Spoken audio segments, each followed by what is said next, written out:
All attributes martial arts. Arc 4, International Competition, Part 1 of 2. Phoenix Fighter. After Wang Teng and the others boarded the plane, they took their seats. The Phoenix Fighter may appear flat and not very spacious, but in reality, its interior is extremely roomy enough to accommodate everyone without feeling cramped. The fighter jet has a comfortable and luxurious lounge with all kinds of facilities, making it a real treat for passengers. In addition to Wang Teng and others who went to the exchange meeting, there were also several logistics staff members, and Tan Taizan also came along. She had attended the exchange meeting before and was quite familiar with the situation there, so she accompanied them as an advisor. Wang Teng then realized that her true purpose in coming to Shadu was clearly not as simple as just giving him a ride. The atmosphere was somewhat silent as everyone sat around in the lounge. When the younger generation of prodigies gather, it's not a time of harmonious coexistence, but rather one of fierce competition.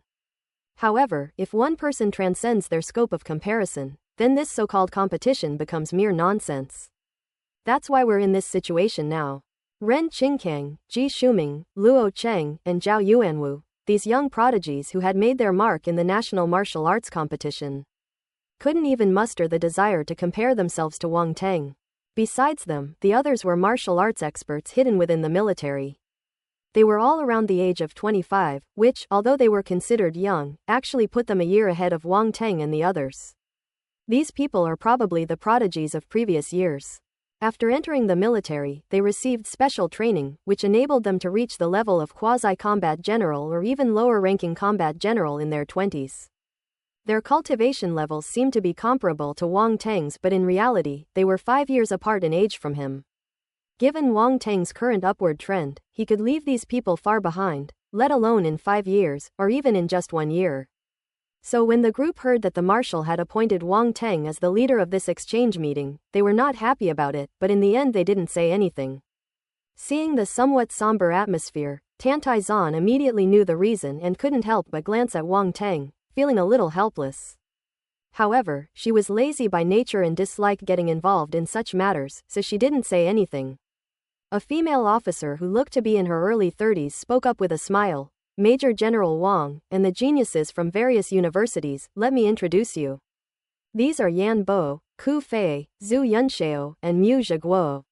The female officer pointed to the 4 people one by one and introduced them. When Wang Teng mentioned the last man named Mu Zhiguo, he glanced at him again. Lower-ranking general. Wang Teng was quite surprised that there was a lower-level warrior in the team this time. Mu Zhiguo seemed to sense something, raised his head, and met Wang Teng's gaze. The man was taciturn, plain-looking, and had a restrained aura. He looked so ordinary that probably no one would have guessed he was stronger than the other 3. The female officer then introduced Ren Qingkang and others, which gave both sides a rough understanding of each other. Zhu Yunxiao smiled at Ji Shuming and said, I also come from the First Academy, we are alumni of the same school, it is fate that we meet here. Senior sister Zhu. Ji Shuming was somewhat surprised, then nodded to her. Junior brother Ji is truly gifted. He's qualified to participate in the Global Exchange Conference even before graduating, which is far superior to what we had before, Zhu Yunxiao praised. Hearing this, Ji Shuming felt a little embarrassed. He glanced at Wang Teng without making it obvious and said, Senior sister Zhu, you flatter me. You are the main force in this exchange meeting. Zhu Yunxiao was slightly taken aback, but quickly realized what he meant and said with an awkward smile, let's all work together. On the other side, Ku Fei and Yan Bo exchanged a glance and said with a smile, Major General Wang, as the leader of our group this time, if we encounter a strong enemy from another country, we'll have to rely on you. I've heard that many talented martial artists have emerged in various countries in recent years. This is picking a fight. Ren Qingkang, Ji Shuming, and the others kept their eyes down and remained silent. They had long been aware of how difficult Wang Teng was to deal with. This guy was not someone to be trifled with. These 2 are trying to pick a fight with Wang Teng, but they'll probably come out worse off in the end. Wang Teng glanced at the 2 men, knowing full well that their apparent flattery was actually an attempt to embarrass him. He sneered inwardly but remained outwardly calm, saying, You 2 have at least reached the quasi-warrior level, how come you don't even have this much confidence? The 2 were instantly stumped by Wang Teng's question. They thought he would readily agree, but who knew he would turn the tables on them? This is a difficult question to answer. If they say they are not confident, wouldn't that make them seem extremely incompetent? If they say they are confident, then Wang Teng should go into battle first, since as the captain, he should definitely be the last to go. Their plan immediately fell through. Their eyes flickered as they considered how to respond. Yan Bo coughed lightly and quickly said, "We are just a little worried. After all, our opponents this time are geniuses from all over the world. We are afraid that we will not be able to beat them and bring shame to the country. But if we really encounter them, we will definitely go all out." "That's right. It concerns national affairs, so we dare not be negligent," Ku Fei echoed earnestly. "It's good that you two have this intention. You should work hard at the exchange meeting and win glory for the country, so as not to waste the country's efforts in nurturing you. If you can't win, I certainly won't stand idly by," Wang Teng said with a smile. Definitely. Pressed down by the greater good, Ku Fei and his companion had no choice but to nod in agreement, unable to voice their grievances. Wang Teng didn't delve any deeper, but gave them a few words of advice, leaving it at that and saving face for the two of them. Seeing this scene, Tantai Zan silently mourned for Ku Fei and the other man for a second. With their skills, they were far from being able to make Wang Teng suffer. It was already a sign that Wang Teng had shown mercy by not embarrassing them. Zhu Yunxiao glanced at Wang Teng, who was all smiles, and suddenly realized that if she treated this guy like an easy target, she would probably suffer a great loss. Fortunately, she hadn't said anything, otherwise she would probably be the one getting a beating. Mu Zhiguo remained silent, his face expressionless, seemingly unconcerned about these matters. Ku Fei and Yan Bo suffered a setback at Wang Teng's hands. They realized that their actions not only failed to ensnare Wang Teng, but actually helped him establish his authority as the team leader. They were extremely frustrated. The female officer stepped in again to smooth things over, while secretly marveling at how young Major General Wang was, not so easily fooled. No wonder the marshal had appointed him as the team leader. Senior Mu must have graduated from the Shadu Military Academy, right? At this moment, Luo Cheng, who had been silent until now, looked at Mu Zhiguo with a somewhat fiery gaze and asked. "Ah, yes." Mu Zhiguo was stunned for a moment, then realized that he was being asked a question, and nodded blankly. "It really is you." Luo Shang seemed to have confirmed something, and a hint of surprise appeared on his face. He said, "I've heard the dean and others at school mention Senior Mu's deeds." A hint of nostalgia flashed in Mu Zhiguo's eyes, as if he were reminiscing, before he asked, "How are the dean and the others?" The conversation between Luo Cheng and Mu Zhiguo drew everyone's attention. It seems there's some story behind Mu Zhiguo. Everyone couldn't help but feel curious. "All the deans are very kind, but they often mention you, Senior Mu," Luo Cheng said quickly when he saw that Mu Zhiguo seemed to be feeling sentimental. "I was too willful back then, and I disappointed them," Mu Zhiguo said after a moment of silence. "Actually, they don't blame you. If they were in your shoes, they might have done the same thing," Luo Cheng comforted him. "Forget it, so many years have passed, let's not talk about it anymore." Mu Zhiguo shook his head and resumed his taciturn demeanor. Luo Cheng opened his mouth, but seeing that Mu Zhiguo was unwilling to talk anymore, he sighed inwardly and didn't say anything more. The audience was quite upset when the two suddenly stopped talking halfway through their conversation. Even Zhu Yunxiao, Yan Bo, and others who had spent 2 or 3 years with Mu Zhiguo were unaware of his past. Wang Teng smiled and said, "Among us, Senior Mu has the highest cultivation level, so we'll need your help a lot later. You are stronger than me." Mu Zhiguo glanced at him and said. Yan Bo, Ku Fei, and the others knew how powerful Mu Zhiguo was, and they were all taken aback when they heard him say this. They had heard rumors about Wang Teng, but had never seen him in person, so they inevitably thought it was exaggerated. Now, after hearing Mu Zhiguo's words, it seemed that Wang Teng was really strong. Boom! Just as everyone was having different thoughts, the fighter jet suddenly trembled slightly, and at the same time, a loud bang came from outside. "What's going on?" everyone asked, frowning. The female officer next to him, wearing an earpiece, seemed to have received a report and said, "It's nothing. We encountered a star beast, but it's been dealt with."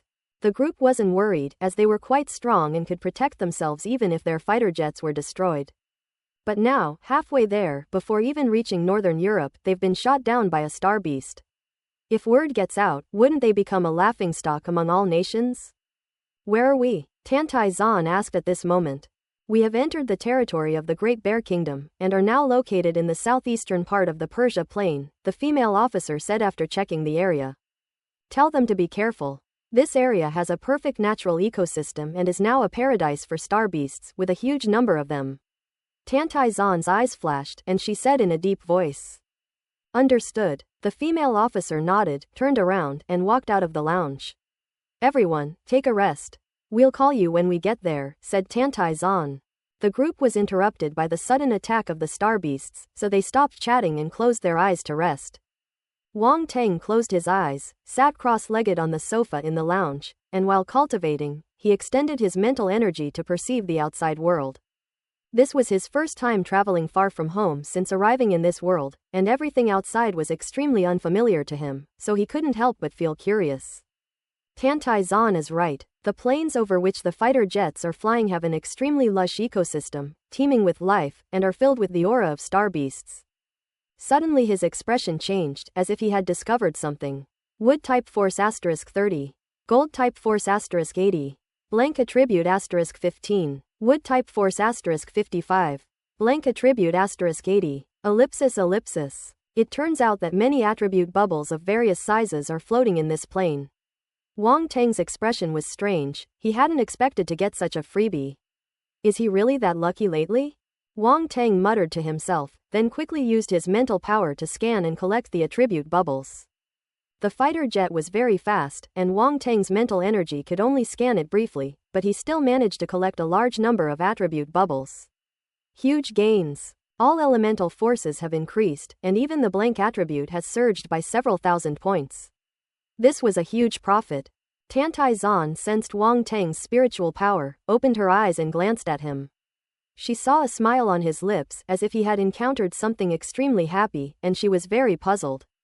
What's making this kid so happy? Unbeknownst to her, in just a short while, Wang Teng's strength had increased slightly without her even realizing it. Ellipsis. Huh? Wang Teng suddenly murmured to himself. Peerless Wood type talent *5. An extraordinary talent has appeared. Wang Teng was both surprised and delighted. This gain was truly beyond his expectations.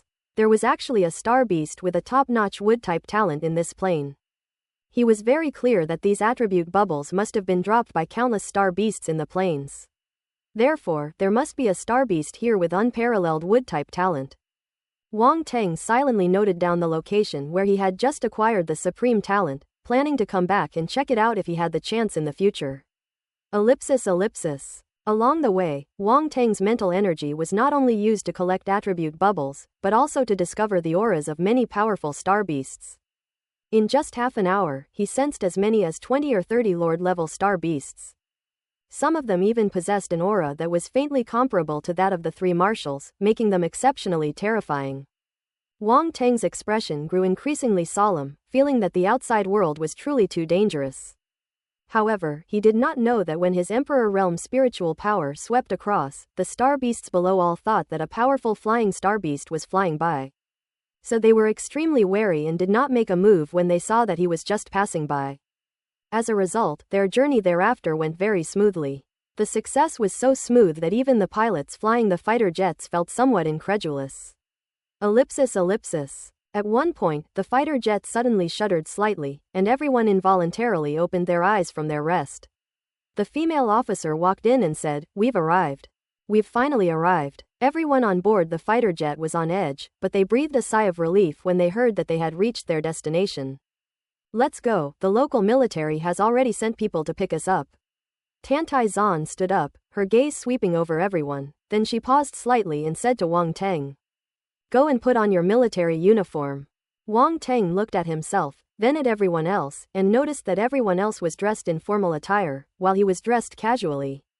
He pursed his lips, sighed, and went into the bathroom to quickly change into his military uniform. Fortunately, he kept the young general's uniform in his spatial ring, otherwise he wouldn't have anything to wear right now.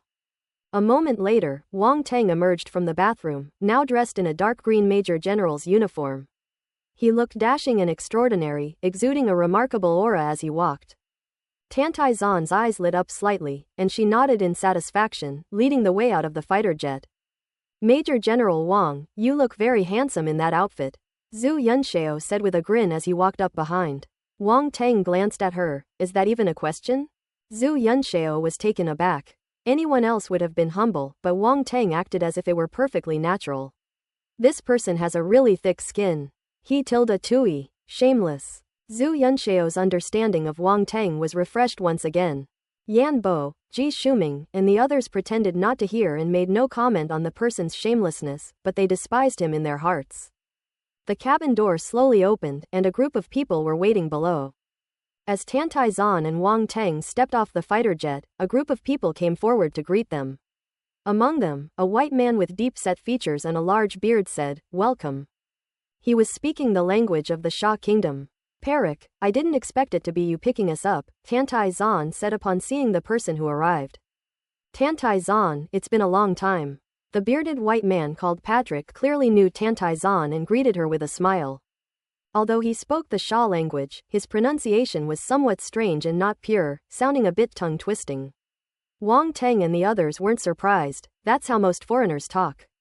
They speak foreign languages, and to foreigners, that's probably how it sounds. Paris arranged for everyone to sit in several cars. Tantai Zan, Wang Teng and Paris sat in the front, while the others sat in other cars. The group then headed directly to the sacred mountain. Their trip was diplomatic, and the process was more complicated than Wang Teng had imagined. Fortunately, he didn't have to worry about it.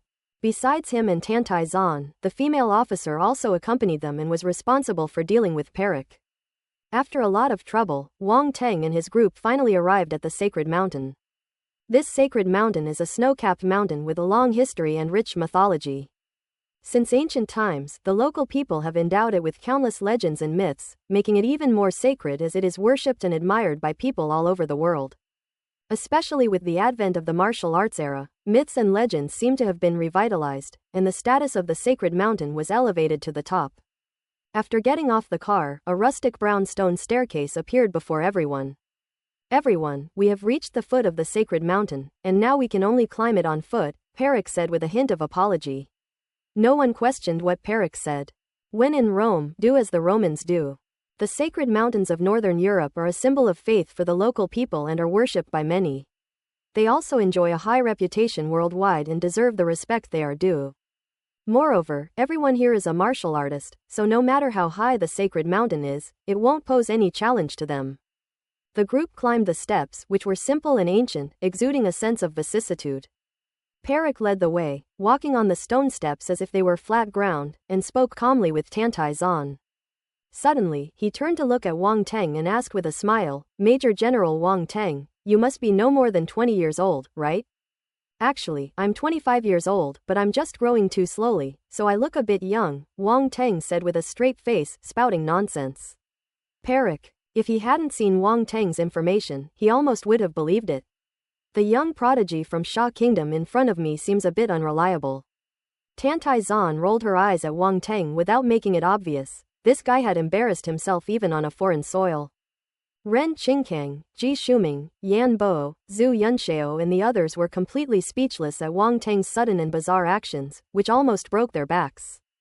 Parrish, who had secretly labeled Wang Teng in his mind, chuckled and said, "Major General Wang is truly humorous and witty." "Not bad, not bad." Wang Teng laughed heartily. Seeing his carefree attitude, Perik's lips twitched a few times. This kid was indeed fooling him. "Could you please tell us about the mythology of the Holy Mountain?" "I'm very curious about it," Wang Teng said casually, changing the subject. Perik's eyes flashed, and he immediately realized what was going on. He originally wanted to find out some information, but once he opened his mouth, he was unknowingly led astray by Wang Teng. He smiled wryly to himself, but showed no sign of it on his face, and said politely, "All right, then let me introduce you to the origins of the Holy Mountain mythology. It dates back more than 1,000 years. At first, it was just a folk legend, which was passed down orally over a long period of time and gradually formed a basic framework. Later, poets, writers and others recorded it in their works of poetry, drama, history, philosophy and other fields, and compiled it into books, which gradually formed the mythological system we know today. Ji Shuming and the others didn't know much about the mythology of the Holy Mountain, but as Perik explained, they gradually became engrossed in listening. Myths are actually a manifestation of people's beautiful wishes. Of course, it is also possible that people's observations and feelings led them to imagine things that do not exist in reality. Wang Teng had a feeling that the primordial gods, titans, and world-destroying serpents mentioned in the mythology of this sacred mountain might have been enormous star beasts or interstellar races that once set foot on Earth and left a trace that was seen by our ancestors and passed down orally, gradually becoming legends. What Wang Teng didn't know was that in recent years, this kind of statement had been mentioned by some people and was recognized by many. Ellipsis. The group climbed upwards and soon reached the mountainside. They didn't reach the summit. As they stepped onto the last set of steps halfway up the mountain, it felt as if they had entered another world. The hillside in front of us is extremely wide, resembling a unique Western-style town. This place brings together many cultural buildings from different eras. If you are interested in history, you will find that these buildings span at least 1,000 years of different styles. Amphitheater, arena, clock tower, colonnade, residences and other unique Western architectural forms unfold slowly before everyone like a scroll painting. Everyone was surprised to find such a peculiar place halfway up the mountain. Wang Teng seemed to have discovered something and looked towards the ground. Others could not see anything, but his gaze seemed to penetrate the stone slabs beneath his feet, revealing the runes hidden underground. I see. A slight smile appeared on Wang Teng's lips. The town is hidden by rune arrays, and what ordinary people see may be different from what they see at this moment. Wang Teng carefully sensed the subtle spatial fluctuations. This formation actually involves the spatial domain. Wang Teng was astonished. Looking around, he suddenly realized why there was such a huge space halfway up the mountain. This area has been expanded. Gentlemen, we've arrived. Accommodation has been arranged. You'll stay here tonight. Perik, unaware that Wang Teng had seen through most of the town's secrets, remained smug and led the way with a smile. As the group entered the Western-style town, a bustling atmosphere greeted them, with people coming and going on the streets, creating a lively scene. This was Wang Teng's first time experiencing foreign customs. He looked around curiously and saw many interesting things. The shouts of various vendors could be heard. There were vendors selling fruits, small gifts, and the rich aroma of local delicacies wafted in the air. All kinds of things were dazzling. Doesn't it seem strange? Perik asked with a smile, noticing his expression. It's quite interesting. Wang Teng nodded, not denying it. During the exchange, you can wander around. The nights here are even more beautiful, Paris chuckled. If you're lucky, young men, you might even have a wonderful encounter. Oh, Wang Teng's eyes lit up, and he enthusiastically put his arm around Paris's shoulder, saying in a cheeky tone, Brother Paris, tell me. There must be a place here that's perfect for a chance encounter, give me some pointers. Perik was somewhat bewildered by Wang Teng's sudden action. When did he become so familiar with this kid? But I didn't realize this kid was one of us. Paris stiffened for a moment, then relaxed, looked around, and whispered with a smile, you can go to the Soraka district. It's a famous shopping area with very lively old streets lined with boutiques, souvenir shops, specialty stores, unique shops, stalls, restaurants, cafes, pubs, and theaters, museums. Beautiful girls always like to go to these places. The more Wang Teng listened, the brighter his eyes became, and he nodded repeatedly, humbly accepting the experienced advice of his senior. Yan Bo, Zhao Yuanwu, and the others standing nearby couldn't help but prick up their ears, wanting to hear something. Even repressed men like Ji Shuming and Mu Zhiguo were drawn to his attention and seemed somewhat eager to make a move. Several girls couldn't help but roll their eyes, silently despising these lecherous men who were obsessed with good looks. You two, that's enough. Tantai Zan was speechless. These two bastards were discussing this kind of thing so oblivious to everyone else. Did they think they didn't exist? Wang Teng and Perik coughed lightly, separated in perfect unison, exchanged glances, and revealed a meaningful smile. Hey bro, let's go tonight. Brother, just tell me what kind you like. Ellipsis. Perik led everyone to an official hotel with distinctive local features and arranged for them to check in. Each person has their own luxurious and comfortable room with extremely high standards of service. The hotel is built on the edge of a cliff. If you draw back the curtains, you can see the azure ocean in the distance, a truly beautiful view. After everyone had dinner at the hotel, before leaving, Tantai Zan said, everyone can go out for a stroll tonight, but don't cause me any trouble. She looked directly at Wang Teng as she said this. Why are you looking at me? I'm so honest, I never cause trouble, Wang Teng said irritably. Geniuses from all over the world are gathering here, so things will be quite chaotic these days. Even if you go out, keep in touch. Tantai Zan gave this advice without commenting and then left alone. Wang Teng, what did that parrot say to you just now? Zhao Yuanwu couldn't help but ask after Tantai Zan had walked away. Want to know? Wang Teng glanced at him and chuckled, go ask him yourself. After saying that, she ignored him and swaggered away, not caring that the guy behind her was gritting his teeth and turning pale with anger. This guy is selfish and doesn't share the benefits with others. Zhao Yuanwu said angrily. Everyone looked at him like he was an idiot. How can you even bring this up? Even if someone is eating alone, they asked for it themselves. You were too embarrassed to ask, and now you're blaming them. Although they were also curious, they couldn't bring themselves to say it. Shaking their heads, everyone went their separate ways. Zhao Yuanwu was furious, but there was nothing he could do. He was so angry that his liver ached. He was fortunate to be selected for this exchange meeting, and he was thinking that since his skills had improved recently, he must perform well at the meeting. Defeat geniuses from various countries and make a name for himself abroad. When he discovered that Wang Teng had also arrived and become their team leader, he immediately fell silent. He really wouldn't dare to go head-to-head with Wang Teng right now. Ellipsis. Night falls and the stars twinkle. The town was brightly lit and still bustling, though it was a little different from the daytime. The atmosphere seemed even better at night. Wang Teng strolled down the street, a few skewers of grilled meat in his right hand and a rolled pancake in his left, eating them with relish, his eyes wandering everywhere. Perik was right, there were beautiful girls everywhere. Blonde hair, blue eyes, tall figure, and those curves. Tisk tisk tisk tisk tisk. Wang Teng slurped his saliva. The food in his hand smelled so good that he couldn't resist. It must be said that the food here is very unique, and the different cooking methods result in vastly different flavors. For a foodie, trying all kinds of delicious food is a regular occurrence. Moreover, as a master chef, this can be considered as searching for ingredients. Open black lens bracket spirit chef 80 close black lens bracket 100 spirit chefs. Ellipsis. Many of the vendors on the street were spirit chefs, and Wang Teng collected quite a few attribute bubbles. Wang Teng felt that meeting beautiful women was secondary to his trip out tonight. His main goal was to experience the exotic culture, otherwise, his trip abroad would have been in vain. As he walked, he came to a museum. The museum is enormous, lying in the darkness of the night, making it appear somewhat gloomy. However, some people still go in and out of it. This place is open even at night. Wang Teng's heart skipped a beat. He took a bite of the grilled meat in his hand, then took a sip of his drink. His other hand was now filled with the drink, indicating that he had finished the wrap before going inside. He was curious about what the museum in this place would display. Could they be items from myths and legends? Wang Teng chuckled self-deprecatingly.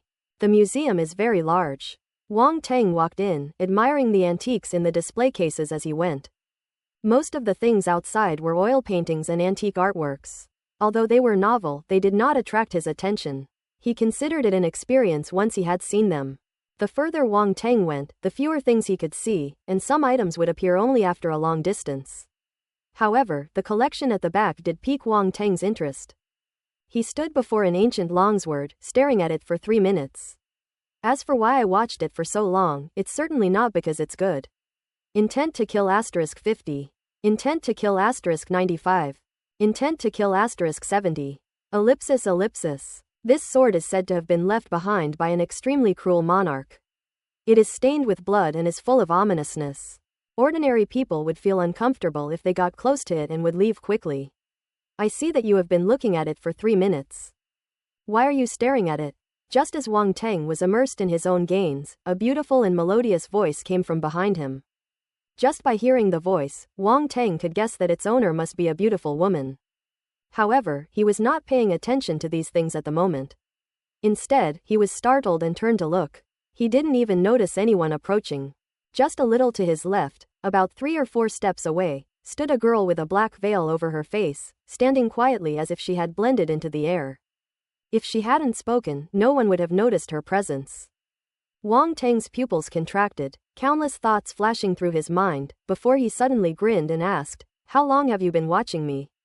5 minutes. The girl had long golden hair, her pupils were a deep, dark blue, and she looked at Wang Teng with pure eyes as she spoke softly. After looking for so long, have you figured anything out? Am I handsome? Wang Teng asked with a smile. Like a bad uncle who seduces a young girl.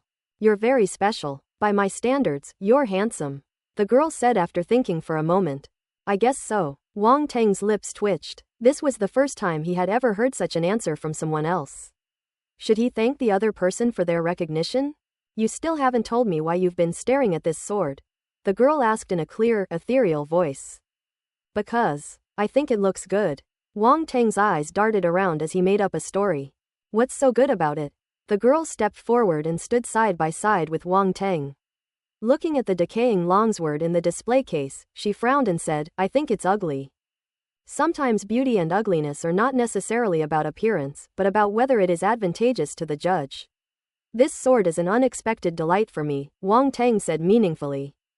The girl looked at Wang Teng, nodded, and said, my name is Alace. Hello, Wang Teng. Wang Teng extended his hand. The girl looked at Wang Teng's palm and then seemed to understand. She also extended a fair and jade-like palm and shook hands with Wang Teng. The two had become acquainted. Wang Teng released his grip, took one last look at the sword, and after confirming that it had reached its limit for the day and would no longer drop attribute bubbles, he turned and headed deeper into the museum. A girl named Alace followed behind him, seemingly with no intention of leaving. Wang Teng walked along the quiet corridor of the museum, his footsteps making a soft pattering sound. A girl named Alace followed him with light, silent steps, like a beautiful ghost. Wang Teng wondered to himself, what was this complete stranger doing following him? Is it out of curiosity about him?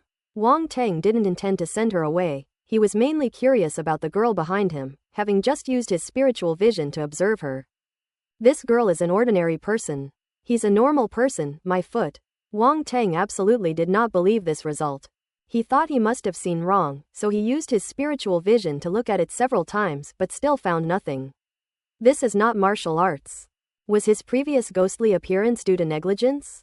Wang Teng knew this was absolutely impossible, so he wanted to find out what was going on. Even if you don't understand, going to a museum with a stunningly beautiful blonde is like having a free companion, so why not? Is Alace a local? Wang Teng asked, turning back as he walked. Yes. Alace's voice remained ethereal as she looked at him and asked, are you from Sha country, and are you here to participate in the Global Exchange Conference? Yes, I just arrived today, Wang Teng said without hiding anything. Geniuses from all over the world have gathered at the Holy Mountain for a fierce battle, but you are very strong. Alace looked at him seriously and said, you can tell? Wang Teng asked in surprise. I can't tell, but I can feel it, Alace said, pointing to her head. Alice must be no ordinary person, right? Wang Teng asked again. The blonde girl smiled slightly, her eyes like the starry sky, ethereal and profound, and said nothing more. Wang Teng understood and didn't ask any more questions. He strolled around the museum, looking for items that would drop attribute bubbles. The sword he had used before had given him a taste of its power. The over 800 points of killing intent attribute had significantly improved his killing intent realm. Intent to kill, 4,327 thousandths, 70%. After a long period of accumulation, Wang Teng's killing intent has now reached 70%.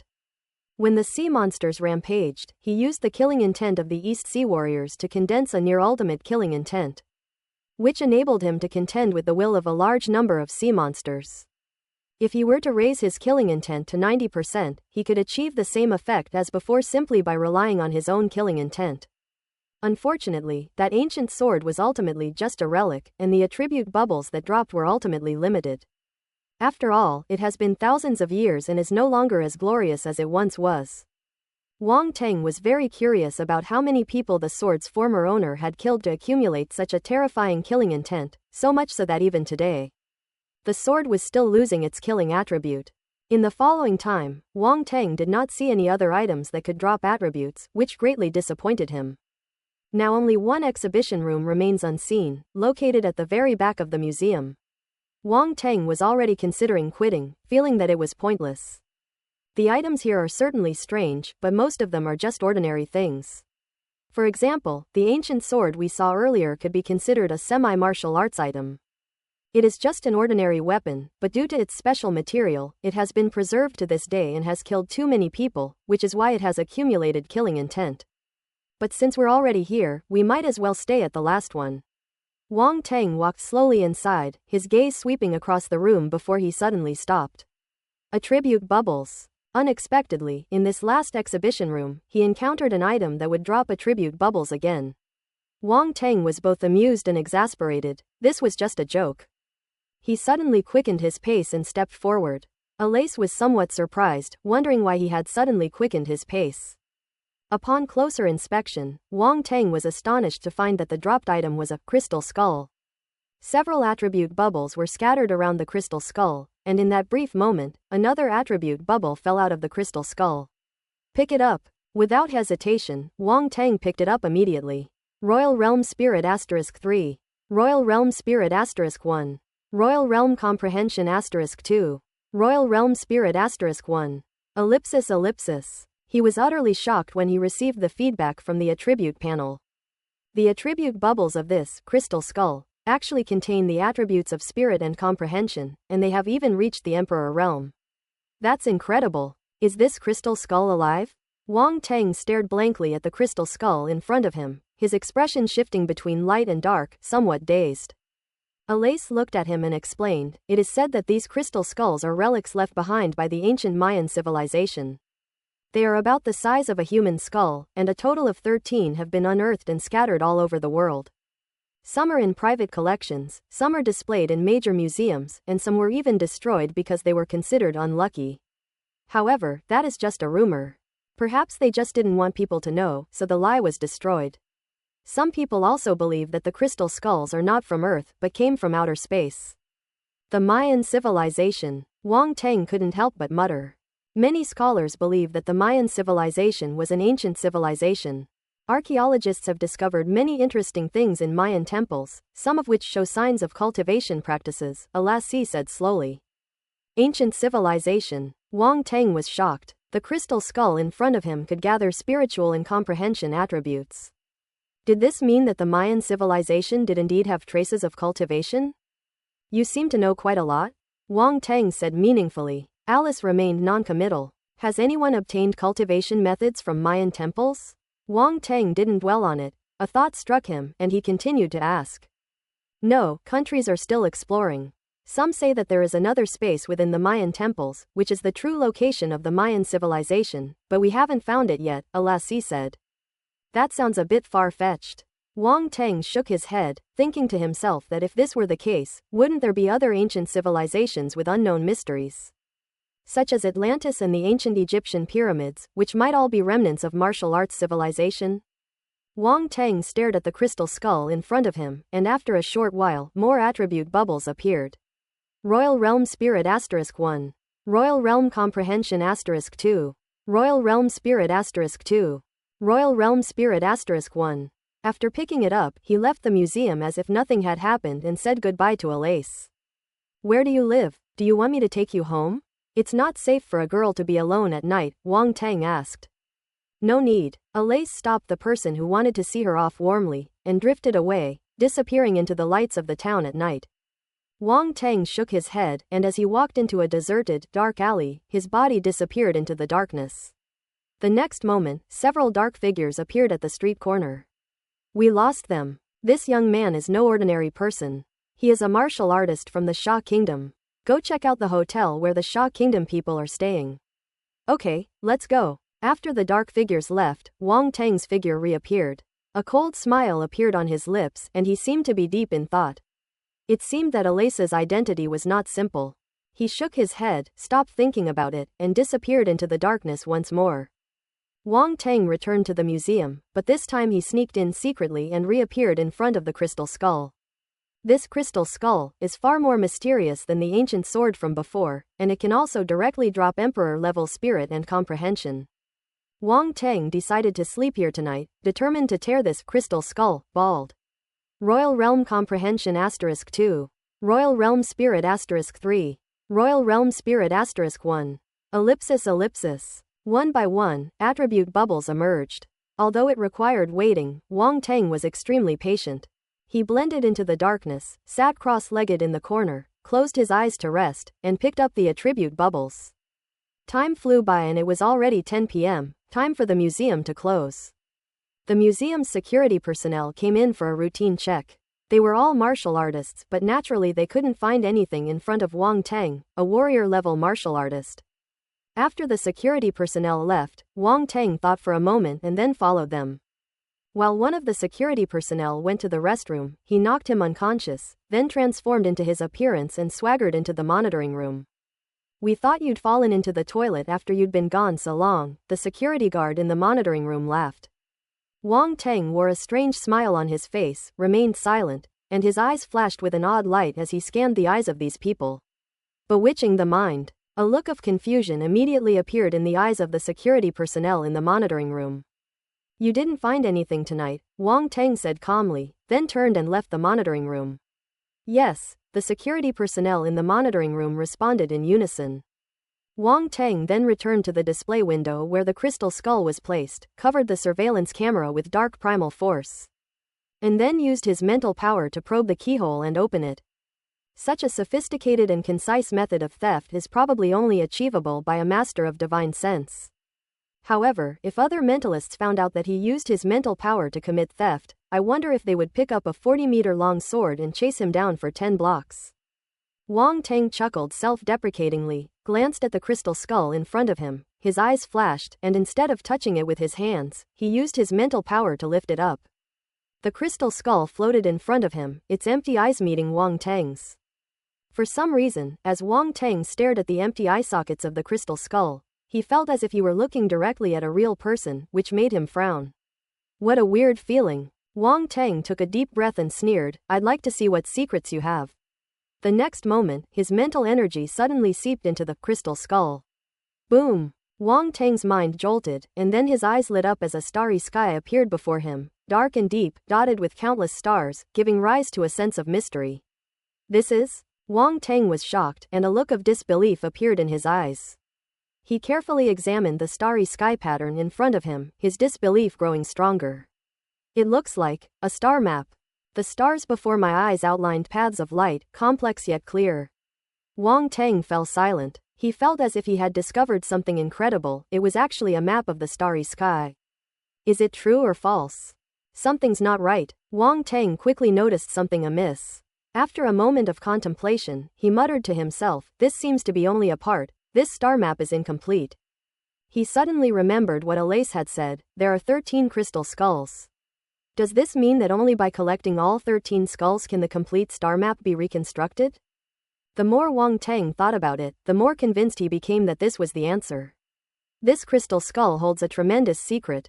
His eyes gleamed with intense interest, eager to delve deeper. However, he soon ran into another problem. He couldn't take the crystal skull with him. If he steals it tonight, the town will definitely be in chaos the next day. If powerful figures are mobilized, then his chances of hiding the crystal skull without being discovered will be almost zero.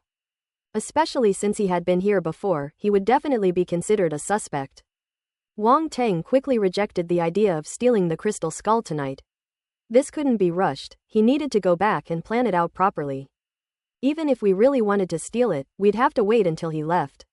In this way, he has much more freedom. With his methods, he can leave whenever he wants and is not afraid of being detained. Once Wang Teng had made up his mind, he didn't linger any longer. He took a deep look at the incomplete star map in front of him, and his spiritual power receded like a tide. He had a premonition that when the complete star map appeared, there might be something unexpected for him.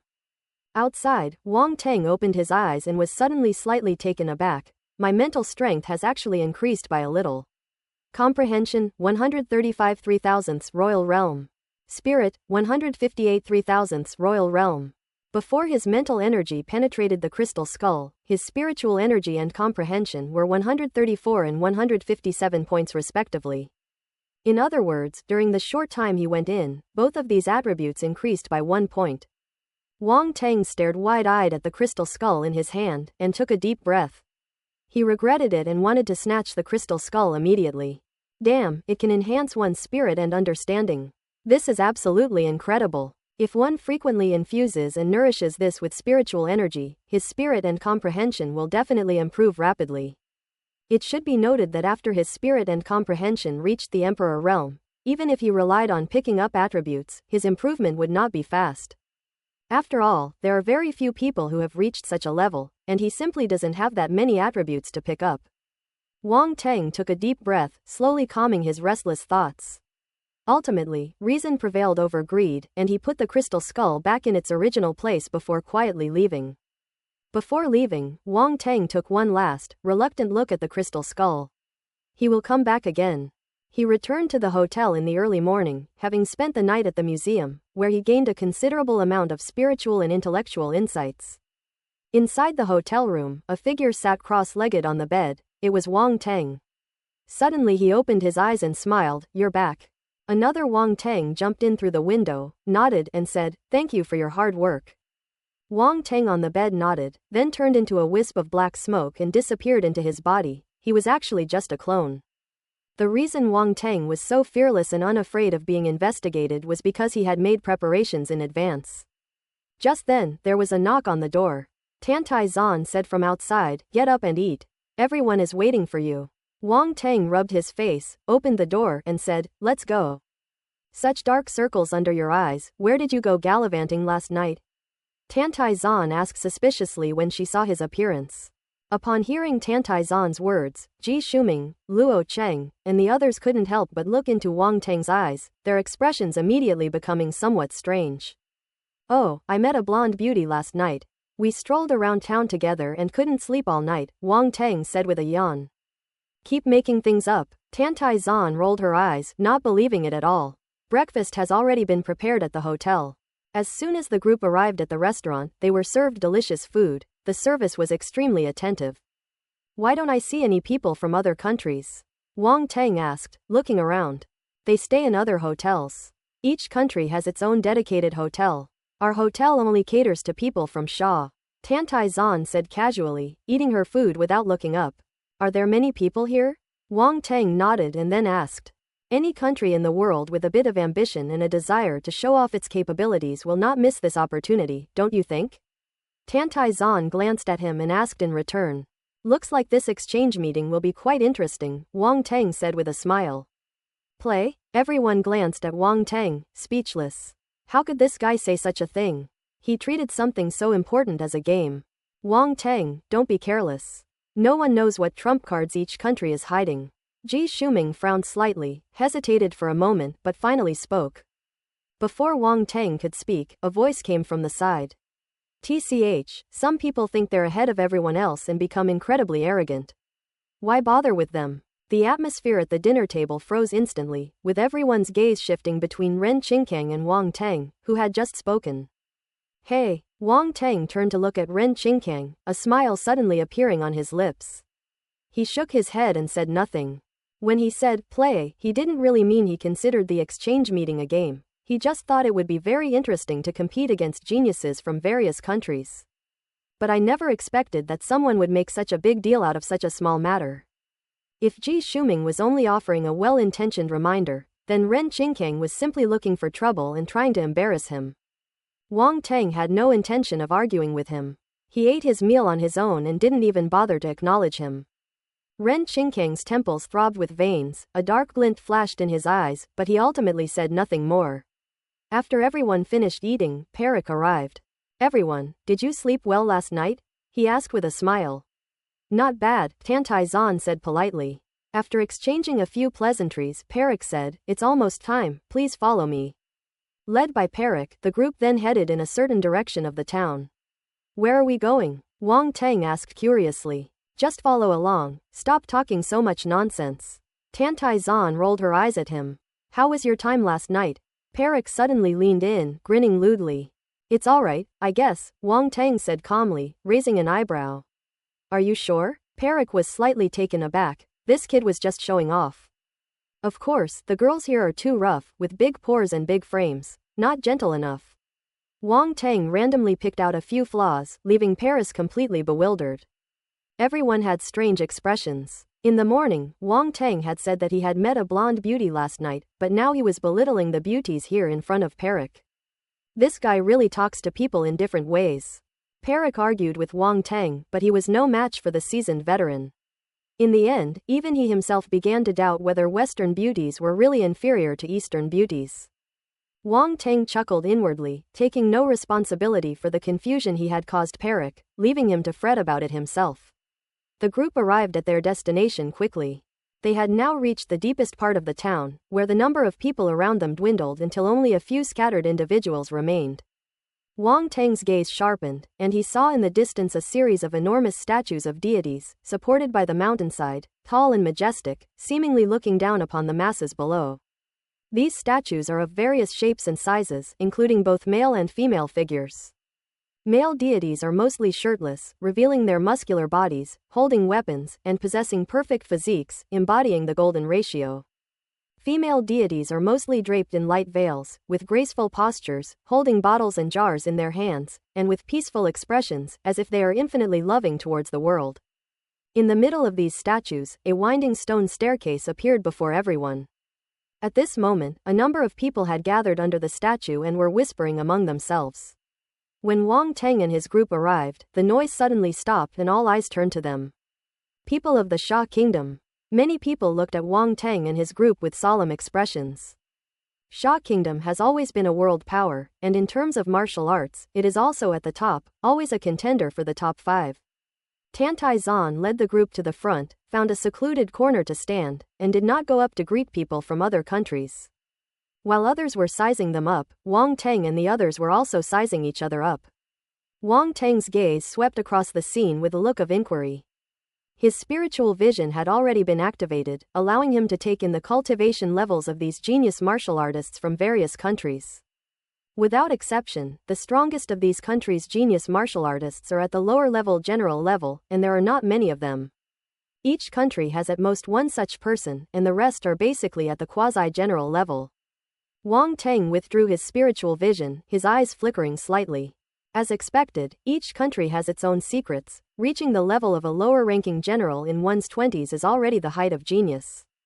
However, it's not surprising. With a global population of over 10 billion, it's not difficult to understand why a few prodigies would emerge. However, only Wang Teng reached the quasi-warrior level under the age of 20, and his combat strength was not limited to the quasi-warrior level. It can be said that he is truly unique in the world. Others couldn't discern Wang Teng's cultivation level, but Ji Shuming and the others' cultivation levels couldn't be hidden from them. Upon seeing the younger faces of the Sha Kingdom group, the foreign prodigies couldn't help but show a hint of disdain, especially Ji Shuming and the others, who were clearly not at the quasi-warrior level. Their strength was simply not enough to compete in the upcoming exchange meeting. However, Mu Zhiguo, Ku Fei, and the others attracted the attention of the geniuses from various countries, who clearly believed that they were the main force of Sha Kingdom in the battle. After Wang Teng and his group arrived, martial artists from other countries also arrived one after another. They are warriors from the kingdom of Inga. Suddenly, Zhu Yunxiao's voice came to my ears. Upon hearing this, Wang Teng couldn't help but turn his head to look. Then a group of people wearing red robes walked over. They had a red dot between their eyebrows and their faces were calm and solemn. Wang Teng sized up the group of people, a look of surprise in his eyes. They are Inga monk warriors. Tantai Zan's voice rang in his ears. A monk? Wang Teng was slightly taken aback. This is not surprising. In Inga, monks have a very high status, and they possess secret techniques passed down from ancient times, giving them an innate advantage, Zhu Yunxiao explained from the side. You can do that? Wang Teng exclaimed in surprise. Following them were the Nordic countries, as well as the African Union, the United Arab Emirates, the United States, Australia, Japan, and many others. Almost every major country in the world came.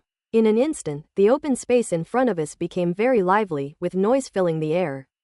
On the open ground below the stone steps, people of different skin colors and with different features gathered here, these geniuses from all over the world. They were locked in fierce competition. Tensions are high. Wang Teng stood calmly beside Tantai Zan, chatting casually with Perik.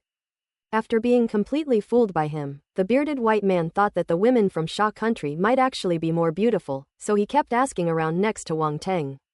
Wang Teng was speechless, feeling like he had dragged himself into a trap. He really wanted to slap himself twice. Why did he have to brag about the beauties of Sha Kingdom? No, we can't let that old bastard go and ruin the beauties of Sha Kingdom. Are all the beauties in your Sha Kingdom as pretty as Tantai Zan? Perik clearly asked Wang Teng this question telepathically, He didn't dare ask it to Tantaizon's face. Wang Tang's gaze was strange. This old bastard actually dared to make a move on Tantaizon.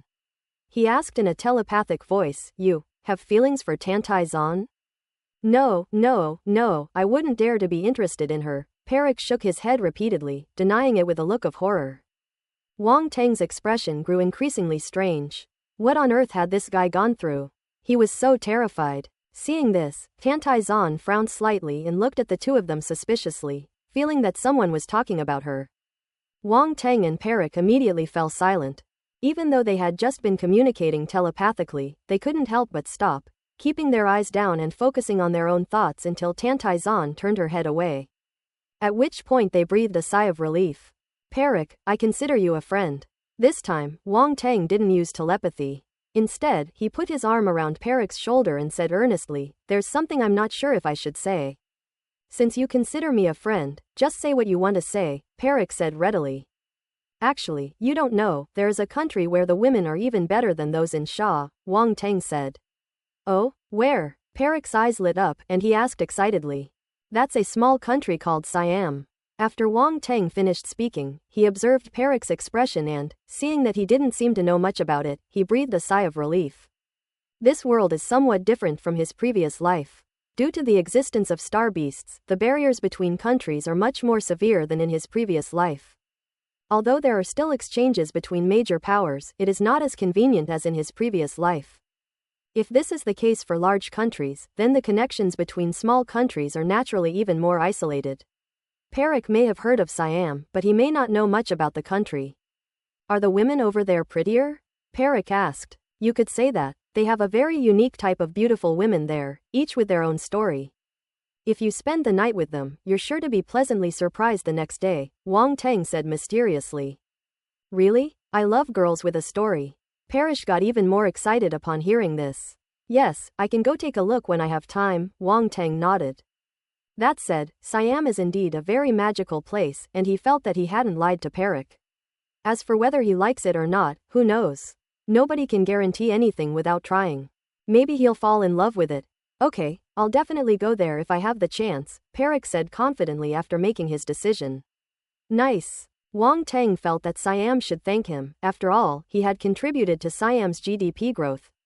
Tantaizon and the others were completely bewildered, not understanding why Wang Tang wanted to introduce Siam to Perik. While we were chatting, a group of people walked over. Tantaizon. The leader was a tall, muscular white man with brown hair. He walked up to the group and his gaze swept over everyone. "You Te." Tantaizon's eyes flashed and she spoke calmly. "The Bald Eagle country." Wang Tang's heart skipped a beat. "Are these the warriors you've sent to fight this time? They don't seem very strong. Look at these young people, they're so inexperienced," the white man named Yug laughed. Tantaizon's gaze swept over the young martial artists behind Yu Te, and she said calmly, "Whether they are strong or not, we'll know once we fight them. You really haven't changed at all, you've always had this arrogant attitude." Yute seemed to be provoked by her appearance and said with an ugly expression. "So what if it is?" Tantaizon said. Wang Tang's eyes lit up immediately. It seemed that Yu Te and Tantaizon had a grudge against each other. "Don't think you're so great just because you defeated me back then. You didn't win the championship at the exchange event either, and you still lost to the warriors from our White Eagle country in the end," Yute said with a gloomy expression. "If you let him come over here again, believe me, I'll slap him to death with one palm." Tantaizon exploded. Her defeat back then was a disgrace to her, and this Yu Te actually dared to bring it up. Wang Tang sensed the murderous aura and resentment emanating from Tantaizon and quickly stepped back. A short-tempered woman is terrifying. Yu Te also took a step back, looking at Tantaizon in front of him, as if recalling something bad, and a trace of fear appeared in his eyes. "HMPH, if you want to fight him, go find him yourself." Yute sneered, looked at Wang Tang and the others, and said with a cold laugh, "This is a clash of the new generation. I hope your Sha Kingdom's prodigies don't suffer a crushing defeat." Tantaizon ignored him, her eyes flashing with a dangerous light, and turned to Wang Tang and the others, saying, "Seeing how arrogant he is, none of you are going to do anything about it?" Everyone was speechless. It was obvious that you were the one who was unhappy with the other person, and now you've dragged them all into it. However, these people from the Bald Eagles really don't like what they say. When they get to the ring, it's hard to say who will win or lose. Once you're on the stage and you encounter these idiots from the bald eagle country, beat them to death. Do you all hear me? Tantai Zan sneered. I heard you. Wang Teng, always eager to stir up trouble, chuckled and responded loudly. Ji Shuming and the others had long disliked the other party, and they all responded in kind.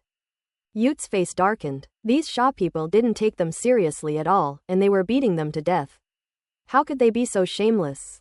The bald eagle warriors behind him were furious, glaring coldly at Wang Teng and the others. You lot? You're all like little chicks, I could crush you with one hand, a handsome blonde man behind Yute said disdainfully.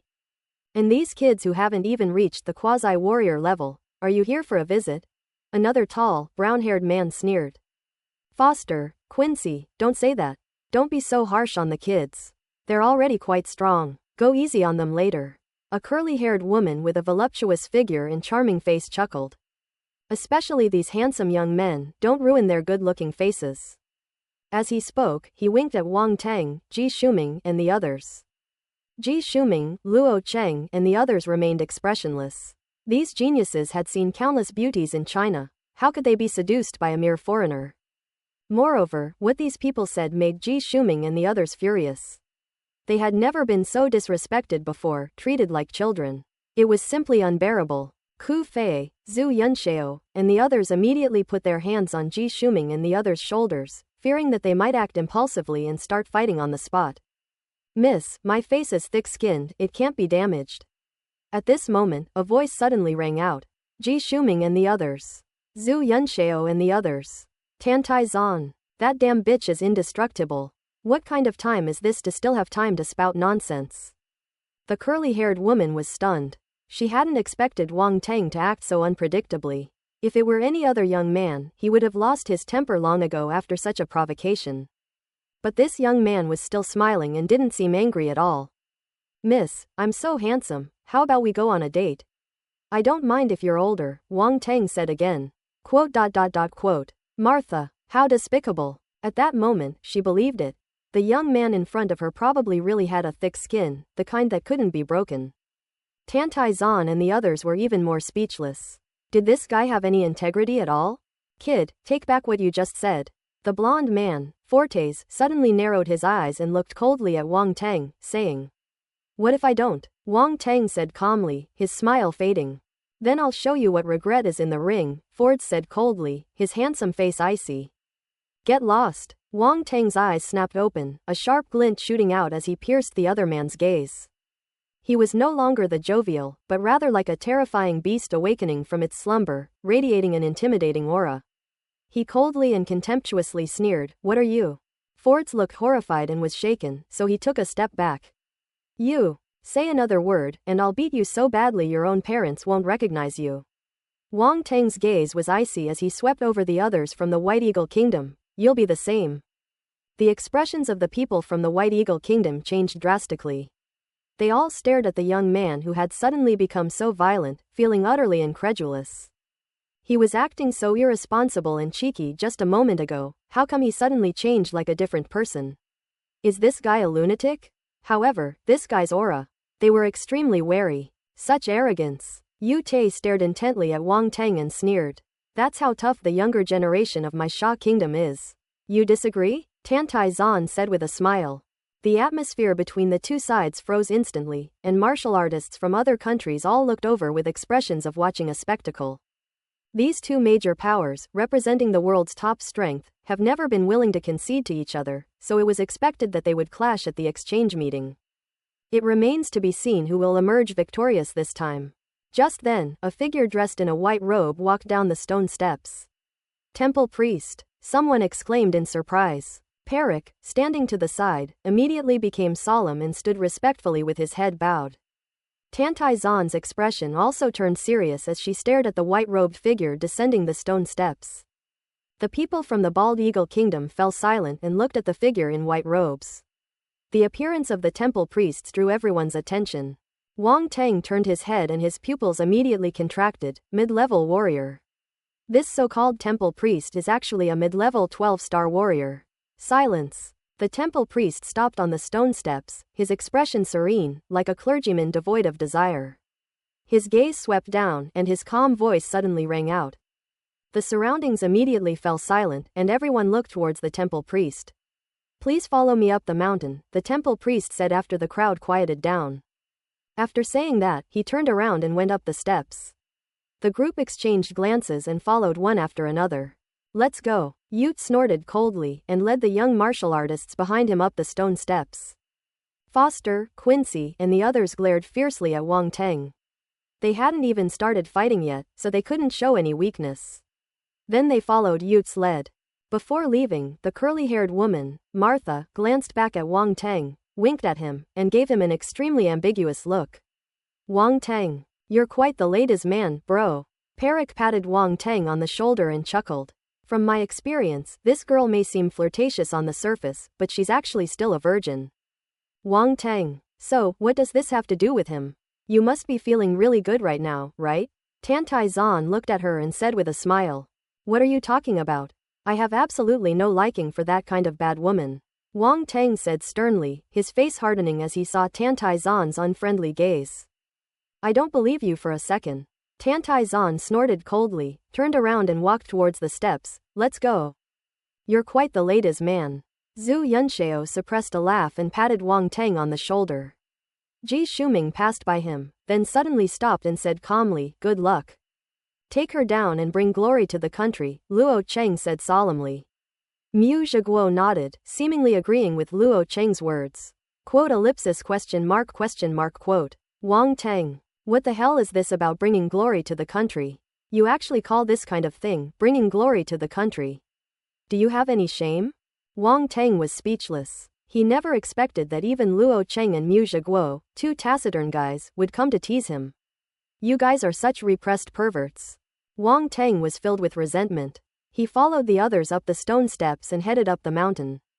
"Just how high is this sacred mountain? Why do we have to climb it?" he asked as he walked. "No one knows the height of the sacred mountain," Perik said. "Is it because of the runes? Someone used the power of runes to extend this mountain," Wang Teng said, a thought flashing through his mind. "You noticed," Perik said in surprise. "Is it difficult?" Wang Teng glanced at him. Quote. Perik thought Wang Teng was showing off, but he had no proof. However, Wang Teng did seem increasingly extraordinary to him.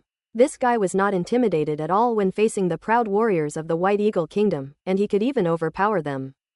Now, he's demonstrating his insight into runes, something that ordinary martial artists can't do. As they spoke, the group arrived at a platform shrouded in mist. Wang Teng stood firmly on the ground and looked around.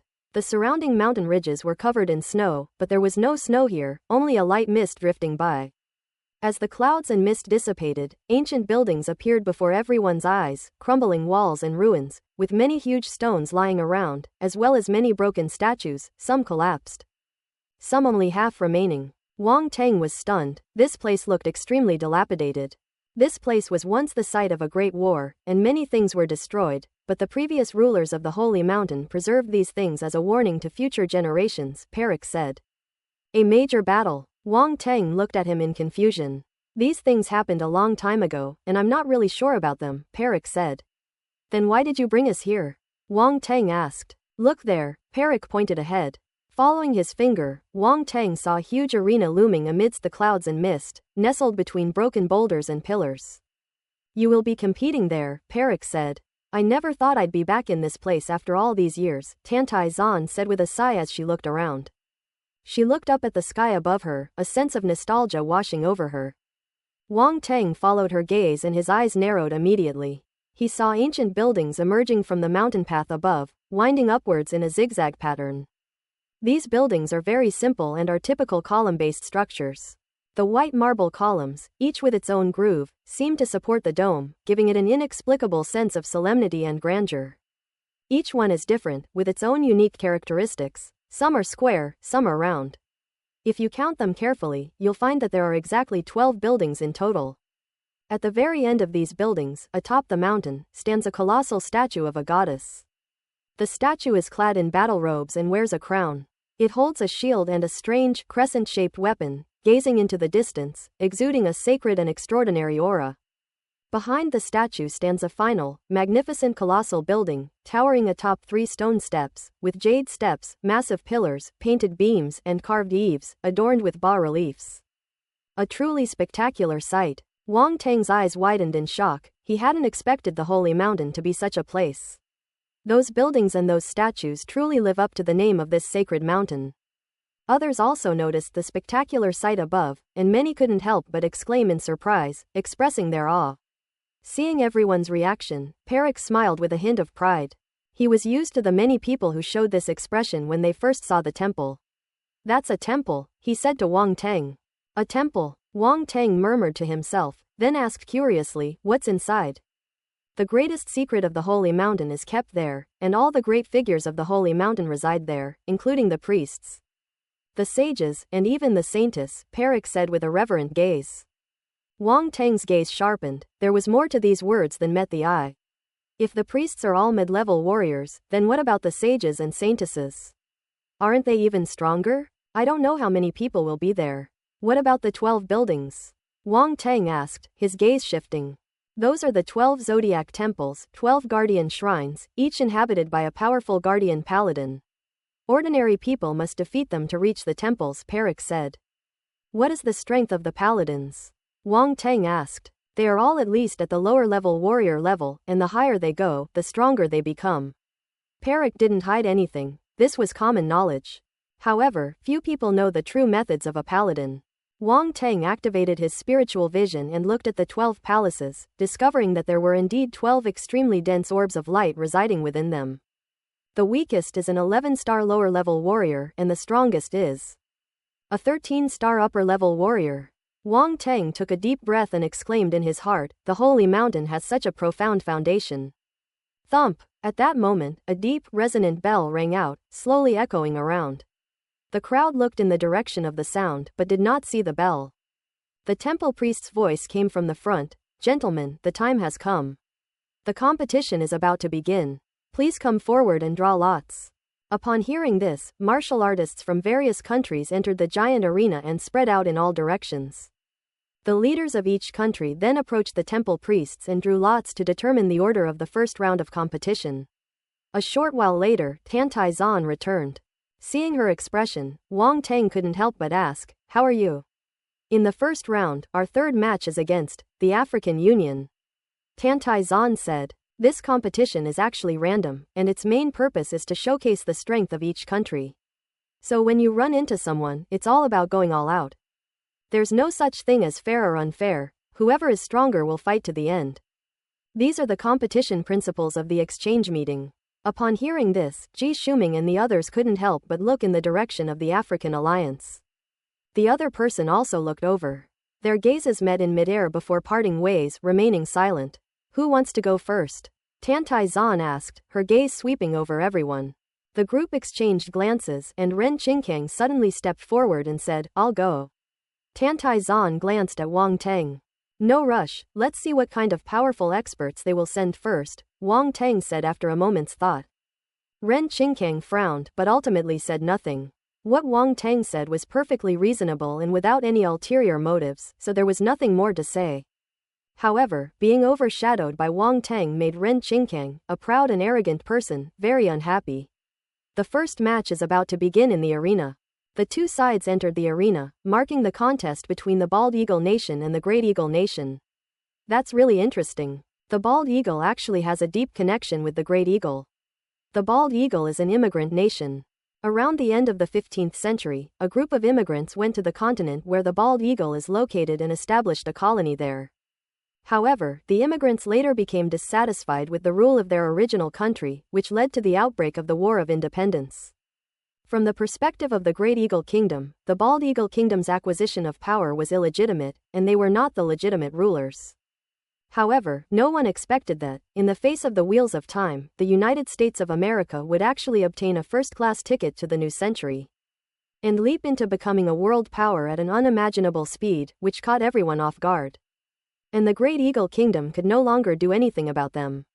However, when the two sides meet, a clash is inevitable, and now there's going to be a good show to watch. The White Eagle Kingdom sent an 8-star warrior, while the Great Eagle Kingdom sent a 9-star warrior. Neither side immediately deployed any experts at the quasi-general level or above. It seems everyone had the same idea for the first match, to test the waters first and then get serious later. However, the martial artists dispatched by both sides were a level apart, and the Bald Eagle Kingdom was clearly at a disadvantage. It seems the Bald Eagles made a mistake, losing in the first round, which has greatly affected their morale, Ku Fei said. Hey, these people from the Bald Eagle are still so ignorant. Peric seemed to have little goodwill towards the Bald Eagle and sneered disdainfully. Such resentment. Wang Teng glanced at Peric and said, "Don't be too happy yet. Realm doesn't necessarily represent strength. Do you think we'll lose?" Peric asked. Everyone looked over and frowned. Had Wang Teng figured something out?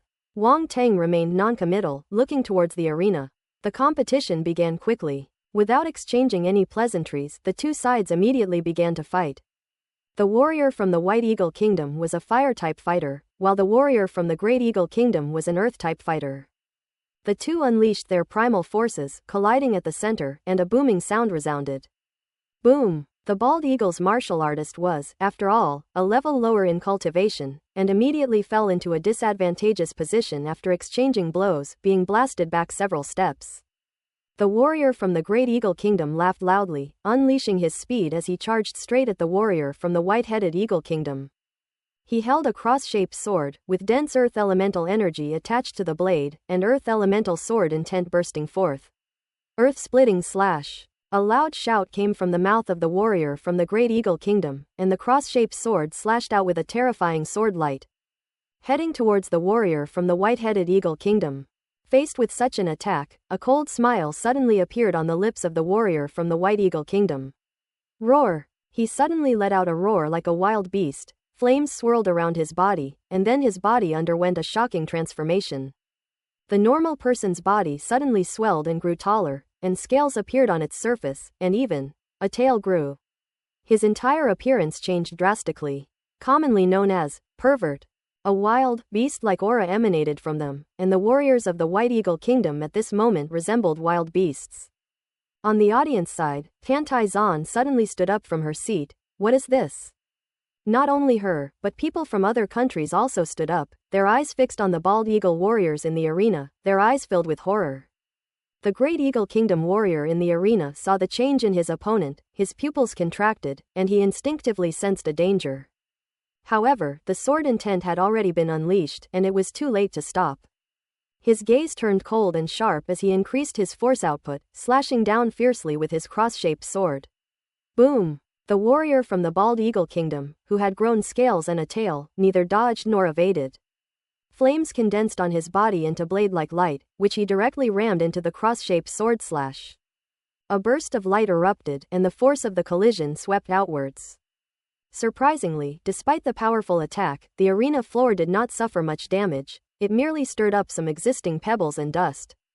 Of course, no one was paying attention to any of that at the moment. Everyone's attention was drawn to the battle in the arena. It was just the first tentative match, but because of the strange changes in the martial artists from the White Eagle Kingdom, everyone's attention was unusually high at this moment.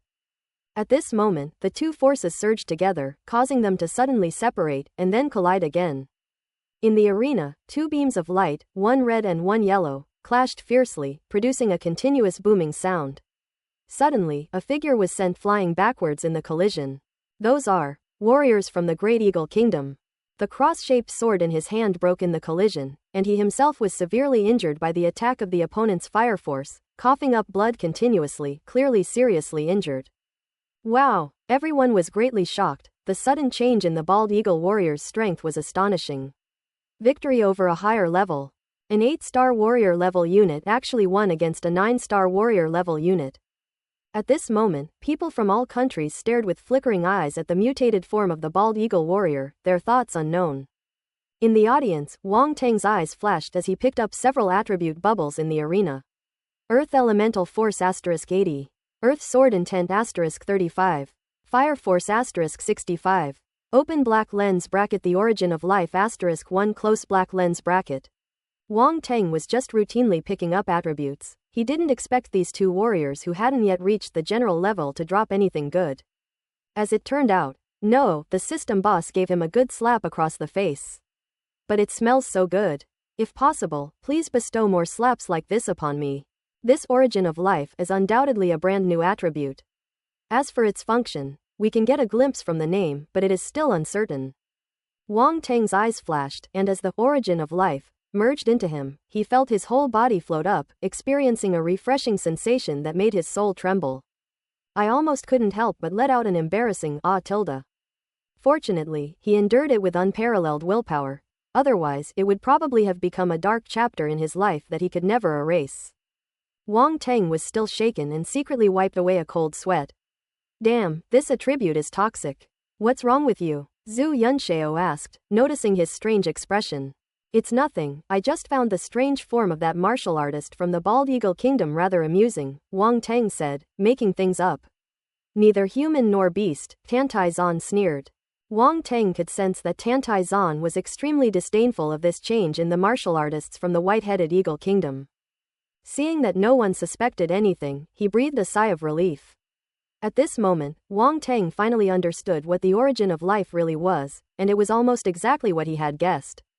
This is something that can heal life. This is simply defying the heavens. Even such a bugged attribute has been revealed. If he keeps adding to his life essence, wouldn't that increase his lifespan? So, he won't have to be afraid of dying anymore? Bah! This isn't being afraid of death, this is being prudent. It's unbelievable that such an incredible attribute would drop during the battle between the warriors from the White Eagle Kingdom and the Great Eagle Kingdom. But what exactly is the reason? Could it be? Wang Teng looked down at the warriors from the White Eagle Kingdom, his face revealing a thoughtful expression. Just then, a sudden change occurred.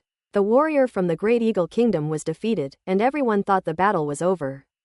Unexpectedly, the warrior from the White-Headed Eagle Kingdom suddenly rushed forward, swung his arm, and smashed it down on the head of the warrior from the Great Eagle Kingdom. I admit defeat. The warrior from the Great Eagle Kingdom was horrified and wanted to admit defeat. But it was too late. Boom! The warrior from the Great Eagle Kingdom was smashed to the ground, blood splattering everywhere, and he fell silent instantly. The entire room fell silent. Everyone was shocked by the ruthlessness of the warriors from the Bald Eagle Kingdom. No one expected him to suddenly resort to deadly force. It was just a competition. Aren't the martial artists from the United States afraid of escalating the conflict between the two countries? In the past, everyone maintained a certain level of self-respect and would not act this way unless they lost control. Has the United States gone mad this time? Insolence. The leader of the warriors from the Great Eagle Kingdom was furious and rushed into the arena, grabbing at the warrior from the White Eagle Kingdom with a claw. Bang! Just then, Ute, the leading warrior of the White Eagle Kingdom, appeared in front of him and exchanged blows with him. Woo woo woo. The two men took several steps back, both looking at each other with solemn expressions. The warrior from Great Eagle Kingdom looked at his fellow countryman lying lifeless on the ground, his face ashen, and said angrily, Ute, you've gone too far. HMPH. A hint of barely perceptible headache flashed in Ute's eyes, but he sneered, Arnold, you're not a newbie anymore. Don't you know that fists and feet have no eyes? Don't blame others. He's about to admit defeat, said Arnold, a warrior from the Great Eagle Kingdom, glaring angrily at Ute. He hasn't admitted defeat yet, it's his own fault for not saying so sooner. Ute acted like a dead pig not afraid of boiling water, refusing to admit his side's mistake. You! Arnold trembled with rage, turning to shout, Temple Priest, what do you have to say? The Temple Priest hesitated for a moment, then finally said, the warrior from the Great Eagle Kingdom did not explicitly admit defeat, but the warrior from the White-Headed Eagle Kingdom, knowing that his opponent was about to concede, still attacked with deadly force, which violated the principles of the exchange meeting. Therefore, he is banned from participating in the competition. I accept this verdict, Ute said first. Quote. Arnold was definitely going to suffer this loss in silence. The Temple Priest didn't favor either side, but that was the rule, and he couldn't say anything. Aren't you leaving yet? Ute glared fiercely at the beast-like warrior and walked towards the audience seats. The martial artist returned to normal, his face pale, and the beastly aura around him disappeared. He obediently followed Ute's steps. Arnold was furious. He glared at Ute and his companion, then grabbed his companion's body and returned to the stands. The second match, Japan vs. Australia. The competition resumed. Ellipsis. In the audience, Wang Teng glanced in the direction of the White Eagle Kingdom and said, Is there something wrong with that beast-transformed warrior? He probably couldn't control his brutality when he went for the kill. Upon hearing this, Ji Shuming, Mu Zhiguo, and the others were immediately startled. They hadn't noticed it before, since the warriors from the White Eagle Kingdom seemed quite conscious after transforming into beasts, not like they had lost their minds. Yes, Tantai Zan nodded and explained, those are the genetic warriors that the White-Headed Eagle country has been researching. Gene warriors. A strange look flashed across Ji Shuming and the others' faces. It's unbelievable that such a thing exists, and that the United States has even developed it. It seems they have conducted extremely in-depth research on gene warriors, but there are still some shortcomings, Wang Tang said thoughtfully. If a martial artist's will is overwhelmed by the will of a beast, that's what happened just now, Tantai Zan said. Be careful when you encounter martial artists from the White Eagle Kingdom later. Yes, everyone felt a chill run down their spines and nodded in agreement. They had all witnessed the battle very clearly. After transforming into beasts, the warriors of the White Eagle Kingdom possessed strength that surpassed that of their peers, which was enough to make them dare not let their guard down. However, with the first case, the temple priests will likely be more vigilant and won't easily let any martial artists from different countries get into trouble. Otherwise, this exchange meeting will be completely ruined, Tantai Zan said, glancing at the White Eagle Kingdom, and sneered, moreover, I think the White Eagle Kingdom won't dare to go too far. Otherwise they won't be able to withstand the wrath of the other countries. Do genetic warriors have some kind of fatal flaw? Wang Tang asked, stroking his chin. Oh, why do you say that?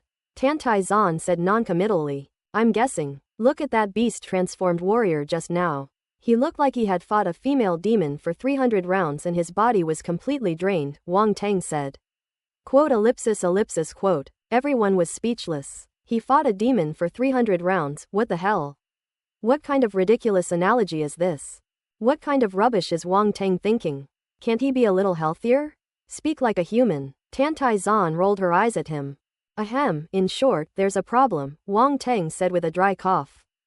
After calming down, everyone took a closer look and found that, just as Wang Tang had said, the beast-transformed martial artist was now extremely weak and seemed to be really quite frail. Genetic defect. Seeing the expressions on everyone's faces, Tantai Zan suddenly smiled slightly and said. Everyone couldn't help but look at Tantai Zan. A hint of surprise flashed in Wang Tang's eyes. Genetic defect, it seemed that this was the reason for the loss of the other party's life essence. Can this genetic defect affect lifespan? Wang Tang asked. Probably. All I know is that those early-stage gene warriors don't live long, Tantai Zan said. Wang Tang nodded and didn't ask any more questions, knowing this much was enough. Without a doubt, the essence of life is definitely the attribute dropped by that gene warrior, no doubt about it. Wang Tang's eyes gleamed. Could these martial artists from the Bald Eagle country all be genetically engineered martial artists? If so, he'd be rich. On the other side, the warriors from the Bald Eagle Kingdom suddenly felt a chill, as if a strong sense of malice was enveloping them. Ute looked around, his face full of confusion. At this moment, the battle between the Japanese and Australian warriors had reached a fever pitch, and the outcome was quickly decided, with the Japanese emerging victorious. This result is surprising. Japan has a small land area and limited resources, so there are probably not many genius martial artists. Unexpectedly, they won the first competition. The Japanese warriors cheered wildly, as if they had achieved a great success. It's enough to make people shake their heads. Many martial artists from other countries even showed disdain, seemingly looking down on Japanese martial artists. Wang Tang picked up the attribute bubbles in the arena. Wood type force *135. Gold type force *110. Wood type force *85. Next up is the third match. Shah Kingdom vs African Union. A tall, black man emerged from the African Union and entered the arena. Ren Qingkang also stood up. Wang Tang glanced at him and figured that this person had reached the 9-star warrior level, which Ren Qingkang could probably handle, so he didn't say anything. Ren Qingkang stepped into the arena, stood facing his opponent, and the match began instantly. Boom! The two unleashed their force and clashed directly. Despite their tall, muscular physiques, the warriors of the Africa Alliance are incredibly fast, making them difficult to defend against. Ren Qingkang was no ordinary person either. He possessed lightning-type primal force, and as soon as he made a move, he attracted everyone's attention. Lightning force. Everyone was shocked. The saying, Shah Kingdom produces outstanding martial artists is indeed true. On the White Eagle side, Yute's eyes flashed and he said in a gloomy tone. So what? He's still just a 9-star warrior level soldier, Ford said. What do you know? He's not good enough this year, but what about the next year? He's young, the next year will be his time, Yute said. A cold glint flashed in Forte's eyes as he said, then let's kill him? Let's wait and see. It's not a good time to make a move here, Yute said hesitantly. Ellipsis. The competition in the arena became increasingly intense, and in just 1 minute, the battle between the two sides was already coming to an end. Ren Qingkang's strength was not to be underestimated. He had cultivated his thunder body technique to an extremely high level, making his physical body powerful and crackling with lightning. He slammed into the warriors of the African Alliance. The warrior from the African Union was sent flying backwards. While he was in midair, the man appeared above him and delivered another powerful kick. PFF'd. The warrior from the African Union crashed to the ground with a thud, his body contorted into a shrimp-like shape, spitting out blood, and immediately lost consciousness. Sha Guosheng won this match. The powerful figures from various countries all showed surprise as they stared at Ren Qingkang in the arena, each with their own thoughts, and no one knew what they were thinking. Ren Qingkang returned to the audience seats, glanced at Wang Teng, and then sat back down without saying a word. Wang Teng understood his gaze. This guy was trying to provoke him. He didn't care and didn't really take Ren Qingkang's constant targeting to heart. Ren Qingkang is just a defeated opponent. No matter how much he tries, he can't cause any trouble. Wang Teng has already moved ahead, so there's no reason for him to look back. If Ren Qingkang tries any tricks, Wang Teng wouldn't hesitate to crush him. However, this guy was a lightning attribute pet, and it dropped a lot of lightning attribute bubbles, all of which went to Wang Teng. Lightning Force *60, Lightning Force *35, Thunder Body *12. The competition continued, with martial artists from various countries taking to the field, and the battles grew increasingly intense. After a series of tests, they had fought against all the warriors below the quasi-warrior level, with each side having its own victories and defeats. The situation in Sha Kingdom went surprisingly smoothly. Ji Shuming, Luo Cheng, and the others all made their moves and achieved success, with no one suffering a defeat. The martial artists from all countries wore solemn expressions. The young martial artists of the Sha Kingdom were extraordinary, each possessing the potential to become a prodigy. Moreover, many people have noticed that Wang Teng from the Sha Kingdom has not yet made a move. Wang Teng and Ji Shuming, who appeared to be the same age, remained calm and composed as they sat in the audience, watching the match. Could this young man be a powerhouse at the quasi-warrior level or higher? The United States has been closely monitoring the movements of the United Kingdom, and they attach great importance to the remaining few who have not yet made a move. After all, Ji Shuming and the others who came before them had shown great strength, so how could those who came after them be any less capable? Those who had interacted with Wang Teng, such as Fortes and Quincy, had a deep impression of him, especially when he confronted Fortes and others. His imposing manner made them dare not underestimate him. If you ask me, you guys really take him seriously. No matter how strong the Sha people are, can they be stronger than us? Ford said defiantly. These Sha people are still so arrogant because they haven't met us yet. We'll show them what we're capable of then, Quincy sneered. You guys should take it easy. Those Sha people don't look like they're easy to deal with, Martha said with a smile. Martha, you wouldn't happen to have taken a liking to that pretty boy, would you? You're actually speaking up for him. Quincy glanced at Martha and sneered. Quincy. Forte's face immediately darkened. Shut up, all of you. Ute glared coldly at the group and said, don't be careless when you encounter people from Sha, but don't use your genetic abilities unless absolutely necessary. Brother Ute, we finally obtained genetic abilities, what's going on with not letting us use them? Quincy protested. Your genetic abilities are still immature. As you saw before, in a real battle, your will might not be able to control the will of the beasts, Ute said with a solemn expression. HMPH, that's because he's too useless, his willpower isn't strong enough, he's at best a half-baked guy. But we're different. Our willpower has been tested many times, and it's much stronger than his, Ford said. That's right, we're different. We can control these genetic abilities, so you don't need to worry, Quincy said. Never mind, you can handle it yourselves. If anything goes wrong, don't blame me for not warning you. Ute snorted coldly and turned to leave. Today's competition has ended, and they will return to the town below to rest before continuing their competition tomorrow. Fortes and Quincy didn't seem to care, as if they hadn't taken his words to heart. As Martha watched Ute's departing figure, a strange light flickered in her eyes, lost in thought. It was 7 p.m. in the hotel. After everyone had finished dinner, they were about to go their separate ways. Wang Teng stood up, stretched, and sighed contentedly. It must be said that the chefs in Scandinavia are quite good, and the food they make is unique and distinctive. Those who can become spirit chefs are not mediocre at all. However, the weakest among Wang Teng and his group are now 9-star warriors, and ordinary spiritual food has limited benefits for them. Unless it is spiritual food made by a master chef and made with extremely high-end ingredients. In Scandinavia, it's impossible to assign a master chef specifically to serve them. Although Wang Teng is a master chef, he was not picky because it was his first time eating Nordic cuisine. He then got up and walked out of the hotel. Wang Teng, where are you going? Tantai Zan asked, frowning. Let's wander around. Wang Teng waved his hand without turning his head and walked out of the hotel. This guy, Tantai Zan was utterly speechless. During the exchange meeting, everyone else was too busy having fun to care about anything else, but this guy was carefree and didn't take the meeting seriously at all. He played and ate as he pleased. If you didn't know better, you'd think he was there on a paid vacation. Ren Qingkang, Ji Shuming, and the others watched Wang Teng's departing figure, feeling a pang of envy. After a day of fighting, they couldn't afford to be carefree even if they wanted to. However, Wang Teng sat in the audience all day without moving a single finger. Everyone thought about it and felt their mentality collapse, feeling very unbalanced. Never mind him, you all get some rest and prepare for tomorrow's exchange meeting.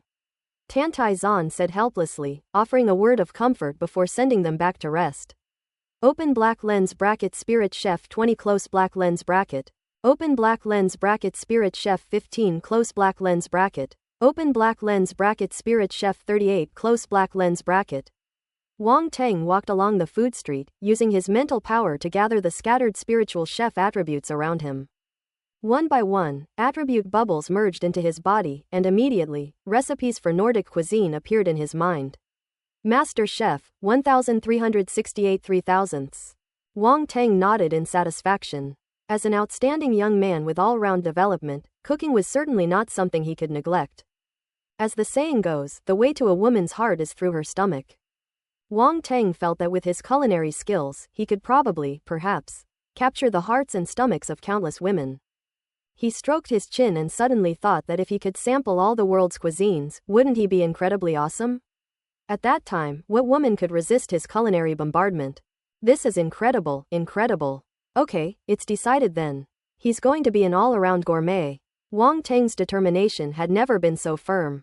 Leaving the food street, Wang Teng concealed himself, disappearing into the darkness like a phantom of the night, and sneaked into the museum. My little darling, I'm here again.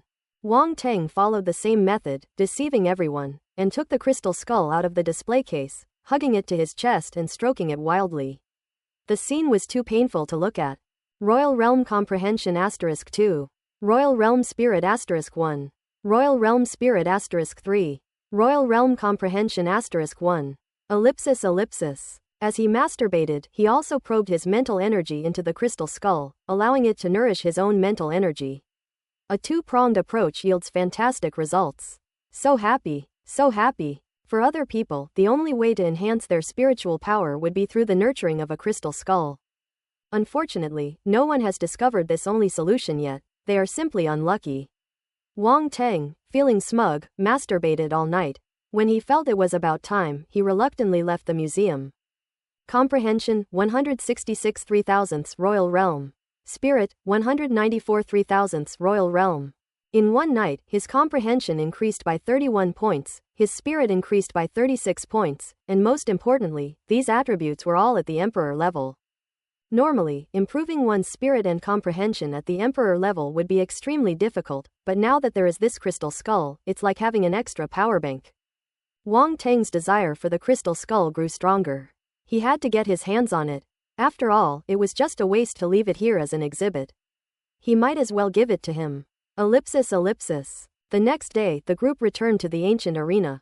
At dawn, a light mist hangs over the mountain, making the buildings and statues on the summit appear even more extraordinary and sacred. Wang Teng stood at the edge of the arena, glanced at the mountaintop, and then looked away before taking his seat. The atmosphere between nations is even more tense today, with a faint sense of war hanging over the arena. A figure descended from the mountaintop. It was the temple priest in white robes.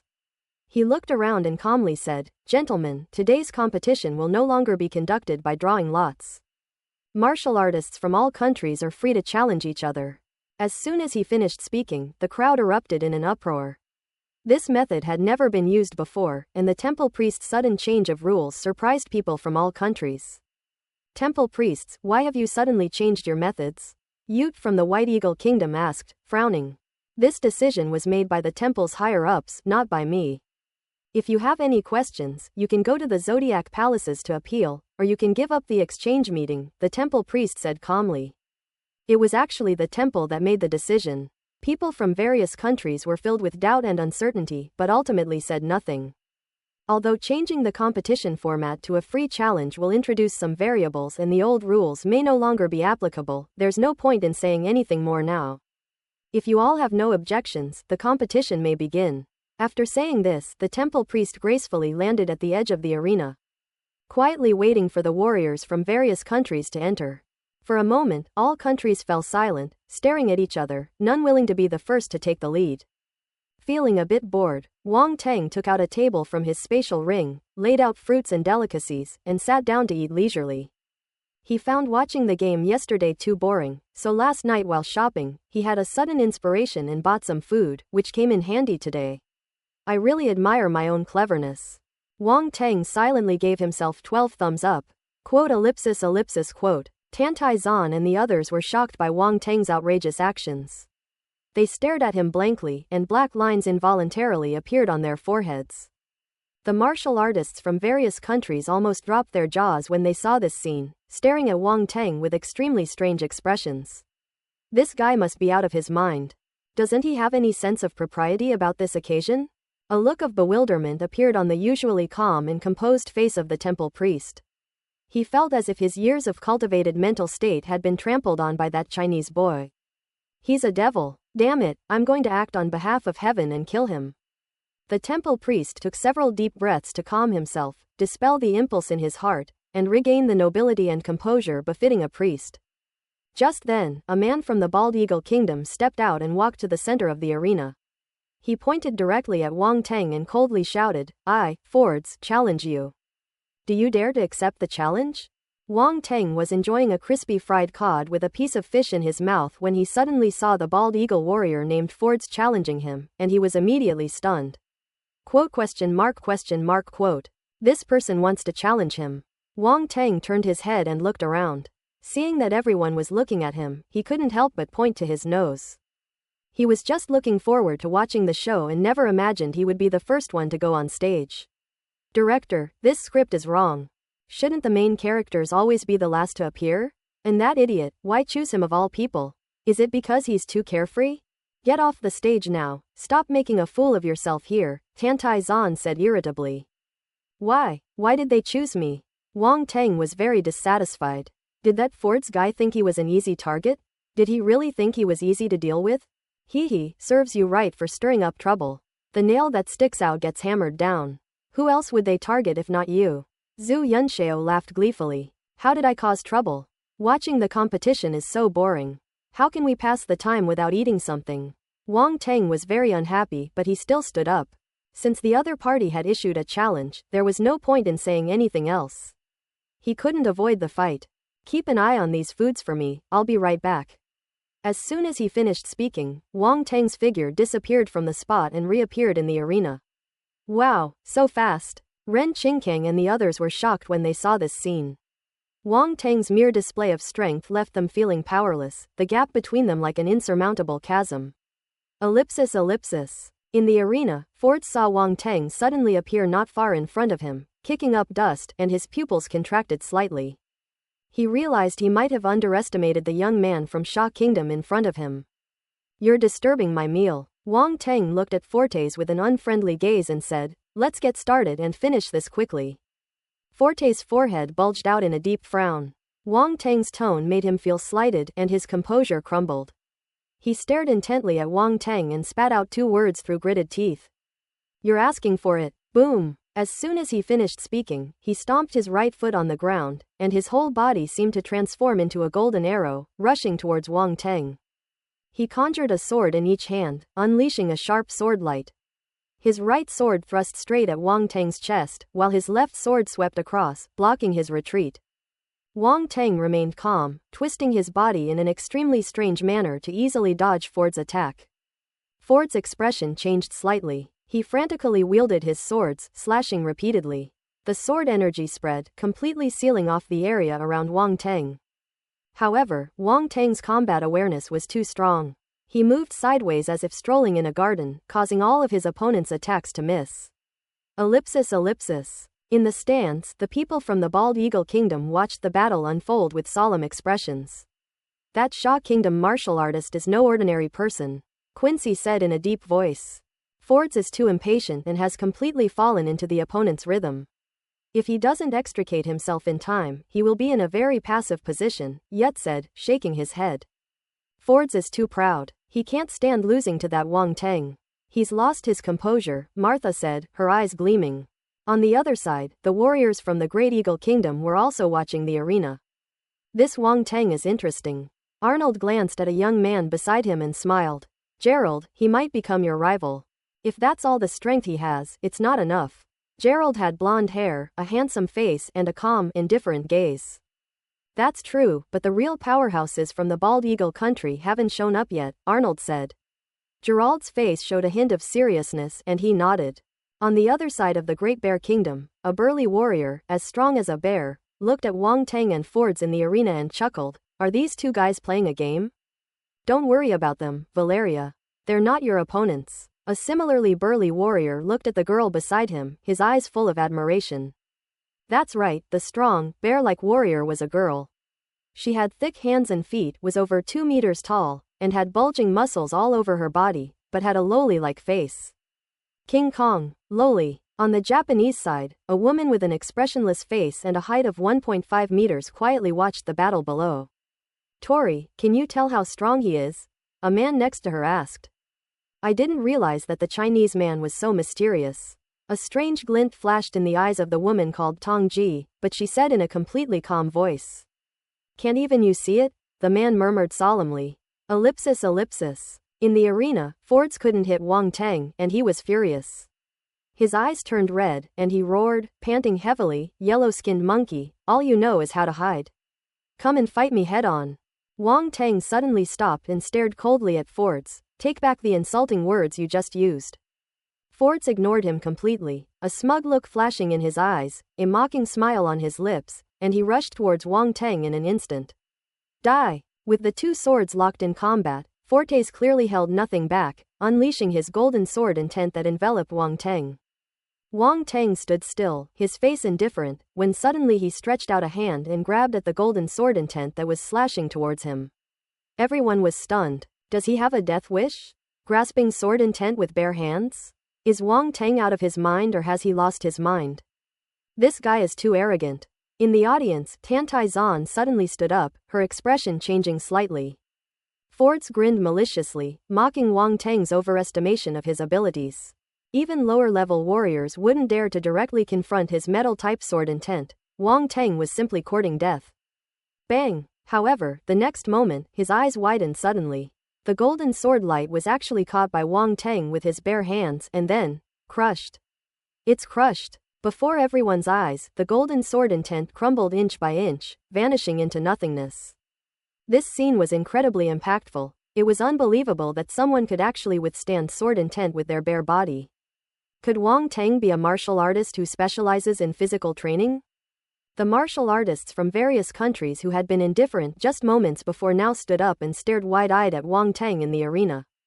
Tantai Zan breathed a sigh of relief, her eyes gleaming. She hadn't expected that she had underestimated Wang Teng. Is his physical body that strong? In the arena, Wang Teng crushed the golden sword intent, looked up at Ford's, and chuckled. Your sword intent isn't strong enough, little brother. Damn it, Ford's pulled back violently. The scene he had just witnessed had a tremendous impact on him, and he felt an extremely strong sense of danger from Wang Teng. Too naive. Wang Teng shook his head, his figure disappearing from the spot. Fords looked horrified and looked around, searching for Wang Teng. Behind you. At that moment, a soft voice reached his ears, very close.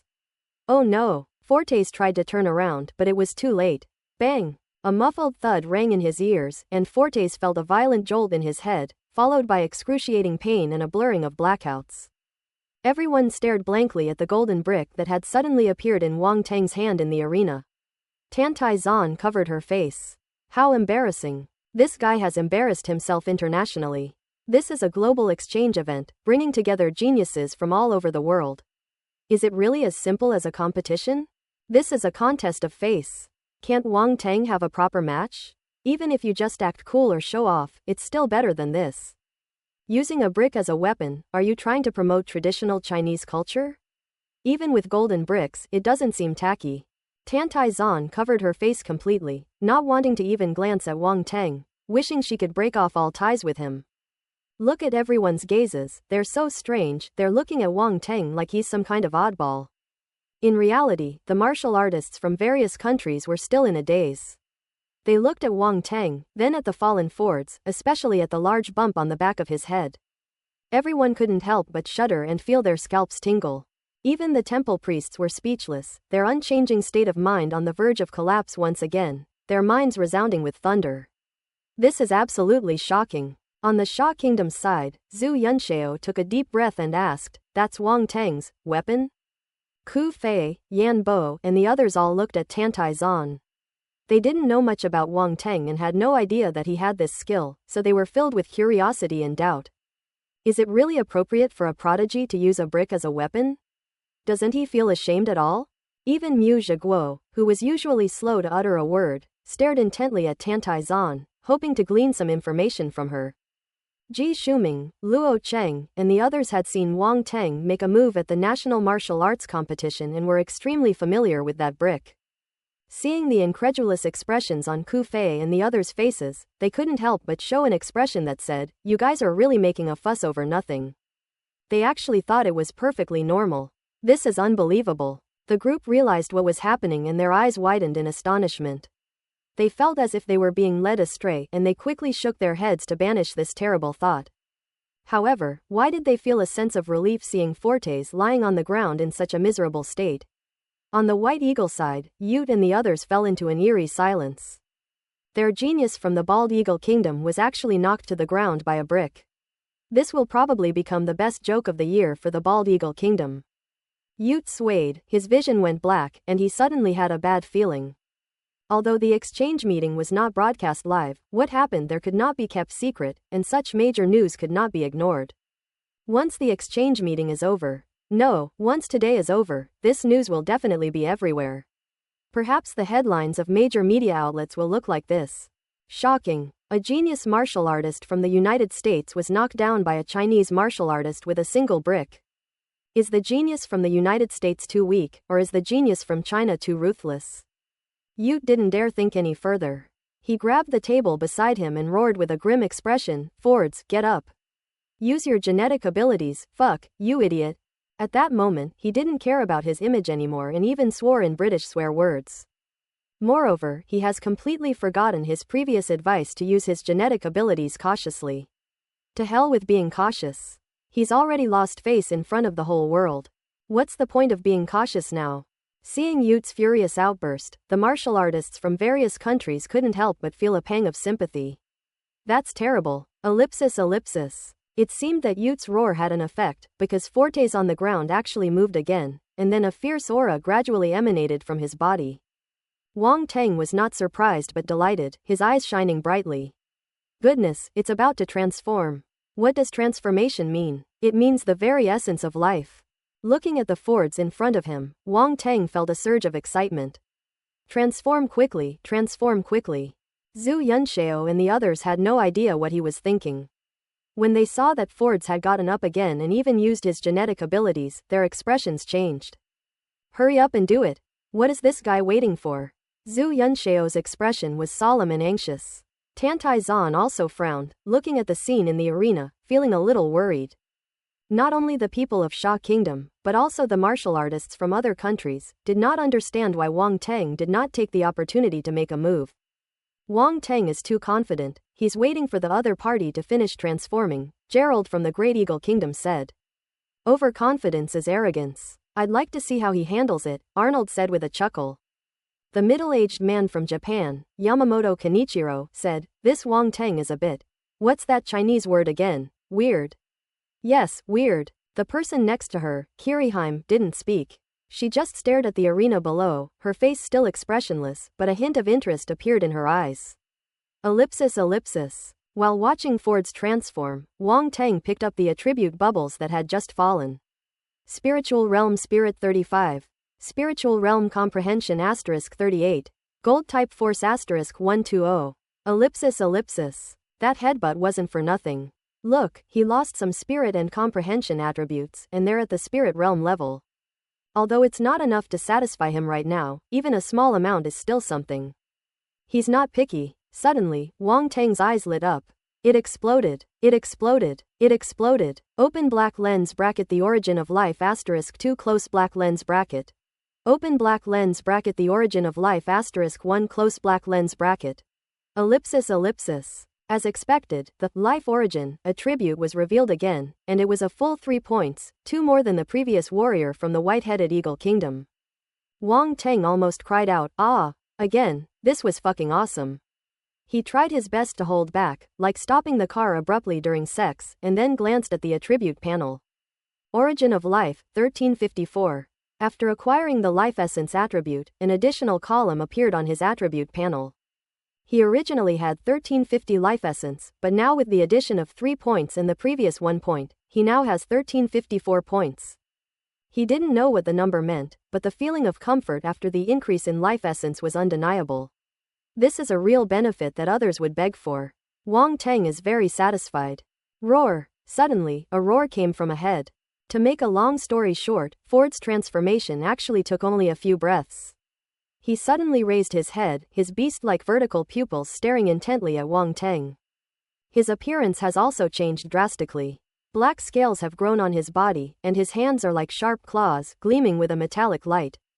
His eyes were originally extremely fierce, but when he met Wang Teng's gaze, he couldn't help but be stunned. What's with that smug look on his face? What are you laughing at? Fortes asked in a dangerous tone, his eyes flashing with danger. Did I laugh? Wang Teng's face hardened, and he flatly denied it. You're mistaken, I didn't laugh, you're not funny at all. Fords. You look really ugly. Wang Teng looked Fords up and down and clicked his tongue in amazement. Forte's forehead veins throbbed. Damn, this guy hit a nerve. This beast transformation is so ugly, it completely ruins his handsome appearance. Fords considers himself extremely handsome, and his only regret about transforming into a beast is that he becomes ugly. He had already ignored it and planned to go back to normal after the match, but he never expected that this guy would expose him to his face. Why bring up something you shouldn't talk about? This kid is so annoying. Humans finally evolved from beasts into a civilized species, and you've gone and crawled back to your old ways. Is it fun being a beast? Wang Teng seemed oblivious to Fortes' expression, shaking his head as he continued. Fortes' face was as black as the bottom of a pot from anger. Wang Teng has such a foul mouth. It's simply intolerable that they treat their prized genetic abilities like wild beasts. Why do you people choose to become beasts instead of being perfectly normal people? Do you perhaps enjoy this kind of behavior? Wang Teng asked suspiciously, stroking his chin. Fords. The people of the Bald Eagle Kingdom. Warriors from all over the world. Tantai Zan and others. Why the hell do they like this style? What do you take those people from the Bald Eagle country for? Perverts? Wang Teng's voice wasn't loud, but everyone present was a martial artist, so they heard it clearly and were immediately speechless. This guy is so cunning, the things he says are infuriating. Everyone looked at the warriors from the White Eagle Kingdom with a hint of schadenfreude. I've heard that you, the Bald Eagle. Wang Teng wanted to say something more, but Fortes couldn't listen anymore. Shut up. Fords completely exploded, roaring as his figure disappeared from the spot, turning into a blur as he rushed towards Wang Teng. Go to hell. At this moment, Fortes' speed and force power have both increased significantly, making him much stronger than before. His force erupted, condensing into sword light on his two-handed swords, and he slashed fiercely. Metal-based sword intent, 50%. Fords' metal-type sword intent seemed to have been enhanced, reaching a peak of 50%, making it incredibly sharp as if it could cleave the air itself. Sword marks appeared on the hard ground of the arena. Dust flying everywhere. Under that powerful sword intent, Wang Teng was like a weak and helpless blade of grass. Can he stop him? Martial artists from various countries watched the scene unfold, and the same question arose in their minds. They all valued the genetic abilities of the warriors from the Bald Eagle Kingdom and wanted to see the difference between normal warriors and Bald Eagle Kingdom warriors under the enhancement of genetic abilities. Unexpectedly, Wang Teng made no move at all, letting the sword light fall down. Boom! The sword light completely engulfed Wang Teng's body, and the explosion of primal force filled that area, creating terrifying aftershocks that spread outwards. So, we've lost. Luo Cheng and the others stared down in disbelief. How could that prodigy, who far surpassed them, have been defeated so easily? In the sky, Tantai Zan looked up at the sky. Not only her, but many martial artists from various countries also noticed the anomaly and looked up. The temple priest looked up at the sky with a hint of surprise in his eyes. This kid is really interesting. A dark figure descended from the sky, a golden light flashing as it traced a graceful arc. Fords was horrified and leaned back, trying to avoid it. But how could Wang Teng not see through such a simple dodge? A cold smile appeared on his lips, and he lowered his body, sending the brick right next to Ford's head. Boom! The brick struck hard, sending Fords flying more than 10 meters before he crashed heavily to the ground. After transforming into his beast form, Fords remained stubborn. He shook his head, leapt up, and roared as he charged at Wang Teng once more. Its head is pretty hard. A look of surprise appeared on Wang Teng's face, and his figure disappeared from the spot. Ford's heart skipped a beat when he saw him disappear. He had suffered from this strange movement before, and was hit on the head without any warning. He was still feeling lingering fear. That person is too insidious. Specializing in cold-pressed bricks. This time he was smarter. He couldn't find Wang Teng, but fortunately, he used his two swords to create an impenetrable defense around him. I'm here. Wang Teng suddenly appeared to the left of Fords, grinning. Boom! Fords was prepared and suddenly slashed his longsword to the left. Unfortunately, Wang Teng had already disappeared, leaving only a lingering shadow in the place. Where are you looking? Are you seeing things? I'm right here. Wang Teng's voice came from behind him. Fords was startled and, without thinking, suddenly slashed out with his longsword. But it was another disappointment. Next, Wang Teng appeared and disappeared around Fords, creating afterimages that left Fords dizzy and unable to distinguish between the real and the fake. Fords is going to lose. In Japan, Kiriheim shook her head. Gerald from the Great Eagle Kingdom, Valeria from the Great Bear Kingdom, and others shook their heads, clearly seeing that Fortes was doomed. That idiot. On the White Eagle side, Yute's face was ugly, and he cursed inwardly.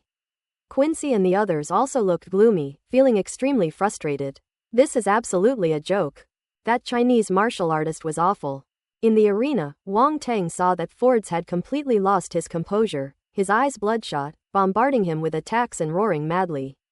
Knowing that he had exhausted him enough, Wang Teng suddenly took a step forward, piercing through Fords' dancing sword light, and threw a brick at him. Snap! Snap! Snap! Wang Teng showed no mercy, repeatedly pounding bricks into his face. Fords was stunned, spinning around in place, seeing stars. For a dignified near-warrior level expert to have his face smeared like this, it shows how ruthless Wang Teng was. Before long, Forte's face was swollen like a pig's head, with big bumps all over his head, a truly dramatic sight. Anyone who sees this will likely praise its outstanding talent. Enough! A loud shout suddenly came from the audience section of the Bald Eagle country. Wang Teng paused, the golden brick in his hand stopping at Ford's face, no more than 10 centimeters away, before turning to look at Ute. We concede, Ute said coldly. Boom! No sooner had he finished speaking than the brick in Wang Teng's hand suddenly fell to the ground. Fords was sent flying and crashed to the ground, his eyes rolled back, and he passed out completely. Ute roared in anger. Sorry, I accidentally couldn't stop myself. I didn't mean to. Wang Teng looked at him, completely innocent. That bitch. Ute was so angry he felt like vomiting blood. This bastard was too hateful, he wasn't even human. Hiss. After the battle ended, everyone looked at Fortes' appearance and couldn't help but gasp. That's too ruthless. Fords was beaten so badly that his face was unrecognizable. His head was swollen to at least twice its normal size, a truly pitiful sight. Even a near warrior-level martial artist would be struck hard and suffer a concussion.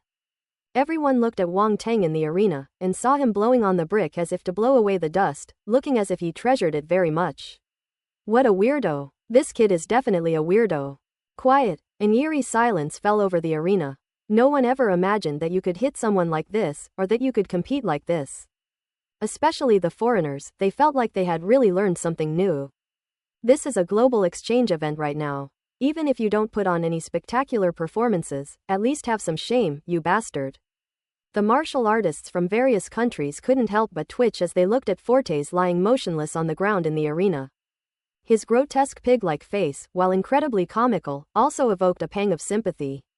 That's terrible. How could it be so tragic? The way everyone looked at Wang Teng carried an indescribable meaning. Fear. Even the prodigies from various countries who hadn't yet made a move, such as Gerald, Kiriheim, and Valeria, felt their hearts pounding, their eyes darting around, and they were getting a headache. Running into this guy will be troublesome. At this moment, they actually acknowledged Wang Teng's strength in an unconventional way. Cough. The temple priest snapped out of his daze, his expression turning sour. He had no good feelings towards Wang Teng, the culprit who had ruined his mood, and didn't want to see that punchable face at all. He turned to Yute and said, Fortes of the White Eagle Kingdom has lost this match. Take him away. Yute's face turned ugly, and he felt even more ashamed. He flashed into the arena, picked up Fortes, and glared fiercely at Wang Teng. Don't look at me like that, it's like I'm seducing your sister, Wang Teng said, rolling his eyes. Quote. Yute. His face immediately turned green. How the hell did this bastard know he had a sister?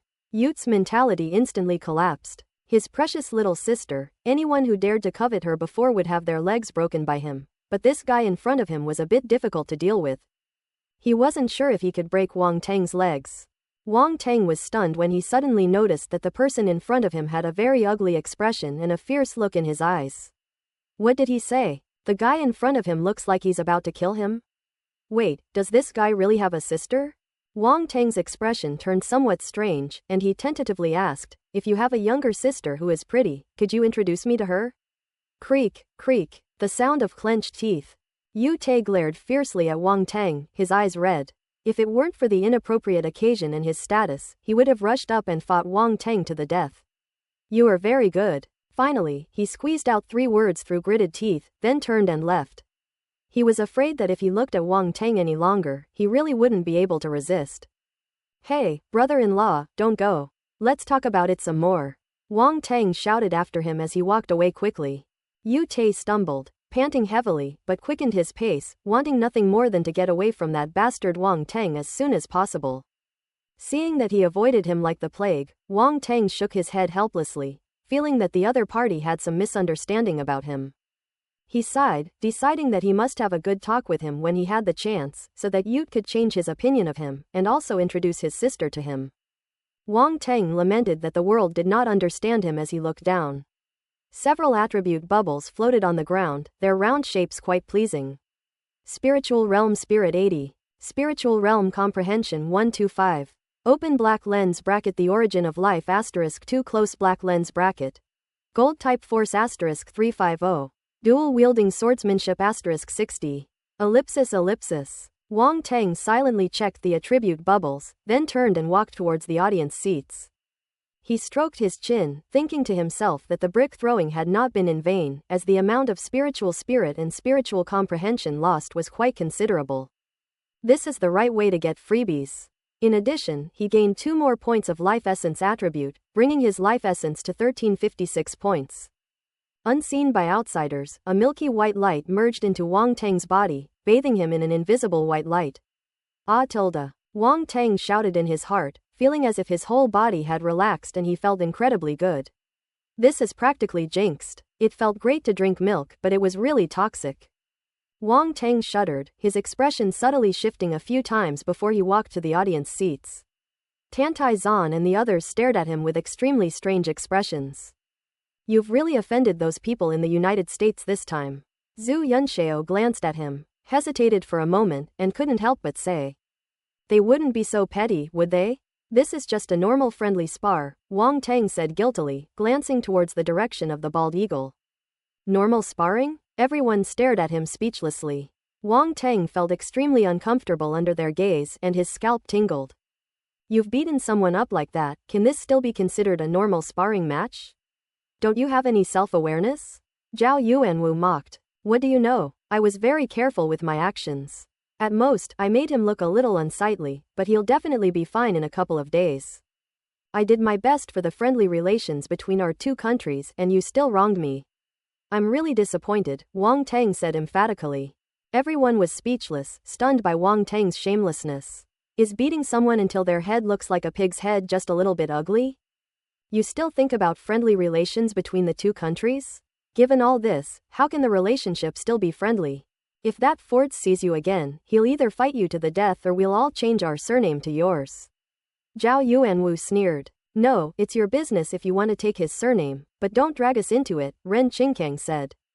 But seriously, don't even think about a friendly relationship, it's too unrealistic, Ji Shuming said meaningfully, patting Wang Tang on the shoulder. You don't understand. Believe me or not, the next time he sees me, he'll definitely smile at me, Wang Tang said confidently.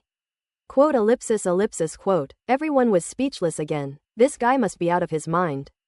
You beat someone up like this and expect him to smile at you? Unless that Fortes has a screw loose. While the group was arguing, the competition resumed. A warrior from the Great Bear Kingdom stepped forward and shouted, I, Andre, challenge the warriors of the Great Eagle Kingdom. I request to fight. Wang Tang looked down at the big guy, sat down, and started eating while preparing to watch the competition with great interest. I'll go. One of the warriors from the Great Eagle Kingdom stepped forward and entered the arena. Give me your name, Andre said. William, said the warrior from the Great Eagle Kingdom. PFF'd. Wang Tang had just taken a sip of his drink when he immediately spat it out. These two names are really. One is Andre, the other is William. These names are similar to Zhang Wei from Sha Country and David from Bald Eagle Country. They have aliases all over the country. What's so funny? Zhu Yunxiao looked at him strangely and asked. I wasn't laughing, I was watching the game, Wang Tang stammered, managing to fool her. Zhu Yunxiao shook his head speechlessly, feeling that Wang Tang was a bit neurotic. Could it be that his head was caught in a door when he was a child, which is why he was so strange? As they were talking, Andre and William below had already clashed in battle. Rumble. The battle below was extremely exciting, with the two exchanging blows and the force roaring as they clashed fiercely in the wide arena. Everyone felt that the competition was finally back on track. That's more like it. This is what a real competition is like. The match between Wang Tang and Ford just now didn't even count. Wang Tang appeared to be watching the match, but his mind was actually absorbed in the attribute panel. He had previously obtained an attribute bubble for dual-handed sword technique, and he was currently reviewing the related insights in his mind. This dual sword technique is more of a skill for using two swords than a combat technique, but it is quite practical. After all, sometimes using two swords at the same time has a significant advantage. Wang Tang had previously felt that Ford's dual-wielding swordsmanship was extremely sharp, and if it weren't for his speed, it would have been quite troublesome to deal with him. Ford's strength was far inferior to his, but now that the dual sword technique was in his hands, it was naturally able to unleash even greater power. Imagine being on the battlefield, wielding two great swords, hacking and slashing your way through. How beautiful that scene would be. Boom! A loud bang suddenly came from the arena below. The two martial artists clashed fists, unleashing extremely strong energy that swept outwards. Andre from the Great Bear Kingdom has grasped at least 60% of the earth-based fist intent. It seems we can't underestimate the geniuses from all countries, Ku Fei remarked. The water-based fist intent of the Great Eagle Kingdom martial artist has also reached more than 50%, and his origin force cultivation is even higher. The two are actually quite similar, Yan Bo analyzed. The crowd watched the competition and offered their comments. Mu Zhiguo and the others also agreed with the two men's views. At present, the two men's strengths are similar, but in terms of combat power, it seems that Andre, who has mastered 60% of the Earth-type fist intent, is stronger. Boom! Sure enough, after several exchanges of fire, William coughed up blood and flew backward, ultimately unable to withstand the attack. The match ended, and William of the Great Eagles left the field in disappointment. The people of the Great Bear Kingdom, their faces beaming with joy, surrounded Andre, their laughter echoing throughout. Wang Teng was also very happy. Looking at the attribute bubbles falling in the arena, his mental energy surged out. Earth Elemental Force *380. Earth-type Fist Intent *120. Water-based Force *420. Water-based Fist Intent *90. It actually has two different Fist Intent attributes. Wang Teng was secretly delighted. An Earth element and a Water element were exactly what he needed. Among them, Wang Teng has two types of Earth-type Fist Intent, Kongyue Fist Intent and Ape King Fist Intent. After thinking about it, he superimposed this Earth-type Fist Intent onto Kongyue Fist Intent. Of the two styles of boxing intent, Kongyue boxing intent is undoubtedly stronger. Kongyue Fist Intent, 355 thousandths 50%. The Kongyue Fist has grown to its current state thanks to both the attribute bubbles that Wang Teng picked up and his own insights. Then came the water-based Fist Intent. He didn't possess this Fist Intent himself, but now he had another method. As the water-based Fist Intent bubbles merged with Wang Teng's mind, fragments of memories surfaced. A figure practiced boxing in the water, day after day, year after year, until he finally grasped the power of the water flow. When he punched, he could create the feeling of an endless flow of water, greatly increasing his power. If water-based Fist Intent is combined with earth-based Fist Intent, it will perfectly combine hardness and softness, and will definitely produce a stronger effect. Wang Teng suddenly had this idea. Water-based Fist Intent, 91 thousandths 10%. However, his water-based Fist Intent was only recently acquired and was still quite lacking. If you want the two martial arts intentions to work together, they can't be too different. Otherwise, there's no point in talking about working together, and one side will inevitably dominate the other. The other earth and water elemental forces will further enhance his elemental power cultivation, helping him advance to the next realm as soon as possible. Even if you don't participate in the competition, just coming to watch is a great deal. With so many talented people around, he's got plenty to pick up next. Afterwards, martial artists from other countries also took to the field, but they were all ordinary martial artists of the Five Elements force. They were very strong, but none of them were particularly outstanding. But for Wang Teng, there was no difference. They were all just tools for producing attribute bubbles. Wood-type Force *450. Wood-type Fist Intent *150. Spiritual Realm Spirit 120. Open black lens bracket The origin of life *3 close black lens bracket. Fire Force *520. Fire-type Fist Intent *180. Water-based Force *360. Water-based Sword Intent *95. Ellipsis. It must be said that these martial artists from various countries are truly geniuses. Each of them has grasped a different realm of understanding, some strong and some weak. Without exception, all of them accounted for more than 40%. All of this benefited Wang Teng, who picked up so many attribute bubbles that his hands were almost sore. Even if you don't pick it up with your hands, your mental power will weaken it. Wang Teng's eyes flickered, and his understanding of the Five Elements Fist Intent flashed through his mind. Gradually, his brows furrowed. That won't do. If he were to improve each of the Five Elements Fist Intent one by one, it would waste too much time and be too uneconomical for him. If everything can be organized in one place, it will save time and effort. Why not create a Five Elements Fist, combining the 5 styles of martial arts? Wang Teng stroked his chin, finding the idea increasingly interesting. By combining the 5 elements and using various artistic conceptions as nourishment, an extraordinary combat technique will surely emerge. Wang Teng felt he had grasped the meaning, his eyes shining with an eerie light. Then he slowly closed his eyes, and countless flashes of inspiration in his mind converged into one point. Tantai Zan and the others immediately noticed his abnormality, sensing a strange aura emanating from Wang Teng. What's wrong with him? Zhu Yunxiao couldn't help but ask. This is an epiphany, Tantai Zan exclaimed in astonishment. A sudden realization. Ji Shuming and the others were slightly taken aback, then stared wide-eyed at Wang Teng.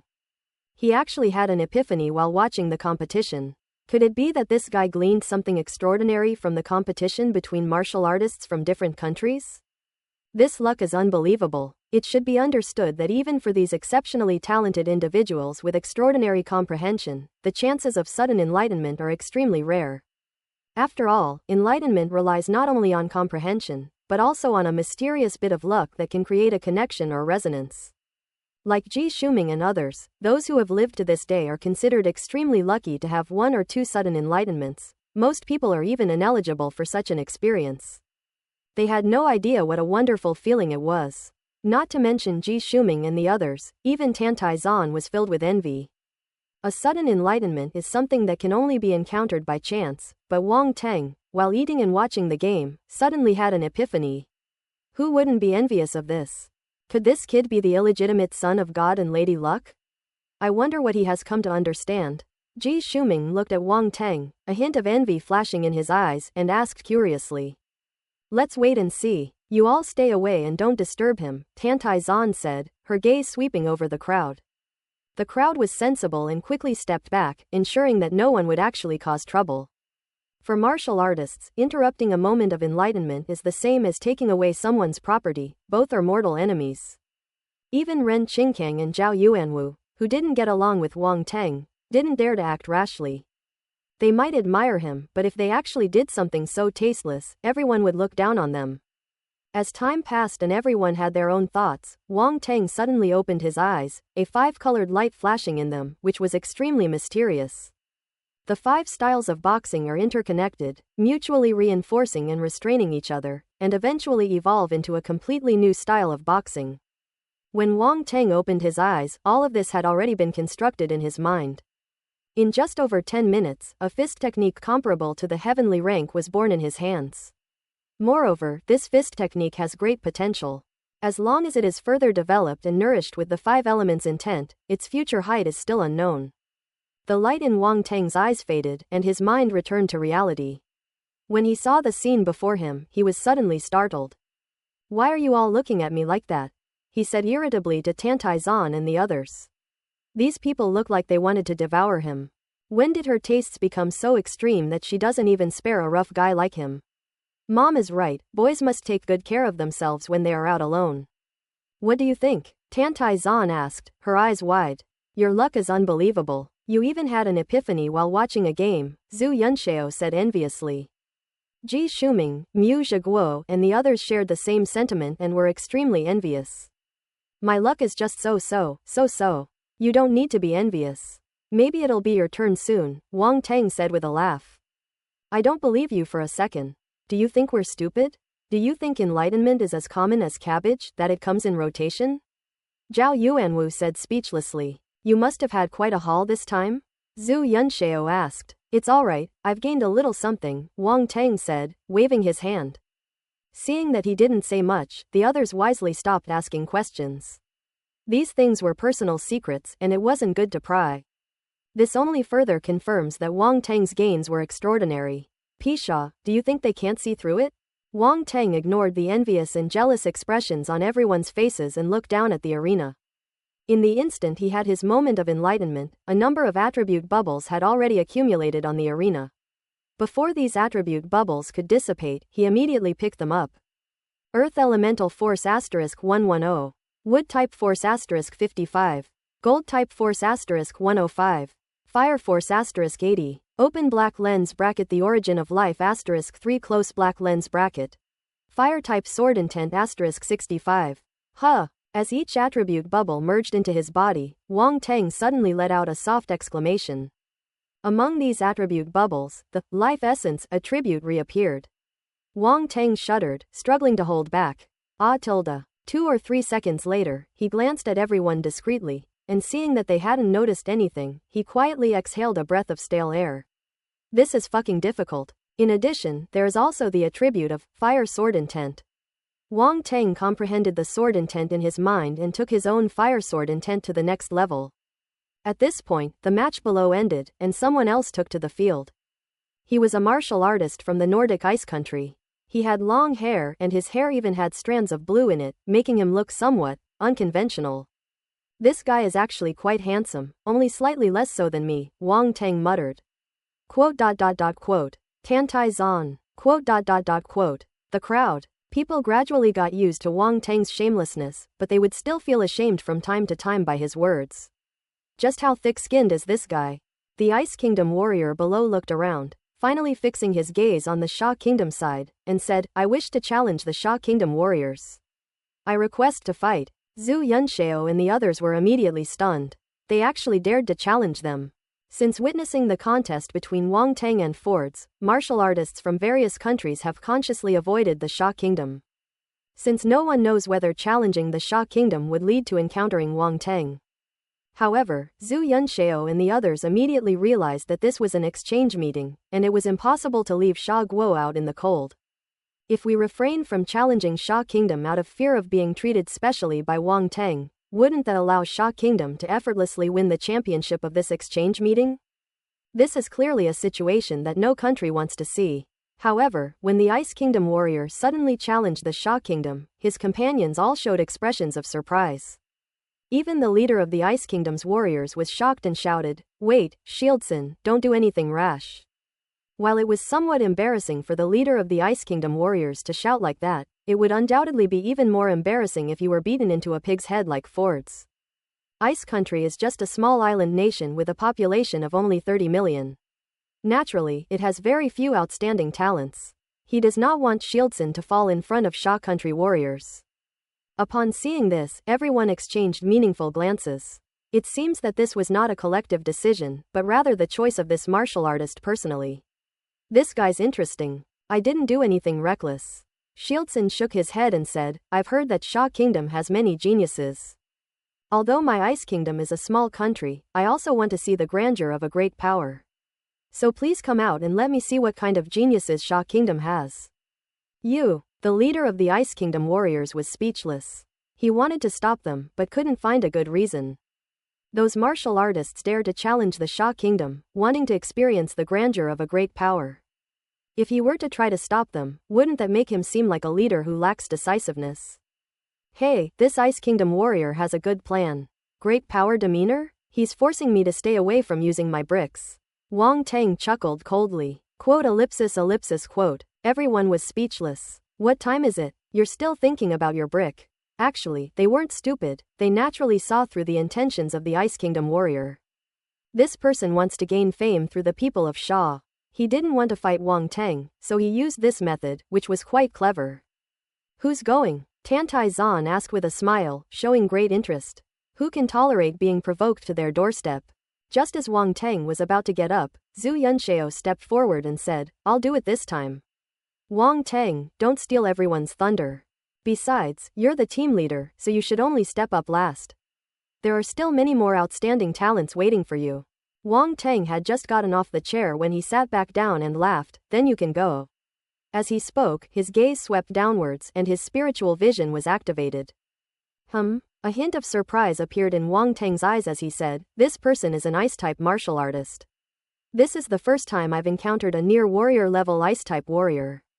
In Wang Teng's eyes, this Ice Kingdom warrior suddenly became a tool that could generate ice attribute bubbles. An ice-type martial artist. Zhu Yunxiao exclaimed in surprise, "How did you figure that out?" "I have my own way of dealing with it." Wang Teng didn't explain, but said, "The mutated force is not easy to deal with, so be careful." "Alright." Zhu Yunxiao nodded solemnly and leapt into the arena. The Ice Country, Shieldson. Sha Kingdom, Zhu Yunxiao. After they finished introducing themselves, they stared intently at each other. Boom! Suddenly, the two moved at the same time. The Ice Kingdom warrior produced an ice spear and thrust it forward, countless chilling glints enveloping Zhu Yunxiao. Zhu Yunxiao's expression changed slightly, and his primal force erupted. Fire force. This is the source of her confidence in not being afraid of ice-type martial artists. Zhu Yunxiao brandished his longsword, unleashing a burst of fiery sword light that clashed with the oncoming icy light. The forces of ice and fire exploded, and the intense heat and icy cold swept across the entire arena. Large amounts of ice froze the arena floor, and flames swept across, scorching the other half of the ground black. Hilton's attack failed, and he vanished from his spot, attacking Zhu Yunxiao from behind. Snort. Zhu Yunxiao snorted coldly, his body flashed, dodging the opponent's attack, and his long sword slashed down fiercely. A crimson sword beam flashed, melting away the ice in its path, and Shieldson's attack was completely annihilated. Shieldson's eyes flashed, but he did not take the attack head-on. Instead, he quickly moved to deal with Zhu Yunxiao. Boom boom boom. The two clashed and separated intermittently, fighting fiercely, with constant roars echoing through the air. These Ice Kingdom warriors are quite strong, Zhao Yuanwu said solemnly as he looked down. Don't underestimate martial artists from any country. Even small countries have some extremely talented geniuses, Tan Taizan said calmly, glancing at the crowd. People like Ji Shuming and Ren Qingkang are all 9-star warrior-level martial artists who have not yet advanced to the quasi-warrior level. But they are already top-notch geniuses and inevitably have some arrogance. At first, they naturally look down on a small country like Ice Country, but after seeing Shieldsen's strength, their contempt for him diminished considerably. Can Zhu Yunxiao handle it? Ji Shuming asked. It's hard to say. Mu Zhiguo shook his head, but unusually spoke up. Ice and fire are mutually restraining, and their strengths are evenly matched, so the outcome is really hard to predict. It's a bit risky. Wang Teng's expression was also somewhat serious as he looked down and slowly spoke.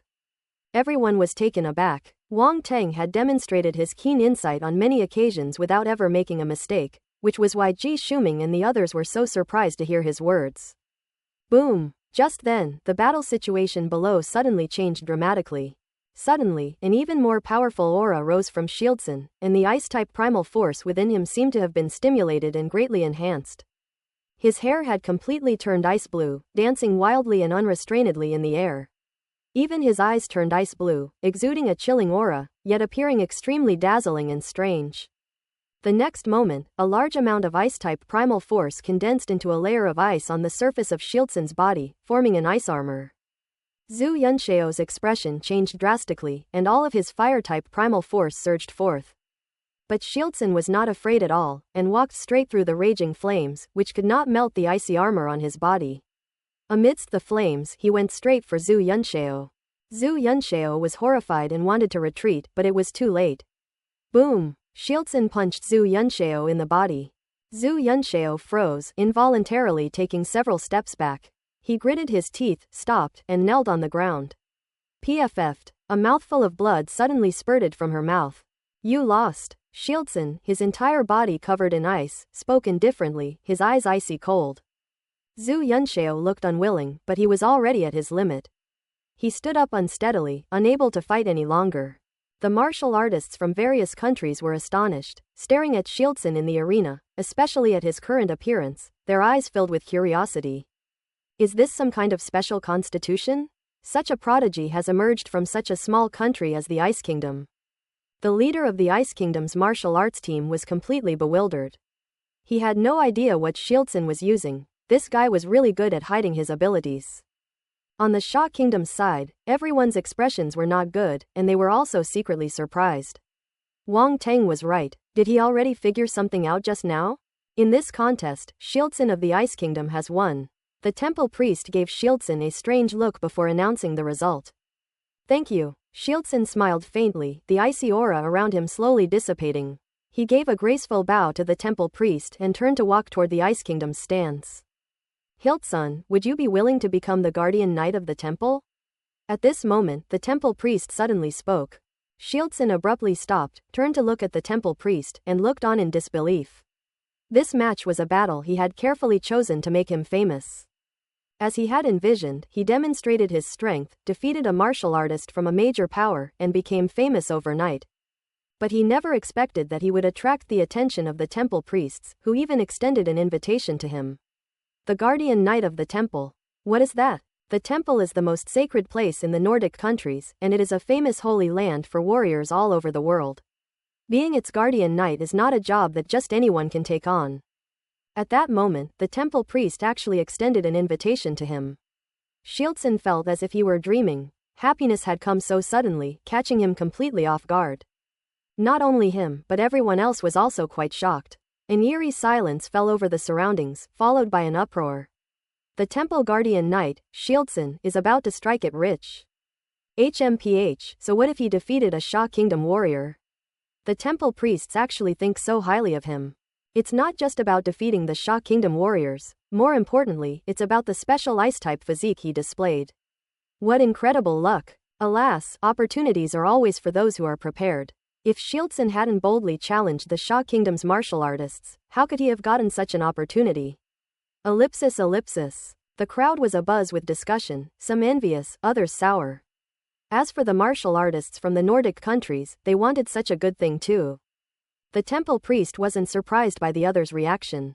Given the temple's existence, anyone would react the same way upon hearing about such a good thing. It was already quite impressive that Shieldson could remain calm. He smiled slightly and said, "So, Shieldson, what's your decision?" "I do." Shieldson finally realized what was happening, suppressed his overwhelming joy, and nodded quickly. "Very good, but you will only be a reserve officer after entering the temple. If you want to become a guardian knight of the temple, you will still need to undergo training and trials," said the temple priest. "Yes, I understand." Shieldson pounded his chest with his fist, performing a temple knight's salute, his expression resolute to show his fearlessness. "Go ahead, come find me after the competition." The temple priest nodded in satisfaction. Hildeson walked happily toward the Ice Kingdom's stands, where he was greeted by envious glances from his fellow countrymen. On the other hand, Zhu Yunxiao's situation contrasted sharply with his, and Zhu Yunxiao's defeat highlighted Shieldson's brilliance. "Are you alright?" Tantai Zan stepped forward to comfort her.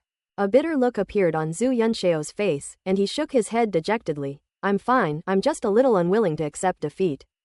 "That Shieldson climbed to power by stepping on us," Ku Fei and the others said with slightly grim expressions, feeling indignant. "I'll go and meet him in the next match," Yanbo said. "You are probably no match for him," Mu Zhiguo said, shaking his head. "I'll go, I happen to be somewhat interested in ice-type martial artists," Wang Teng said. Tantai Zan's heart stirred. Others might not know, but she was certain that Wang Teng was also an ice-type martial artist. But this guy's ice-type force level seems to be inferior to that of Shieldson. Can he do it? She then shook her head, chuckling to herself. She had been overthinking things. Wang Teng's strength was far more than just ice-based primal force. Although Shieldson has a special physique, he would probably be defeated by Wang Teng. "Are you sure?" Mu Zhiguo, unaware of these things, couldn't help but ask upon hearing this. "Don't worry," Wang Teng said calmly. As he spoke, his mental energy swept out, picking up several attribute bubbles in the arena. Fire Force *255. Fire Type Sword Intent *70. Ice Type Force *320. Ice Dust Body *10. Ice Type Spear Intent *45. A meaningful smile appeared on Wang Teng's lips. The body of ice and dust. A new constitution, and it's an ice-type constitution. He has already obtained that Shieldson physique, so let him be happy for a little while longer, because he will be crying later. Ice Dust Body. Wang Teng glanced at the various physique descriptions on the attribute panel and felt a surge of joy. As he carefully sensed the changes in his body, he discovered that his perception of ice-type primal force was indeed more sensitive. And he even had many more memories about the changes in the properties of ice-type primal force in his mind. This change in nature was exactly the same method that Shieldson had used to cast the frost armor. Now, Wang Teng knows everything that he knows. Furthermore, if Wang Teng were to fully utilize the ice dust body, Shieldson would be far superior. The thrill of surpassing someone else using their talent is simply amazing. In addition, there is an ice-type spear intent attribute, which is also an intent that Wang Teng does not possess. Wang Teng was extremely satisfied. He had already gained so much before even fighting Shieldson. If he were to actually fight him, wouldn't he be able to get even more? He gazed at Shieldson in the distance, and the smile on his lips gradually became uncontrollable. Shieldson, who was in the distance and feeling pleased, suddenly shivered, feeling a strong sense of malice envelop him. "Hiltsun, what's wrong?" an Ice Kingdom warrior asked. "It's nothing, it might just be my imagination," Shieldson said, shaking his head. "You actually possess an ice-type physique, yet you've never revealed it all these years. You've kept it hidden for far too long," said the leader of the Ice Kingdom's martial artists. "I'm sorry, it's not that I intentionally hid it, but my mentors were afraid that I would be suppressed, so they told me not to use it lightly. Back in China, no one could really let me use this physique, but now it's different. At this exchange meeting where martial artists from all over the country gather, it would be meaningless for me not to show it or to hide it," Shieldson said. The leader of the Ice Kingdom warriors nodded in understanding. After all, the Ice Kingdom was just a small country, and if Shieldson showed his ice-type physique too early, it was uncertain whether he would be able to grow up properly. To challenge Shieldson, you'll have to wait until at least the next round. These are the rules of the challenge. After each round, you get a bye to prevent a ghost fight. Of course, if it's voluntary, no one will stop you. After Shieldson, a Japanese warrior entered the arena. Everyone's attention was drawn to her. She was a pretty and cute woman. No, that's not the point. The point is that she was only 1.5 meters tall and looked very petite.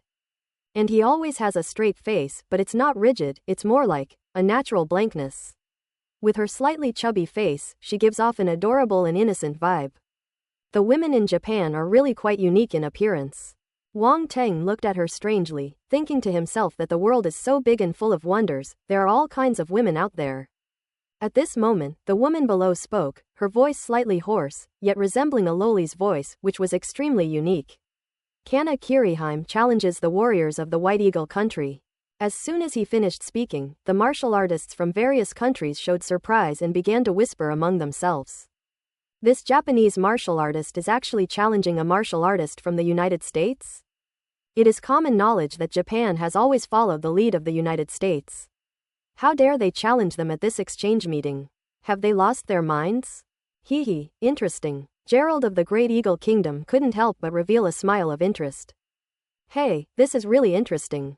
There have been quite a few unexpected things at this year's exchange meeting, Arnold chuckled softly. He was naturally happy to see the United States in trouble. On the American side, Yute's expression turned grim again, and his gaze, fixed on the direction of Japan, suddenly became dangerous. Haha, what audacity. When did even Japan dare to bare its fangs at them? The leader of the Japanese warriors, Yamamoto Kenichiro, was completely stunned. Boss, this has nothing to do with me. Challenging the Bald Eagle Kingdom was entirely Kana Kiriheim's own decision. Kiriheim, you've ruined me. What happened to the challenge against South Korea?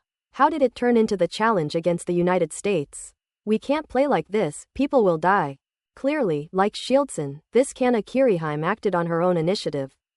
The people of the White Eagle Kingdom didn't care what he thought. It was an indisputable fact that Kana Kiriheim was challenging the White Eagle Kingdom.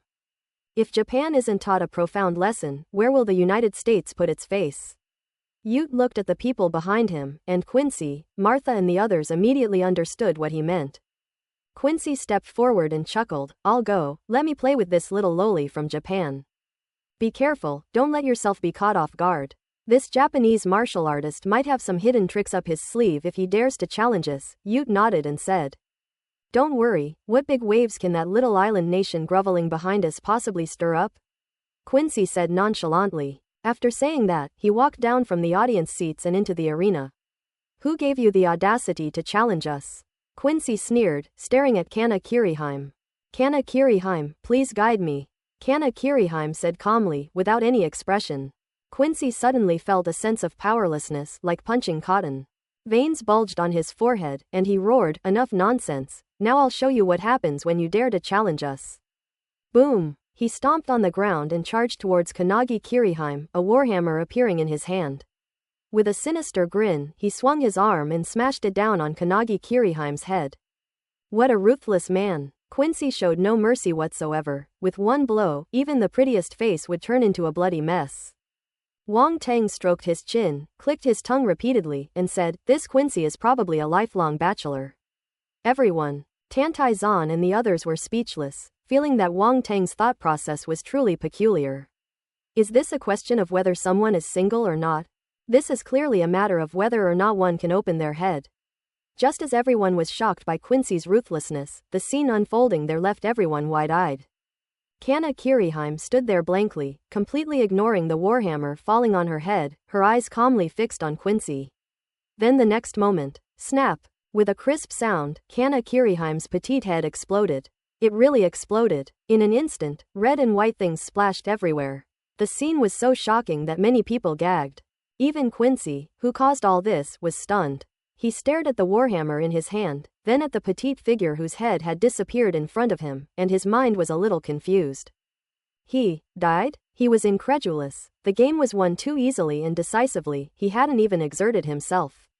Ellipsis. The martial artists from all countries were in an uproar. This was the first time such a bloody and tragic situation had occurred during the exchange meeting. Even in the past, such a situation had never happened before. In the Sha Kingdom audience section, Zhu Yunxiao immediately covered her mouth, gasping in shock, this.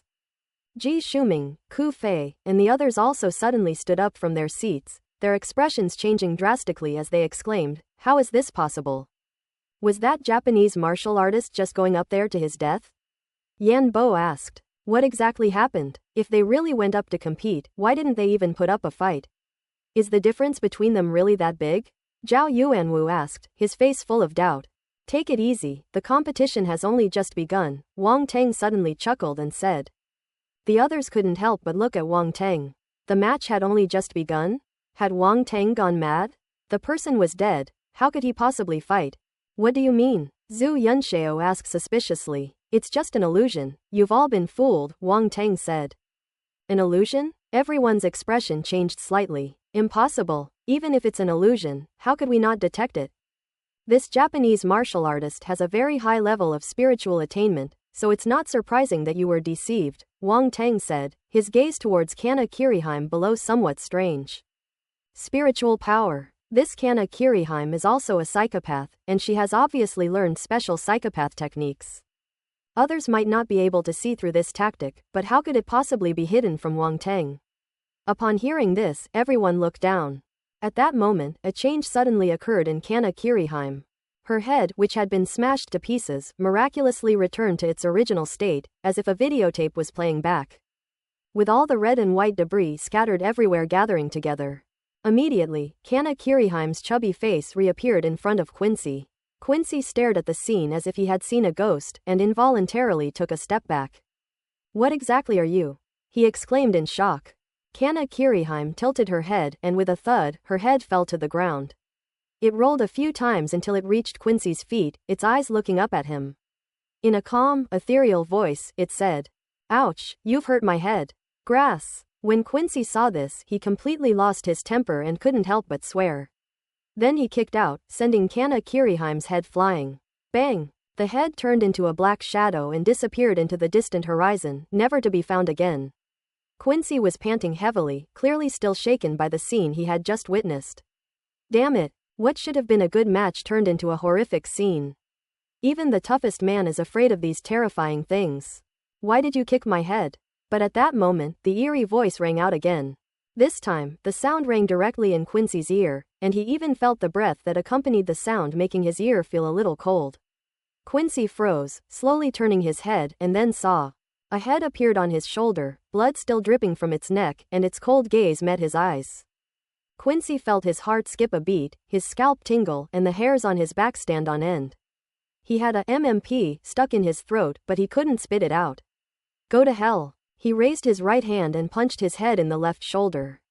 With a boom, Kana Kiriheim's head exploded again. This time, the red and white substance splattered all over his head and face. Quincy was completely dumbfounded. When did he become so strong? He just wanted to knock that head off, how did it end up exploding? Doesn't he know that if he explodes, the splatter will get on him? He's not that stupid, but his head just exploded, and it even made close contact with him. Sensing the strong stench of blood, Quincy's throat tightened, and he felt like vomiting up his dinner from the night before. Although these talented martial artists had all seen blood, this was the first time they had ever experienced being blown in the head and face at such close range. And it was clearly very uncomfortable. In the audience, everyone got goosebumps all over, and then looked on with sympathy. That's terrible, Tilda. They couldn't bear to suffer like that either. At this point, everyone realized the problem. Kana Kiriheim was clearly not really dead, but had deceived everyone in a unique way. And Quincy, as one of the parties involved, was the most deeply affected, unable to extricate himself, and completely manipulated. Yut and the others looked grim. They wanted to remind Quincy, but they couldn't, otherwise the competition would lose its meaning. The temple priests would not allow them to break the rules. On the Sha Kingdom's side, Wang Teng chuckled and said, "This competition will probably leave Quincy with psychological trauma." Hearing his gloating laughter, everyone was speechless. This guy is so petty. Quincy had previously criticized him, and he had clearly taken it to heart. In the arena, Kana Kiriheim's head reappeared around Quincy, floating in midair, dripping blood, like a lingering ghost, its eerie voice constantly echoing in Quincy's ears. Quincy was going completely mad, his eyes bloodshot, swinging his warhammer wildly, smashing the heads of Kiriheim one by one. He had transformed into a beast-like form, his entire body covered in black fur, his physique robust, and his aura extremely terrifying. Get out here. I know this is all fake. Get out here. Quincy wasn't stupid, he knew he had fallen into the other person's illusion. However, discovering something is one thing, but whether it can be cracked is another. He couldn't find the real Kana Kiriheim at all, and his mind was already on the verge of collapse due to this series of entanglements and pressures. Especially after transforming into a beast, his body was strengthened, but his mind was more easily affected. His psychological trauma is growing. Since you've found out, then so be it. Kana Kiriheim's figure suddenly appeared in front of him. Quincy was overjoyed, grinning maliciously as he rushed forward and brought his hammer down hard. Bang! Kana Kiriheim's body exploded, and bright red blood splattered all over Quincy. It's fake again. He froze, his pupils contracted, and red blood vessels covered almost his entire eyeballs. Then a neurotic smile appeared on his face. This was a breakdown. His confidence completely collapsed. As a quasi-warrior level martial artist, it would be almost impossible for his confidence to collapse. However, after transforming into a beast, his mind was already under the impact of the beast's will. Now, with the added mental torment from Kiriheim, it would be difficult for him not to collapse. Roar! Quincy roared wildly, his body undergoing another transformation. His eyes completely lost their rationality, filled only with the ferocity of a wild beast. More fur grew wildly, covering his body, and even his face changed, becoming more and more like a black bear. If previously only 50% of the body had transformed into beast form, now it has reached almost 80% or more. Not good. On the other side of the White Eagle Kingdom, Yute's expression changed drastically, and he suddenly stood up. Quincy is losing control, Martha said gravely. Damn it, this idiot, he was actually driven to this point by that Japanese woman. Was all his mental training for nothing?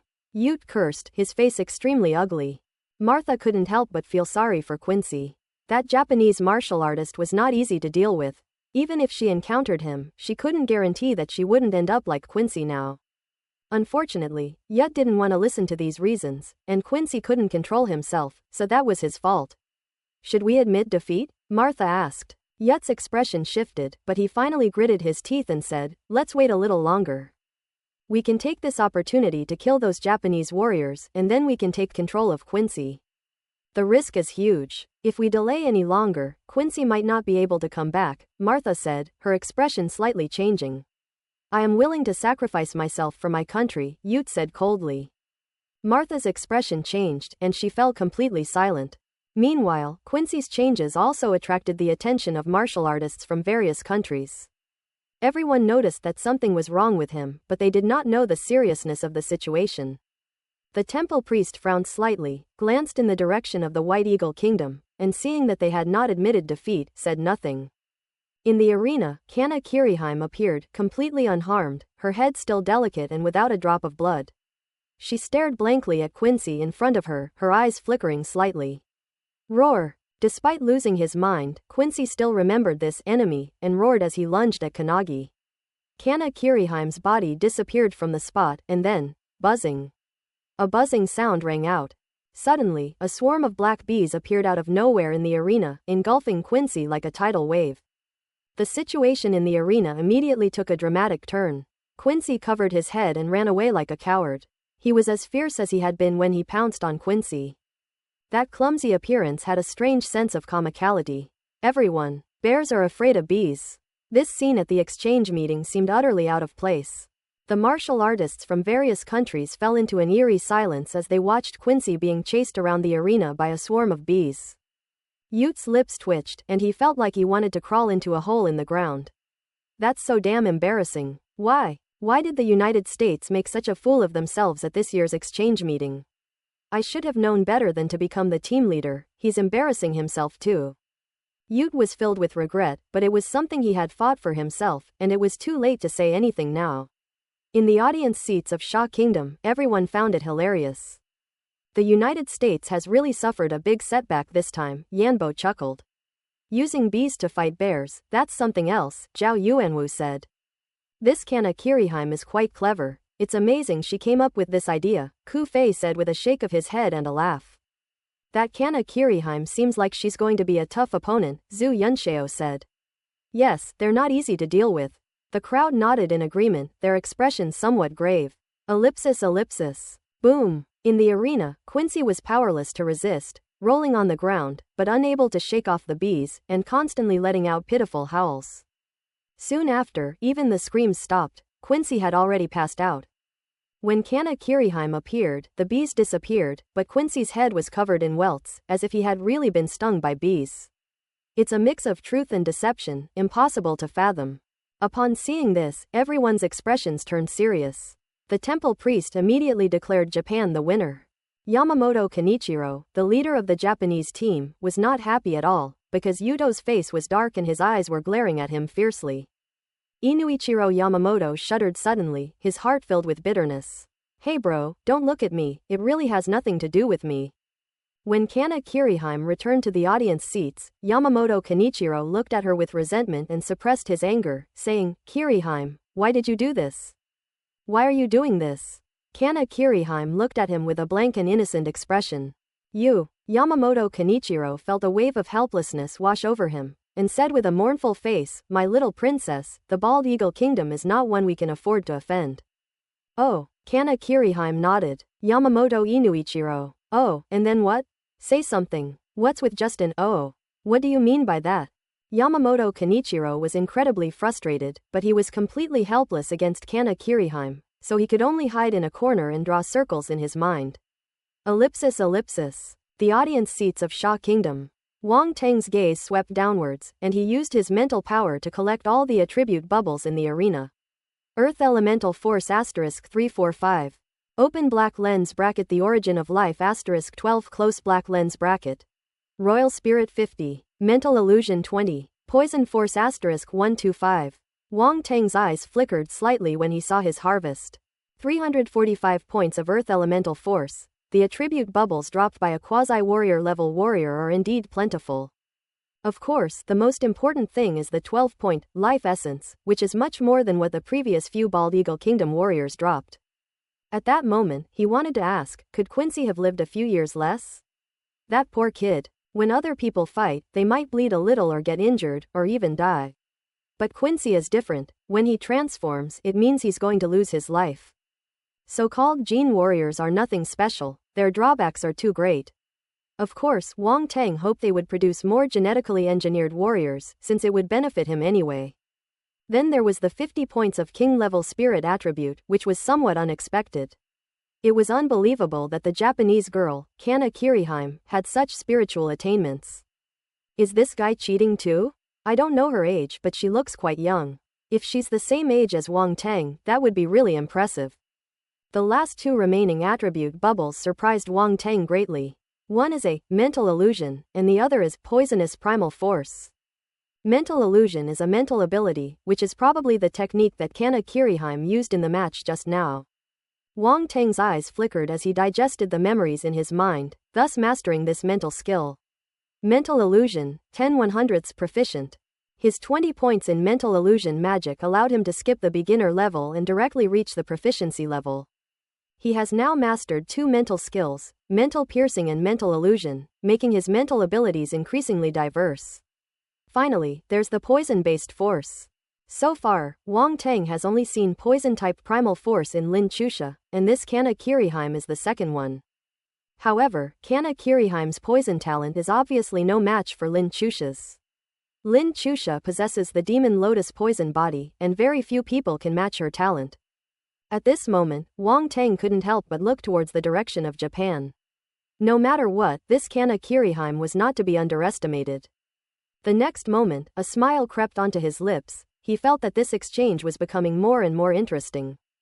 As if sensing Wang Teng's gaze, Kana Kiriheim turned her head to look in his direction. However, Wang Teng had already turned his gaze away and got up to walk towards the arena. Wang Teng, challenge Ice Nation's Shieldson.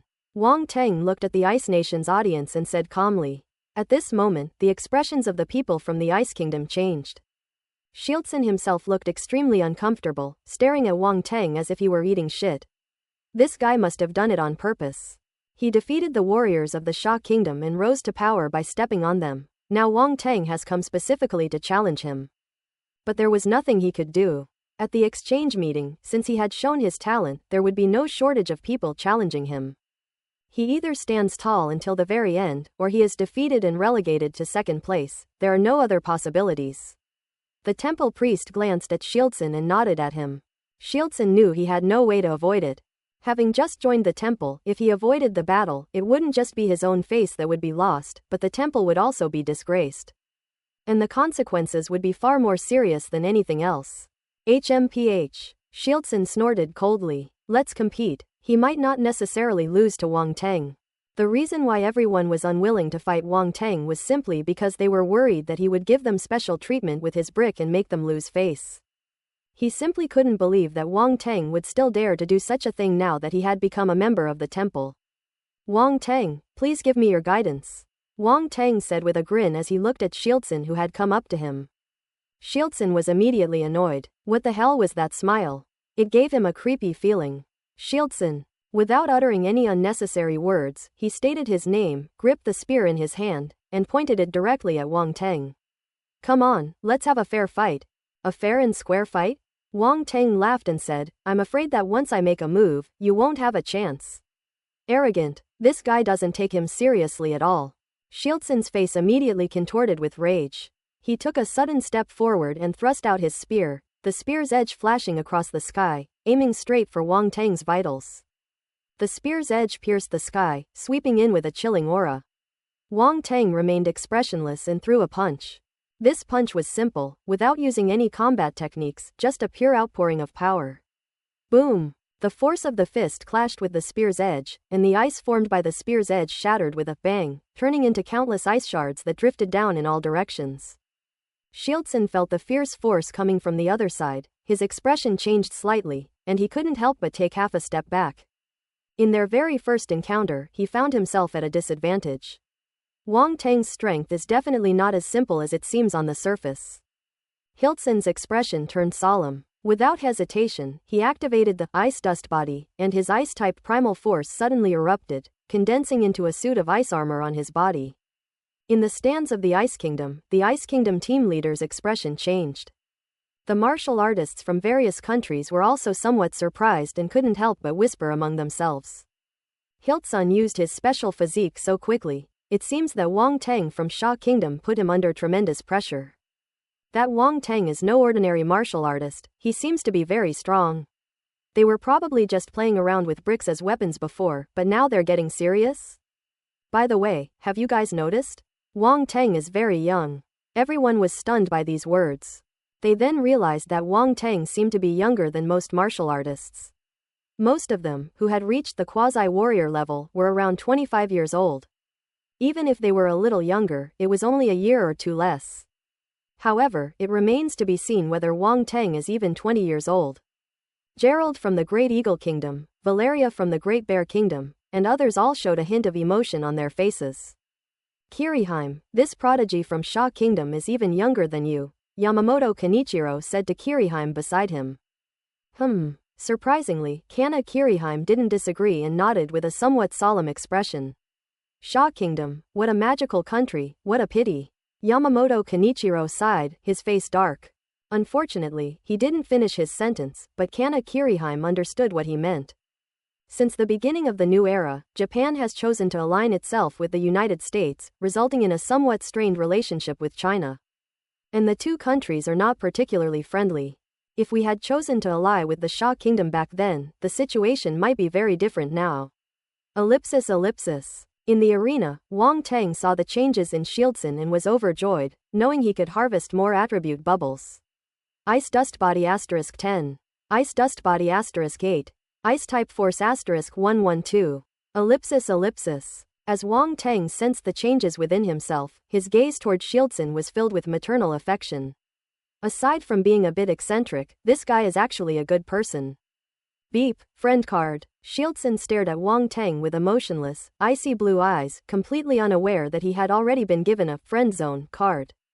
You are strong, but I will not lose. His expression was firm, and a hint of determination appeared in his eyes.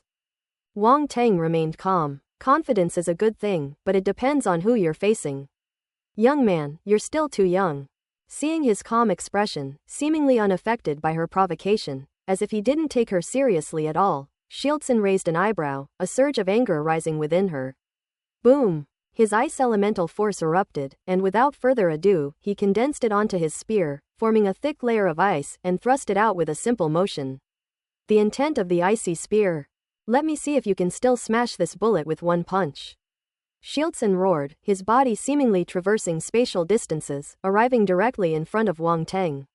Boom! Wang Teng's eyes were calm. He raised his head, and the spear's gleam magnified in his pupils until it was right in front of him. Only then did he calmly raise his fist. A serious punch. Crimson flames enveloped his fist, colliding directly with the cold spear light. Wang Teng once again used his physical body to directly confront Shieldson's icy spear. A real man is just that tough. A look of disbelief flashed in Shieldson's eyes. He hadn't expected Wang Teng to actually take his attack head-on with his fist. Is this guy really that confident? Boom! At this moment, Wang Teng's fist force collided with the spear light, producing an extreme explosion. The impact of the primal force swept outwards, raising dust in all directions. Everyone narrowed their eyes and looked towards the arena. Suddenly, a slight crack sounded at the center of the collision. Shieldson's expression changed, his pupils contracted, and he was horrified. How is this possible? Suddenly, cracks appeared in the ice formed by the spear in his hand. The cracks grew larger and larger, and some ice fragments fell off. Bang! At one point, the ice shattered completely. A powerful punch, carrying a scorching heat, swept towards them from the opposite side. Shieldson's body trembled as he forcefully neutralized the force of the punch. It was ultimately just an aftershock and could not break through the icy armor protecting his body. He couldn't help but breathe a sigh of relief. Before he could even rejoice, Wang Teng suddenly vanished from his spot, turning into a blur as he charged toward him. Shieldson's expression changed, and he rushed into the air to dodge Wang Teng's attack. He had already experienced the terrifying force of that punch firsthand and was extremely wary of it, so he did not want to take it head-on. However, he had no idea just how fast Wang Teng was. If Wang Teng wanted to, the other party couldn't avoid it. The next moment, Wang Teng appeared directly in front of Shieldson, a wicked smile on his lips, looking just like a villain harassing a beautiful woman. Don't run away. Let's exchange blows. Try taking one of my punches. As soon as he finished speaking, he threw a punch at his opponent. Shieldson's expression changed drastically, but he couldn't keep up with Wang Teng's punching speed and was punched in the stomach. Boom! With that punch, Shieldson's body bent into a shrimp-like shape, his eyes bulging out, and terrifying power erupted from his body. Whoosh! He was thrown back dozens of meters before finally coming to a stop. Cough cough. Shieldson coughed dryly, blood trickling from the corner of his mouth. He wiped his mouth and sneered, "You can't break through my ice armor." Is that so? Wang Teng smiled faintly. Click! A sharp crack suddenly rang out. Shieldson's pupils contracted as he slowly looked down, only to see a crack appear on the ice armor protruding from his chest. Your turtle shell is no good. It cracked with just a light punch, Wang Teng said. Quote. Shieldson's expression was grim. What the hell is this turtle? His armor is so cool, and this guy actually called it a turtle shell? What kind of eyesight does he have? However, his ice armor was actually cracked by the opponent's punch. This guy's strength was truly terrifying. As for his claim of a light punch, Shieldson didn't believe it at all. To break his ice armor, the opponent must have used their full strength. This guy is just a show-off. Come on, let me throw a few more punches. Ignoring Shieldson's expression, Wang Teng vanished from his spot again and charged forward. Again, Shieldson's face turned green. Shieldson's heart pounded, and his spear once again condensed into ice, forming a huge ice spear, which he met with Wang Teng's fist. He dared not let Wang Teng's fist land on him again. That blow almost knocked his internal organs out. There must be a monster hiding inside this guy's body, otherwise how could such a not-so-strong body contain such great power? Of all the martial artists he encountered, none were stronger than Wang Teng. Boom! Wang Teng didn't take the icy spear seriously and just blasted it at it. He slays gods and demons alike. Anything that stands in his way will be shattered. This is his way of the ninja. His way of the martial arts. The icy spear shattered once more, turning into ice shards that flew everywhere. Wang Teng transformed into a blur, piercing through the swirling ice shards, heading straight for Shieldson's body. Boom boom boom. He unleashed punches, each carrying the power of fire that penetrated into his opponent's body. Shieldson was like a soulless punching bag, his body swaying back and forth in the air, completely powerless to fight back. This scene is heartbreaking to hear and brings tears to the eyes of all who witness it. That's so tragic. Gerald, the prodigy of the Great Eagle Kingdom, twitched at the corner of his eye, seemingly taken aback by Wang Tang's simple and brutal attack method. First bricks, then fists. Thinking about it carefully, Wang Tang of Sha Kingdom is simply a violent maniac. Valeria, the pride of the Great Bear Kingdom, had her eyes shining and her muscles were twitching as she excitedly said to the person next to her, "Big Ivan, I think I've found true love. This is my white horse.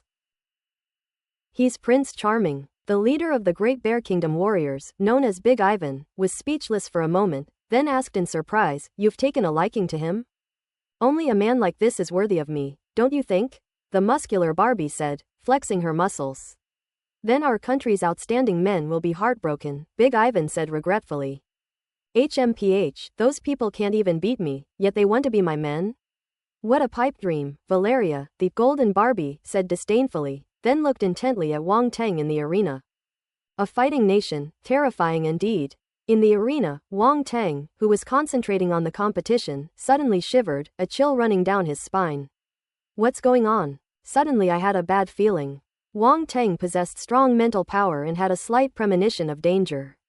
At this moment, he sensed that some danger was targeting him.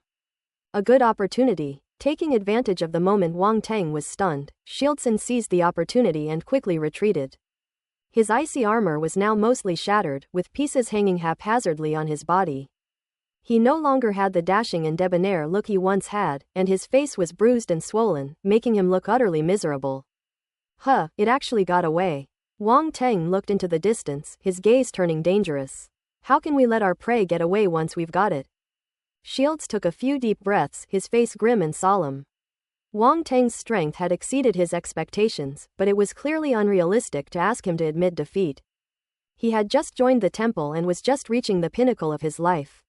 If he were to admit defeat so easily, his reputation among the temple priests would likely plummet. He gritted his teeth, a determined glint in his eyes, and pushed the ice dust body to its limit, unleashing all the ice-type primal energy within his body.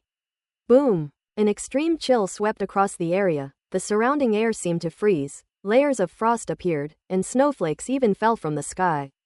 The force cultivation of a quasi-warrior level general is already extremely powerful, and coupled with his special physique, the commotion he caused at this moment was quite significant. Wang Tang looked ahead in surprise, intending to make a move, but then stopped. How do you get the most attribute bubbles? Of course, the best approach is to wait for him to explode and then squeeze him dry. Unaware of Wang Tang's thoughts, the others gazed with flickering eyes at the sky above the arena. "Wang Tang is very confident," Gerald said with great interest. "That Shieldson is quite strong, and with his special physique, he's very powerful." Yet, he was completely helpless against Wang Tang, Arnold said. "King Tang of Sha Kingdom is very strong and incredibly fast. Shieldson is completely suppressed in this aspect," Gerald said thoughtfully. "Let's keep watching. Shieldson is probably going all out. The next part will be crucial to the outcome. If Wang Tang can't hold on, everything will be for nothing." Arnold nodded and looked up at the sky above the arena. "Kiriki, who do you think will win?" Yamamoto Kenichiro always asked Kana Kiriki when he was in doubt, and this time was no exception. "Wang Tang," Kana Kirihime said. "Oh, are you so sure?" Yamamoto Kenichiro asked in surprise. "I can't see through him, but I can see right through Shieldson," said Kana Kirihime. "That Wang Tang is so mysterious," Yamamoto Kenichiro exclaimed in great shock. Ellipsis. In the stands of Sha Kingdom, Zhu Yunxiao looked solemnly at the arena and said, "Shieldson's ice-type primal force carries an extraordinary chill. This attack should not be underestimated. Can Wang Tang withstand it?" "Don't worry, that was just a warm-up. Wang Tang hasn't even played seriously yet," Tantai Zan said, shaking her head with a hint of helplessness.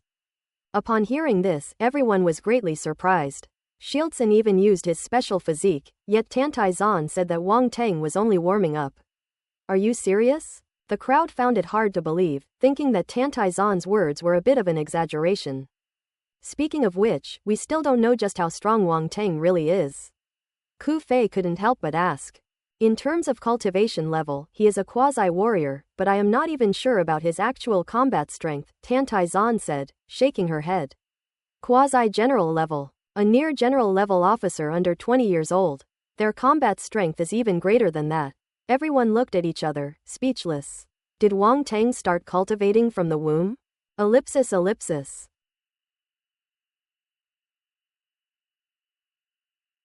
Regardless of the reactions of the crowd, at this moment, the ice-type primal force in the sky became increasingly dense, gathering above Shieldson's head to form countless beams of ice light, densely packed and covering the sky.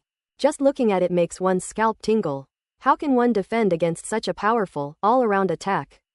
Shieldson was clearly struggling to unleash this move. His face was pale, but his eyes were filled with coldness as he shouted. Arrows of ice rain. Instantly, all those icy rays shot down, enveloping Wang Teng. Whoosh whoosh whoosh. The arena was filled with a dense cacophony of whooshing sounds, causing the expressions of the martial artists from various countries around them to turn solemn. Such momentum is truly terrifying. Wang Teng stared intently at the icy light that arrived in an instant, his gaze sharpening, and a scorching heat emanated from his body. A raging blue flame swept out and condensed in the sky into a lifelike, enormous blue dragon. Great mighty heavenly dragon, go! Wang Teng let out a loud, imposing shout. Azure flames bloomed around him, resembling a blue lotus, sacred and transcendent, as if a Buddha had descended to earth. As soon as the words fell, the azure dragon roared to the sky, facing the seemingly endless icy light. The azure dragon spewed flames, completely engulfing the icy light. Boom! In an instant, the icy light melted and collapsed. This terrifying attack was completely reduced to nothing by Wang Teng's flames. Roar! The azure dragon hovered majestically above Shieldson, looking down at him and roaring. Shieldson was horrified and completely stunned. He stared at the blue dragon above, feeling the intense heat emanating from it. He was drenched in sweat and stood there dumbfounded. The martial artists from various countries were also greatly shocked, their eyes flashing rapidly as they watched this scene. Wang Teng is very strong. The temple priest looked at Wang Teng in the arena, his expression turning serious for the first time, and gave Wang Teng a deep look. Sha Kingdom. The temple priest murmured to himself, what an incredible ancient kingdom. But what does Great Mighty Heavenly Dragon mean? Is it the name of a move, or some kind of incantation? He seemed to have thought of something again, and was puzzled and confused. In the audience section of Sha Kingdom, Tantai Zan was speechless, her scalp tingling, and goosebumps rising all over her body. What the hell is this Great Mighty Heavenly Dragon? Wang Teng, why don't you just die? Tantai Zan felt like she was about to collapse. Her mind was shaken, and she couldn't even look Wang Teng in the eye. She wanted nothing more than to grab him and beat him until he never dared to say such things again. Tantai Zan and the others looked at the giant blue dragon in the sky and thought it was extremely majestic and would be great for showing off. But why shout, Great Mighty Heavenly Dragon? That overwhelming sense of adolescent angst is unbearable for anyone. The people of Sha Kingdom were completely defeated by Wang Teng. This guy never did anything right and was a real headache. How embarrassing, Zhao Yuanwu said, pouting. I'm ashamed to be associated with him, Ren Qingkang said with a look of disgust. Although Ji Shuming and the others also felt that Wang Teng had completely embarrassed himself, it wasn't good to say it out loud. The group glanced at Zhao Yuanwu and his companion. Everyone knew that these two didn't get along with Wang Teng, but to say it like that was a bit much. Didn't you notice the expressions on those foreigners' faces? Zhu Yunxiao said, standing up for Wang Teng and glancing at Zhao Yuanwu and the other man. What do you mean? Zhao Yuanwu asked. See for yourself, Zhu Yunxiao said irritably. Looking around, everyone saw that all the foreigners looked on with a puzzled yet impressive expression. Is this what they mean by, I don't understand it, but it's amazing? With the addition of that cyan dragon, Wang Teng seemed to have successfully pulled off his act. Zhao Yuanwu, Ren Qingkang, others. This works? So Wang Teng didn't embarrass himself at all, but rather put on a huge show? Zhao Yuanwu's lips twitched and he shut up completely. Ren Qingkang's expression was also quite interesting. He gave a soft snort and said nothing more. At this point, not only them, but even Mu Zhiguo and the others were convinced. Thinking about it carefully, those foreigners don't really understand Chinese at all, so how could they possibly grasp the cringeworthy style in it? Seeing everyone's expressions, Zhu Yunxiao felt ashamed, but he did feel that he had done right by Wang Teng. He helped me vent my anger, and I salvaged his image. Otherwise, why would she say something so contrary to her conscience? Foreigners may not understand it, but they're still acting like teenagers. Zhu Yunxiao felt a chill run down his spine when he recalled the scene of Wang Teng shouting, Great Mighty Heavenly Dragon, earlier, and goosebumps rose on his skin again. Wow, Wang Teng is no human. In the arena, a giant blue dragon hovered in the sky, looking down at Shieldson. The atmosphere was extremely tense. At this point in the competition, the outcome was almost certain. So, what will Shieldson choose? To admit defeat, or to fight to the death? The martial artists from various countries actually understood his situation. He had just been chosen by the temple and was riding high when he ended up suffering a crushing defeat. Who could stand it? At this moment, some people feel sympathy, while others gloat. Shieldson was pale, his lips moved, but he couldn't bring himself to utter the word, defeat. Wang Tang's eyes flashed, and he suddenly disappeared from the spot. Shieldson's expression changed drastically. Damn it, this bastard is so inconsiderate, he didn't even give him a moment to hesitate. The next moment, Wang Tang appeared in front of Shieldson, grinned at him, and a golden light flashed in his hand.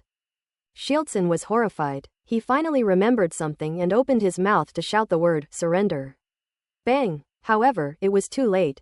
The golden light directly covered his face, right in the center, completely blocking his mouth. Hiss! Martial artists from various countries gasped in shock at the sight. It hurts. You shouldn't hit someone in the face, but Wang Tang from Sha Kingdom specifically targeted people in the face. His methods were extremely ruthless. Besides, Shieldson was clearly about to admit defeat. Even if he was still hesitating, couldn't you have given him some time to mentally prepare himself? They finally got ahead, and you trampled them down again. Don't you want them to feel a little frustrated? We're both exceptional individuals, can't you show some respect? Regardless of what others thought, Wang Tang held nothing back, smashing bricks down relentlessly. Shieldson was stunned. He wanted to admit defeat, but he was shut down every time. Who could understand his despair? I should have just admitted defeat sooner. Why be so reserved? It's too late to regret it now. Bang bang bang. The dull thuds echoed through the arena, making everyone's eyes twitch. The temple priest wanted to stop it, but he knew he couldn't do so, otherwise it would be unfair. He also felt a little resentful of Shieldson for hesitating. Wasn't he just asking for trouble? He shook his head and sighed, helpless. With someone as unscrupulous as Wang Tang, Shieldson deserves to suffer. Wang Tang still had a sliver of mercy left. Sensing that the time was right, he suddenly increased the force in his hand, preparing to end the battle. Boom! Shieldson's entire body plummeted to the ground like a ragdoll, crashing heavily onto the arena floor with a deafening roar, raising a cloud of dust. It's finally over. Everyone breathed a sigh of relief for Shieldson. His ordeal was finally over. After a moment, the smoke cleared, revealing Shieldson's brutally violated body. He shakily raised his arm, his voice hoarse as he struggled to say, I surrender. Everyone. How tenacious. They've been beaten so badly they're afraid to admit defeat the moment they get the chance. At this moment, everyone seemed to be able to truly feel Shieldson's despair. Truly, utterly hopeless. JPG.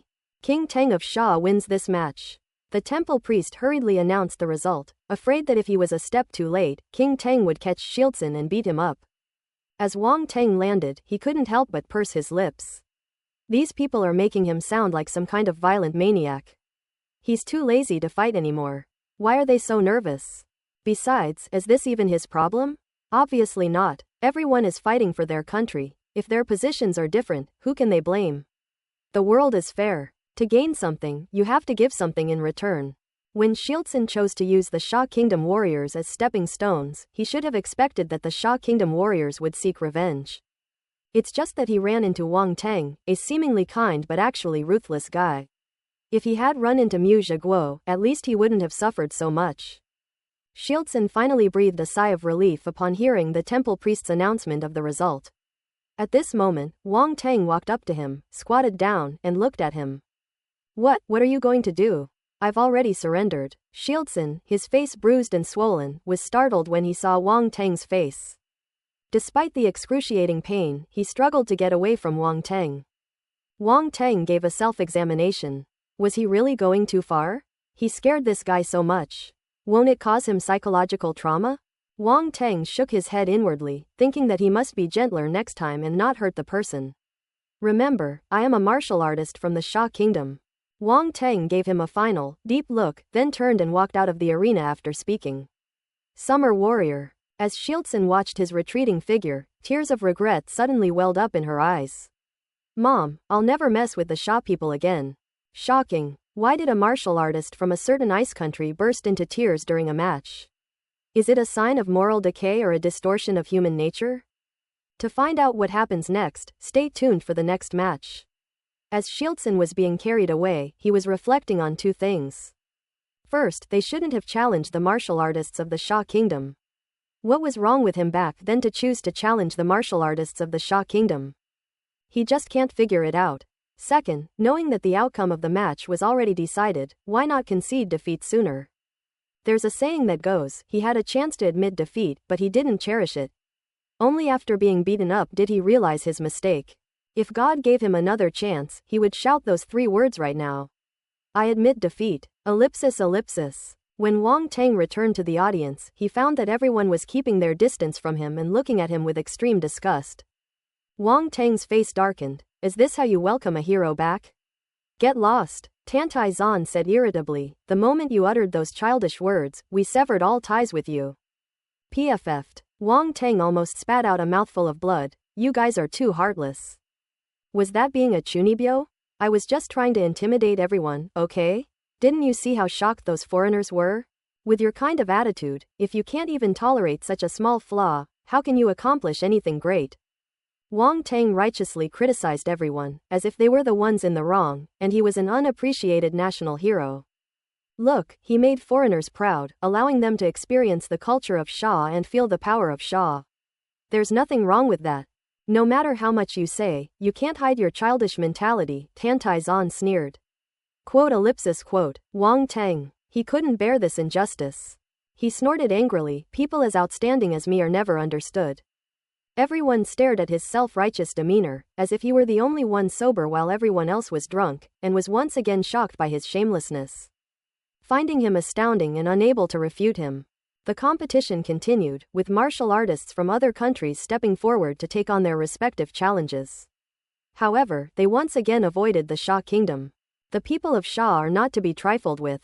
Ku Fei, Yan Bo, and the others looked at Wang Tang with resentment, feeling helpless. It was all because of this guy that they didn't even have a chance to appear. Wang Tang. Is it my fault again? He was so angry that he simply chose to ignore it. If you want to fight, go challenge me yourself. Why are you watching me? Wang Tang rolled his eyes, too lazy to pay attention to them, and watched the competition while reflecting on what he had learned from the match. Spiritual Realm Spirit 205. Spiritual Realm Comprehension 180. Ice Dust Body * 120. Ice Type Force * 600. Ice Type Spear Intent * 135. Open black lens bracket rain of ice arrows 30 close black lens bracket. This huge windfall made Wang Tang extremely happy.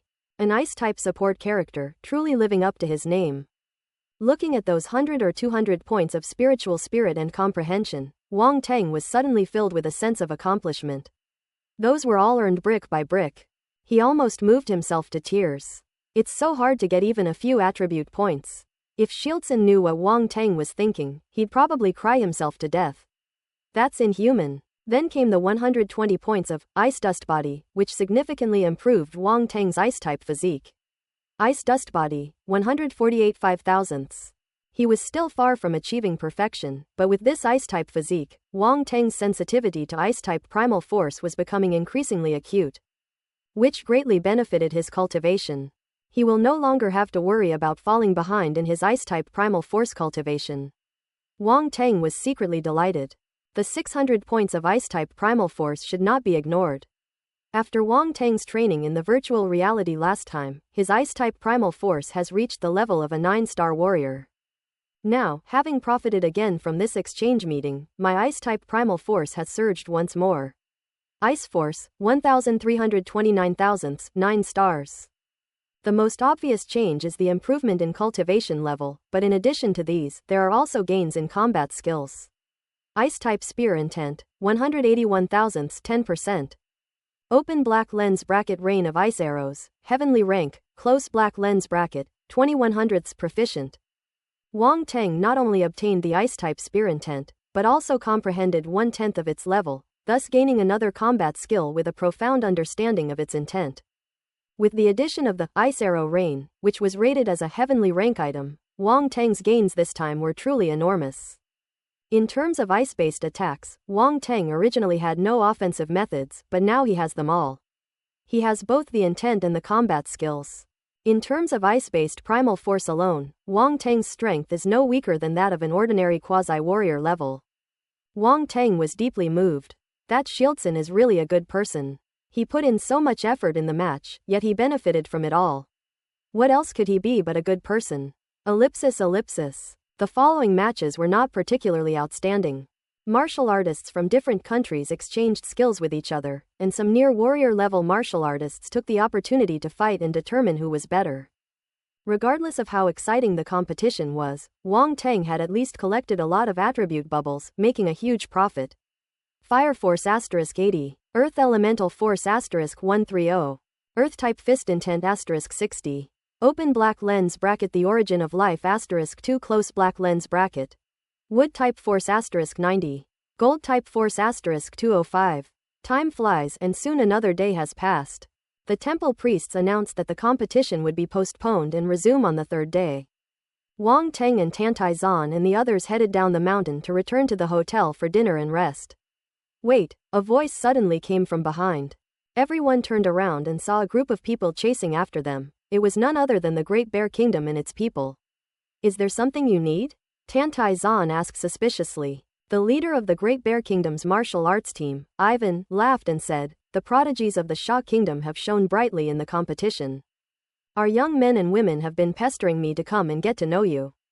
Shines brilliantly? Tantai Zan's expression was strange. Are you sure this is referring to them? Moreover, in this competition for the quasi-warrior level, only Zhu Yunxiao and Wang Teng participated. Zhu Yunxiao was defeated, and Wang Teng, well, let's not even mention him. And so, the people of the Great Bear Kingdom actually said their competition was exciting. Are these people saying the opposite of what they mean? Ivan and his group were unaware of Tantai Zan's intentions. They approached with smiles and struck up a conversation, seemingly genuinely there to make friends. Just as Big Ivan was talking to Tantai Zan, a tall and muscular girl with a delicate face walked out from behind him and casually extended her hand to Wang Teng. "Hello, let's get acquainted, I'm Valeria Matusevich." Wang Teng looked at the girl in front of him and suddenly felt a pressure coming at him. What a muscular Barbie. However, for some reason, when he saw the other person's eyes, a bad feeling welled up in his heart. "Hello, Wang Teng." Wang Teng tried his best to remain aloof and nodded. "I think you're very strong. Would you be interested in becoming my boyfriend?" Valeria asked directly. PFF'd. Wang Teng spat it out. Glug. Wang Teng swallowed hard and looked up at the beauty from the Great Bear Kingdom in front of him. Even with his height of over 1.8 meters, he needed to look up slightly to see the other person's face, otherwise he could only see their muscular chest. This woman, at first glance, is breathtakingly beautiful. Upon closer inspection, they resembled ghosts and gods. She's beautiful, but she's also so strong it makes you question the meaning of life. Upon hearing the other person's words, Wang Teng finally understood where his ominous premonition came from. This muscular Barbie in front of me is the biggest omen of bad luck. At this moment, not only was Wang Teng in shock, but even Ji Shuming and the others couldn't help but gape. But they quickly put on an expression that looked like they wanted to laugh but didn't dare to. Zhu Yunxiao, Ku Fei, and the others were already flushed red from holding back their anger, finding it hard to contain themselves. Wang Teng saw the expressions on their faces and countless, damn it, wanted to burst out, his expression changing rapidly. "What is this question difficult to answer?" Valeria stared at Wang Teng and asked seriously. Cough cough. Wang Teng couldn't help but cough. Disaster. This is more than just difficult. This is simply the biggest problem of the century. It's not that hard to answer. Wang Teng firmly refused to back down. However, when he saw the pure look in her eyes, he couldn't help but feel a pang in his heart. This tough girl seemed so naive. The words he was about to say circled on his lips. He sighed inwardly and changed his words. He asked, "Are all the people in your Great Bear country so direct?" "I like directness," Valeria said. "Okay, before I answer your question, let me ask you one first," Wang Teng said, pretending to think for a moment. "Okay, go ahead and ask," Valeria nodded. Hearing the conversation between the two, everyone watched with great interest. Tantai Zan glanced at Wang Teng, a half-smile playing on her lips, a hint of schadenfreude in her eyes. "Serves you right for showing off. Now you've hurt your back, haven't you? Then let me ask you, do you prefer sweet tofu pudding or savory tofu pudding?" Wang Tang asked, a glint of light in his eyes. Everyone burst into laughter. Now they finally know what he's up to. This guy is shameless, he actually tried to escape this way. What? Valeria was completely bewildered, having no idea what tofu pudding was, and didn't even understand what she was talking about. Wang Tang finally realized his foolishness, but since he didn't know about the cuisine of the Great Bear Kingdom, he could only ask. What kind of food do you like to eat in your Great Bear Kingdom? Brin cake, Valeria said without hesitation. His throat even bobbed, as if he had remembered something delicious. Quote ellipsis quote, this guy seems to be a glutton. Wang Tang suddenly had a bad feeling again. But with the die already cast, he immediately followed up with, so, do you prefer sweet or savory puddings? Everyone looked at him with disdain. How could someone ask such a shameless question? They were just taking advantage of his naivety and gullibility. Wang Tang ignored her completely and stared intently at Valeria. Little brat, once you make your choice, our relationship will be over. Valeria looked at him questioningly, wondering why he asked that, but she answered decisively, I like them all. You like them all? Wang Tang was stunned. Yes, I like them all.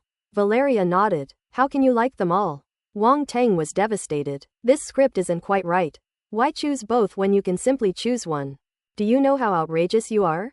Ha ha ha. Everyone burst into laughter when they saw Wang Tang's frustrated and depressed look. Why don't you have a good chat with this Miss Valeria and enhance the friendship between our two countries? Isn't that what you love to do most? Tantai Zan patted Wang Tang on the shoulder and laughed heartily. Wang Tang was almost speechless. How could these people be like this? Can we still be good friends? This is pushing him into a fire pit. Is this how friendship between the two countries is enhanced? Say no more, our friendship is over.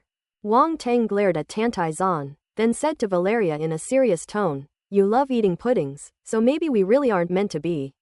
Why? Valeria asked. Because I don't like to eat it. How can people with different tastes have a future? Wang Tang said. You've misunderstood, Valeria said with a smile.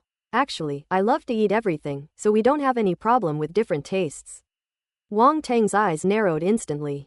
This is terrible. We've met our match. This seemingly innocent but tough girl was surprisingly difficult to deal with, which was quite unexpected.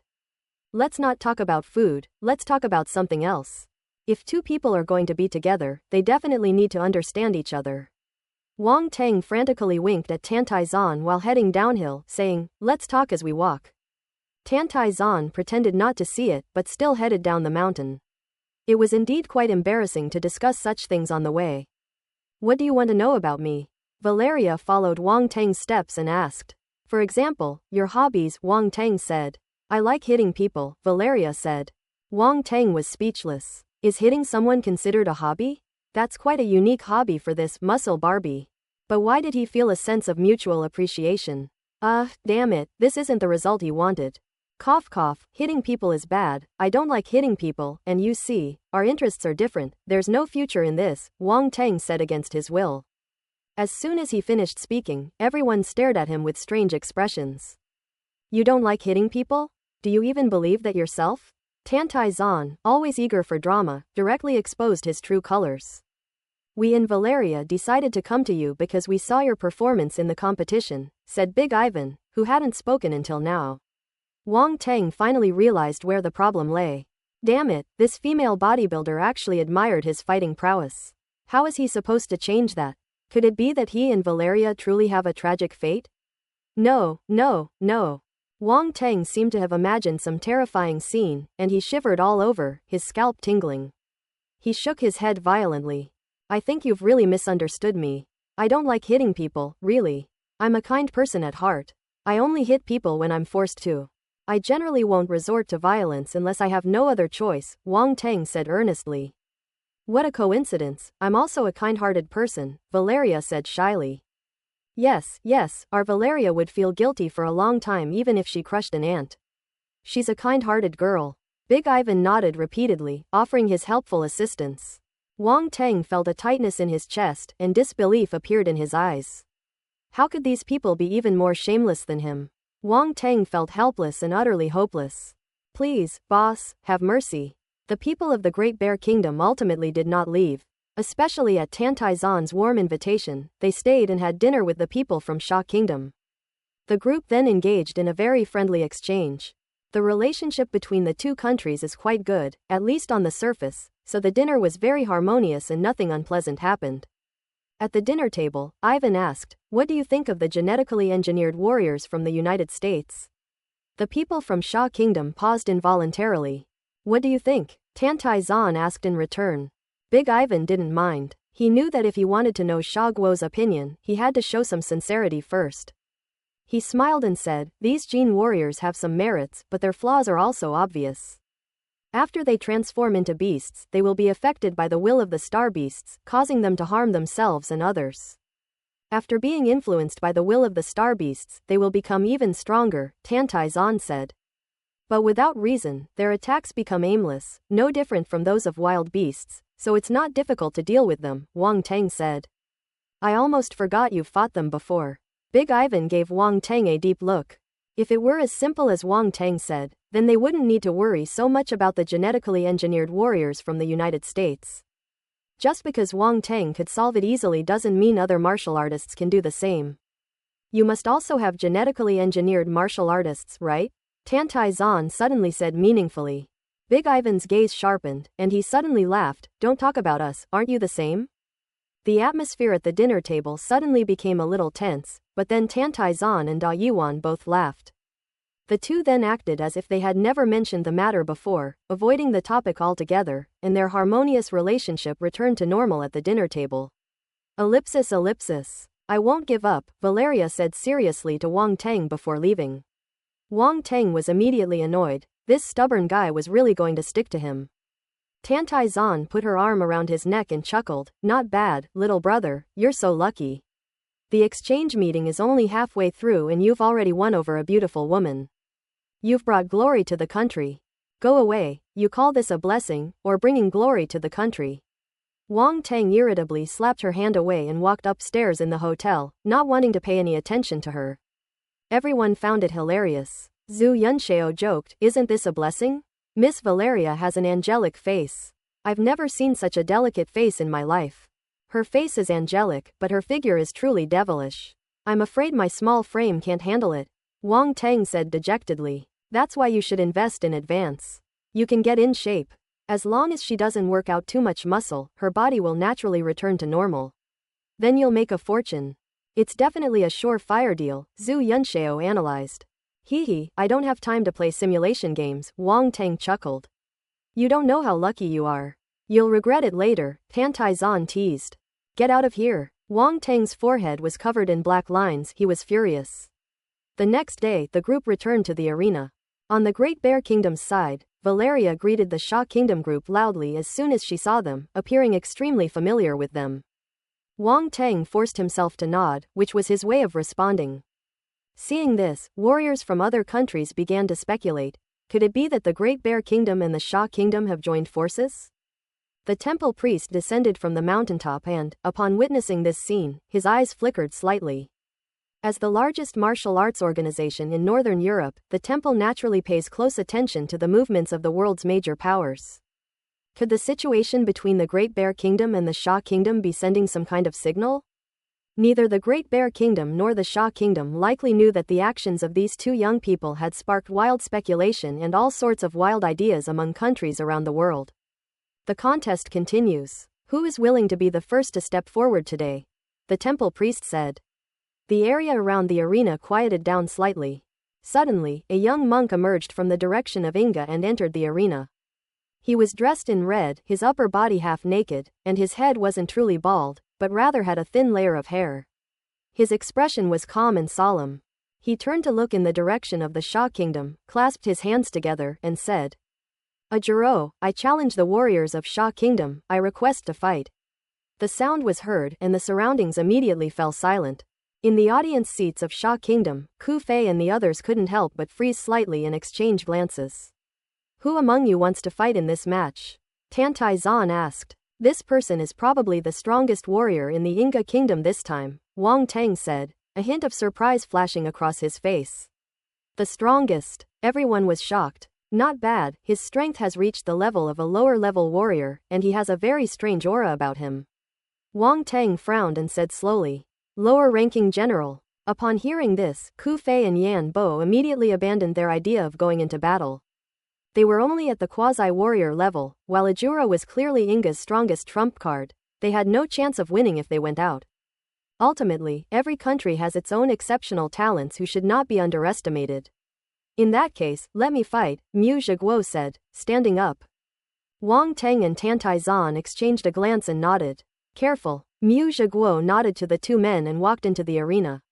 Sha Kingdom, Muzzy Kingdom. Mu Zhiguo bowed to Ajiuluo. Please enlighten me, Ajuro replied calmly. As soon as he finished speaking, two powerful auras suddenly rose in the arena. In an instant, the two sides began to vie for power. This was the first battle fought by lower-ranking warriors, drawing intense attention from warriors from all nations who stared intently at the arena below. Wang Teng also became serious, chewing on a grilled octopus leg while his gaze was fixed on the arena. Boom! The next moment, two primal forces erupted. Mu Zhiguo was bathed in golden primal force, holding a battle blade in his hand, and unleashed a blade of light as he slashed at the Inga warrior opposite him. Aguro's weapon was an iron pestle with a strange look. His face was calm, and wisps of deep red primal force rose from his body, spreading outwards in intense heat. What is this? Wang Teng's gaze sharpened, and his heart was filled with shock. The force of the stars. Absolutely right. The force used by this Inga monk is the force of the stars. Although this stellar primal force is somewhat mixed and not so pure, it is indeed stellar primal force. The star force that martial arts leaders have been searching for but have been unable to obtain. How could Wang Teng not be surprised? The ancient methods of the kingdom of Inga? Wang Teng's eyes flickered as he recalled what Tantai Zan had once said. The martial arts of the kingdom of Inga have a long history and seem to possess some secret techniques unknown to outsiders. Could the star power that has appeared at this moment be related to those secret techniques? Wang Teng suddenly felt excited about the upcoming competition. The force of the stars. It's unclear whether this warrior from Inga Kingdom can unleash some unique attribute bubbles, but one thing is certain, the stellar force is definitely involved. Just as Wang Teng was pondering what kind of bargain he could gain, Mu Zhiguo and Ajiuluo clashed in the arena below. At this moment, they represent their two countries, bearing both honor and disgrace. Without any unnecessary words, they went straight to the point.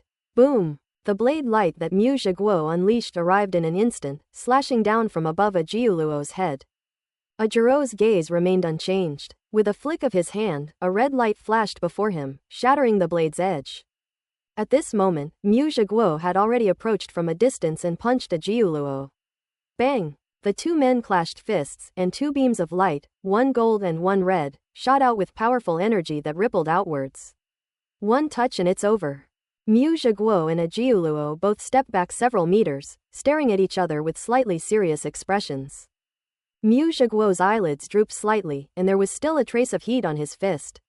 Even the primal force in his body felt like it was about to be burned. That fire-based primal force was stronger than that of ordinary martial artists. It seems that, just as Wang Teng said, this Ajuro is different and not easy to deal with. Boom! Ajuro didn't give him any extra time to think. With a stomp of his foot, his body transformed into a red streak and rushed straight towards Mu Zhiguo. Click! At the same time, cracks appeared in the ground where he had just been standing, caused by his footsteps. Mu Zhiguo's gaze sharpened, his body leapt into the air, and then he swiftly swooped down, slashing at Ajuro below with his sword. Clang! A long, resonant metallic tremor echoed through the sky.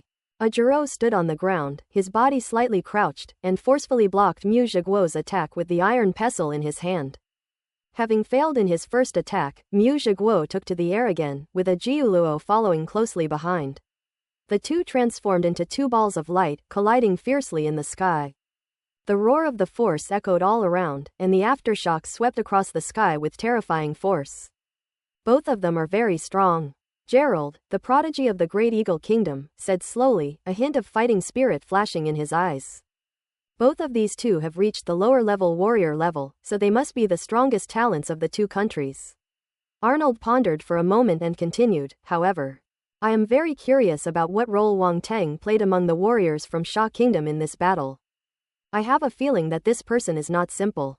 Is it possible that Mu Zhiguo is not the strongest prodigy in Sha Kingdom, but the strongest one is someone else? Gerald said, his eyes flashing. You mean, Wang Teng. Arnold thought for a moment, then shook his head and said, but he's too young. I was already surprised that he could defeat Shieldson, but I find it hard to believe that he can be compared to you. Not to mention you, even I can't believe it, Gerald said. In the stands of the Bald Eagle, Ute asked a young man, Suin, can you beat them? Martha and Fortes couldn't help but look at each other. After a night's rest, Fortes had woken up and used a lot of expensive medicine to recover from his injuries, though some bruises on his face still remained and could not be completely removed. The thought of his handsome face being beaten like this filled Fortes with rage. However, when he heard that the chosen prodigies of the temple were also treated in the same way, he immediately breathed a sigh of relief. At least he wasn't the only one. It's good that we all lose face together. However, another warrior from the Bald Eagle Kingdom was not so lucky.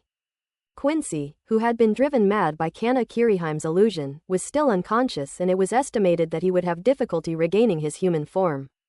Ute had him airlifted back overnight for emergency treatment. There's a chance he might survive. The young man being questioned by Ute at this moment looked very ordinary, with a high nose bridge, 2 white marks on his face, and skin that was between white and yellow. So he was obviously not a pure white person. Upon hearing Ute's words, he simply replied coldly, I don't know. A hint of helplessness flashed in Ute's eyes. He had nowhere to vent his anger, so he simply stopped asking him. Martha and Fortes seemed extremely wary of him, and seeing that he had no intention of speaking, they dared not approach him to start a conversation. It seems that this young man holds a somewhat special position within the team. Ellipsis. Not only the Great Eagle and the White Eagle were paying attention, but martial artists from other countries were also watching the competition with great seriousness, measuring the gap between themselves and their opponents. Boom boom boom. Above the arena, 2 beams of light collided violently, but one of them was clearly losing ground. In another clash with a Juro, Mu Zhiguo was sent flying backwards involuntarily. His long sword slashed through the air to the side, and using the resistance of the air, he stepped into the air again to forcefully stop his body. With a trace of blood at the corner of his mouth, he stared intently at a Jura in the distance. In this situation, Mu Zhiguo's gaze suddenly became unfocused, and fragments of memories flashed through his mind. In that memory, the team consisted of 4 people on a mission, and Mu Zhiguo was among them. They walked swiftly through a forest, supporting each other as they made their way to a certain place. The scene shifts to a group of people fighting in some ruins against warriors of other skin colors, seemingly vying for something. Suddenly, 2 of them found themselves in danger, and Mu Zhiguo abandoned the mission objective he was fighting for and went to their rescue. At the end of the video, he and his teammates returned with serious injuries. A middle-aged man in military uniform stood in front of him, looking disappointed, and sighed before leaving. The memory ended, and the thoughts in his mind were only fleeting. Mu Zhiguo instantly came back to his senses, and his gaze became extremely firm. I cannot lose. He gripped his battlesword tightly, his fighting spirit surging, golden primal force soaring into the sky, and a sharp sword intent swirling around him. The golden blade light danced wildly, intertwining in the sky before finally coalescing into a massive golden blade. Mu Zhiguo's eyes widened in fury as he gripped his battlesword with both hands and slashed down in a rage. Golden blade light crisscrossed the void, accompanied by a piercing screeching sound. The air was compressed, producing a violent roar, and the sharp blade intent scattered in all directions, making it impossible to look directly at it. Slash, slash, slash. It was as if a roar echoed in the void, accompanied by the complete slash of the blade. Akiro looked up, his gaze still calm, his hands clasped together, and the flames on his body suddenly surged, condensing into a divine fire beast. Roar! The giant beast roared and charged towards the golden blade of light overhead. Boom! The 2 collided, producing a violent roar, and the golden and red light almost covered half the sky, completely enveloping the scene. At this moment, no one can tell who has won or lost. Well, in the audience seats of Sha Kingdom, Wang Teng suddenly sighed. He didn't need to watch the competition to know who would win or lose. A Juro is very strong. With the power of the stars, he is invincible among those of the same level, and it is not impossible for him to fight against those of higher levels. Unless, of course, he's a complete weakling. But the Kingdom of Inga obviously wouldn't allow such a warrior to embarrass himself. Therefore, Mu Zhiguo's defeat was basically a foregone conclusion. When Tantai Zan and the others heard Wang Teng's sigh, their hearts skipped a beat. He clearly wouldn't speak without reason. Just then, the light and dust in the arena finally began to dissipate. Everyone quickly looked over and saw Mu Zhiguo kneeling on the ground, his body covered in scorch marks, looking extremely disheveled. However, Ajura remained standing in midair, his hands clasped together, his face expressionless. PFF'd. Mu Zhiguo looked up at him and couldn't help but spit out a mouthful of blood. He struggled to his feet but staggered and had to lean on his sword to steady himself. Amid defeat, Wang Teng stood up and his voice rang out. Mu Zhiguo gritted his teeth, a hint of stubbornness flashing in his eyes. I'm the team leader, what I say goes, so, we concede. Wang Teng walked into the arena and spoke calmly. The temple priest looked at him with surprise, nodded, and said, Inga Kingdom wins this round. A hint of resentment flashed in Mu Zhiguo's eyes. Don't worry, it's just one defeat. Leave the rest to me. Wang Teng glanced deeply at Ajuro in the distance, then helped Mu Zhiguo down. Seeing Mu Zhiguo's state, Zhu Yunxiao and the others stepped forward to comfort him. Senior. Luo Cheng hesitated, ultimately unsure of what to say. At this moment, perhaps only he could understand Mu Zhiguo. I'm fine, you don't need to do this, Mu Zhiguo said, shaking his head. Alright, it's just one game lost. Why make such a big deal out of it, like you've all lost a teammate? We'll just win next time, Wang Teng said nonchalantly. Although everyone knew that Wang Teng was just trying to comfort them, they still couldn't help but roll their eyes at him. That tone sounds so irritating. Can't you say something auspicious? What do you mean by saying it's like a teammate died? That's cursing them. TCH, they don't appreciate kindness. Wang Teng shook his head, sat down, and started eating snacks. For a moment, the sound of him chewing food filled the air, making everyone's eyebrows twitch and wishing they could rush up and beat him to a pulp. That's infuriating. While everyone else was worried about the competition, he was just eating without a care in the world. Wang Teng ignored them and silently reviewed his gains. Fire Force *680. Open black lens bracket Star Force. Fire *65 close black lens bracket. Gold type Force *750. Gold type Sword Intent *350. Gold type Sword Intent *290. Ellipsis. Wang Teng was secretly delighted. Sure enough, he had unleashed the power of the stars, and it was the fire type power that he already possessed. Star Force, Fire, 87. Wang Teng had previously collected 22 points of fire type Star Force in the underground laboratory of the Shadu military region. With the 65 points he had just collected, he now had a total of 87 points. He felt that he had more fire-type stellar energy at his disposal. Unfortunately, he hasn't yet developed a technique to convert the primal force of stars. Otherwise, if he could convert all his primal force into primal force of stars, his strength would definitely increase dramatically. As for Ancient God Body, let's not even mention it. Although that technique was incredibly powerful, it could only be used to refine the body and could not enhance his primal force at all. It's clearly hopeless to find a breakthrough in Ancient God Body. Aside from the force of the stars, the rest of what I gained this time was just ordinary force. Seeing that his ordinary fire elemental force had increased by 680 points, Wang Teng couldn't help but ponder. It was clear that Ajuro had not completely mastered the star elemental force. He only possessed a portion of it, with the rest being ordinary fire elemental force. Additionally, there are 750 points of metal-type primal force, and the attribute bubbles dropped by lower-level warriors are more numerous than those of the previous quasi-warrior-level warriors. The last one is the metal-type sword intent attribute. Mu Zhiguo's sword intent in the competition was undeniably strong. Although he ultimately lost to Ajuro, he did not lose because of his artistic conception, but because of the quality of his primal force. The essence of metal-based swordsmanship remains an extremely powerful artistic conception. Metal-based blade intent, 345 thousandths, 50%. Wang Teng already possessed the metal-type sword intent, which he had already accumulated to 40%. Now, after acquiring another 640 points of metal-type sword intent, he finally reached 50%. The stronger the sword intent, the greater the benefit to Wang Teng. The more sword intent he incorporates into his sword storm technique, the stronger it becomes. Upon reflection, Wang Teng was somewhat impressed with himself. How could he have developed such a powerful combat technique after only a casual study? This is damn good. Wang Teng suddenly realized that, whether it was the intent of swords or the intent of fists, he was unknowingly taking the path of fusion. Even the force is the same. Could this be his true path? Wang Teng stroked his chin, deep in thought, as if he had discovered something extraordinary. But then again, getting attribute bubbles for free is really awesome. Ellipsis. After the match between Xia Kingdom and Yinjia Kingdom, martial artists from other countries were also eager to make their move.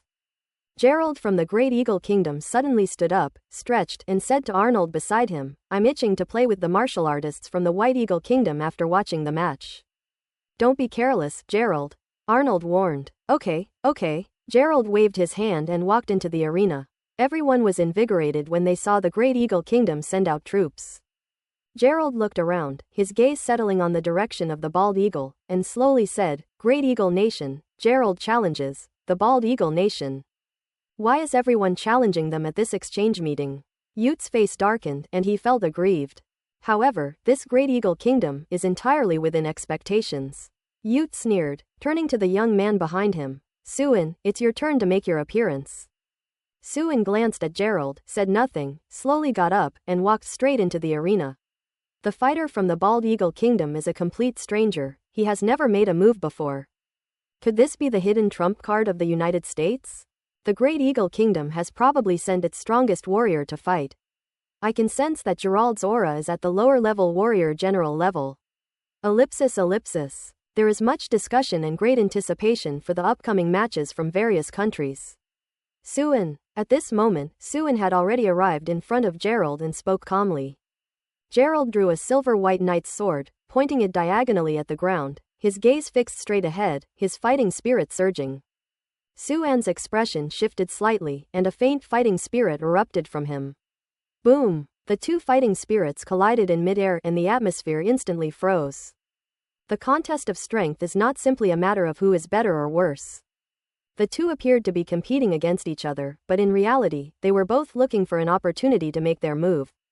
In the midst of the intense atmosphere between the two sides, whoever makes a mistake will be seized upon by the opponent, and what awaits them will be a thunderous attack.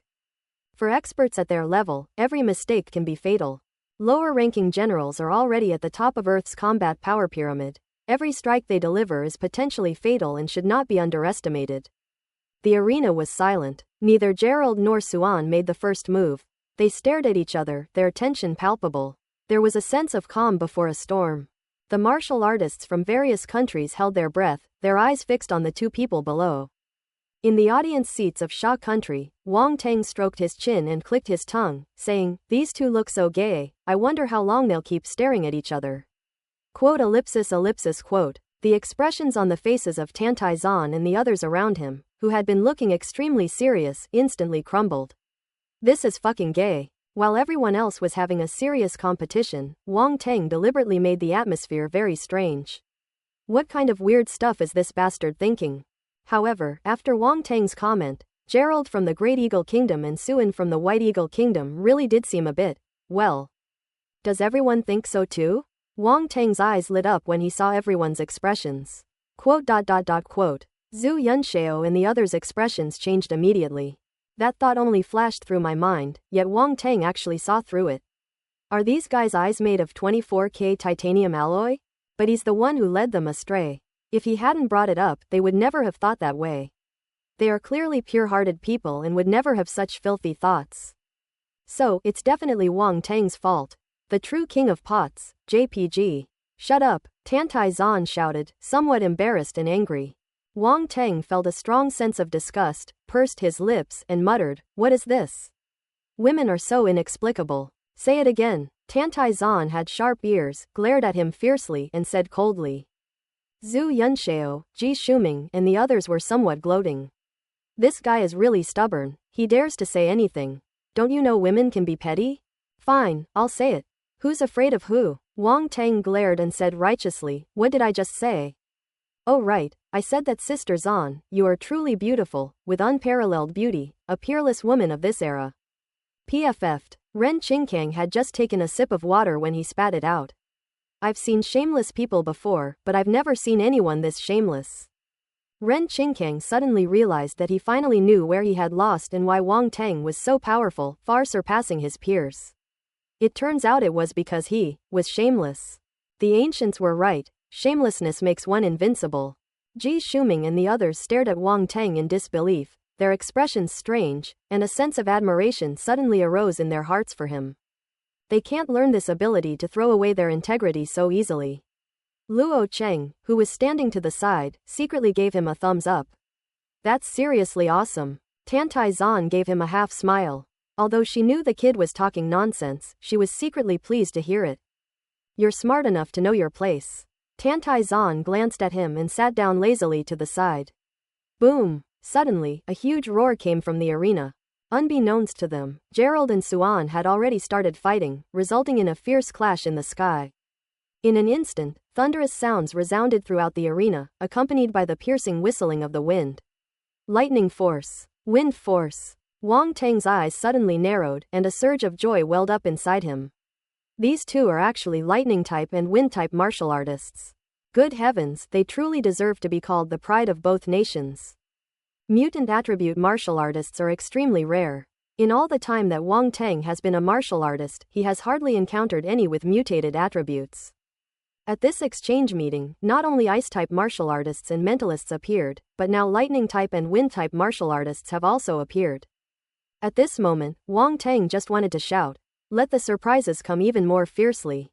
In the sky, Gerald of the Great Eagle Kingdom transformed into a streak of blue light, his body light and agile, like a sprite in the wind, impossible to catch.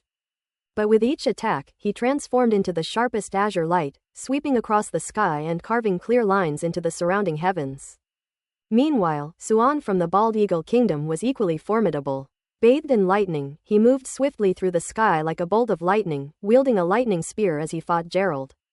Each collision sent silver arcs of electricity flying in all directions, while a fierce gust of wind swept around, turning the area of several meters centered on the two into a battlefield of raging energy. The two fought with terrifying force, shaking the hearts of martial artists from various countries.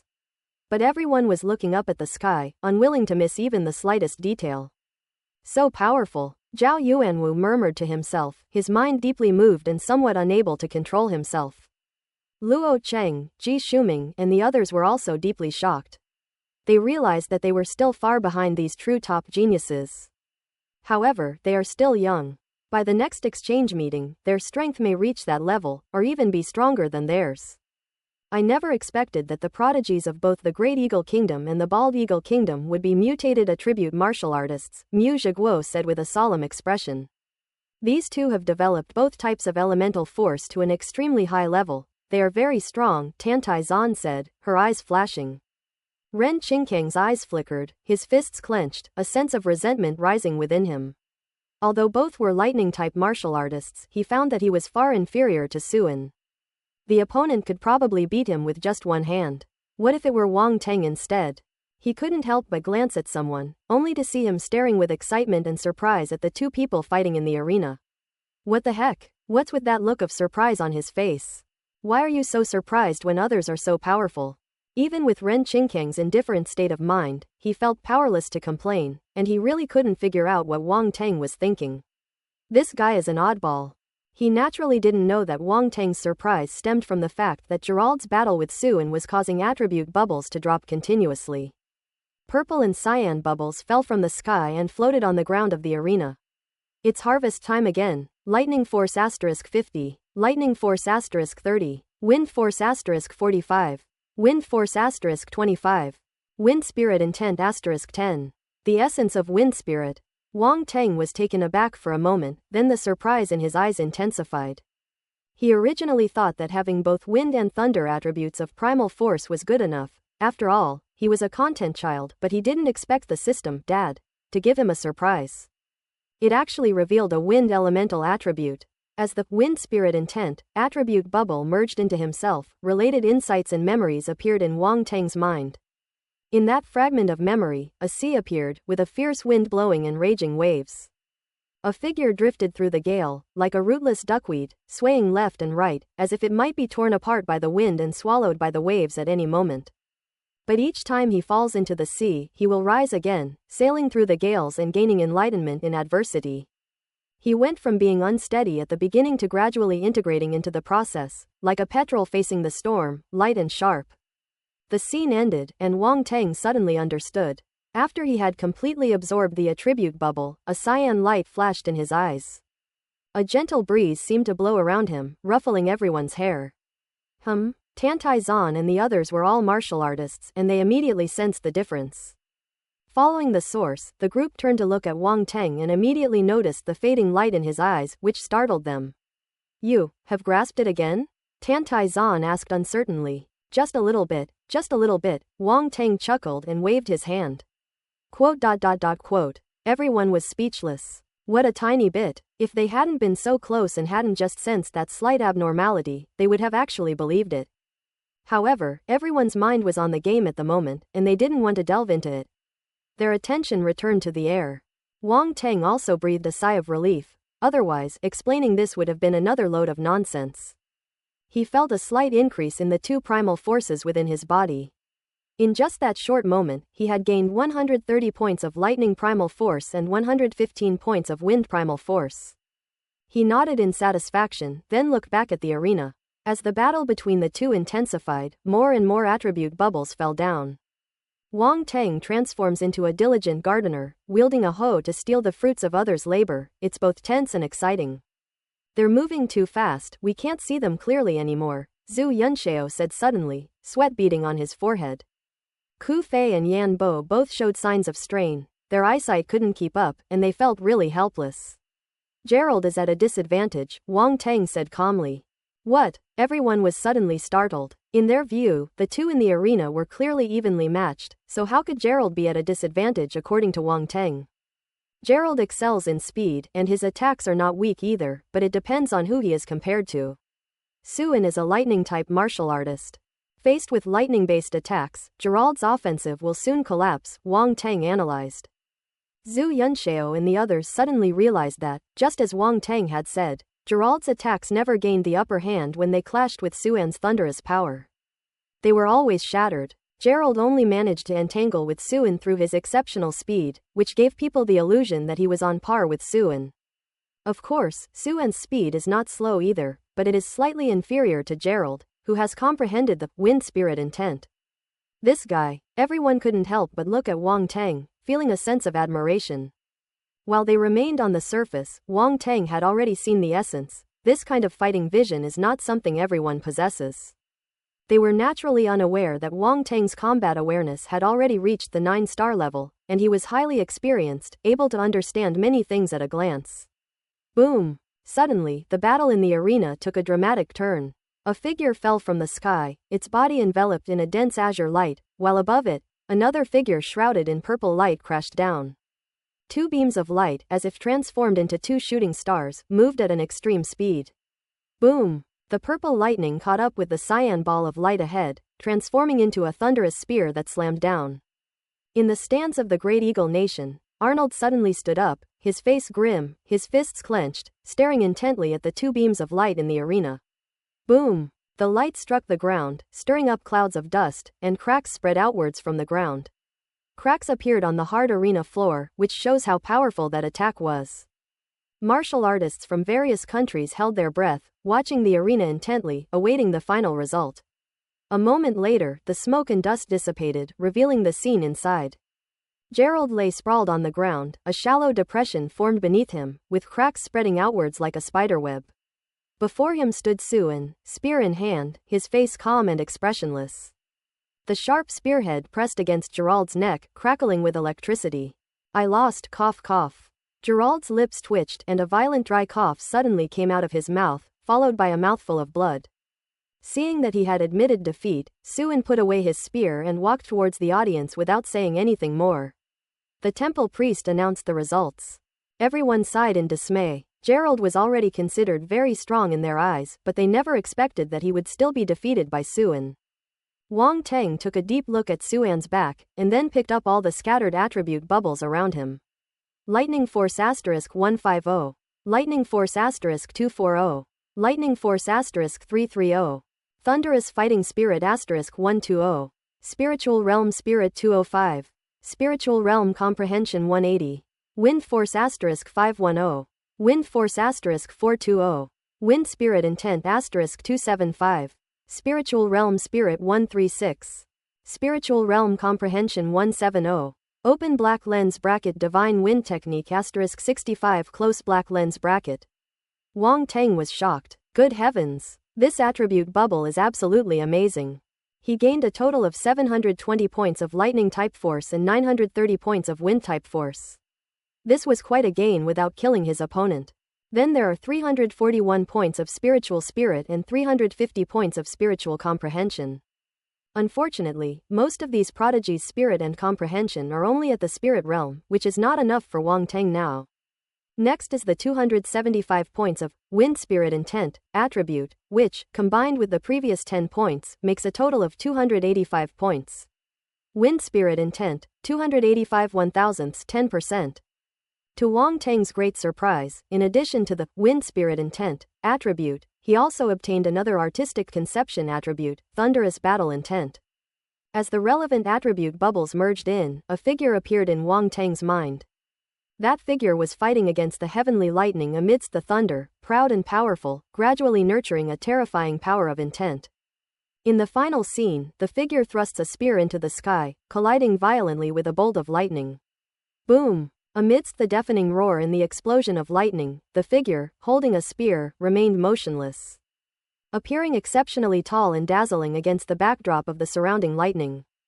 Thunderous fighting spirit, Wang Teng muttered, his eyes gleaming. What did you just say? Tantai Zan asked suspiciously. Wang Teng only muttered to herself. She didn't hear the words, thunderous battle spirit, clearly. It's nothing, Wang Teng replied with a smile. Tantai Zan shook her head and didn't ask any more questions, turning her head to look at the arena. Frankly speaking, Gerald is not weak. On the contrary, he is already very strong. Among all the top martial artists in various countries, he is probably among the top. However, when two strong forces clash, one of them is bound to lose. In the end, Suin emerged victorious in his battle with Suin. His figure, wielding the thunder, left a deep impression on many people. To everyone else, the Bald Eagle Kingdom was hiding its true strength. The unassuming Suin had never made a move, but when he did, he displayed the prowess of a prodigy, defeating Gerald and winning the match. Clearly, Suin is the trump card of the Bald Eagle Kingdom. At this moment, Suin returned to the audience seats, and the people from the White Eagle Kingdom immediately surrounded him, all with smiles on their faces. Ute was overjoyed. After so many matches, the Bald Eagles were finally no longer the ones being humiliated. It's all tears. A world superpower shouldn't be in such a sorry state at this exchange meeting, but this year has been unlucky for them. Everyone is targeting them, so their warriors have been utterly humiliated, causing them to lose face. Now that Suin has gone into battle and displayed his prowess, he can also show martial artists from various countries that their White Eagle Kingdom also has top geniuses. On the contrary, Arnold was not in a good mood at this time. Gerald, on whom the Great Eagle Nation had placed high hopes, was defeated by Suin, which was undoubtedly the biggest setback of this exchange meeting. However, he still offered Gerald a few words of comfort. After all, Gerald was a prodigy of the Great Eagle Kingdom, and it would be a real loss if this defeat affected his mindset. It's a bit of a pity, Tantai Zan said with a hint of regret as she withdrew her gaze. You mean Gerald? Wang Teng asked. Indeed, this person would be among the top geniuses anywhere. It's a pity that he lost like this, said Tantai Zan. It's a bit of a pity. It would be even better if you could spar with me, Wang Teng said, stroking his chin with a strange glint in his eyes. He felt that if he replaced Suan with himself, he could squeeze even more money out of Gerald. Wang Teng glanced at the attribute panel and saw that a new technique had appeared in the technique section, Divine Wind Technique. Heavenly Rank Origin Force Technique. Besides the thunderous battle intent, the most valuable gain this time was the Divine Wind Technique from Gerald. Wang Teng has already acquired quite a few heaven rank cultivation techniques. The 4 elemental force techniques of earth, fire, wood, and water are all heaven rank now.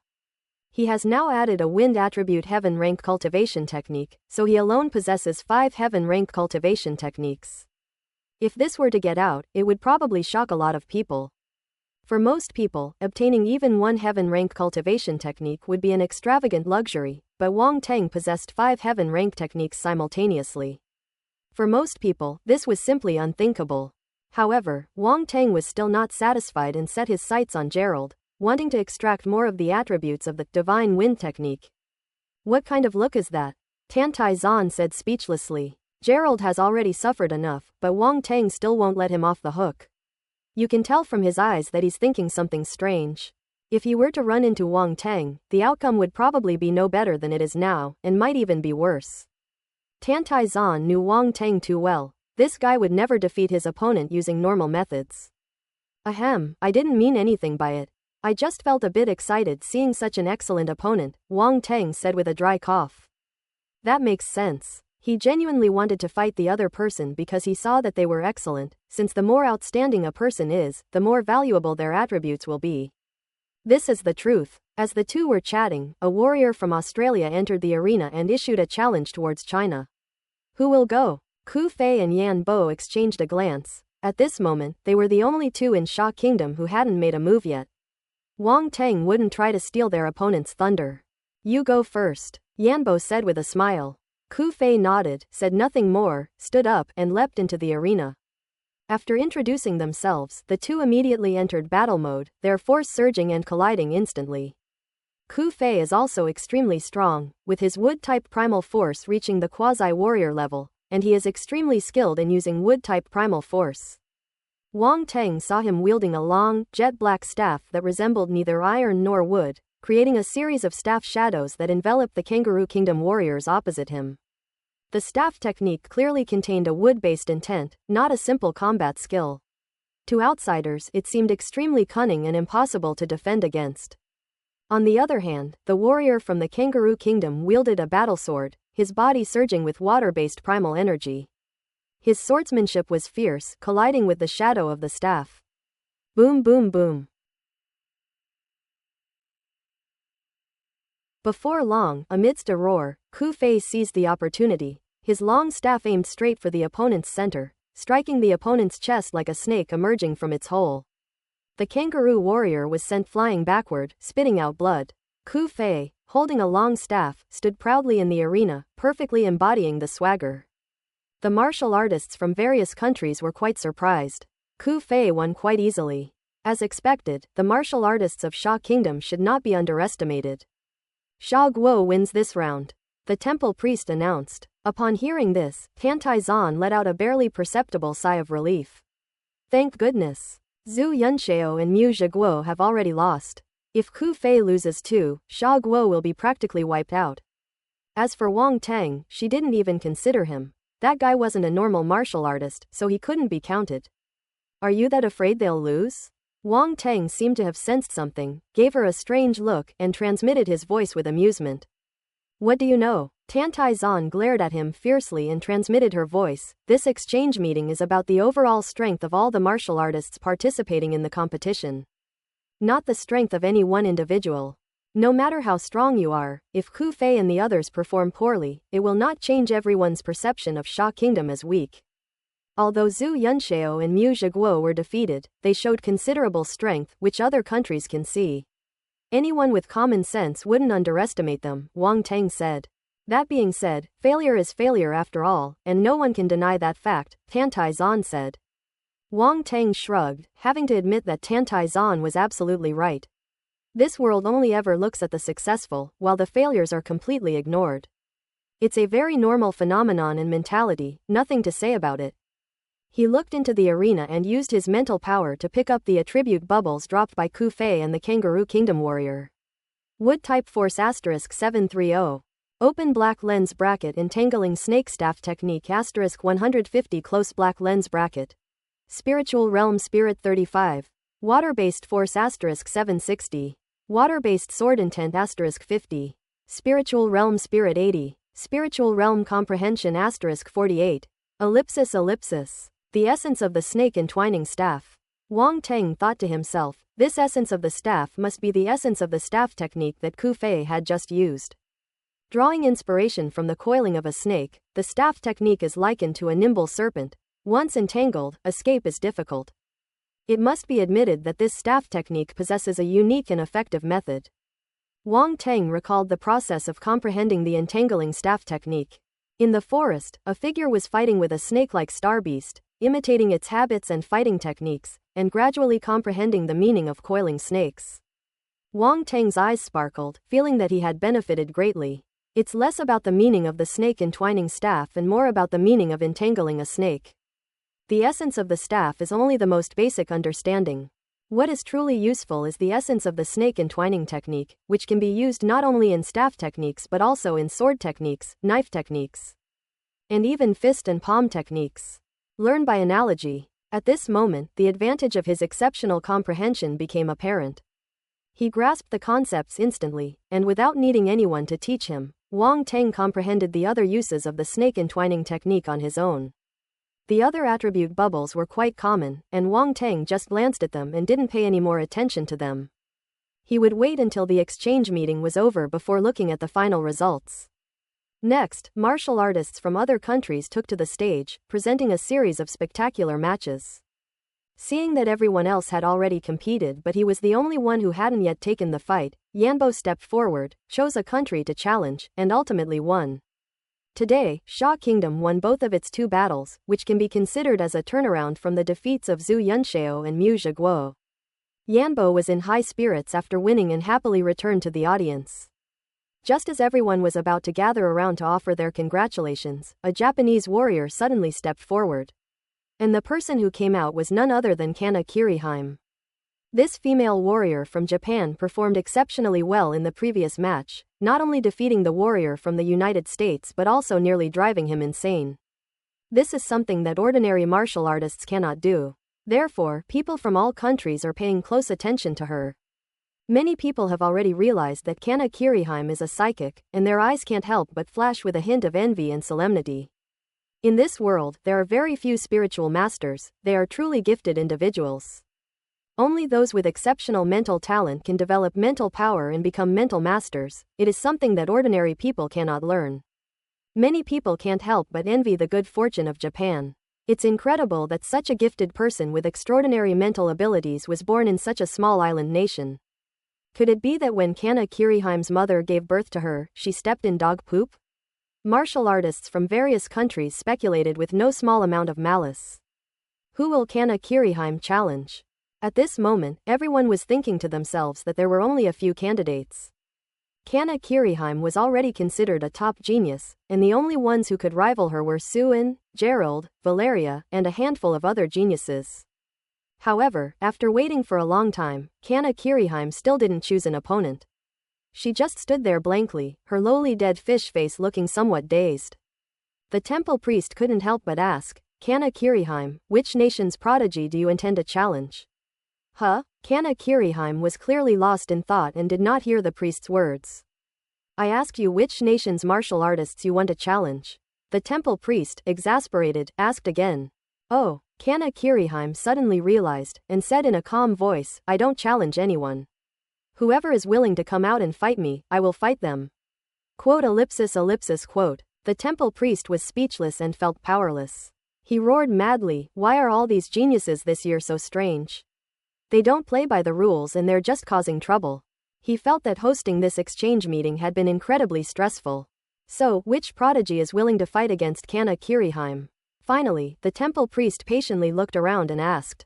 The martial artists from different countries looked at each other, some hesitant, others eager to make their move. Hey, willing take the bait, this little brat still plays these tricks. Yan Bo sneered from the Xia Kingdom audience seats. However, her fighting style is unpredictable and she's very difficult to deal with. Zhu Yunxiao said thoughtfully, stroking his chin. Martial artists from other countries were also discussing it, hesitant and uncertain. Just as Valeria of the Great Bear Kingdom decided to fight, a figure suddenly appeared in the arena. Wang Teng, Ku Fei, Zhu Yunxiao, and the others were all stunned. Wang Teng, who had just been leisurely enjoying his food and watching the excitement, had now taken the initiative to fight. What's wrong with this guy? Everyone was filled with suspicion. Not only were those in Xia Kingdom familiar with Wang Teng's temperament shocked, but martial artists from other countries were also greatly surprised. Wang Teng's strength has been recognized by everyone. Although we don't know his exact strength, he is obviously not weak. Moreover, he has a nasty personality that always slaps people in the face. Whenever he steps onto the stage, something big is bound to happen. How can everyone not pay attention? The temple priest couldn't help but laugh. It'll be quite interesting when an oddball meets a troublemaker, he thought gloatingly. He harbored a slight resentment towards Wang Teng. Shieldson was someone he had recruited into the temple, but Wang Tang showed him no respect whatsoever, beating him until his head was swollen like a pig's head. This had brought shame upon the temple. How could he not be angry? Wang Tang stopped opposite Kanai Kiriheim, looking at this Japanese lowly with great interest. Kana Kiriheim also gave him a serious look, then looked at the temple priest. The temple priest understood her meaning and immediately announced, "Since none of you have any objections, then the competition may begin." As soon as they finished speaking, the two of them moved at the same time. Kana Kiriheim disappeared from her original spot, and suddenly a huge raging ape appeared where she had just been. Roar! The ape roared to the sky, pounded its chest with its fists, and then pounced on Wang Tang. Wang Tang remained extremely calm, standing still, and threw a punch. Boom! The ape's body disintegrated instantly and vanished without a trace. A mere trick, Wang Tang sneered. He flashed and appeared in the arena without warning, then reached out to grab at the air in front of him. Whoosh! A figure appeared and then quickly disappeared into the distance. That figure was none other than Kana Kiriheim. She had somehow managed to escape the battlefield and hide in the outer area, probably just waiting to watch Wang Tang fight that violent ape from before.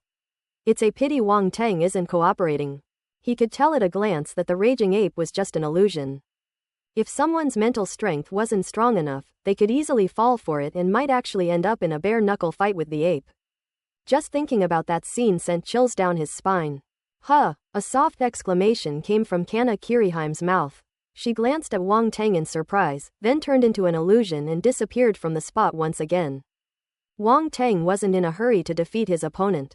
He was quite interested in this mental illusion, so he decided to let the other party use it to their heart's content, and then he would frantically collect attribute bubbles. The instant Kana Kiriheim disappeared, a series of star beast shadows appeared in the arena.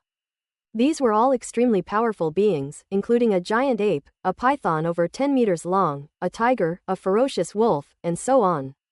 The arena was packed with star beasts, all their fierce gazes fixed on Wang Tang. Furthermore, they exuded a ferocious aura that seemed almost tangible, like truly powerful star beasts, giving one a chilling feeling the moment they appeared. Even if someone knows it's an illusion, their mind would probably still be shaken. This is the power of mental illusion. Unfortunately, Kana Kiriheim was facing Wang Tang, a prodigy whose spiritual power far surpassed hers by a level. And this level is not just a simple difference in rank. The gap between the Emperor realm and the King realm is like a chasm, which countless divine sense masters cannot cross even after a lifetime of effort. Of course, Wang Tang didn't intend to bully people like that, otherwise the competition would be over, and he wouldn't be able to collect attribute bubbles. Roar! On the opposite side, the enormous star beasts roared and then pounced on Wang Tang. They each unleash a variety of bizarre attacks, encompassing all the elements of metal, wood, water, fire, earth, wind, and thunder, making it dazzling to behold. A star beast breathed fire, instantly engulfing the arena in flames, and the intense heat spread outwards. Even the martial artists from various countries around could sense it, which shocked them greatly. Was this really an illusion? Boom! At the same time, lightning struck down from the sky, indicating that a star beast was riding the lightning. Suddenly, sharp spikes formed from soil and rocks sprouted from the ground, and vines grew wildly, coiling towards Wang Tang. The scale of the operation was terrifying. The martial artists from various countries all showed expressions of horror. However, Wang Tang remained calm and composed. These attacks are not entirely fake, they are a mix of real and fake, making them difficult to predict. Anyone could easily avoid it. However, under his spiritual vision, he was completely aware of the real attacks. At a glance, all the illusions disappeared, leaving only 2 or 3 real attacks. Kana Kiriheim used her mental power to control the various elemental forces in the world, forming an attack that struck Wang Tang. However, she was not Wang Tang after all. Those primal forces were all borrowed from external forces, and she herself did not possess such primal force talent, so their power was not very strong. Wang Tang stood still, letting the powerful attacks rain down on him. Everyone's eyes widened. Why didn't Wang Tang dodge? However, the next moment they discovered that those attacks had not harmed Wang Tang in the slightest. It's all fake. Many people's eyes flickered with surprise, not at the authenticity of the attacks, but at the fact that Wang Tang had seen through them. You have to understand, even they would be in a lot of trouble dealing with an illusion of this level. How did it become so easy for Wang Teng to handle it? This is not martial arts. Wang Teng's eyesight is so sharp? He can see through illusions? Wang Teng remained calm and composed, only occasionally throwing a punch to shatter the 2 or 3 real attacks. Kana Kiriheim witnessed these scenes from the shadows, and her eyes widened in shock. This time, she was truly shocked by Wang Teng. It's unbelievable that Wang Teng could see through her mental illusion. With a solemn expression, Kana Kiriheim decided to stop hiding and revealed herself on the spot. With a wave of her hand, all the phantoms of the star beasts disappeared without a trace. Why aren't you using mental illusions anymore?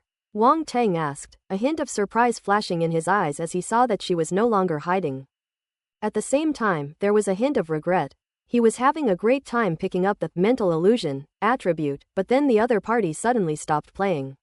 What should he do? In the direction of Japan, Yamamoto Kenichiro looked shocked as he watched the match in the arena, with a hint of worry in his eyes. This Wang Teng is too strange. I wonder what his strength is. Can Tongji handle him? He frowned deeply and muttered to himself. Beside him stood a handsome young man from Japan with long hair, who chuckled and said, "Senior Yamamoto, you don't need to worry too much. Princess Kiriheim is the strongest genius in Japan, with many secret techniques. How could she possibly be no match for that Wang Teng? Ito-kun, never underestimate any enemy." Yamamoto Kenichiro glanced at him and said. A hint of embarrassment flashed across Ito Masato's face, and he awkwardly shut his mouth. Inuichiro Yamamoto's words carried a lecturing tone. In Japan, a country that places great importance on senior-junior relationships, he, as a junior, didn't dare to utter a single word. Moreover, in terms of strength, he was no match for Yamamoto Kenichiro at all. In the arena, Kana Kiriheim remained silent as her body slowly rose into the air and hovered there. An invisible force swept out, causing her hair to dance wildly in the air. Spiritual power. She looked down at Wang Teng, then suddenly stretched out her hands. A dense array of cold light flashed in the air, it was countless fine needles. That's more interesting. Wang Teng's eyes narrowed slightly. A mind master can not only control the force, but also use objects to attack. These fine needles are extremely small, as thin as cow hair, very light, and extremely easy to control. Controlling a large number of fine needles at the same time will not consume too much mental energy.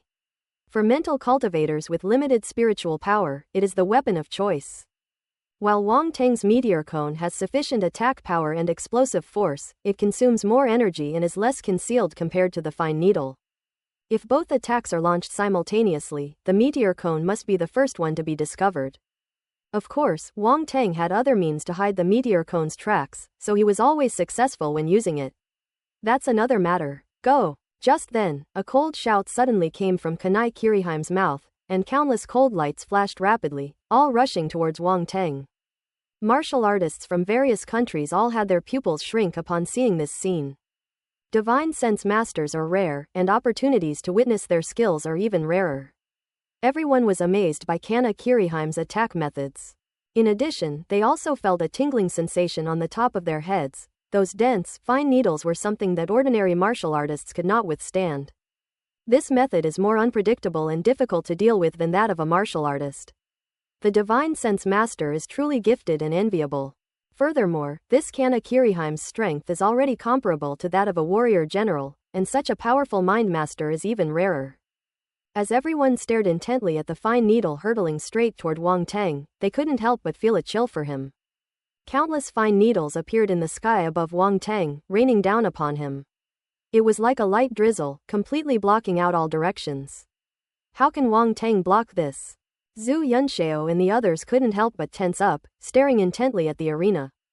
Wang Teng raised his head, gazing at the countless cold glints. A glint of light flashed in his eyes, and the immense spiritual power that had been dormant in his sea of consciousness seemed to awaken like a giant dragon, sweeping outwards. Boom! All the fine needles froze in midair. It's as if time has been frozen, unable to advance even an inch further. Kana Kiriheim's eyes were filled with astonishment. Her hair needle technique had been frozen in place. How is this possible? In the audience, the martial artists from various countries were also completely bewildered. What's going on? What happened? Why did those tiny acupuncture needles suddenly stop moving? Countless question marks appeared on everyone's foreheads. This situation was truly beyond their expectations. The fiercely powerful acupuncture needles suddenly stopped moving, giving one the feeling that the attack started strong but ended weakly. Where are the Divine Sense Master's techniques as promised? Could it be that Kana Kirihime is a fake mind master? What's going on? Yamamoto Kenichiro was shocked and completely bewildered. Ito Masato, who had just declared that Kana Kirihime would undoubtedly win, was speechless. The scene before him was beyond his comprehension. In the arena, a slight smile appeared on Wang Teng's lips as his body slowly floated up. A terrifying mental force surrounded him, and the fine needles slowly turned, eventually all pointing at their master.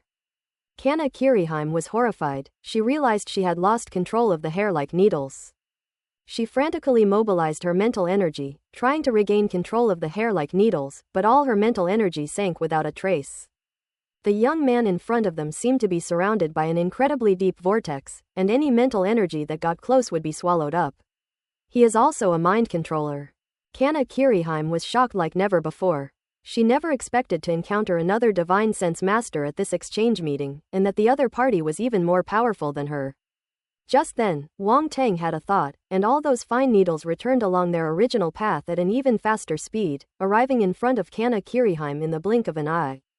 Kana Kirihime shuddered, unwilling to surrender.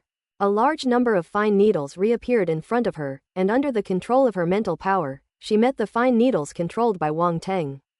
Ding ding ding. The two needles clashed in midair, producing a crisp metallic clanging sound. Kana Kirihime's skill as a mind master was not weak. Under her control, those hair-like needles seemed to be under her command, and she actually blocked all the hair-like needles controlled by Wang Teng. In an instant, the two controlled the fine needles to draw white lines in the air, colliding with each other and constantly scattering tiny sparks, dazzling the eyes. Everyone finally witnessed the battle between the Divine Sense Masters and inexplicably breathed a sigh of relief. That's more like it. Such a battle scene is worthy of the powerful reputation of a Divine Sense Master. The previous scene looked like an illusion. It must all be fake. Etc. How can Wang Teng also control acupuncture needles? The martial artists from various countries felt a sudden jolt in their hearts, and then an unbelievable guess suddenly popped into their minds. Wang Teng is also a mind controller. It's not that they were slow to realize it, but the fact is really hard to accept. It's one thing for a Divine Sense Master to appear, but another one has appeared. Moreover, this Divine Sense Master is a genius martial artist from the Xia Kingdom. Martial artists from all countries were filled with envy, jealousy, and hatred. Damn it, it's Xia country again. In the audience of the White Eagle country, You'd look very unhappy, feeling that his mood was absolutely terrible. China and the United States are two of the world's most powerful nations and have always been in competition with each other, so naturally they can't stand to see China doing well.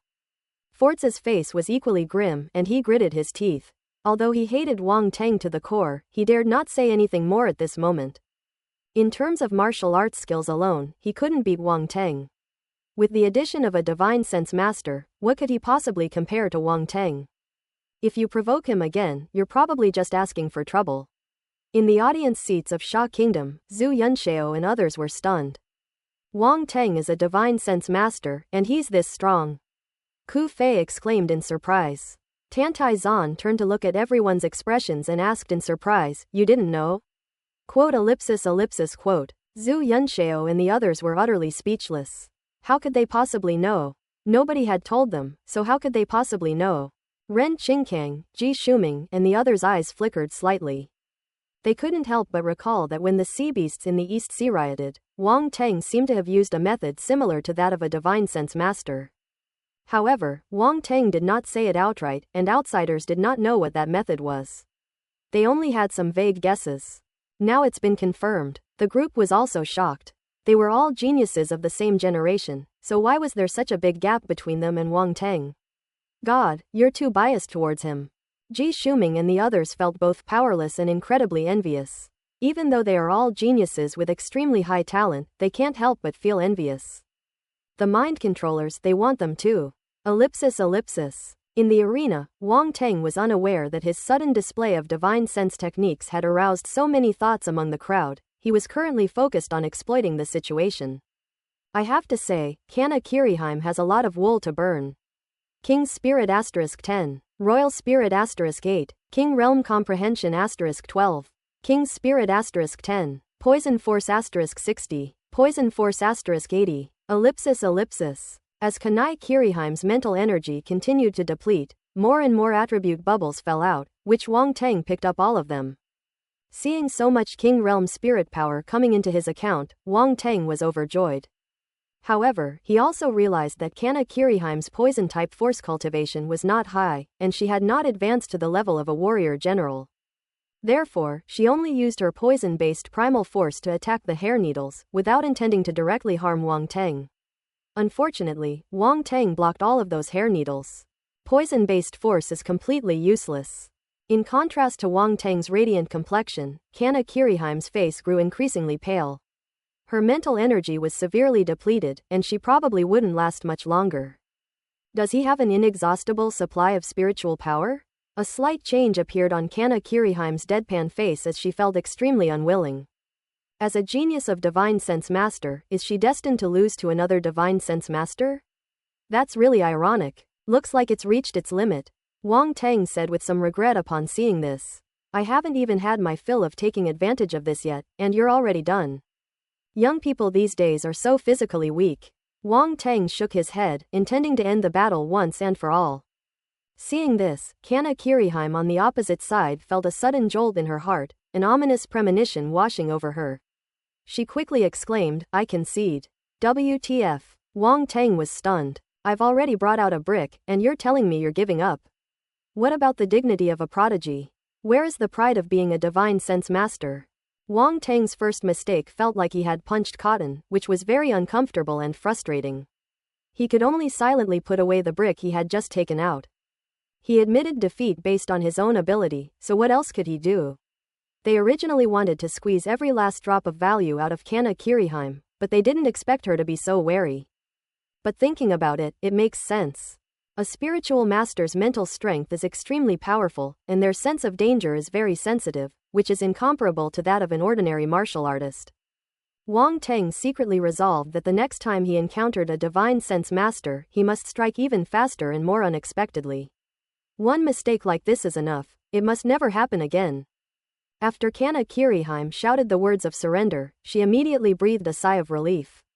Then she saw the fleeting golden light in Wang Teng's hand, and her lips twitched involuntarily. That bastard actually wants to do that. A straight man of steel, destined to be single. Kana Kiriheim cursed viciously in her heart, but she was also extremely relieved that she had admitted defeat quickly, otherwise she dared not imagine the consequences. In the audience, Shieldson, Fortes, and others who had received special attention from Wang Teng were inexplicably envious of Kana Kiriheim. If they had been just as decisive back then, the outcome wouldn't have been so tragic. At least I didn't get beaten to a pulp. Just thinking about it now still makes my face sting. Kana Kiriheim's decisive surrender surprised many, including the temple priests. However, he remained completely calm on the surface, indicating that he had already seen through everything and was unfazed. In fact, he couldn't help but think of Shieldson's miserable state again. That idiot, why wasn't he as clever and decisive as this Kana Kiriheim? This resentment sent a chill down angry Hilson's spine. He looked around, sensing that something was amiss. Where does this malice come from? The temple priest had already withdrawn his gaze, appearing dignified and showing no sign of intending to make things difficult for Shieldson. Since Kana Kiriheim has conceded defeat, then Sha Kingdom wins this round. The temple priest announced the result. Upon hearing this, everyone finally snapped out of their astonishment at Kana Kiriheim's surrender and looked at Wang Teng with some surprise. This guy is truly astonishing. Genius warrior. A genius mind control master. The combination of these two traits makes one a genius among geniuses. Putting aside his terrible personality, this young man from Sha Kingdom is definitely a force to be reckoned with. In the arena, after Kana Kiriheim conceded defeat, she gave Wang Teng a deep look and said, "You are very strong. Once I master the Shikigami left behind by the Yin-Yang school, I hope to have the opportunity to fight you again." Shikigami? Wang Teng's eyes lit up immediately. Competitions and such are secondary. The most important thing is the attribute bubbles.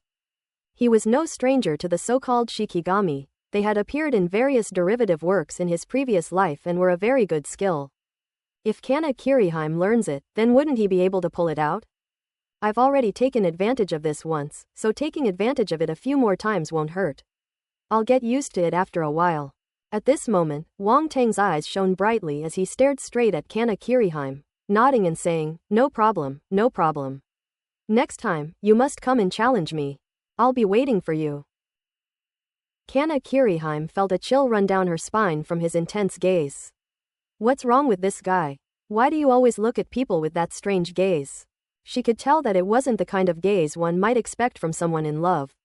She wasn't that narcissistic, even though she considered herself one of the most beautiful women in Japan. But this guy's eyes were definitely not just about liking her. His eyes looked like he wanted to devour someone alive. So scary, so scary. Kana Kiriheim's heart pounded, and she quickly turned and left, immediately getting away from Wang Teng, this dangerous guy. Quote. Wang Teng. It seems like Kana Kiriheim is very afraid of him? Am I that scary? Wang Teng, completely oblivious to his own limitations, shook his head, gathered up the scattered attribute bubbles, and collected them all. Royal Spirit 20. King's Spirit *15. King Realm Comprehension *12. King's Spirit *10. Mental Illusion 240. Poison Force *95. Poison Force *105. Poison Force *120. Ellipsis. When Wang Teng saw these hundreds of points of poison-type primal force, his expression became somewhat strange. It seems that Kana Kiriheim has tried her best to use this poison-type primal force, but it doesn't seem to have caused him any harm at all.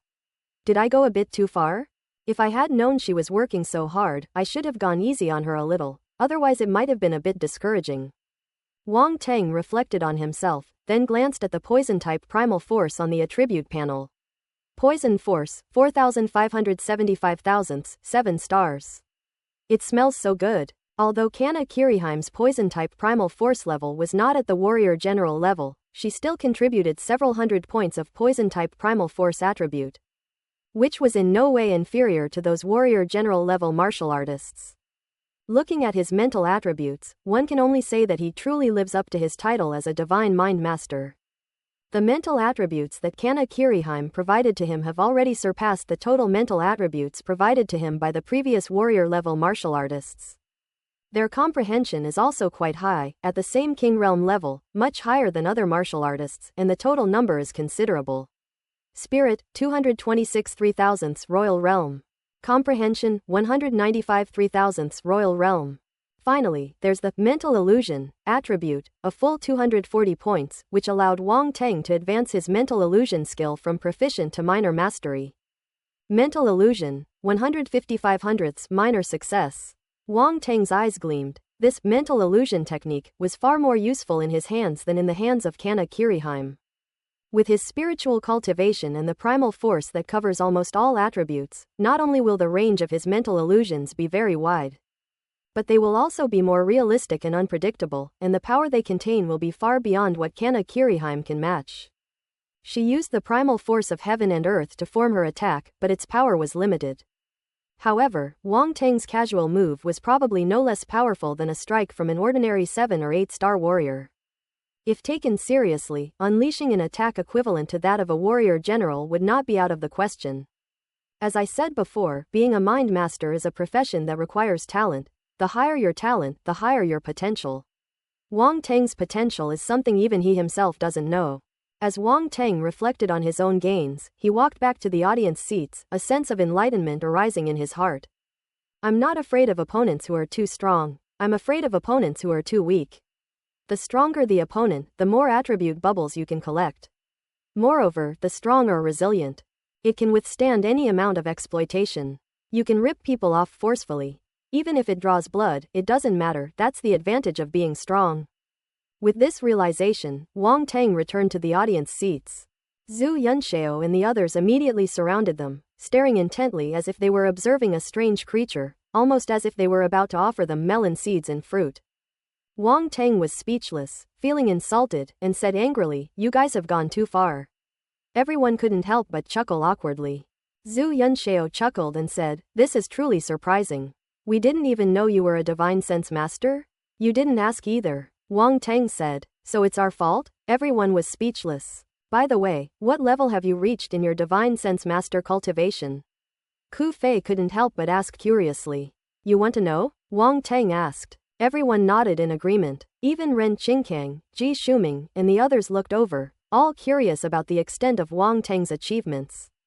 Tantai Zan glanced at Wang Teng without leaving a trace. She realized that she had never really seen through Wang Teng. All along, Wang Teng had only shown a part of his strength. Just when others thought that was all he had to offer, he surprised them again. This guy is like a bottomless pit. It's something you can't quite see clearly, yet you can't help but want to find out more. Want to know? Wang Teng looked around and chuckled. I'm not going to tell you. Everyone. That bitch. Everyone thought he was going to say it, but then he pulled this stunt, which was incredibly infuriating. Just as everyone was joking and teasing Wang Teng, the match resumed in the arena below. This time, it's Valeria from the Great Bear Kingdom. She looked around, her gaze fixed on a certain direction, the direction where the ancient kingdom of Egypt was located. They were nothing special. That's right, it's just plain and unremarkable, with nothing special about it. However, no one wants to ignore the martial artists of this country. Its name itself gives a clue. Ancient kingdom. There are only a handful of ancient kingdoms in the world. The Shah dynasty was one, the Inca kingdom was another has disappeared into history, and the last one is the ancient kingdom of Egypt. There are many legends about the ancient Egyptian kingdom, the most famous of which is the pyramid architecture. Some say it was left by extraterrestrial life, while others say it is the remains of an ancient civilization. There are many different opinions, and no conclusion has been reached to this day. But one thing is certain, ancient Egypt possessed a heritage unknown to outsiders. Ancient countries may not necessarily be powerful, but they certainly have their unique strengths and a rich heritage that is incomparable to that of small countries. When Valeria issued her challenge to the ancient Egyptian kingdom, warriors from all nations looked in the direction of the ancient Egyptian kingdom. The attire of ancient Egyptian warriors was highly distinctive, comparable to that of Inca monks.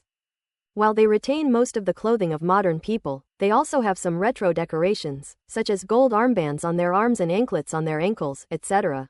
These people also had something in common. They all had animal patterns on their bodies, some with dog heads, some with wolf heads, some with eagle heads. And one person even had a pattern that looked like an eye on his body. The people of the ancient Egyptian kingdom were slightly taken aback by Valeria's sudden challenge. Then, a tall, muscular, bald man stood up and walked into the arena.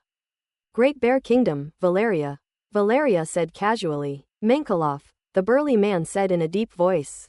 Please advise. Valeria performed a martial arts salute, her force erupted, and she strode towards Minkoff. Her fighting style was very direct. Her physical body was strong, and with the support of the golden primal force, she resembled a golden female war goddess as she swung her fists and smashed them down. Minkoff's gaze sharpened, and he let out a soft shout. His force erupted, causing his body to suddenly swell, as if containing extremely terrifying power, as he faced Valeria. Boom! Their fists collided, unleashing the force. The two of them were frozen in place, as if they had been frozen in time, but the ripples of primal force spread outwards in all directions. The air was shaken, and the aftershocks continued to spread. This scene clearly demonstrated extremely powerful strength. Both were power-type martial artists with simple and direct attack methods. They didn't even use weapons, just exchanged blows with their fists, constantly producing booming sounds. Everyone was shocked. Both of them had reached the level of a lower-level warrior. They had seen strong people of the same level before, but pure strength-type warriors like them were rare. This attack method undoubtedly possesses extremely strong impact. Wang Teng looked utterly dejected. Valeria is indeed an extraordinary woman. With such a powerful physique, what man could withstand her? Wang Teng admitted that he didn't have that ability. Sure enough, I can't give her any hope. If she tries to bother me again next time, I must firmly and righteously refuse. Tomboyish women have no future. Wang Teng shuddered at the mere thought of that scene. Zhu Yunxiao and the others had strange expressions, clearly recalling that Valeria had once expressed her affection for Wang Teng. This love is somewhat heavy. Zhu Yunxiao patted Wang Teng on the shoulder sympathetically and gave him an "I understand" look. Ku Fei, Yan Bo, Mu Zhiguo, and the others shook their heads, stepped forward one by one, and patted Wang Teng on the shoulder in unison, their expressions showing the same sympathy. Brother, you've suffered. Wang Teng was completely bewildered. What's with those expressions on your faces? Just how many strange and bizarre things have these people imagined in their minds? In their expressions, Wang Teng seemed to see himself transformed into a handsome prince kidnapped by a female dragon, utterly miserable. "Get out, this isn't what you think at all," Wang Teng said through gritted teeth. "We understand, we didn't think that way," Ku Fei and the others said in unison. Quote, Wang Teng. Boom boom boom. Inside the arena, the fierce battle continued, with Valeria and Minkoff clashing repeatedly, their punches landing hard and producing dull thuds from time to time. That was the sound of a fist striking flesh. But the two seemed completely oblivious, enduring the blows with their bare bodies, being repeatedly knocked away and then colliding with each other. Time passed slowly, and the two were no iron men after all. They gradually reached their limits, panting heavily, their eyes fixed on each other, neither willing to admit defeat. These two were evenly matched. Again, Valeria and Minkoff spoke at the same time, and then charged at each other again. Boom boom boom. The dull thud sounded again. The martial artists from various countries were stunned. Had these two gone mad? They had fought to this point, almost at their last gasp, yet they still wanted to continue.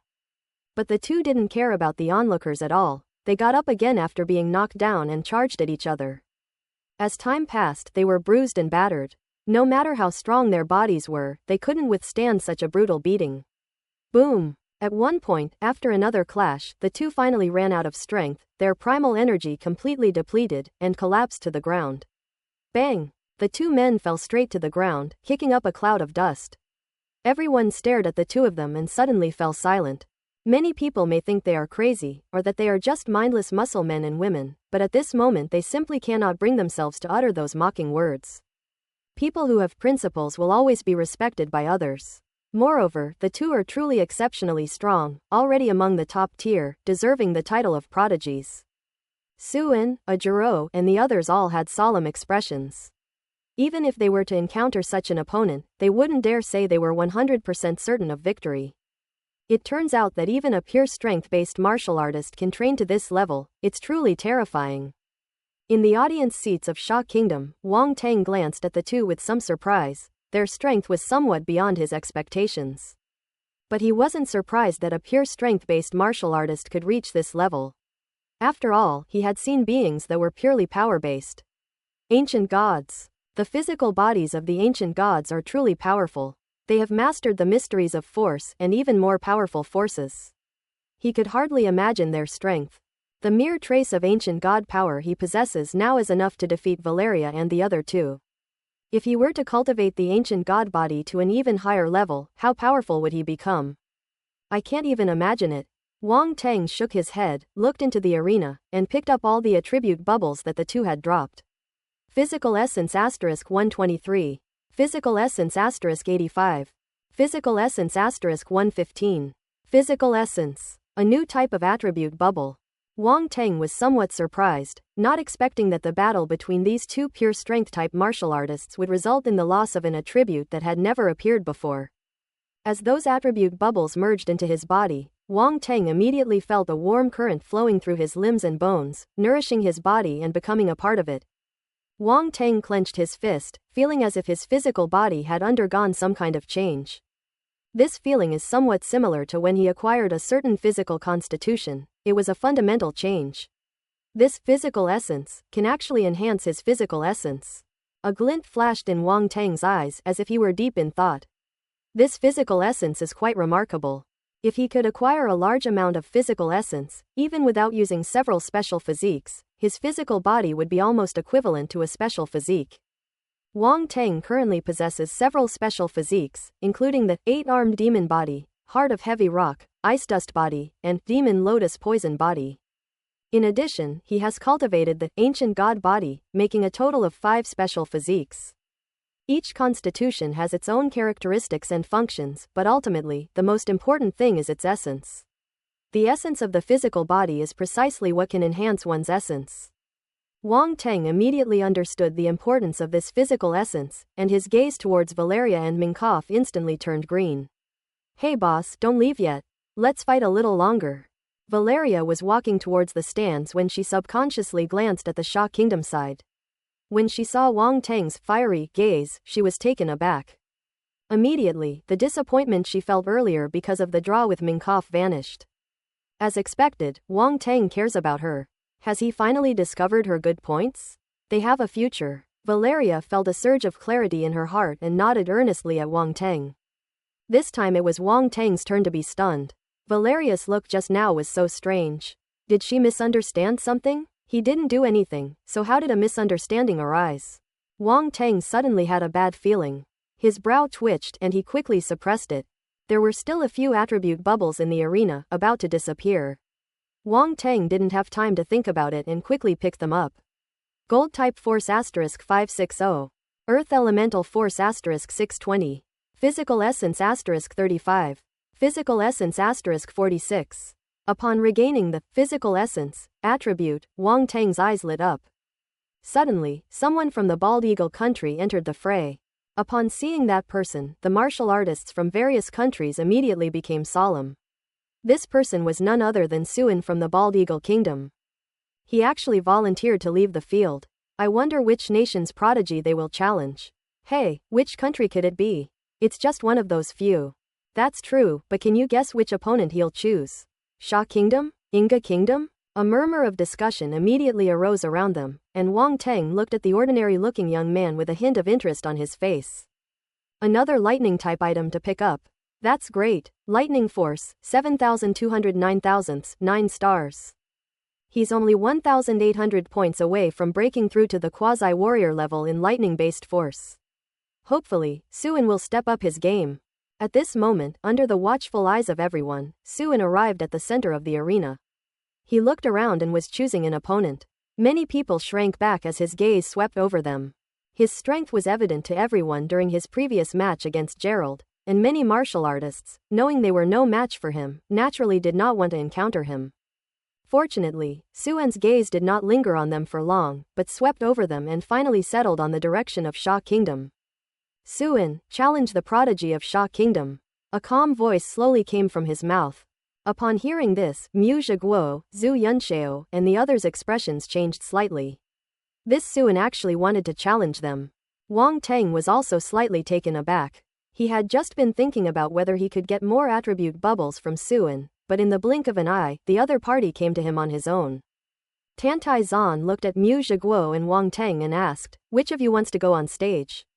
Everyone understood that among them, only Mu Zhiguo and Wang Teng could rival Suin. Upon hearing this, Mu Zhiguo's expression shifted, and he finally smiled bitterly. I'm afraid I'm no match for him. Then I'll do it. Wang Teng stood up, a faint smile on his lips. Suin is a lightning-type martial artist, can you beat him? Zhu Yunxiao couldn't help but ask. Whether we can win or not, we'll find out once we try, Wang Teng said nonchalantly. Tantai Zan had great confidence in Wang Teng. She nodded and said, then it's up to you.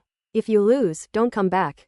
Don't worry, don't worry. Wang Teng waved his hand and strolled towards the arena. Mu Zhiguo looked at Wang Teng's indifferent back and his heart suddenly trembled. Was that sentence meant for him? He suddenly realized that his previous defeat to a Jiro had greatly damaged his confidence, and he subconsciously believed that he was no match for a prodigy like Suin. But without a competition, how can we determine who won and who lost? Ultimately, we'll only know after we've fought it. A flame ignited in Mu Zhiguo's heart, his fighting spirit returned, and his eyes gleamed. Wang Teng stood opposite Suin and calmly met his gaze. When the martial artists from various countries saw that it was Wang Teng from the Sha Kingdom who was going to fight, their faces immediately showed interest. Can this young man, who possesses both martial arts and spiritual mastery, defeat Suin, the peerless prodigy of the White Eagle Kingdom? Many people were extremely curious and looked at the two of them. Let's begin. At this moment, the temple priest glanced at the two of them and spoke calmly.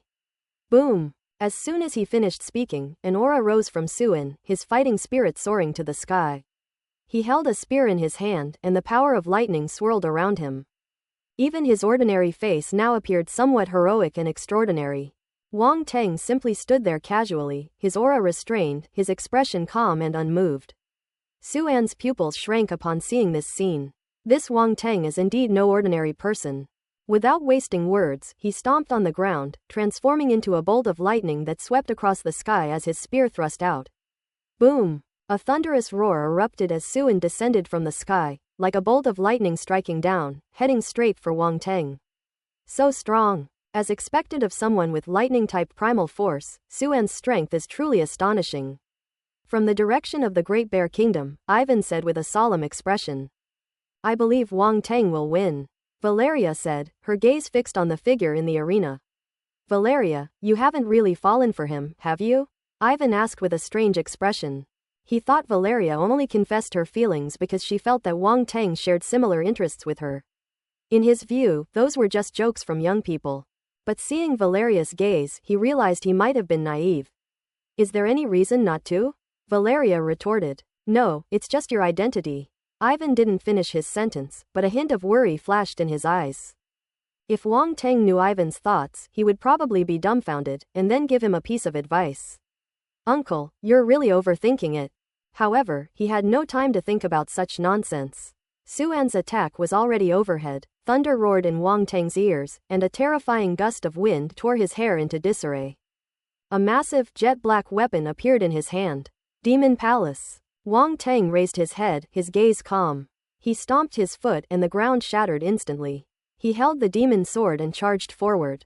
Flames coiled around him, condensing into blade light on his weapon, which he then unleashed with fierce power. Boom! The flaming blade clashed with the thunderous spear. Tiny sparks and lightning exploded in the air, their aftershocks spreading outwards. The two separated as soon as they clashed, and then fought each other again. Their battlefield shifted to the sky above the arena, where two beams of light, one red and one purple, collided wildly, producing continuous booming sounds. The martial artists from various countries looked solemn as they watched the competition unfold, finding it utterly unbelievable. In the Great Eagle Kingdom, Arnold exclaimed in horror, Wang Tang's martial arts are actually this strong. Gerald's eyes were fixed on the battle in the arena. He had been defeated by Suan, and now that he saw Wang Tang and Suan fighting so fiercely, he felt somewhat resentful. In the stands of Inga, Ajura watched the battle between the two, a hint of fighting spirit flashing in his eyes. Boom! In the sky, the two separated instantly after a collision. Suan looked at Wang Tang from afar and asked, why not use the methods of a divine sense master? If I were to use my divine sense techniques, you would have no chance at all, Wang Tang said calmly. Arrogant. For the first time, a hint of anger appeared on Suan's calm face. He stared coldly at Wang Tang, pointing his spear at him, and said in a cold voice, you can talk big again if you can withstand my next move. As soon as he finished speaking, he pointed his spear diagonally at the sky. Suddenly, the sky above shifted, and bolts of lightning descended, all striking his spear. Wang Tang looked up and saw lightning reflected in his eyes, and a surge of joy filled his heart. Great, that's it, let the lightning strike even harder. Looking at those bolts of lightning, Wang Tang seemed to see countless bolts of lightning-based primal force. With Suan working so hard, his lightning-type primal force breakthrough to the quasi-warrior level is just around the corner. However, he did not let his guard down. The power of lightning was still extremely strong. If he were accidentally hit, even with his powerful physique, the feeling would not be pleasant. With a thought, the azure jade glazed flame surged forth, condensing into a terrifying blade of light above the demon palace. The incomparably powerful blade intent surged forth, poised to strike. It's a long story, but it all happened in a very short moment. On the other side, Suan's spear was completely enveloped in lightning, with countless arcs of electricity leaping at its tip. The next moment, he suddenly moved. Razor dance. The spear thrust out, and bolts of lightning, like giant pythons, rushed towards Wang Tang. These lightning bolts were incredibly fast, attacking Wang Tang from all sides and sealing off all the space around him. There's no way to avoid it. Wang Tang didn't try to dodge. With a flick of his eyes, he swept out the demon sword in his hand. Heavenly Flame Blade, 80% of the sword intent. Boom! Wherever the fiery blade passed, cyan flames swept through, and all the lightning was extinguished, displaying extraordinary dominance. Even thunder has no advantage over the azure jade glazed flame. The fire of heaven and earth, who can rival it? Suan's expression finally changed completely, and he asked incredulously, what kind of flame is that? Wang Tang remained calm and did not respond. The fire of creation of heaven and earth. The temple priest, seeing the power of the blue flame, was finally certain. Wang Tang had used this cyan flame before, but it hadn't truly demonstrated its power. He was only guessing and not certain. Wang Tang actually had such an opportunity. The fire of creation of heaven and earth, what luck. In the Great Eagle Kingdom, Arnold's eyes flashed with envy as he sighed. No wonder Shieldson lost so decisively before. The fire of creation naturally counters the ice force, Gerald said. In the stands of the Ice Kingdom, Shieldson's lips twitched as he saw the power of the flames, feeling that Wang Teng was truly his nemesis. The fear of being dominated by bricks came back to mind again. In the White Eagle Kingdom, Yute's expression was solemn, his eyes fixed on Wang Teng. Even he had to admit that Wang Teng was extremely powerful, and he felt that Suin was in a precarious situation this time. Above the arena, Wang Teng didn't waste any more words. He transformed into a blur and rushed towards Suin. Suan's expression was more solemn than ever before, and he instantly clashed with Wang Teng's. Wang Teng's strength exceeded his imagination. He no longer underestimated him. Regardless of whether he used divine sense techniques, Wang Teng's strength was already comparable to his own. In the sky, a flame and a bolt of lightning clashed repeatedly, unleashing extremely powerful energy fluctuations. Suin had fully mobilized his thunder force, but Wang Teng's attacks always seemed to be on par with his, preventing him from gaining the upper hand. He had used up most of his force, and if this continued, defeat would not be far off. Where exactly is this guy's limit? Suan's face turned ugly, and he truly realized how difficult Wang Teng was to deal with. While fighting the enemy, Wang Teng collected attribute bubbles, feeling his lightning-type primal force constantly increasing, and he was overjoyed. Lightning Force *120. Lightning Force *80. Lightning Force *105. His lightning-based primal force is getting closer and closer to the level of a quasi-warrior. You can level up just by fighting, it's so awesome. But it's still a little short. Suin seems to be having some existential doubts. Should we give him some encouragement? Thinking this, Wang Teng's eyes darted around, and his face immediately turned pale. He said solemnly, "I didn't expect you to be so strong, forcing me to this extent." Lightning-type martial artists are indeed powerful. At this moment, he looked like he was at his last gasp, his face was pale, and he was panting heavily as if he had reached his limit. Suin was startled when she saw his appearance. Thunder force erupted once more, as if injected with adrenaline, and he clashed with Wang Teng again. Wang Teng's eyes lit up, and he silently gave himself 12 thumbs up.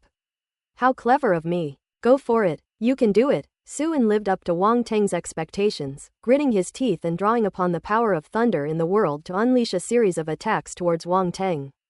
Lightning-type bubbles also fell down. At one moment, Wang Teng, who was picking up attribute bubbles, suddenly felt a jolt, and a surge of primal force pierced through his spine and then flowed through his limbs and bones. A powerful aura surged from his body into the sky. The winds and clouds shifted, silver snakes danced wildly, and thunder descended, swirling around Wang Teng, making him look like a Thunder King. Lightning force, quasi-warrior level, achieved. Quote? Suin was dumbfounded. The surrounding lightning power was completely out of his control, as if it had all turned into Wang Teng's underlings. What the hell was going on? Wang Teng possesses unparalleled talent in the lightning element. The moment he broke through to the quasi-warrior level, lightning-based primal force flowed through his spine, connecting the bridge between heaven and earth. The lightning-based primal force in the world was drawn in and all of it returned to him. Thunder roared, and black hair danced wildly. Everyone stared in shock at the figure in the sky above the arena. Wang Teng is also a lightning-type martial artist. Furthermore, he broke through during the battle, advancing from the rank of soldier to the rank of quasi-general. A breakthrough in the heat of battle, and even under the suppression of Suan's thunder force, a breakthrough of the same elemental force. What incredible talent! In the Great Eagle Kingdom's audience, Arnold's eyes widened in shock as he exclaimed in amazement. That guy. Gerald stared intently at Wang Teng's figure, feeling a sense of defeat. He was hailed as a prodigy and enjoyed great honors in the Great Eagle Kingdom, but this exchange meeting made him realize what it means to be outmatched and capable. The King Teng of Sha Kingdom before him was undoubtedly more outstanding and superior. In the audience of the Great Bear Kingdom, Ivan's eyes flickered. He took a deep breath and said, Sha Kingdom, this country always produces unexpected geniuses, which is truly enviable. The man I've chosen is indeed outstanding. Valeria grinned, a hint of naivety appearing on her Barbie doll-like face. Hiss. A dual elemental martial artist, his fire element has reached the quasi-warrior level or above, comparable to Suin, and now even his lightning element has broken through to the quasi-warrior level. Suin is probably no match for him. Ivan said. Even without breaking through, Suan is no pushover for Wang Teng. He didn't even use the techniques of a divine sense master, Valeria nodded and said. Meanwhile, the most talented warriors from countries like India, ancient Egypt, and Japan were also discussing the matter, seemingly trying to vent their shock. As prodigies, they had their own pride, but the talent Wang Teng displayed at this moment forced them to admit that he seemed to be even more outstanding than them. By a few points. Yes, only a few points. No matter how much more, they won't admit it. Ellipsis. In the audience of the bald eagles, Yute's face turned black, feeling that Wang Teng was simply the nemesis of their bald eagles. He repeatedly opposed them. It was one thing to beat Fords into a pulp before, since he wasn't the strongest martial artist in the White Eagle Kingdom. Losing was one thing, but losing face was another. But Suan is different, he is the trump card of the Bald Eagle country in this exchange meeting. If Su Anruo is defeated by Wang Teng, it means that the United States will stop here in this exchange meeting and will find it difficult to make any further progress. Wang Teng will become an insurmountable obstacle for them. What are those martial artists in charge of intelligence doing? When did Sha Kingdom produce such a talented genius? They haven't sent back a single piece of information. Ute cursed inwardly, giving those people a thorough dressing down. If they had known about Wang Teng's existence earlier, they could have made some preparations and wouldn't be caught off guard like they are now. However, he did not know that Wang Teng had emerged as a completely unexpected force, and his rise to prominence had been too short. The previous national martial arts competition had attracted some attention, but it was only a competition for warriors at the soldier level, which was a level below this exchange meeting. No one thought Wang Teng could participate in the exchange meeting. Subsequently, the sea monsters in the East China Sea rioted, and Wang Teng distinguished himself in that incident, finally attracting the attention of those intelligence personnel. It's too late. The Sha Kingdom also provides excellent protection for talented martial artists. Many intelligence agents are killed before they can even send out messages.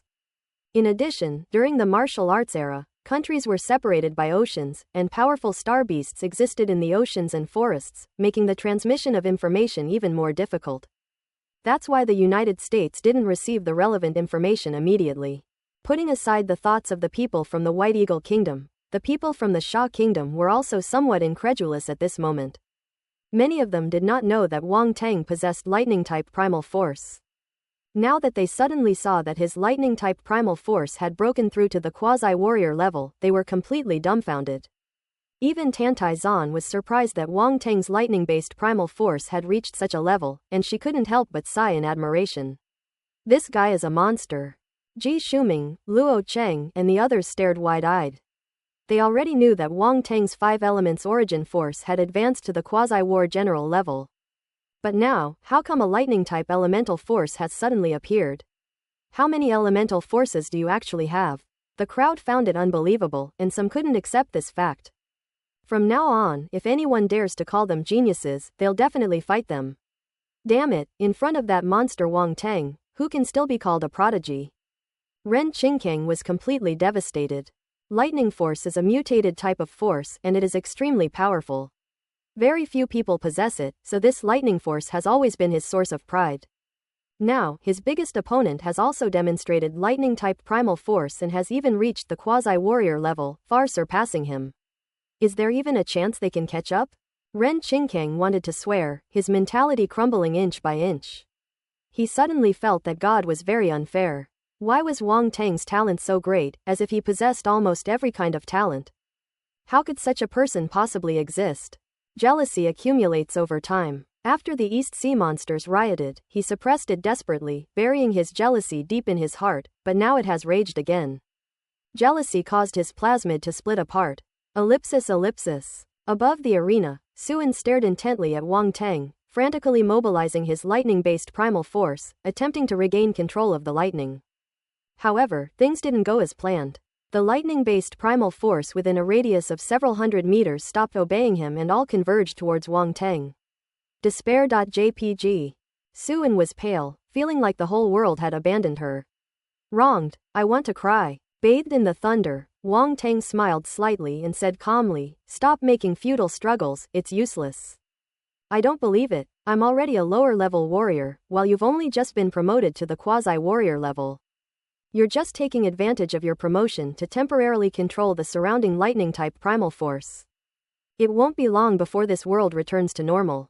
Suan's expression was somewhat unpleasant, but he hadn't lost his composure and sneered. Hee. Wang Teng thought to himself that this guy wasn't stupid, but unfortunately the other party still underestimated him. Having reached the level of a warrior general, Wang Teng had no intention of lingering any longer.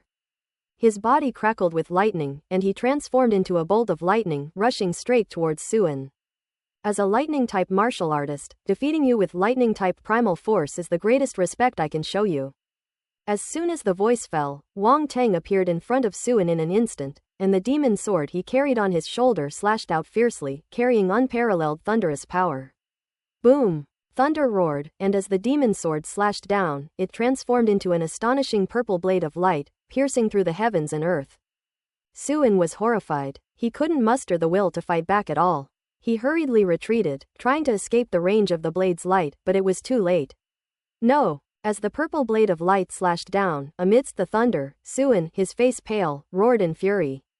But the roar was immediately drowned out by a loud noise. Boom! Lightning struck down, hitting his body. In the sky, thunder roared and lightning crackled, and silver-purple light almost completely engulfed the area centered on Wang Teng and his companion. Everyone squinted, staring intently into the arena. Boom! Suddenly, a figure fell from the lightning and crashed into the ground. Bang! With a dull thud, the figure slammed into the ground, followed by a bolt of lightning that propelled it a considerable distance. Cracks appeared on the ground, and charred marks were visible around the cracks. An eerie silence fell over the area around the arena. Suan has been defeated. When Wang Teng's lightning-based primal force advanced to the quasi-warrior level, many people predicted this outcome. But when you actually see it, the feeling is quite different. Moreover, the power of Wang Teng's attack just now seemed excessively strong. If they hadn't seen it with their own eyes, everyone would have suspected that Wang Teng hadn't been promoted to the quasi-general level, but rather to the lower-rank general level. That's incredible. What kind of monster is this guy? In the stands of the Bald Eagle Kingdom, Yute's face was extremely gloomy. Looking at Suan's miserable appearance on the ground, the muscles on his face twitched involuntarily. Martha, Fortes, and the others fell into a deep silence. At that moment, the lightning in the sky dissipated, revealing Wang Teng's figure.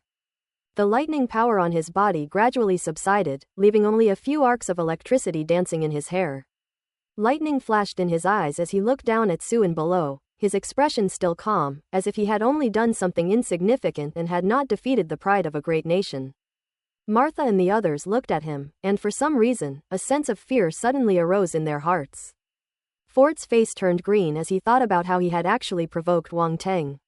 If he had known that Wang Teng was such a prodigy, he would never have been so shameless. Please don't come looking for me again. Please don't come looking for me again. Fortes prayed silently to God. Ellipsis. Despite his severe injuries, Suan did not lose consciousness. He struggled to his feet, his gaze fixed on Wang Teng, filled with resentment.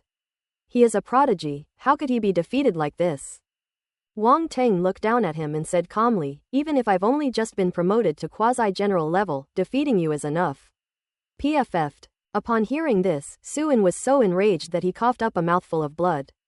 For a prodigy like him, this defeat was undoubtedly a huge blow. And then he ran into a scoundrel like Wang Teng. Not only did he defeat him, but he also had to stab him in the heart. Although Wang Teng did not have this idea. He just wanted to finish showing off. One should finish what one starts. After all, Suan had cooperated so diligently just now, it would be unreasonable for him not to show his appreciation. Ahem. Even the temple priest beside him couldn't stand it anymore and quickly spoke up. In this round, King Teng of Sha wins. As soon as the result was announced, the people of Sha Kingdom reacted and burst into cheers. The Bald Eagle Kingdom and the Sha Kingdom have always been fierce rivals, vying for the title of a great power for many years. Nowadays, martial artists largely represent a country's hard power, and this exchange event is precisely a microcosm of martial artists from different countries competing against each other.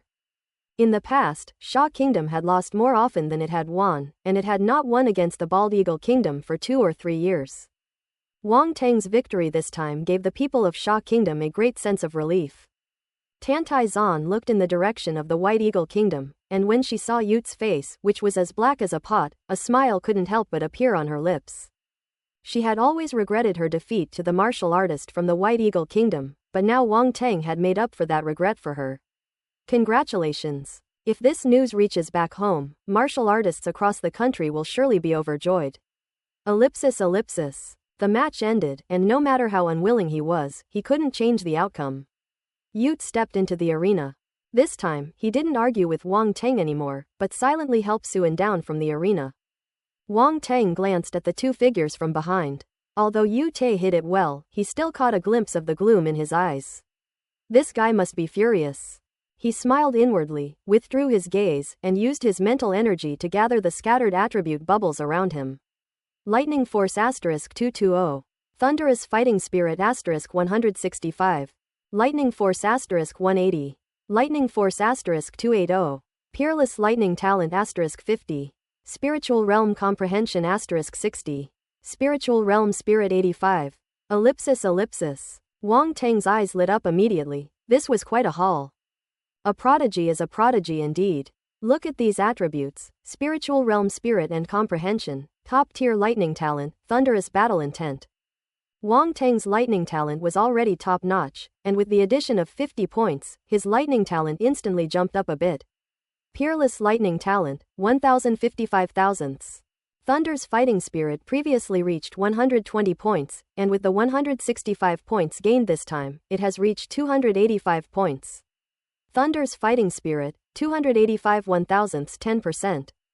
Having used the Thunderous Battle Intent in his recent battle with Suan, Wang Teng was well aware of its benefits. In short, when using this Thunderous Battle Intent, one is as if transformed into a Thunder King, with a powerful will, and can even enhance the power of thunderous attacks to a certain extent. His final blow was able to defeat Suan, and the Thunderous Battle Spirit also played a part in that. The remaining elemental force is lightning, which he had already collected quite a bit of during the battle, helping him break through to the quasi-general level. He has now gained another 680 points.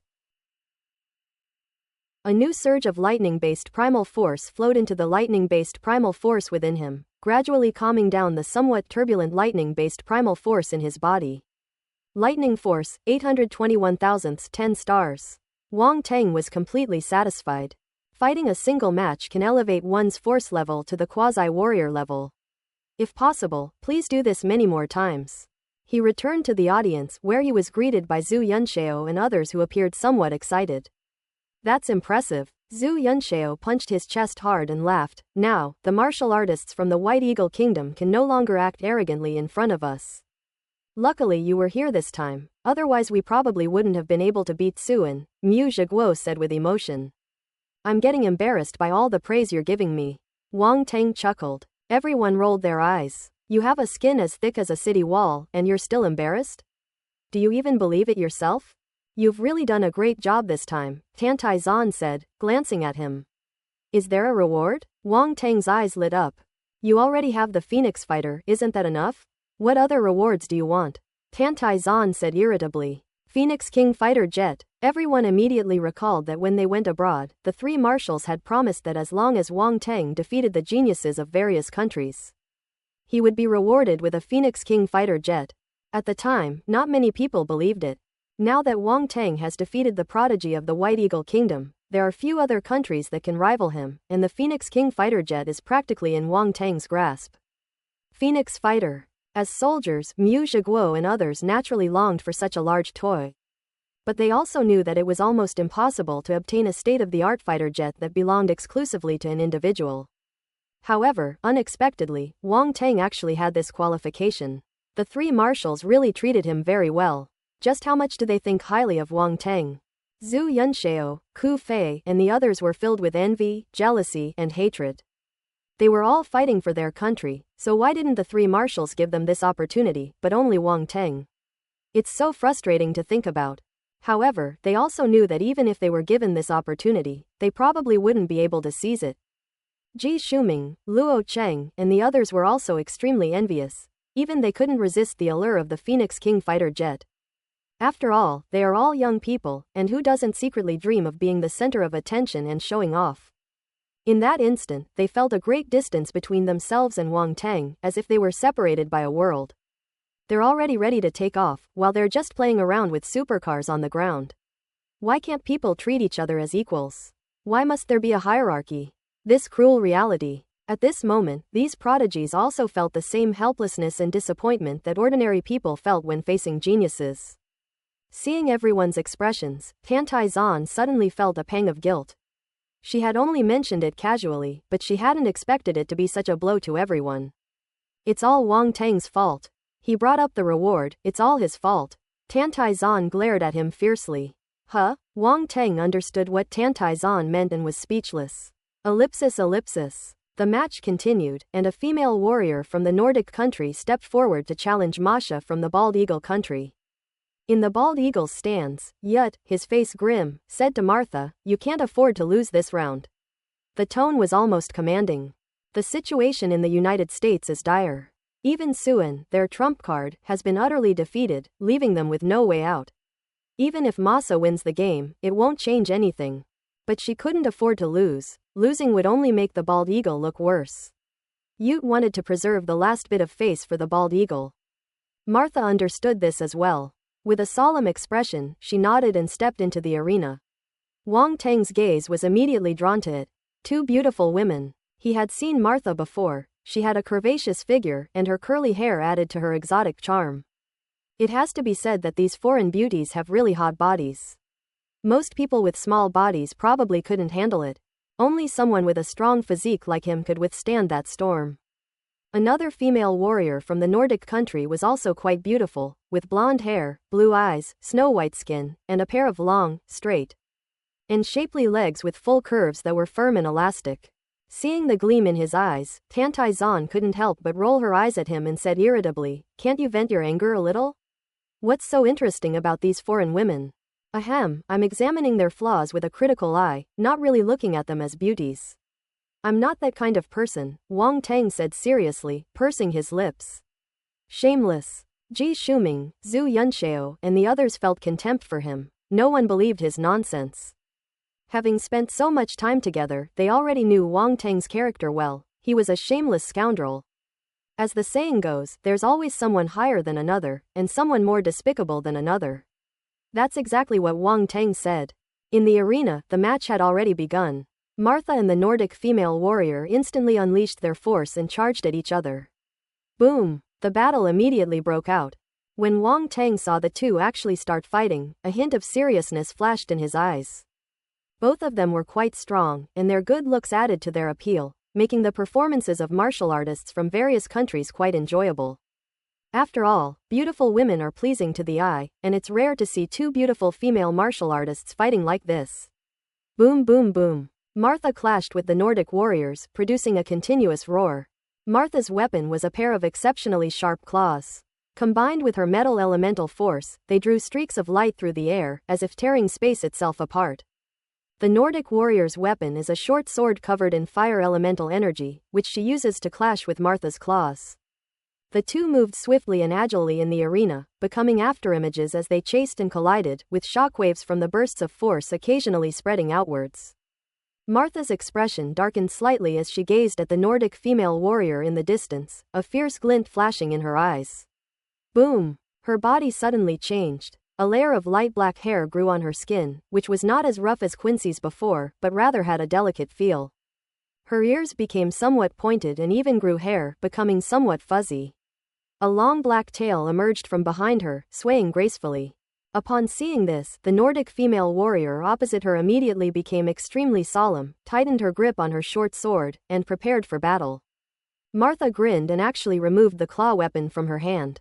At this moment, sharp nails had grown on her hands, which gleamed with a metallic sheen and flashed coldly.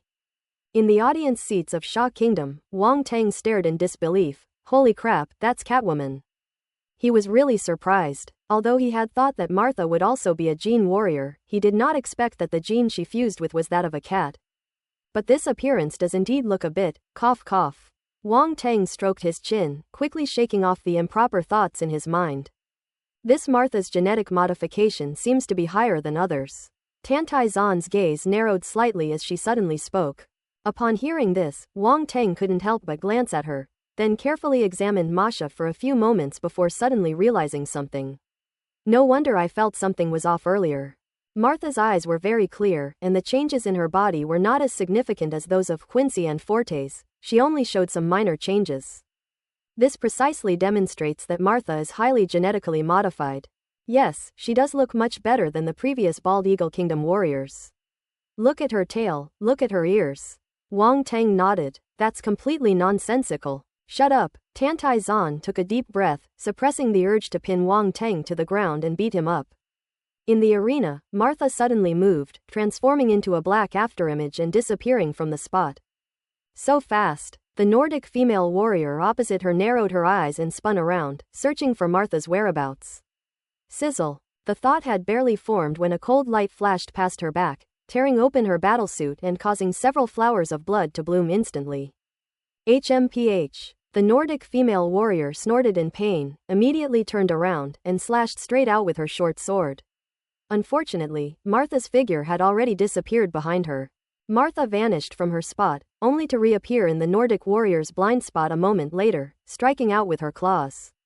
Ah! The Nordic female warrior screamed in agony, a sound that would break the heart of anyone who heard it and bring tears to their eyes.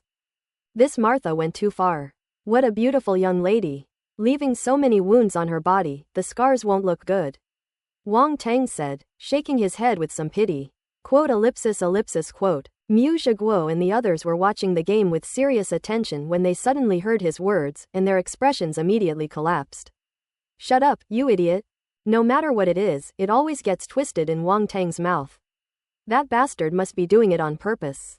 Please, have some decency. The crowd, filled with resentment, stared at Wang Teng until he felt his scalp tingle before finally giving up. The battle in the arena is now in its final stages. To outsiders, Martha had completely transformed into a black shadow, moving at high speed around the Nordic warrior, her claws striking out repeatedly, leaving the Nordic warrior powerless to retaliate. After transforming, Martha was incredibly fast and agile, and the Nordic warriors couldn't keep up at all. Bang! Finally, the Nordic warrior could no longer withstand the blow and was struck by Martha's claw, sending her flying and crashing heavily to the ground. The Bald Eagle Kingdom wins. The temple priest announced the result directly. That's terrible. At this moment, the Nordic female warrior was covered in wounds and bleeding profusely, looking quite pitiful. Her battle uniform hung on her body like a tattered rag, revealing a glimpse of her skin, but fortunately it was covered by blood, so not much could be seen. What a ruthless woman. Wang Teng clicked his tongue as the match ended, a hint of fear flashing in his eyes as he looked at Martha. I'm not afraid of bad women, I'm afraid of ruthless women. I recognized him by his eyes. He was someone I couldn't afford to mess with. Imagine this, you're getting intimate with your partner, and suddenly sharp claws sprout from her hand and slash at your penis. The icy touch, the sight of blood splattering. Wang Teng shuddered and dared not think any further. He looked into the arena, intending to pick up the attribute bubbles. For some reason, Martha also happened to look over and seemed to notice his gaze. She immediately licked her lips at him, her eyes sparkling. Hiss! You monster, how dare you be so presumptuous? Wang Teng was inwardly screaming, but outwardly remained calm as a dog. He silently picked up the attribute bubbles in the arena, and then casually turned his gaze away. Gold type force *565. Open black lens bracket the origin of life *1 close black lens bracket. Spiritual realm spirit 45. Spiritual realm comprehension *60. Fire force *540. Advanced Fire Talents *36. Spiritual Realm Spirit 38. Spiritual Realm Comprehension *54. Wang Teng shivered all over, it felt good. 1 point of life essence brings comfort, it's incredibly pleasant, but it's a bit uncomfortable to endure. At that moment, his expression was indescribable. Ellipsis. After 2 more matches, Wang Teng noticed that no outstanding figures had appeared. Almost all the top martial artists from various countries had already shown up. In this final stage, no country is keeping anything secret anymore. If we don't release them now, are we just waiting for them to go back to their own countries and find their own mothers? The match is almost over, why don't you take the initiative to go down and challenge a few rounds? Tantai Zan said upon seeing this. Wang Teng pondered for a moment, then nodded and said, since I'm already here, I might as well go down and have some fun. I also need to take care of the things the three old men ask me to do. As he spoke, he stood up, stretched, and headed towards the arena. Don't lose, or you can forget about getting your Phoenix King fighter, Tantai Zan said. Wang Teng walked into the arena, turned his back to Tantai Zan, and waved his hand. The martial artists from various countries immediately focused their gazes. Wang Teng, it's that guy again. He just defeated Suan, the prodigy of the Bald Eagle Kingdom, so why is he out of the game again so soon? Battles between top geniuses rarely consume only a small amount of origin force, in fact, they can be quite depleted. Without sufficient rest, they generally won't rush into a second match. But after only a short rest, Wang Teng was back on the scene. Has this guy fully recovered? Many people were baffled and found it incredible. Wang Teng arrived at the center of the arena and scanned the area. Many people nervously avoided his gaze, not daring to look him in the eye, as if afraid of being noticed by him. Wang Teng smiled smugly, his gaze finally settling on the direction of the kingdom of Inga. King Teng of Sha challenges Ajura of Inga. His voice slowly spread, not loud but extremely firm and powerful. This Ajuro was one of the martial artists that Wang Teng was quite interested in. The force of the stars. Ajuro possesses the power of the stars. If we don't exploit him, who will? There's absolutely nothing wrong with it. From the direction of Inga, the other warriors' expressions changed, but Ajuro remained calm, glancing at Wang Teng before walking into the arena. Please enlighten me. Ajuro clasped his hands together, and when he put them down, he was already holding the iron pestle weapon. Without any further ado, Wang Teng summoned the divine weapon, Demon's Gate, into his hand. This giant weapon has attracted a lot of attention. Such a weapon, which is neither sword nor knife, is really rare. It is flashy and unusual. Who do you think will win this contest? Arnold asked Gerald beside him from the Great Eagle Kingdom. Ajuro. Gerald thought for a moment and replied. Oh? Arnold was somewhat surprised. I thought you were going to talk about Wang Teng. Ajuro gives me a different feeling. He's very mysterious, Gerald mused. That being said, Wang Teng also gives me a rather unusual feeling. It would be quite interesting if these two met. Arnold laughed. Ellipsis ellipsis. At the same time, similar dialogues were taking place between martial artists from different countries. When Wang Teng and Ajiuluo meet, it's like kings meeting kings. It's hard to say who will win this match. In the arena, the two stared at each other, and the atmosphere slowly froze. Start. As soon as the temple priest finished speaking, both of them vanished from their original positions and charged toward each other. Boom! Wang Teng gripped the demon sword with both hands and slashed down like a large cleaver, unleashing a terrifying burst of power. Clang! Ajuro raised his iron pestle to block, but the next moment his expression changed slightly. He felt an incredibly powerful force pressing down on him from above, causing his body to involuntarily shrink a little. The power of that single strike was terrifying. He realized he had underestimated Wang Teng. The other party was stronger than he had imagined. Wang Teng grinned at him, twisted his body in an exaggerated arc, and swept his leg across, aiming straight for the other man's temple. The way of killing is simple, direct, and ruthless. Wang Teng showed no mercy, launching the most ruthless attacks with each strike aimed at killing without any compassion. In his haste, Ajuro could only raise his arm and use his elbow to block Wang Teng's kick.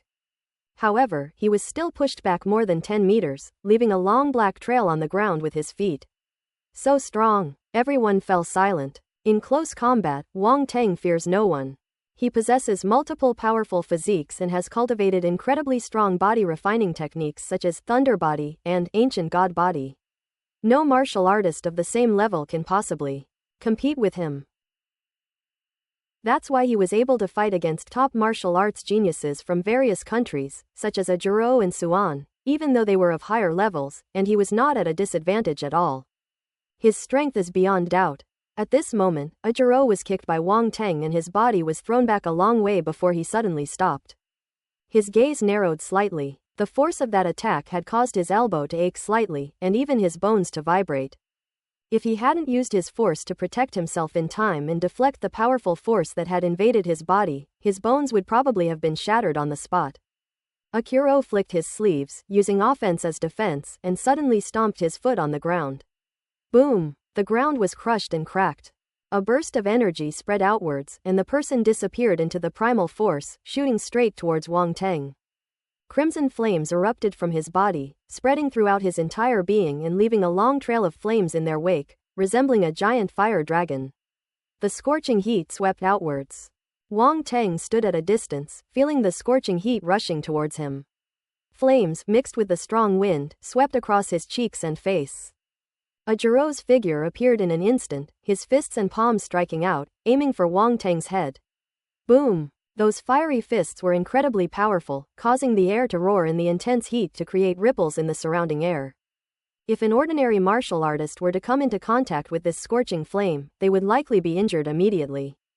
After all, a Jiro's fire force is not ordinary fire force, but stellar force, which is several times greater than ordinary fire force in essence. However, the flames could not harm Wang Teng in the slightest. Not only did he possess the fire elemental star power, but he also had the azure jade glazed flame, a heaven and earth fire, protecting him. Trying to harm him with the power of flames was simply a pipe dream. At this moment, a ball of blue flames erupted from his body, bathing him in the flames, and his fists clashed with a Jiro's fists. Boom boom boom. A terrifying force was unleashed. 8 Extremes Demonic Art, Thunderous Body. With both techniques activated simultaneously, jet black patterns covered Wang Teng's entire body, and lightning flickered on his surface. However, all these features were concealed within the flames, making them completely invisible to outsiders. Wang Teng used his self-created 5 elements fist technique, employing the 5 elements of fist intent in turn, almost creating a dazzling display of skill. What kind of boxing style is this? A look of horror flashed in Aguro's eyes. This fist technique was simply too difficult to deal with, unpredictable and hard to fathom. Furthermore, he sensed that Wang Teng wasn't very skilled when he first used this fist technique. But as he fought against him, Wang Teng became more and more adept at using this set of boxing techniques, with extremely smooth transitions between punches, without any sense of stagnation. Wang Teng is using him to hone his boxing skills. A Jiro suddenly realized, and his expression turned somewhat ugly. Even with his years of Buddhist practice, he couldn't help but feel a little annoyed. This guy is absolutely outrageous. Wang Teng immediately understood upon seeing his expression that his intentions had been seen through. That's a bit awkward. It's like you're having sex with a beautiful woman when her husband suddenly comes home, and the two of you share a deep, loving gaze. And at this point, the beautiful woman's husband would definitely want to kill him. A Jiro's actions proved this point. His attacks suddenly became even more ferocious, like a storm, bombarding Wang Teng as if he wanted to beat him to death. Truly fierce, JPG. Wow, don't get so worked up. Let's talk this out. This is all a misunderstanding. You must be overthinking it. Wang Teng dodged a sudden flash of cold light from a Jiro as it passed in front of him, patted his chest, and shouted. A Jiro's lips twitched, but he remained silent, and his attacks on Wang Teng became even more ferocious. The two fought from the ground to the sky, their force orbs colliding and exploding with a deafening roar. Not long after, the two parted ways, and Wang Teng's figure appeared in the distance. His eyes flashed, and a wicked smile suddenly appeared on his lips. A strange light suddenly flashed in Wang Teng's eyes, and his mental energy surged, enveloping the location of a Jiro. Why did Wang Teng suddenly stop? Many people were completely confused and couldn't figure out Wang Teng's plans. However, not long after, everyone witnessed an extremely unbelievable scene. Suddenly, a huge change occurred below. The enormous arena had transformed into a bathhouse, filled with steaming hot water, where many beautiful women, their clothes half undressed, frolicked and played. Spring is just beginning to arrive. The birds are singing and the swallows are dancing. Absolutely stunning. PFF'd. Most of the martial artists from various countries present had never seen such a sensual scene before, and 2 streams of blood immediately gushed from their nostrils. It's almost unbearable to look at, but why can't they take their eyes off it? In the stands of the Sha Kingdom audience, Ji Shuming, Luo Cheng, Mu Zhiguo, and other hot-blooded young men were busy wiping their nosebleeds. He cursed Wang Teng as a despicable bastard in his heart. How could someone create such a terrifying scene during a match? Where is this person's integrity? They suddenly felt sorry for a Jiro. Running into Wang Teng, who didn't play by the rules, was like having the worst luck imaginable. Using sex to seduce someone? That's outrageous, Ku Fei said. Exactly. As a fellow Sha citizen, I find his actions utterly despicable. He's shameless. Yan Bo nodded in agreement. Ashamed to be associated with them. said Ji Shuming, Mu Zhiguo, and the others. As they spoke, they covered their eyes with their hands, but the gaps between their fingers were large enough to fit an egg. While you're saying these things, do you dare sew your fingers back up? Zhu Yunxiao said with a look of utter disdain and speechlessness. At least Wang Teng is true to his word, while people like Mu Zhiguo criticize others while simultaneously looking down at others with wide eyes, showing absolutely no integrity. Ha, men. Ellipsis. Kiriheim, how does Wang Teng know your mental illusion technique? Yamamoto Kenichiro asked in astonishment from the Japanese audience. Kana Kiriheim stared at the illusion that covered the entire arena below, her heart filled with shock, and finally a bitter look flashed across her face. She deserved her defeat. Wang Teng is far superior to him. An illusion covering the entire arena, how powerful must that be? She could hardly bear to think about it, only horror remained in her eyes. How could he be so young? Ellipsis. In the arena, Aguro was surrounded by countless beauties. He found himself standing on a platform in the middle of a bath, with beauties emerging from the water and coiling around his body like water snakes. Master, come play with me. Aguro looked around in astonishment. He immediately realized that this was an illusion and tried to find a way out. He stepped on the water and rushed around, but he found that no matter how much he struggled, he could only spin around in place. Those who weren't around still coiled around him like beautiful snakes, clinging to his legs and exclaiming proudly, Master, come play with us. You fiend, how dare you be so presumptuous? Ajiro was shaken, glared angrily, and shouted loudly. The solemn and simple arena suddenly transformed into a lavish and decadent place, a change so swift that it caught everyone off guard. Warriors from all countries were captivated by the story, let alone Ajiro, who was deeply engrossed in it. Everyone in the competition understood what this mental illusion was all about, but understanding it and being able to break it were two different things. Moreover, mental power operates on the mental level, and even if one is aware of it, one will be subconsciously affected and unknowingly become deeply involved. Furthermore, Wang Teng's level is much higher than that of Kana Kiriheim, so the effect of his mental illusion technique is naturally incomparable. At this moment, Ajura was surrounded by beautiful snake women, his Buddhist mind was unstable and on the verge of collapse. His usually calm face finally showed an expression of excellence and divine inspiration. Suddenly, a glimmer of clarity flashed in his eyes. He quickly sat upright on the stone platform beneath his feet, closed his eyes, and ignored everything to ensure that he would not be affected and would not make a fool of himself. Unfortunately, it wasn't very effective. The beautiful snake's entwining and teasing technique was too powerful. The power of this illusion depends entirely on the caster's imagination.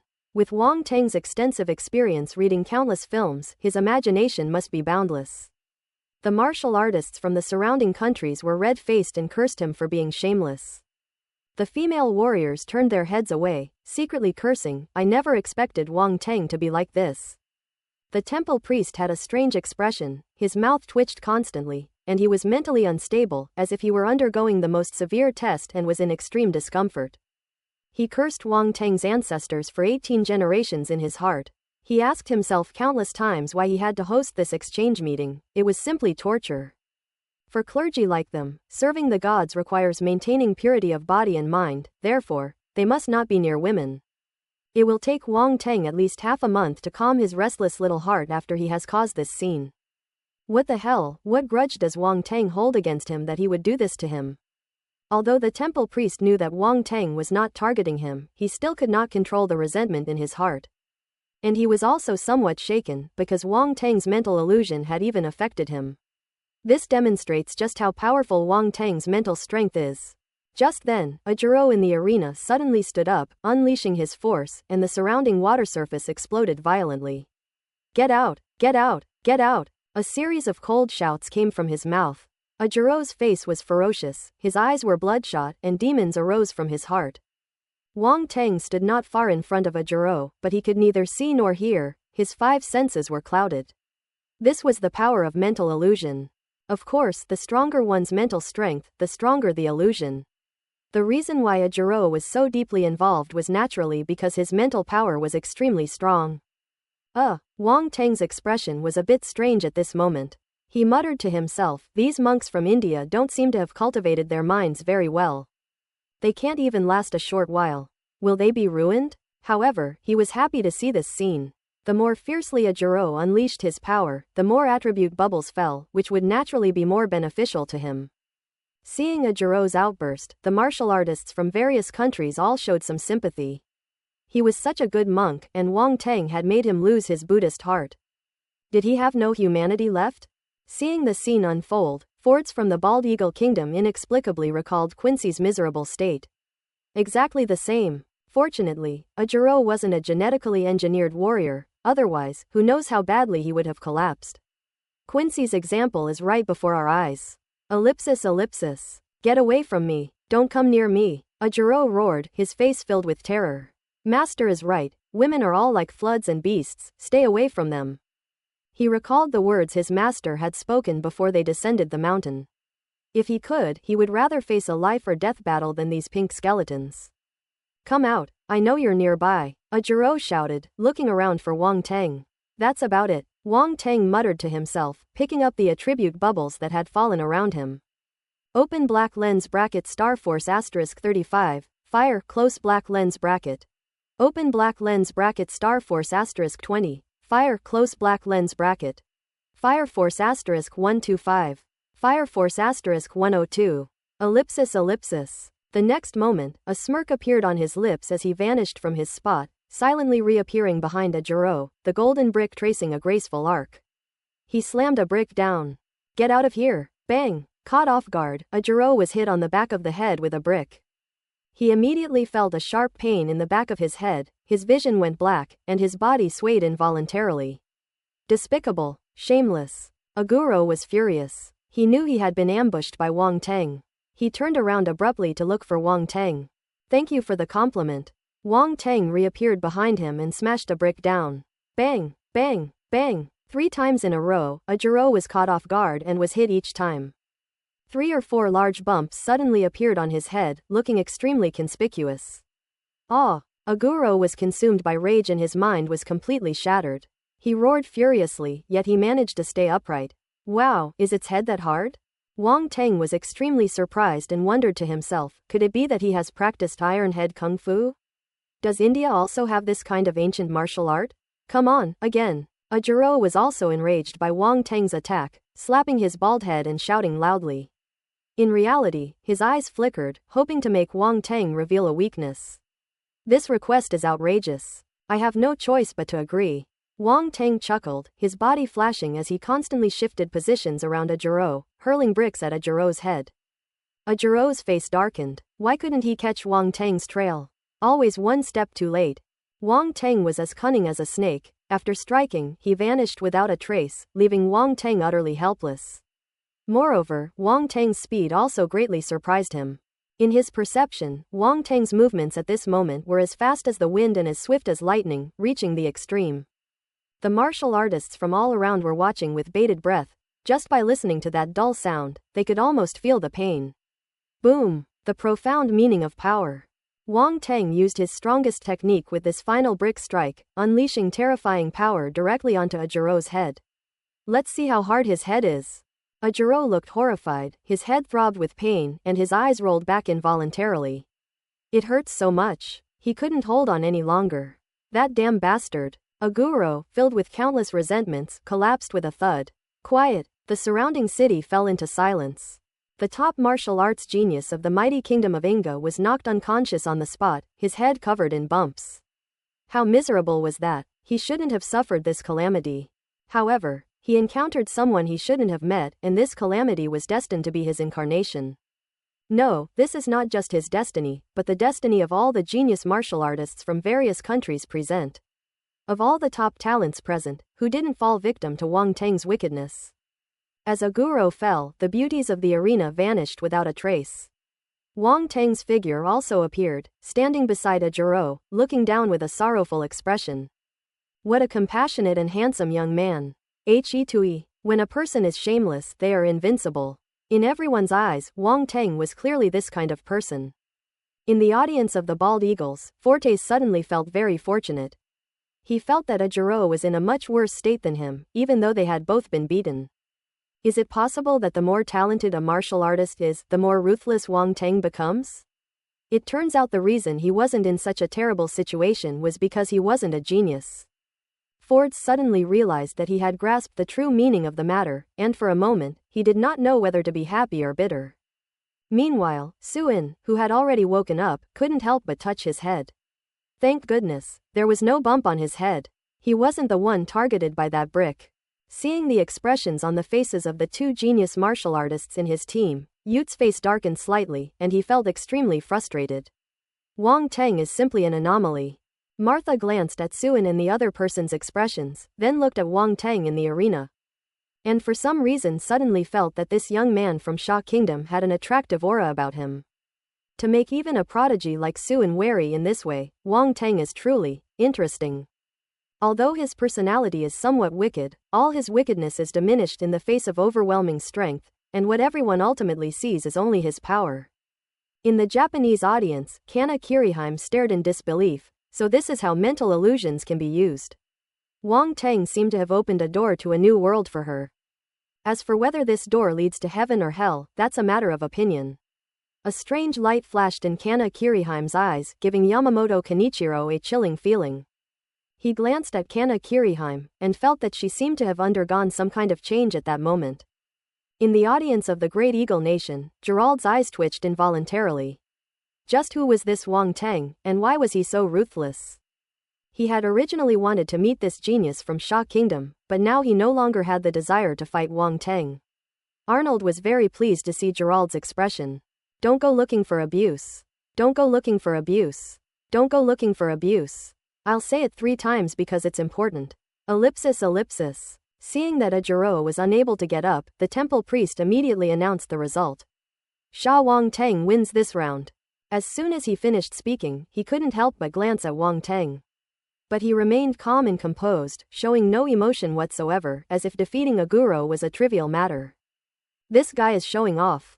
The temple priest, feeling a toothache from watching, immediately turned his head away, preferring to ignore it. Wang Teng picked up the attribute bubbles on the ground. Open black lens bracket Starforce *30, fire close black lens bracket. Open black lens bracket Starforce *52, fire close black lens bracket.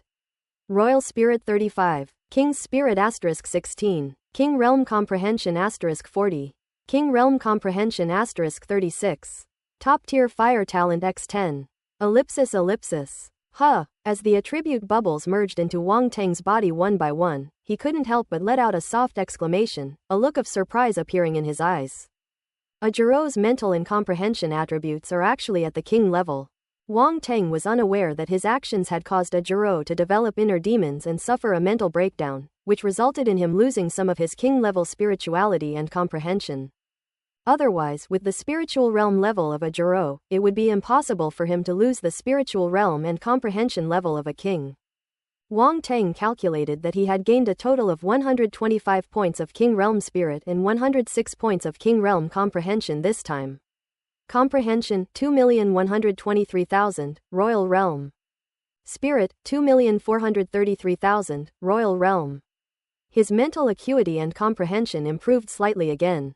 Next came an unexpected bonus, a top-tier fire-type talent.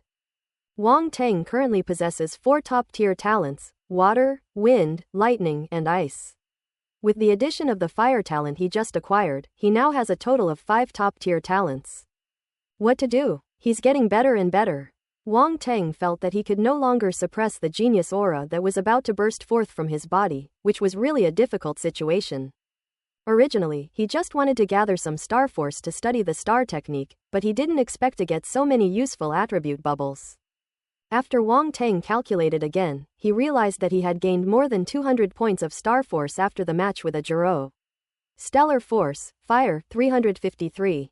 Looking at the star force value on the attribute panel and feeling the fire energy within his body, Wang Teng immediately felt that his previous efforts had not been in vain. That's how you get all the attributes. Otherwise, how can one improve quickly? The road to becoming stronger is always filled with blood and tears, and Wang Teng has deeply felt this and is slowly accepting this cruel world. Ajiro was helped down by the warriors of the Inga Kingdom. The warriors glanced at Wang Teng with complicated expressions, seemingly both fearful and resentful, but they dared not show it too obviously. The hatred of the weak. Wang Teng didn't take it to heart. His expression was a bit strange because just as Ajiro was being helped down, another attribute bubble emerged from under him. Is the bubble being compressed? Are you kidding me? How can I prevent the attribute bubble from being blocked? Regardless of what Wang Teng thought to himself, that was indeed the case. A lone attribute bubble floated there, and Wang Teng, feeling sorry for it, reluctantly picked it up. Open black lens bracket fire marrow classic *1 close black lens bracket. Huh? Wang Teng was shocked. This is actually a martial arts technique. And it's an ancient method from the Inga kingdom. As the attribute bubble merged in, a humanoid figure of light and shadow immediately appeared in Wang Teng's mind. The humanoid figure sat cross-legged, with streaks and points of light appearing on its body, through which primal force flowed. Then, a cluster of flames rose from the figure's body. The method of converting stellar primal force. In a short moment, Wang Teng came back to his senses, and a dazzling light flashed in his eyes. He actually glimpsed a method for converting stellar energy within this ancient Inga kingdom's method. Countless flashes of inspiration exploded, burst forth, converged, and finally merged into a single beam, evolving into a point radiating infinite light. Wang Teng caught the glimmer of light, and a slight smile appeared on his lips. A star-level cultivation technique is just around the corner. He was eager to create a new cultivation technique immediately. But he knew the timing wasn't right, so he could only suppress his impulse. Wang Teng, the match is over, it's time for you to leave the field. The temple priest said to Wang Teng. No rush, I want to continue my challenges, Wang Teng said with a slight smile. Are you sure? The temple priest frowned. The exchange is based on the principles of fairness and impartiality. Rest time will be provided after each match, but if you ask to fight again, no one will stop you. I have no intention of leaving this stage. I intend to challenge all the top martial arts geniuses from various countries. Wang Teng looked around and suddenly grinned. So, everyone. Will you come one by one, or all at once? Arrogant. As soon as Wang Teng finished speaking, an uproar erupted around him. He actually wants to challenge all the top geniuses from various countries. How much does this show disdain for top geniuses, and how much does it show self-importance? The crowd was furious. As top geniuses, who doesn't have a bit of arrogance? It's one thing for Wang Teng to defeat one person in a one-on-one fight, but he also wants to trample on their whole group. What is this if not arrogance? The martial arts prodigies from various countries stared grimly at Wang Teng in the arena, whispering amongst themselves. In the Great Bear Kingdom, Valeria laughed heartily, her eyes gleaming with excitement. Yes, that's it. Let's beat them up. Ivan, standing to the side, was speechless. My goodness, are you just stirring up trouble? Kanai Kiriheim, Suin, and the others remained indifferent, as they had already fought with Wang Teng and naturally did not need to intervene further. Therefore, their scope is not included in his challenge this time. In the audience of Sha Kingdom, Zhu Yunxiao, Mu Zhiguo and others looked at each other in bewilderment. They originally thought that Wang Teng was only challenging one person at a time. How did it turn into a group challenge? This guy really doesn't play by the rules. And isn't he afraid of being beaten up by a mob? So many talented martial artists. Just thinking about it makes his scalp tingle. How could he dare to speak up? Even geniuses like Ji Shuming and Luo Cheng were astonished, their eyes darting around, their faces practically screaming, I'm in awe. Wang Teng did what they dared not do. Taking on genius martial artists from various countries in a group sounds crazy, but it's also really exciting. Tantai Zan was a little confused at this moment, as that was not her original intention. That kid's up to his old tricks again. If you don't want to die quickly enough, you don't have to do this. Oh no, if Sha Guo is ganged up on by martial arts geniuses from various countries, its brilliant ending will end in the same dismal way as the United States. Tantai Zan's face darkened. In reality, she couldn't do it, but in her mind, she could only beat Wang Teng up 800 times over. However, we can only hope that all countries will have some self-respect and not agree to his excessive demands. However, things didn't go as planned. Suddenly, martial artists from various countries stepped forward and said, we need to discuss this. The temple priest looked at Wang Teng and reminded him, it's not too late for you to take back what you just said. No need, Wang Teng shook his head, saying nonchalantly, I never go back on my word. But you'd better hurry, don't waste my time. The temple priest said nothing more, offering a reminder was more than enough. He looked at the warriors from various countries and said, you have 5 minutes. A hint of joy flashed in the eyes of those martial artists. So the remaining martial artists from the countries that had not been challenged by Wang Teng gathered together and began to discuss among themselves in hushed tones. She would glance at Wang Teng from time to time, and her gaze was not friendly. Wang Teng remained calm. If looks could kill, he would have died countless times over. He had seen plenty of these kinds of situations. Excellent people are always targeted. If martial artists from other countries knew what he was thinking, they would probably spit on him. They're not being targeted, it's clearly Wang Teng who's targeting them. Tantai Zan's expression was rather unpleasant. It seemed that the martial artists from various countries were really planning to gang up on Wang Teng. It makes sense, considering Wang Teng is currently riding high. No one can beat him one-on-one, so the only option is a group fight. Besides, Wang Teng himself handed them this opportunity. It would be a waste of his good intentions not to accept it. 5 minutes passed quickly, and the martial artists from various countries had their results. Wang Teng is very strong. We are no match for him one-on-one, but we also want to witness the prowess of Sha Kingdom's top martial arts genius. So we have chosen to attack together. A Korean martial artist stepped forward and said. Shameless. Suan, Gerald, and the others felt contempt and looked down on these people's actions.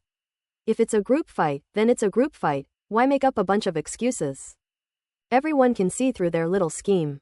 She wants to be a prostitute, but also wants to uphold the virtue of chastity. The temple priest glanced at Wang Teng and, seeing that he remained unmoved, knew that he was determined to challenge the martial artists from various countries. He then said, "All right, but each country can only send one martial artist." Of course. The Korean martial artist nodded immediately. Each country can only send one martial artist at most. If a country sends 2 or more, then it really has no shame at all. With their consent obtained, each nation sent out a warrior to the arena. There were at least a dozen people at a glance. The temple priests were deeply troubled by this scene. It was truly the most unusual situation in the history of the exchange conference. Wang Teng truly broke the conventional challenge methods of the exchange meeting. More than 20 martial artists spread out around and surrounded Wang Teng in the middle. These warriors came from Australia, South Korea, and the African Union, but obviously some countries did not participate. Winning this kind of competition isn't particularly glorious, but losing is incredibly shameful. Some countries are clearly still quite rational. Wang Teng surveyed the pack of wolves, his expression unchanged, a sly smile of triumph creeping into his mind. The competition is nearing its end, and if he doesn't take this opportunity to make one last big profit, wouldn't he be wasting the chance to participate in this exchange? The competition begins, announced the temple priest. Boom! As soon as the temple priest finished speaking, more than 20 warriors around him immediately unleashed their primal force and surrounded Wang Teng. These warriors wielded various weapons, including swords, knives, and axes, and their force attributes also differed. In an instant, different colored rays of primal force erupted in the arena, instantly engulfing Wang Teng.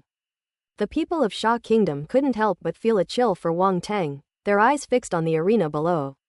Suddenly, amidst the raging light, a figure shot into the sky, transforming into a long rainbow. Behind him, several figures followed closely, some unleashing blade and sword beams that slammed into the figures ahead. At the same time, several more people rose up from the front to block the way. Wang Teng's expression remained unchanged, and his figure flashed, turning into a blur. The essence of wind spirit. It seemed to have completely transformed into the winds of heaven and earth, becoming elusive, and all the subsequent strikes missed their mark. Among the warriors in front, one of the warriors from the African Alliance wielded a battle axe and slashed down fiercely, sending 2 incredibly thick yellow beams of light rushing toward the spot where Wang Teng had appeared. A flash of golden light appeared in Wang Teng's hand, and the brick collided with the yellow light. Boom! The African Alliance warrior was horrified to discover that the axe beam he unleashed had been shattered by Wang Teng's single strike. His dark face was filled with disbelief, and his eyes widened in disbelief. At this moment, Wang Teng disappeared from his spot and rushed into the midst of several martial artists in front of him. His first target was the African Alliance warrior who had just attacked him. He swung the brick and struck the man squarely in the face. Ah! The fighter from the African Alliance was a burly, dark-skinned man whose face was slapped with a brick, causing a splash to immediately appear. His mouth and nose were knocked crooked, and he immediately let out a scream. The surrounding martial artists shuddered at the sound of the scream. Based on the principle of dealing with one person at a time, Wang Teng ignored everyone else and relentlessly attacked this African alliance warrior. The bricks were smashed down with a loud thud. Just hearing the sound makes my head ache terribly. The big, dark-skinned man was incredibly stubborn. He didn't faint immediately, but the pain was unbearable. He swung his battle axe to parry Wang Teng's attacks, shouting, "What are you all standing there for? Are you going to let him take us down one by one?" The other martial artists immediately realized what was happening and charged at Wang Teng again. Pisha, a martial artist, launched a claw attack, drawing several sharp golden claw blades in the air, aiming directly at Wang Teng's face. Some warriors slashed horizontally with their swords, while others wielded short swords, attacking Wang Teng's lower body. HMPH. Wang Teng snorted coldly, his speed like lightning as he met the attack with a brick. His other hand wasn't idle either. He threw a punch that shattered the blade's edge, and the residual force sent his opponent flying more than 10 meters away. At the same time, a cold light flashed from his body. As soon as the cold light appeared, it split into several beams, rushing directly towards the surrounding martial artists. Meteor cone. Ding ding ding. The weapons that split off from the meteor cone clashed with the weapons of the surrounding warriors, producing a series of metallic clanging sounds and sending sparks flying. That wasn't enough. Wang Teng used his mental power again, and the throwing knives hidden in his boots on his calves rose up at the same time, turning into afterimages in the air and engaging in a fierce battle with the martial artist rushing from behind. Everyone looked horrified. Is this the true skill of a divine sense master? One person against more than 20 people and not at a disadvantage, it's practically like cheating. In the Japanese audience, Kana Kiriheim's expression changed slightly. When she saw the throwing knife Wang Teng used, she knew that Wang Teng had definitely held back in their previous battle. Otherwise, she wouldn't have been able to defend herself against the flying knife. At this moment, only the warrior from the African alliance remained to face Wang Teng alone, and cold sweat dripped from his forehead. In the sky, he couldn't help but take a step back. Wang Teng grinned at him, revealing a row of gleaming white teeth, and then vanished from the spot. The African Union warrior's pupils contracted, and he retreated rapidly. Bang! Suddenly, he felt a sharp pain in the back of his head, and his thinking became sluggish. Boom boom boom. Then several more bricks were thrown down, and the African alliance warrior finally couldn't hold on any longer. His eyes rolled back and he fainted. With a loud thud, he crashed straight to the ground, thrashed about a couple of times, and then lay still. Wang Teng was too lazy to pay attention to this person anymore, but the temple priest couldn't help but glance at him twice. Several large bumps had appeared on his dark head, which were quite eye-catching, and the two men couldn't look directly at him. What a terrible blackhead! The temple priest shook his head and looked up at the sky. Suddenly, he raised an eyebrow and saw another figure falling from the sky. With a loud bang, the figure, like the previous African alliance warrior, was covered in bumps and had already fainted. That's the second one, the temple priest muttered to himself. It seems that these martial artists are not a problem for Wang Teng just because of their numbers. He suddenly wanted to see how long it would take Wang Teng to deal with all the martial artists. In the sky, Wang Teng wandered among the martial artists, throwing bricks from time to time without ever missing a shot. Every brick hit its mark. Wang Teng's ultimate goal was to fleece the target, so he acted with great restraint, not letting the other party faint immediately. As for how to strike the right balance, all I can say is, practice makes perfect. There's no skill involved in this, you'll naturally learn it by practicing more. Bang! The third one, the temple priest murmured to himself. One figure after another fell from the sky, leaving the martial artists from various countries around them stunned. Is this a competition or a game of whack-a-mole? Are these martial artists here to be funny? Some people were gloating. These people wanted to crush the Shah Kingdom's martial artists, thinking they could win just by having more people. They didn't expect to be utterly humiliated by Wang Teng.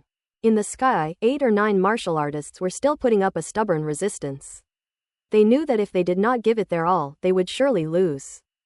Therefore, they all unleashed their strongest moves to attack Wang Teng. A blade of light, several meters long, cleaved down from the sky, heading straight for Wang Teng. A myriad of sword beams intertwined and enveloped Wang Teng, while countless spear beams, like scattered cold stars, sealed off Wang Teng's surroundings. Boom! A deafening roar echoed all around.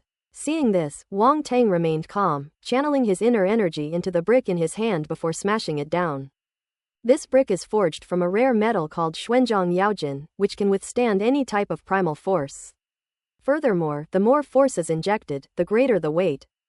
Wang Teng infused it with several primal forces simultaneously, resulting in an extraordinary weight. Fortunately, its power is extremely terrifying. Otherwise, ordinary martial artists would not even be able to unleash its full potential.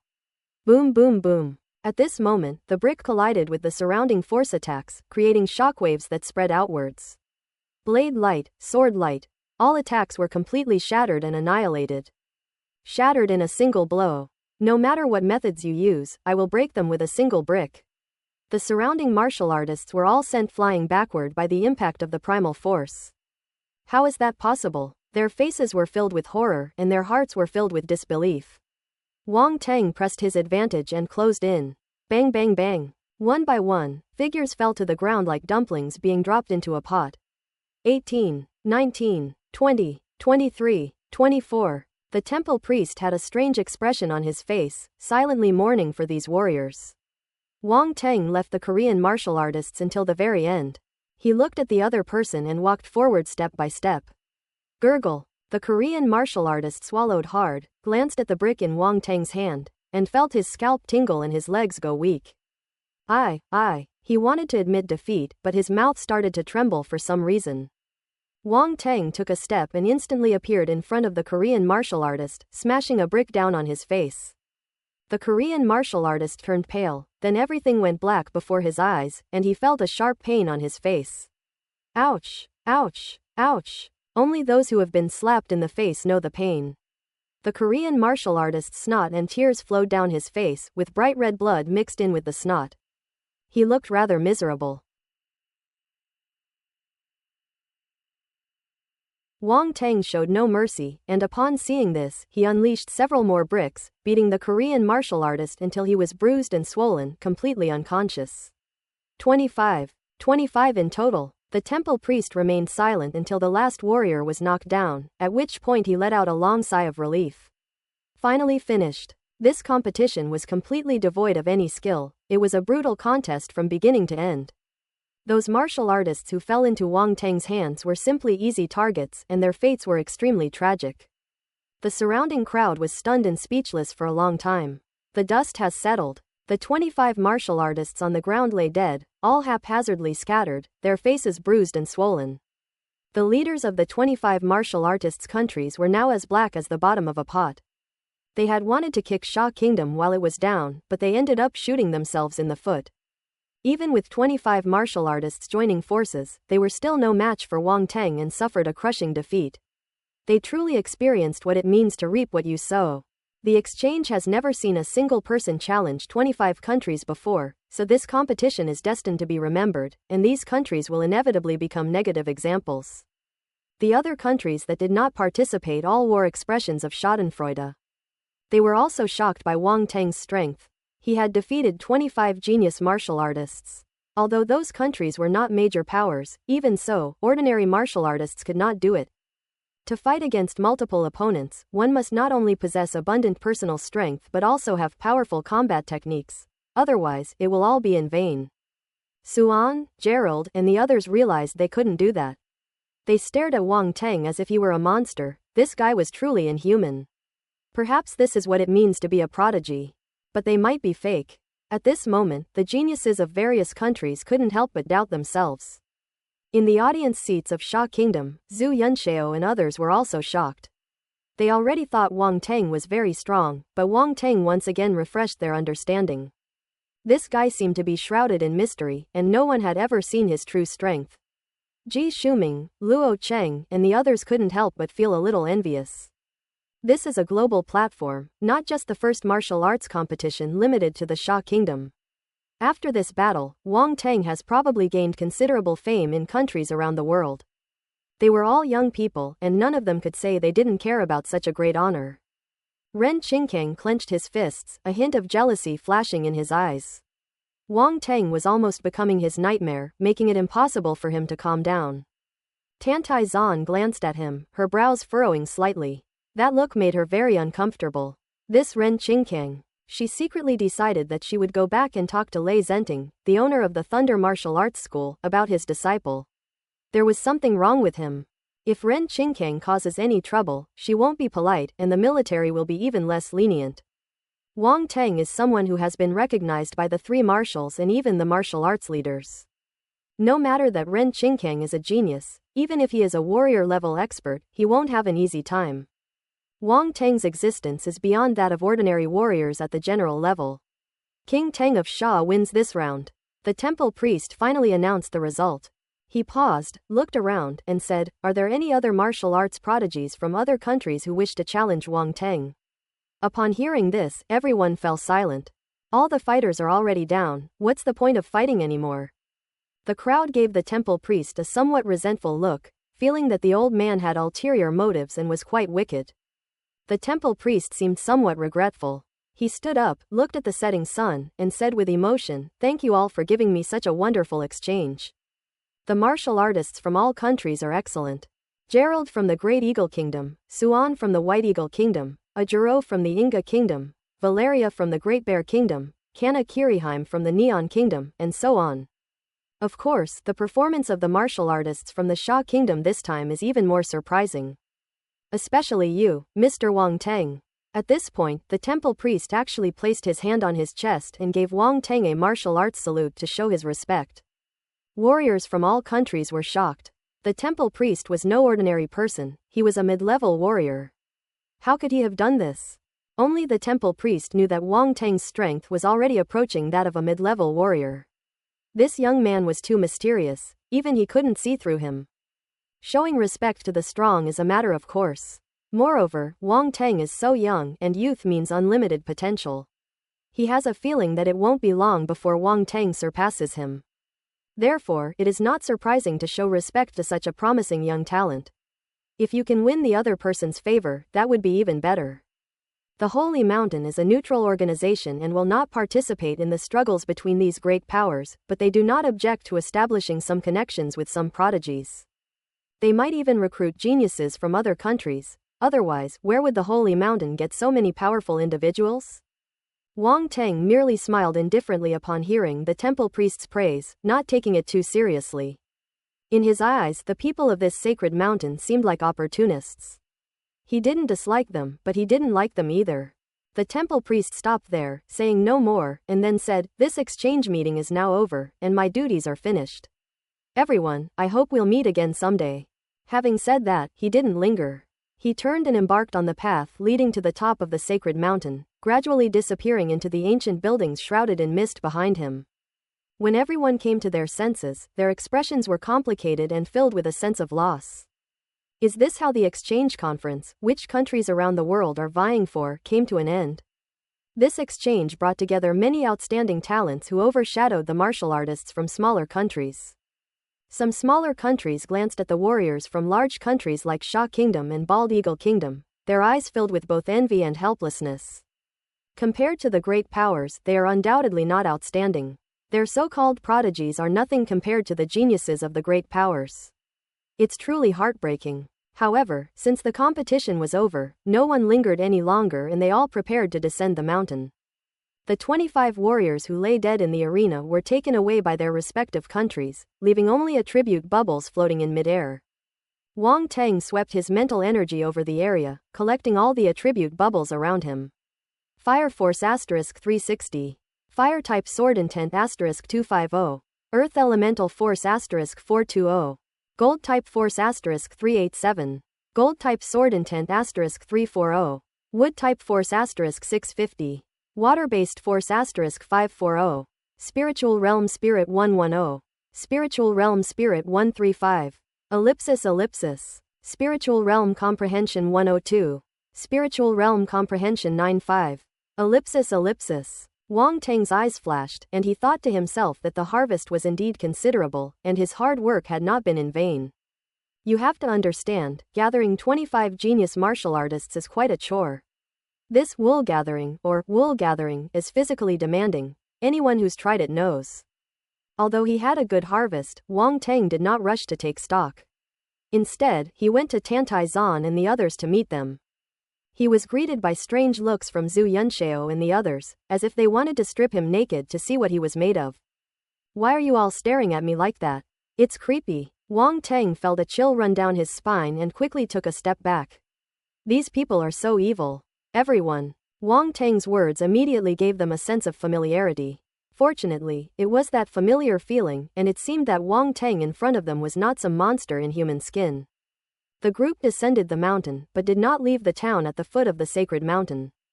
After some delay, it was already late, and since everyone wasn't in a hurry to leave, they decided to stay another night in the town. Furthermore, the people who hosted them at the foot of the holy mountain prepared a sumptuous dinner for them to enjoy together. Now that the game is over, let's all sit down and have a good chat. It contains elements that suggest a sacred mountain.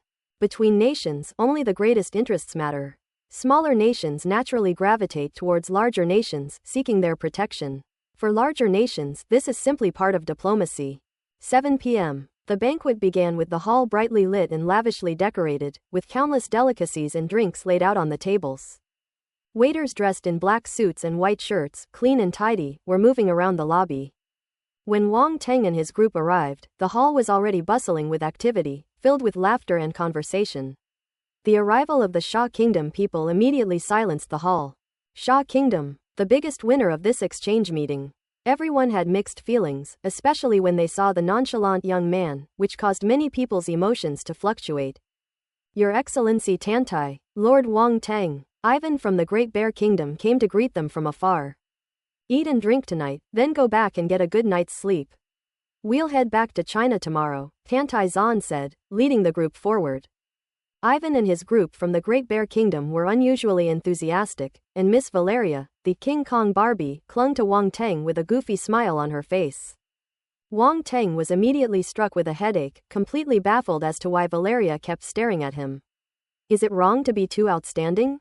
Attracting attention to women was not his intention. Besides, this butterfly is so huge that it's really hard to resist. Wang Teng gradually revealed an awkward yet polite smile. Zhu Yunxiao, Ji Shuming, and the others standing to the side wore strange expressions, suppressing their laughter as they cast sympathetic glances at them. Just give in, Zhu Yunxiao whispered secretly. Get lost. Wang Teng was annoyed and glared at the gloating guys. Fortunately, people from other countries came over at that moment. Wang Teng dominated the exchange meeting, suppressing the talents of various countries, and his popularity was truly overwhelming. Not only did some small countries that were already on good terms with Sha come to chat, but even some countries that didn't have much interaction with Sha came to get acquainted with them. And the best way to relax and socialize is by drinking, with a group of people taking turns having a drink. Wang Teng wasn't afraid at all. Given his constitution, drinking such a small amount of alcohol wouldn't cause him any harm. These people came quickly and left quickly, without lingering for long. They knew their own limitations. With their strength, they weren't qualified to take up too much of Wang Teng and the others' time. How does it feel to be famous? Zhu Yunxiao nudged Wang Teng's arm and teased. Wang Teng glanced at her and grinned, saying, It's fantastic. You can't understand this feeling. Zhu Yunxiao was immediately struck by a devastating blow. She forgot that the guy in front of her was a shameless and brazen person. I wanted to tease him, but I don't know what I was thinking. I must have had a brain fart. Just then, another figure walked over. There was only one person this time. A woman. Zhu Yunxiao and the others noticed the other person and couldn't help but show a hint of surprise. How come it's her? The newcomer was none other than Martha from the Bald Eagle Kingdom. Given the delicate relationship between Sha Kingdom and Bald Eagle Kingdom, what does this woman want to do by coming here at this time? The crowd was filled with doubt. Wang Teng was also puzzled. He stroked his chin, wondering if this foreign woman was bewitched by his handsome appearance and wanted to have a passionate cross-border romance. If so, Wang Teng glanced at the other woman's ample breasts and long, slender legs, and suddenly felt that he could reluctantly consider it. After all, it's not good to refuse others. Hey, someone's coming over, hurry up and wipe your drool. Zhu Yunxiao nudged his thigh and whispered. Wang Teng subconsciously reached out and wiped the corner of his mouth. However, there was nothing there. Quote. He immediately realized what was happening and glared fiercely at Zhu Yunxiao. I never expected that I would fall for her trick in the end. However, she did not lie to Wang Teng about one thing. Martha had already walked up to him and seemed to know what Wang Teng was thinking, looking at him with a half smile. Ahem, is there something you need? Wang Teng coughed lightly, his face stiffening as he asked in a seemingly serious manner. What, you're just going to let a lady stand and talk like that? Martha said. There are plenty of seats here, please sit wherever you like. Wang Teng felt that this woman was just looking for trouble, and couldn't help but roll his eyes inwardly. Straight man of steel. Martha's face darkened. She glared at him, then sat down and elegantly crossed her legs. Tonight, she wasn't wearing her battle uniform, but rather an extremely beautiful black dress that accentuated her figure. She wore vibrant lipstick and a faint scent of perfume wafted through the air, making her breathtakingly beautiful. I have to admit, this woman has an immense charm. As she crossed her legs, a section of her snow-white skin was immediately revealed. Ku Fei, Yan Bo, Zhao Yuanwu and the others were immediately drawn to it, and couldn't help but swallow hard. Even Mu Zhiguo and Ji Shuming, who are usually very serious, couldn't help but glance at it without leaving a trace, and felt their hearts melt. Ha, men, Zhu Yunxiao said with a look of disgust. Martha picked up a glass of red wine from the table next to her, swirled it, raised her glass, and said, "Congratulations on your outstanding performance at this exchange meeting." Wang Teng's expression was strange as he said, "Are you sure you're here to congratulate me? Is there a problem?" Martha asked, feigning ignorance. "No problem at all, whatever makes you happy." Wang Teng narrowed his eyes and immediately smiled. Regardless of what the other party was planning, he believed that with his vigilance, he would at least not fall into the woman's trap. Wang Teng raised his glass and clinked it against hers, took a small sip of red wine, and said, "Thank you." "Okay, have fun, I won't bother you any longer." Martha didn't linger, drank a glass of wine, and got up to leave. They're leaving already?" Ku Fei and the others asked, stunned. Wang Teng was also a little confused. Could this woman really just be here to congratulate him? Did he misunderstand something? The fact that he left so decisively and without any hesitation suggests that the other party had no interest in him whatsoever. Or is it a case of feigning indifference to lure the prey? Wang Teng felt that his rich experience in flirting was completely useless. This woman didn't play by the rules at all. What should he do? He narrowed his eyes, sneered inwardly, and unleashed his ultimate move, remaining unchanged amidst all changes. Just then, the swaying figure suddenly stopped. Martha turned around, winked at Wang Teng, and slid her tongue across her lips. "We'll meet again." Quote. Wang Teng. Damn, I've been flirted with. Never underestimate a woman's cunning. As Wang Teng gazed at Massa's graceful figure slowly disappearing into the distance, this phrase suddenly came to mind. That's a fairy. Can't afford to mess with them. Can't afford to mess with them. Come back to reality, everyone's gone. Tantai Zan glanced at him and said coldly. Ahem, I was just thinking about what kind of conspiracy she might be plotting. Please don't misunderstand, Wang Teng said. I don't believe you for a second, Tantai Zan said irritably. Am I not prettier than that woman? Valeria looked at Wang Teng with a wronged expression and a resentful look. Hiss, Wang Teng gasped. Ku Fei and the others were initially envious, but seeing Wang Teng in such a predicament, they immediately became happy again. You deserve it, for messing around with women. Wang Teng carefully examined Valeria, thought for a moment, and said in a serious tone, you are much prettier than her. Everyone, how can there be such a shameless person in the world? It took Wang Teng a lot of effort to get rid of Valeria, but as soon as things calmed down, it seemed that because Masha had started. Female warriors from other countries with some looks also came over to offer their congratulations. In a short time, Wang Teng was surrounded by a group of beautiful women, making others envious. The men present couldn't help but show a hint of envy, jealousy, and resentment on their faces. This guy's got some lucky ladies. Gerald chuckled from the Great Eagle Kingdom's side. That's normal. Superior males always have priority in mating, Arnold said. PFF'd. Gerald's expression was strange. He didn't expect Arnold to say such a thing. He spat out the wine he had just drunk. What, am I wrong? Arnold asked. That's right, that makes a lot of sense. Gerald's lips twitched. On the American side, Forte's face turned green as he glared at Martha and angrily demanded, why did you go and congratulate that guy? Martha was no pushover either. Hearing Forte's question, her face immediately turned cold, and she said, mind your place. My affairs are none of your business. You. Fords was so choked up that he couldn't say a word. All right, Fords, shut up. Ute was a little helpless. These talented martial artists were all very individualistic, and he couldn't control them at all. However, he still reminded her, Martha, our relationship with Sha Kingdom is delicate. You'd better be careful. I know. Martha nodded and said nothing more. Ford snorted coldly, glancing at Wang Teng in the distance, a hint of jealousy flashing in his eyes. Suin watched coldly without saying a word, as if nothing in the outside world concerned him. When Agura of Inga saw this scene, he clasped his hands together, his eyes gleaming, and he couldn't help but recall the scenes from the competition, falling into deep thought. Should he also engage in worldly spiritual practice like Wang Teng? As the saying goes, passing through a sea of flowers, not a single petal clings to you. He looked up this quote online after the competition and found it to be very reasonable. With more experience, one will naturally be less easily misled. Wang Teng was unaware that his unintentional actions had led a monk astray. Around 9 or 10 o'clock, the banquet finally ended, and everyone dispersed. Wang Teng breathed a sigh of relief. He had never known that women could be so terrifying. Being surrounded by those women before was a bittersweet experience. Seeing his appearance, everyone was speechless. "You rascal, such a good thing, and you still look unhappy," Ku Fei said enviously. "That's right, that's too much. If you really don't want to, you can give us the opportunity," Yan Bo said.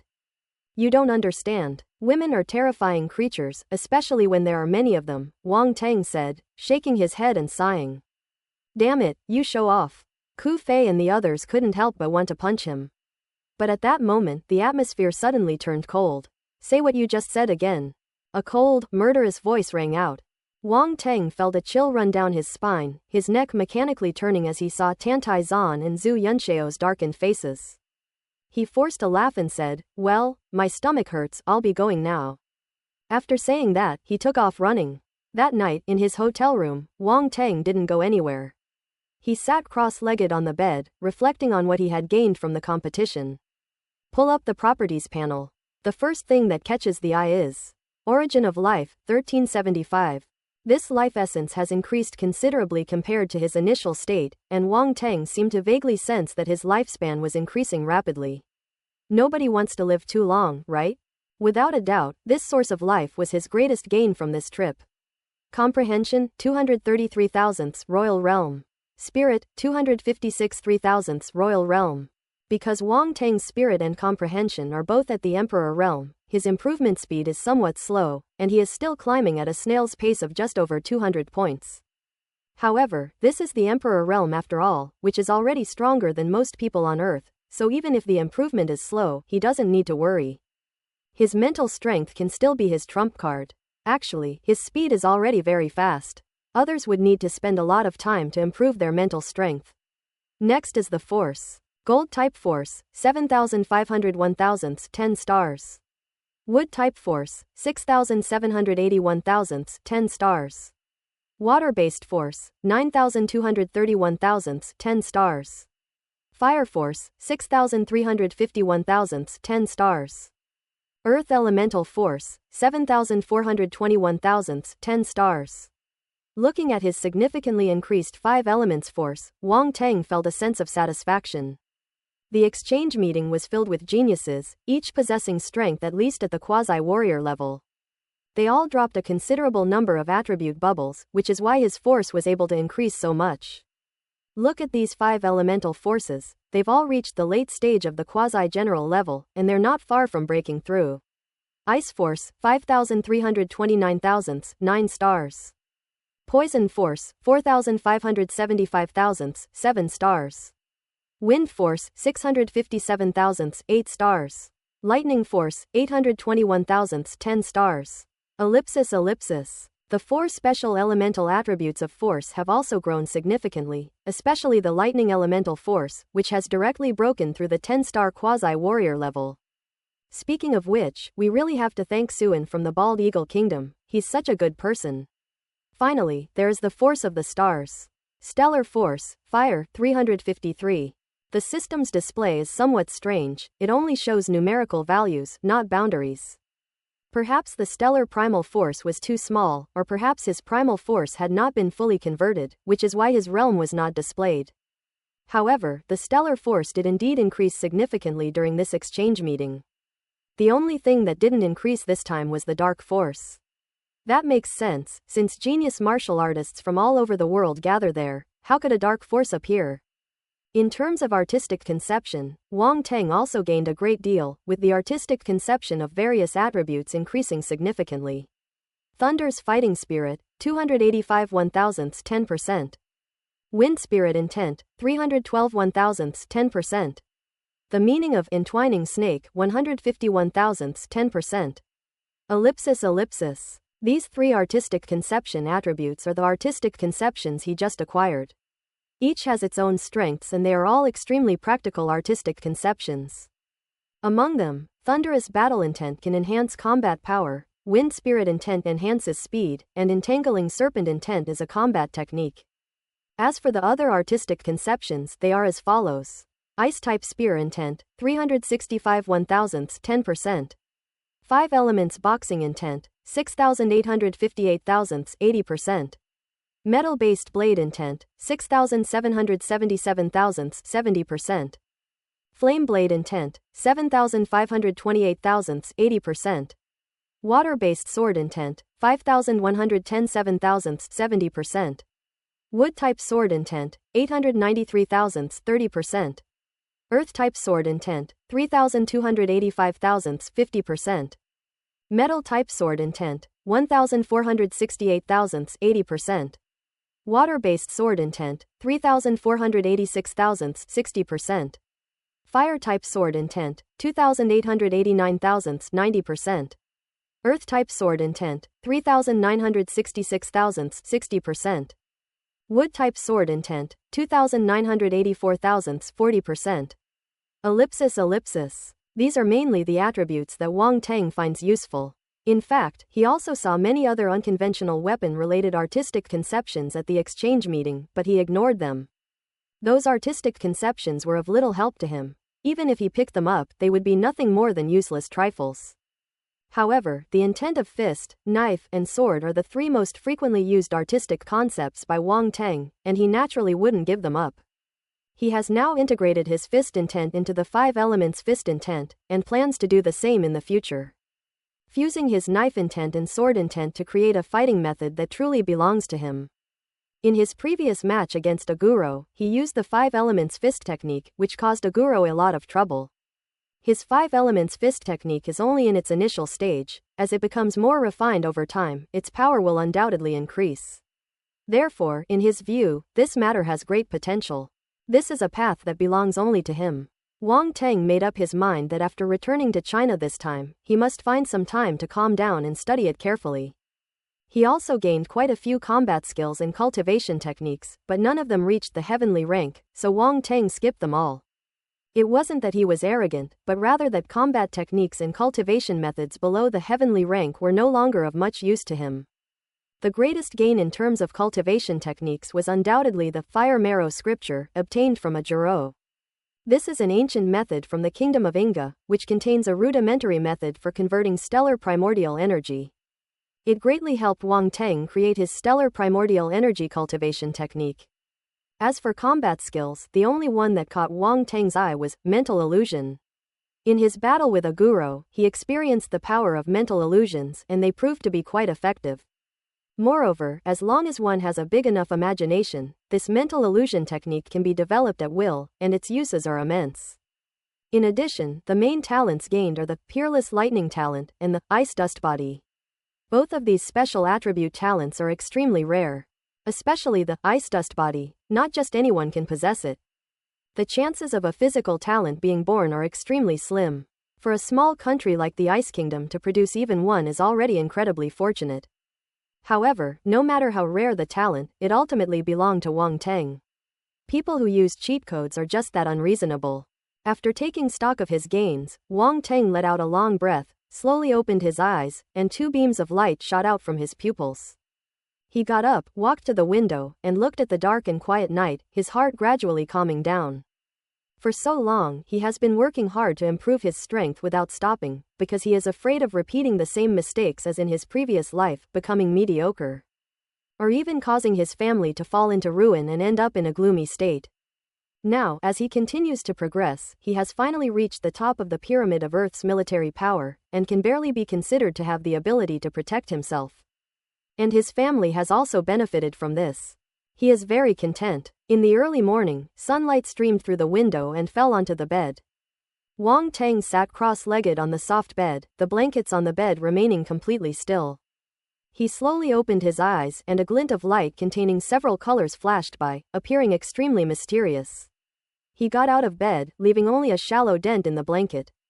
This demonstrates an extremely refined control over one's own power. Everywhere is a form of spiritual practice. Wang Teng trains his strength in every daily activity, striving to develop his full power to the extreme. At this point, his comprehension and physique have reached an extremely high level, allowing him to refine his cultivation to a more subtle degree. He removed his clothes, revealing a well-proportioned and increasingly perfect physique, with firm, fine muscles and distinct features as if sculpted. After washing up, in just a few minutes, he got dressed, dried his hair, strolled out of the room, and went downstairs to have breakfast. Zhu Yunxiao and the others had also gotten up and were having breakfast in a corner of the restaurant, chatting occasionally. When Wang Teng walked into the restaurant, they immediately noticed him. "Here." Zhu Yunxiao waved to him. Wang Teng smiled slightly, nodded to them, and then went to get some breakfast. This restaurant operates on a buffet model, offering international cuisine. You can choose whatever food you want. As a spiritual chef, he can tell which foods taste good and which don't just by smelling them. After selecting his food, Wang Teng carried his tray to where Zhu Yunxiao and the others were. Zhu Yunxiao pulled out an empty chair for him, and Wang Teng sat down, smiling. "You guys got up so early. I'm going back to China soon. The competition was a crushing defeat, and I'm too ashamed to go back and face anyone. How can I possibly sleep?" Zhu Yunxiao sighed, took a bite of bread, and replied casually. Wang Teng was speechless. Zhu Yunxiao then glanced at him again and said, "Unlike you, so smug and self-satisfied, you must have slept very well last night." All right, look how jealous you are." Wang Teng rolled his eyes at her while eating. At this moment, Tiantai Zan walked over from a distance. "Get up, everyone. I just arrived," Wang Teng said. "Hey, you still dare to show your face?" Tiantai Zan glanced at him and sneered. "Women, they really hold grudges." Wang Teng chuckled and changed the subject, pointing to the cake in his hand and saying, "This almond cake is nice. Sister Zan, would you like to try it? I specially got you an extra piece." Tiantai Zan was speechless. She glared at Wang Teng, snatched another piece of almond cake from his plate, and started eating. Wang Teng finally breathed a sigh of relief.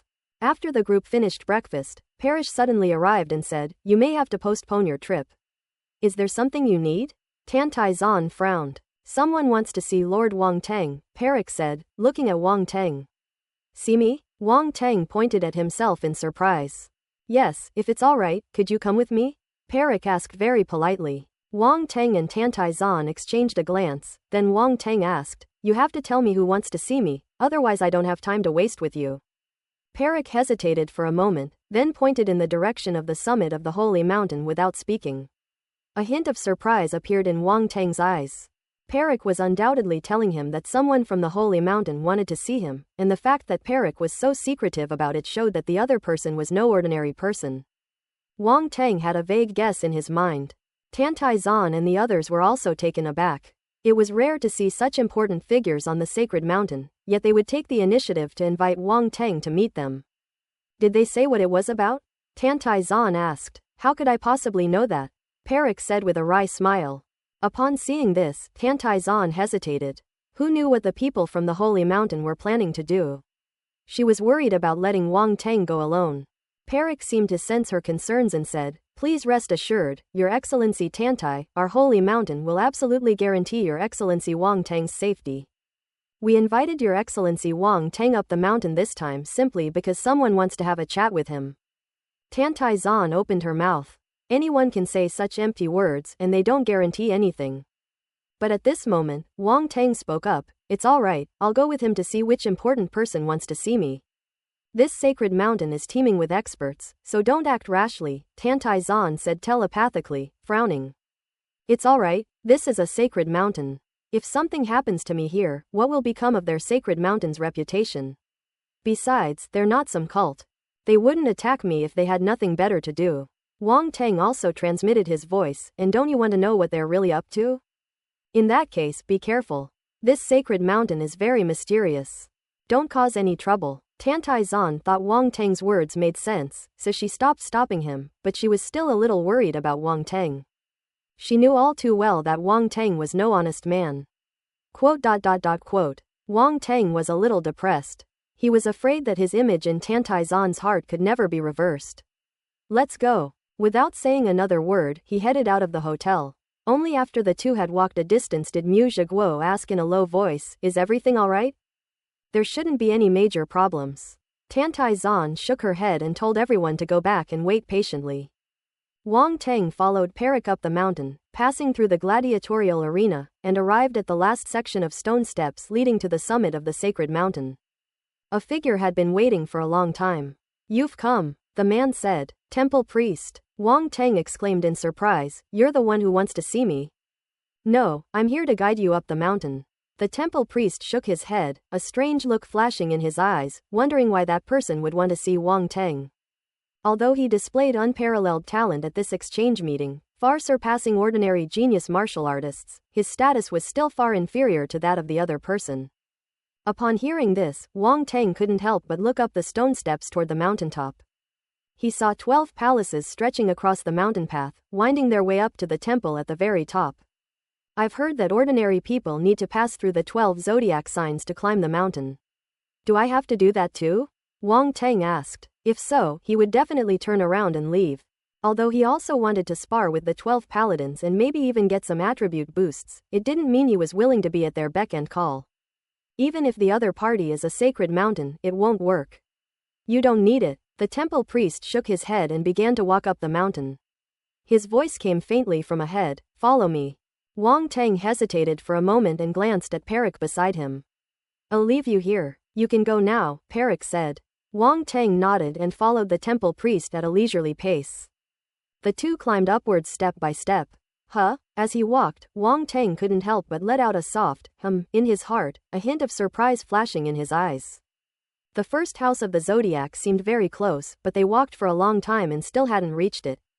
"There's something strange about this road," he thought to himself, and it piqued his interest somewhat. Looking at a mountain makes you want to run yourself to death.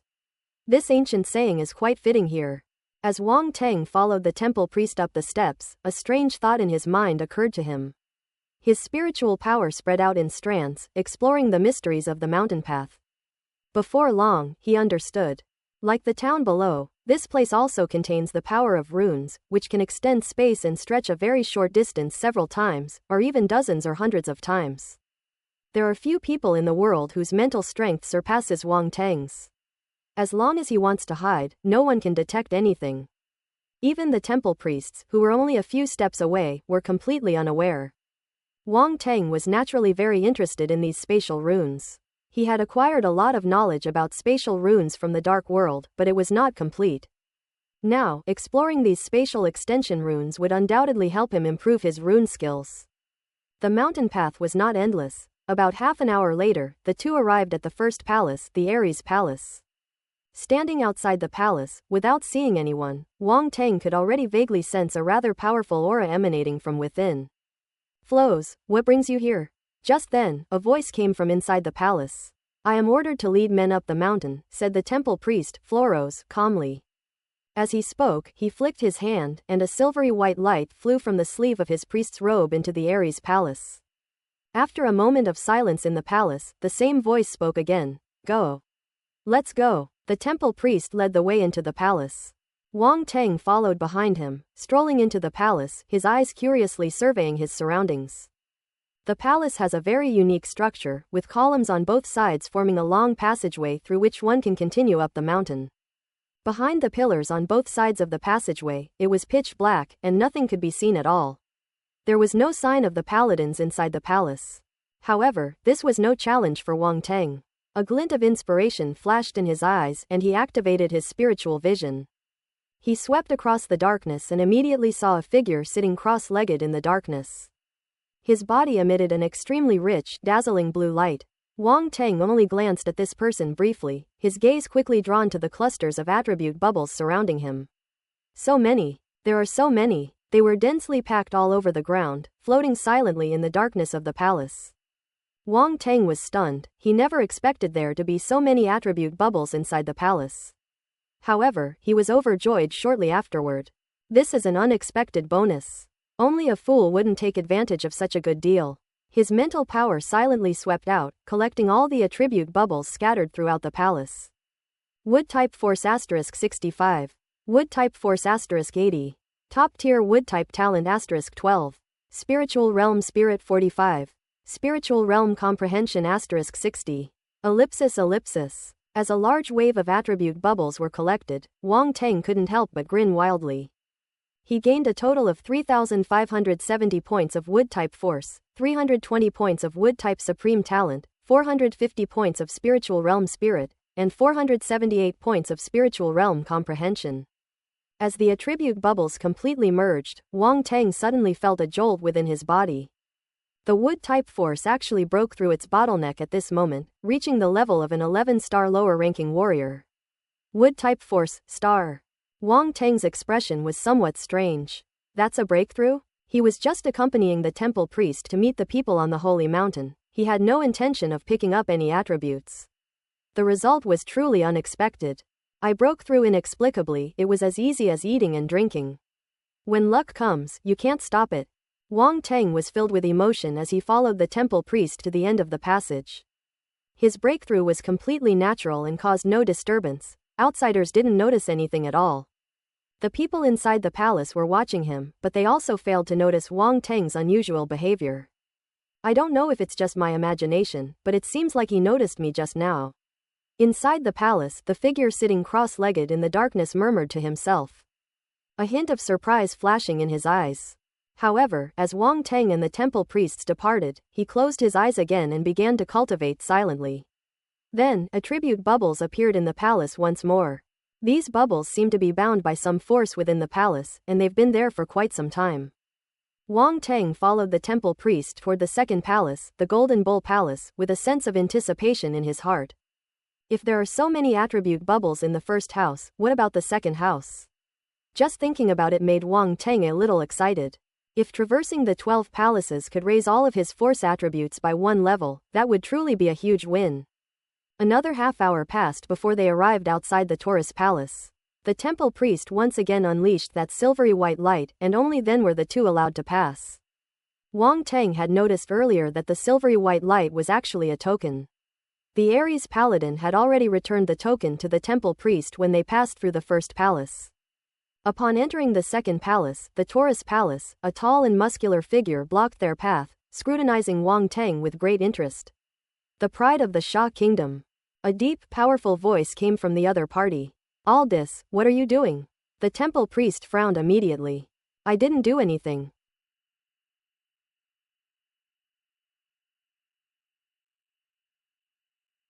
I just heard that Xia Kingdom produced an exceptionally outstanding prodigy at this exchange meeting, so I came out to meet him, Aldous said with a faint smile, his arms outstretched. Is this the Holy Mountain's intention? Wang Teng smiled and turned to look at the temple priest. No, don't misunderstand, this was purely Aldous's personal doing, not the will of the Holy Mountain, the temple priest quickly explained. After saying that, he turned to Aldous and said, Aldous, he is the distinguished guest that the Holy Maiden wants to see. How dare you stop him? Take one punch from me and you'll be over. Aldous remained unmoved. Insolence, the temple priest roared. Wang Teng suddenly reached out to stop him, looked at Aldous opposite him, and said with a faint smile, what if I don't accept? Then you can't get through, Aldous said. Since that's the case, then I'll go back. You can explain to your saintess yourself. Wang Teng turned and left without hesitation. Aldous's lips twitched. He just left like that? As a prodigy, how could you not feel angry at all when provoked? Why is this guy not playing by the rules? Etc. Seeing Wang Teng walking further and further away, Aldous called out quickly. However, Wang Teng seemed not to hear, and continued walking, already close to the entrance of the palace. Aldebaran panicked. If he were to be taken away, he would lose his position as a paladin and face punishment from above. So he took a sudden step forward, disappearing from his original spot and instantly appearing in front of Wang Teng. Get out of my way. Wang Teng said expressionlessly, suddenly throwing a punch. Boom! With a deafening roar, the force of the punch swept in, and Aldous's eyes were filled only with this one punch. Everything else seemed to have vanished at that moment. His expression was horrified, but since things had come to this point, there was no point in saying anything more. He gritted his teeth, his inner force surged wildly, and he also raised his fist and swung it out. Bang! The two collided, and Aldis's figure couldn't help but fly backward, spitting out a mouthful of blood in midair before flying out of the Taurus Palace. Bang! Aldis crashed heavily in front of the Taurus Palace gate, the force of which shattered the stone steps in front of the gate. The 12 houses of the zodiac, starting with the first house, Aries, have a somewhat dilapidated appearance, bearing the marks of history. However, its material is extremely hard, and despite the cracks, it will not easily break. However, just now, a large gap has appeared in the stone steps in front of the Golden Bull Palace. The atmosphere instantly fell silent. Aldis raised his head in astonishment, staring at the gates of the Taurus Palace before him, his expression constantly shifting. As the paladin guarding the Taurus Palace, how ironic and outrageous that he was actually driven out of the palace he was guarding. Throughout history, there has only been the saying that as long as the palace exists, the people live. When the palace dies, the people die. There has never been the absurd story of a Templar knight being driven out of a palace. It is conceivable that once this matter becomes known, he will become a disgrace to all the paladins of the zodiac. PFF'd. Thinking of all this, Aldis's face turned black, then flushed red, and he suddenly spat out a mouthful of blood. The temple priest, Florus, couldn't help but sigh and withdrew the step he had just taken. All of this happened too fast. He didn't expect Wang Teng to be so decisive and ruthless, taking action without a word. Even more unexpectedly, he was so strong that Aldis, a paladin, couldn't even withstand a single punch from him and was blasted out of the Taurus Palace. So even he couldn't stop it in time and could only watch helplessly as it happened. It's too late to say anything now that things have come to this. However, it is impossible to blame Wang Teng, as he was not the one who started this whole thing. The only one to blame is Aldis, who was too reckless and arrogant. Does he think that becoming a paladin gives him the right to look down on all warriors? This prodigy from Sha Kingdom dominated the exchange meeting. Aldis hadn't witnessed it firsthand, but he had heard a lot about it. As a fellow prodigy, he was naturally unconvinced, which led to today's provocation. Froze cursed Aldis countless times in his mind. That's absolutely mindless. The prodigies from various countries are not just famous for nothing. If we think they are too weak just because they were defeated by Wang Teng, then we would be really foolish. Aldis clearly held this view, which is why he underestimated Wang Teng. Wang Teng didn't even glance at Aldis before continuing his walk out of the palace, his expression calm, as if he had merely flicked away an ant that was blocking his way. They had no concern whatsoever about displeasing the holy mountain with their actions. They invited him, he didn't insist on coming. If this is how you treat a guest, he has nothing to say. He could just fight his way out. Wang Teng had never been afraid of anyone. Aldis knelt on the ground, head bowed, blood dripping from the corner of his mouth, silent. Wang Teng walked past Aldis without stopping. Boom! Suddenly, an incomparably powerful aura, like that of a savage beast, erupted from behind him. Stop! A hoarse, deep voice suddenly came through. Wang Teng stopped and turned to look at the other person with a blank expression. Aldis is enveloped in golden primal force, as if golden flames are burning, and strands of powerful aura gather behind him. At this moment, the palace behind him seemed to be stirred, and an ancient and grand aura spread out from the palace, faintly connecting with the aura on Aldis's body. Arudis, you've gone mad. Frost seemed to know something, his expression changed, and he shouted. Froze, the fault lies with me. After today, I will go to the temple to apologize, but the honor of a paladin cannot be tarnished. Aldis said in a serious voice without turning his head. You. Froze hesitated, then sighed again. Wang Teng glanced at the two of them, knowing that things had come to this point and further words would be pointless, as would mentioning his status as a guest. Suddenly, a whooshing sound rang out from inside the palace. Wang Teng raised his eyelids and looked into the palace. He saw a golden light suddenly flash from the darkness behind the pillars. What Wang Teng saw was like a golden bull charging towards him.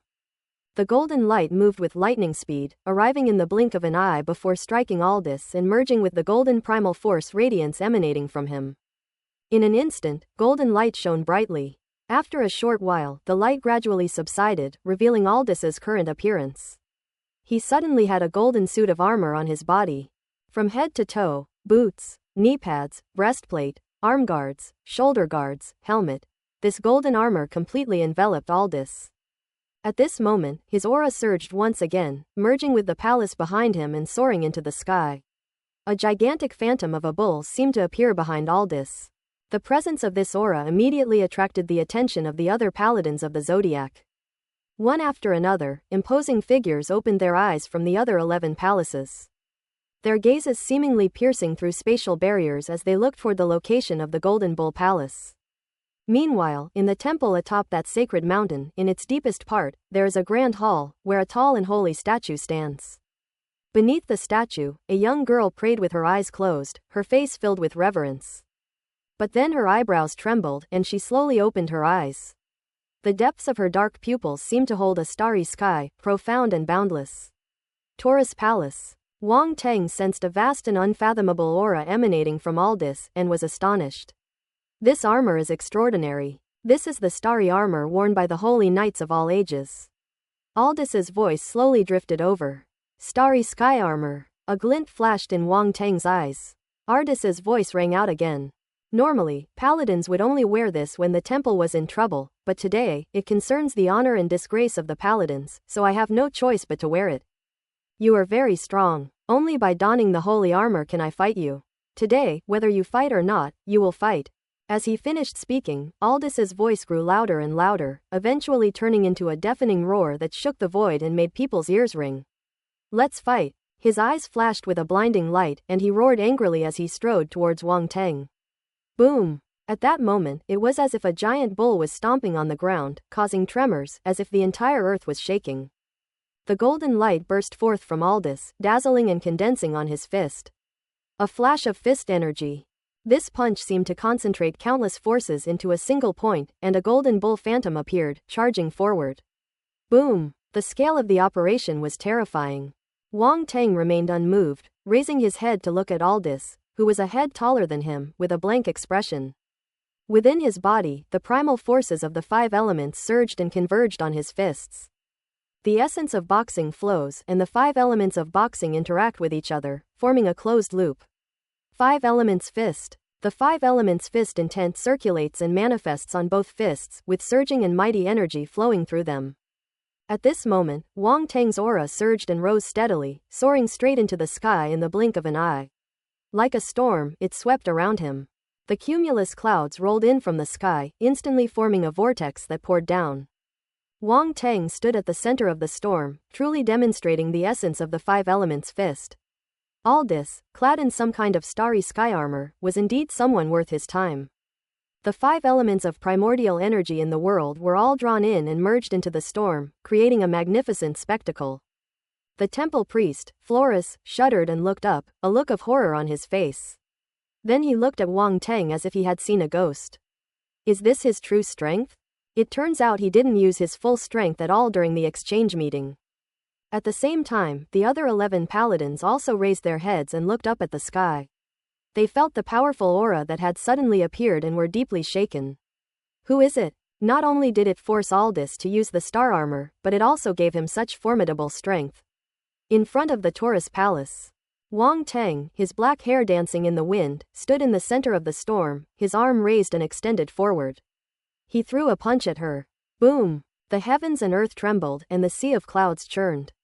This punch seemed to gather the power of heaven and earth, suppressing everything. The surroundings fell silent. Everything was still, as if completely suppressed by an endless, powerful force, and everything within a radius of several hundred meters seemed to have fled. Aldous's pupils contracted, his heart filled with utter horror, but the fist had already been thrown and could not be taken back. Moo! The phantom of the bull roared to the sky and crashed fiercely into Wang Teng's vast fist energy. Boom boom boom. The 2 fists collided, producing a deafening sound that shook the ground and the Taurus Palace behind them. A terrifying gust of wind swept outwards. Not far away, Frost felt it most deeply. Facing the aftershocks of the 2's clash, he narrowed his eyes and couldn't help but take 3 steps back. Bang! At the center of the collision, a figure was suddenly sent flying backward. Aldous! He slammed violently into the wall of the Taurus Palace behind him, smashing several pillars and shattering them into pieces. The 2 decided the outcome with a single punch. Click! The armor on Uruzdi seemed to let out a mournful cry, and then cracks appeared on its surface, spreading outwards. The power of that single punch was terrifying. Ardis struggled to lift his head, his face filled with disbelief. He lost. The defeat was utterly complete, with no room for error. If before it could be said that he was careless, now he can find no reason to explain himself. A defeat is a defeat, and wearing the starry sky armor cannot change that fact. Even the star armor was damaged. That's the starry sky sacred armor.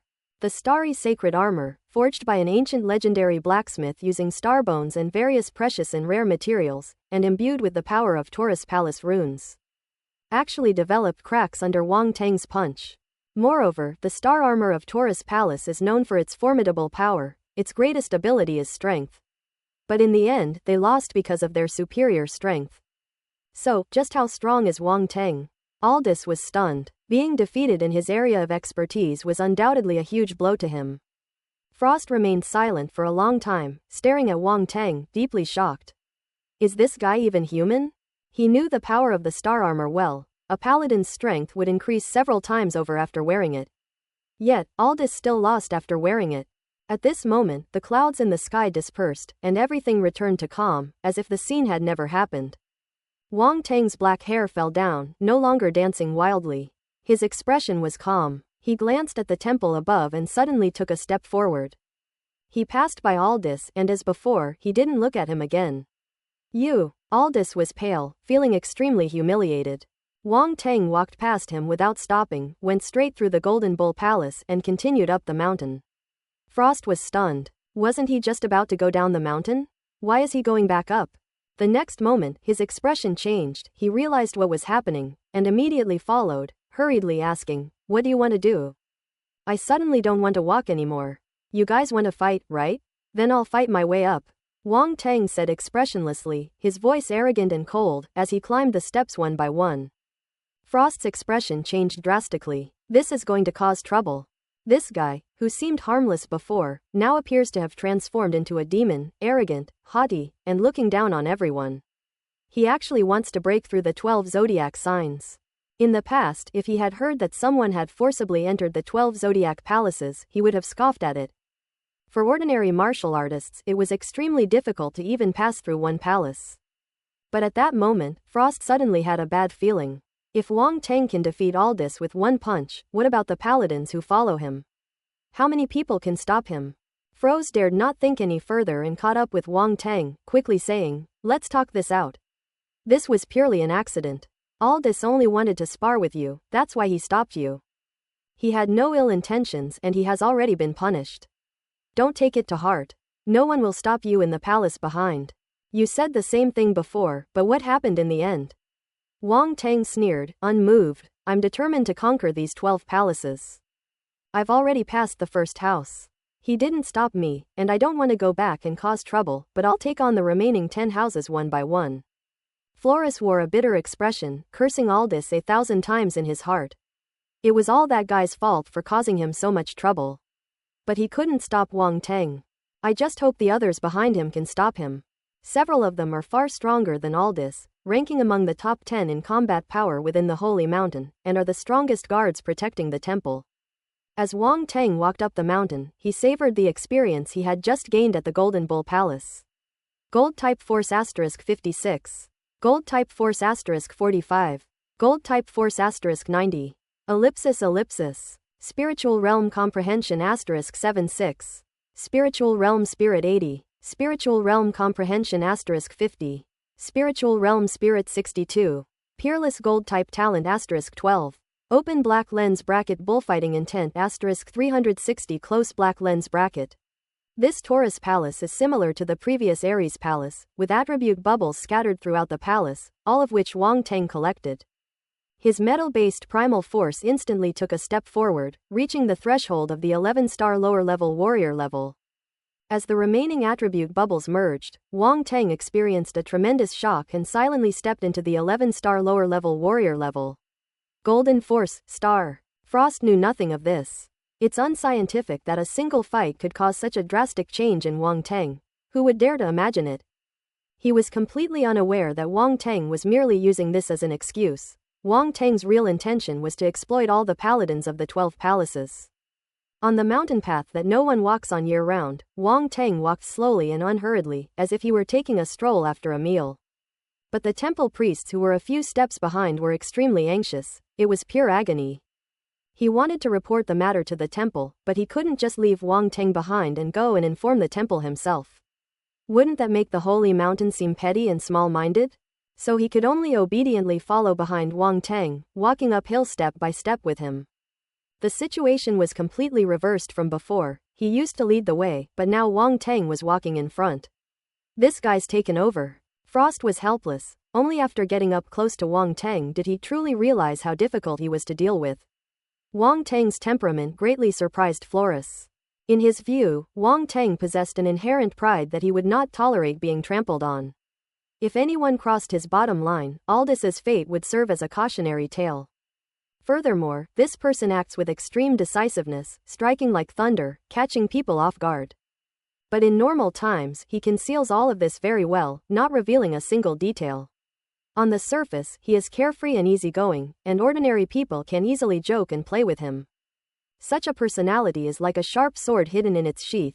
Once someone triggers it, this sword will surely unleash its unparalleled sharpness and injure the offender.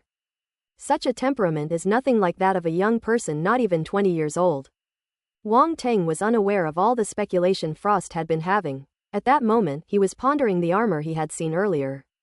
When he first saw Aldous wearing the holy armor, he couldn't help but think of an anime he had watched in his previous life. Some of the settings were very similar to what he had seen, but there were also obvious differences between the two. Wang Teng suddenly remembered another saying. According to that theory, anime, movies and other similar products are actually products of vague information that creators receive when they encounter the intersection of another world and reality. This gives rise to inspiration, which is then continuously filled in according to the creator's own imagination, and with artistic processing, it eventually becomes what people see. So, was it a manga artist from his past life who sensed the message coming from this world? Wang Teng's expression was strange. He found this statement rather absurd, yet strangely fitting. He shook his head. Why waste time on such pointless speculation? Getting back to the main point, according to Aldous, the so-called star armor was worn by paladins throughout history. So who forged this starry armor? He had just vaguely sensed that there was some extremely mysterious and obscure connection between the starry armor and the zodiac. As far as he knew, the 12 zodiac signs had existed for an extremely long time, possibly dating back thousands of years. What does that mean? This means that the starry sky armor may have existed for a very long time. But this presents a paradox.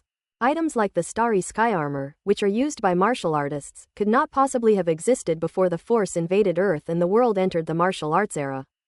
Unless the sacred mountain is also a remnant of an ancient civilization. The star armor is something left behind by the previous civilization. It's not impossible. This sacred mountain has a mysterious feel to it, so it's normal that there are things that are unknown to most people. It's a pity that the starry sky armor is an item of the holy mountain. Otherwise, borrowing 1 or 2 pieces to study would have yielded great results. Given his master forging skills, he might be able to glean some secrets from it. He had already witnessed the power of the star armor before. Aldebaran's strength was only at the lower level warrior level, but after wearing the armor, his strength increased several times over. If he can learn the forging method of this sacred armor, he can return to his country and teach a few master-level disciples to forge this armor. If every warrior in the Sha Kingdom had one, wouldn't they be incredibly powerful? What a pity. Wang Teng couldn't help but shake his head.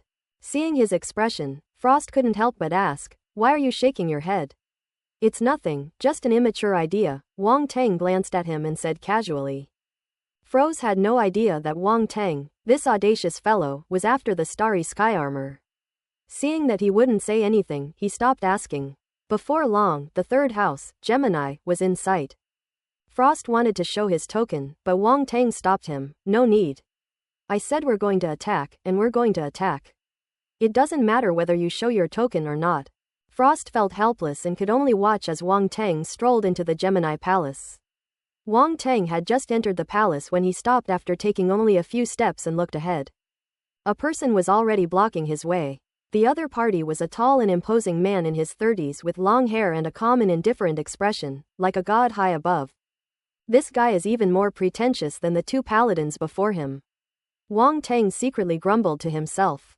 At the same time, his attention was also focused on the other person, and his gaze slowly moved downwards. The twin paladins were already clad in golden armor, making them appear sacred and extraordinary. This armor is different from the one Aldous wore before, and even more bizarre. The entire suit of armor has sharp edges and complex patterns. There are two faces on the sides of the helmet, one a demon and the other an angel, like twins. I already know why you've come. The Gemini paladin looked at Wang Teng and said calmly. That's good. No need for idle chatter, let's get straight to the fight. Wang Teng said, his primal force surging. Froze caught up and telepathically told the Gemini paladin, Cow, try to stop him. At the same time, he quickly recounted what had happened. That idiot Aldous has indeed been defeated. Cow nodded and said no more. Boom! The next moment, an extremely powerful surge of primal force erupted from the body of the Gemini paladin, Call. It's my duty. If you want to get past me, then defeat me. As soon as he finished speaking, Cow charged straight at Wang Teng. Wang Teng's eyes flashed, and in an instant he met the attack head-on, unleashing a fist strike that collided with the opponent's attack with a deafening roar. As far as the eye could see, the two moved rapidly within the palace, colliding and intersecting, their fist strikes almost turning into afterimages, making it impossible to tell which was real and which was fake. Frost watched the two fight, his mouth slightly agape. Wang Teng is seriously too strong. Cow's strength is definitely among the top 5 of the 12 paladins, and Wang Teng was not at a disadvantage in his fight against him. Boom! In mid-air, the two clashed, then staggered backward. Cow's expression turned somewhat serious. He admitted that he had underestimated Wang Teng before, but that thought no longer existed. No wonder Aldous lost. Even he had to be cautious when faced with such an opponent. However, he also felt a surge of excitement, the excitement of meeting a worthy opponent. Paladins guard the zodiac signs day after day, year after year, and rarely have the opportunity to fight against warriors from all over the world. Wang Teng's sudden arrival at this moment aroused a strong fighting spirit in this Gemini paladin. That fighting spirit was almost tangible, coiling around the force of chaos and coalescing into a twin phantom behind him. Wang Teng raised his head, his gaze falling on the illusory figure, his expression quite strange.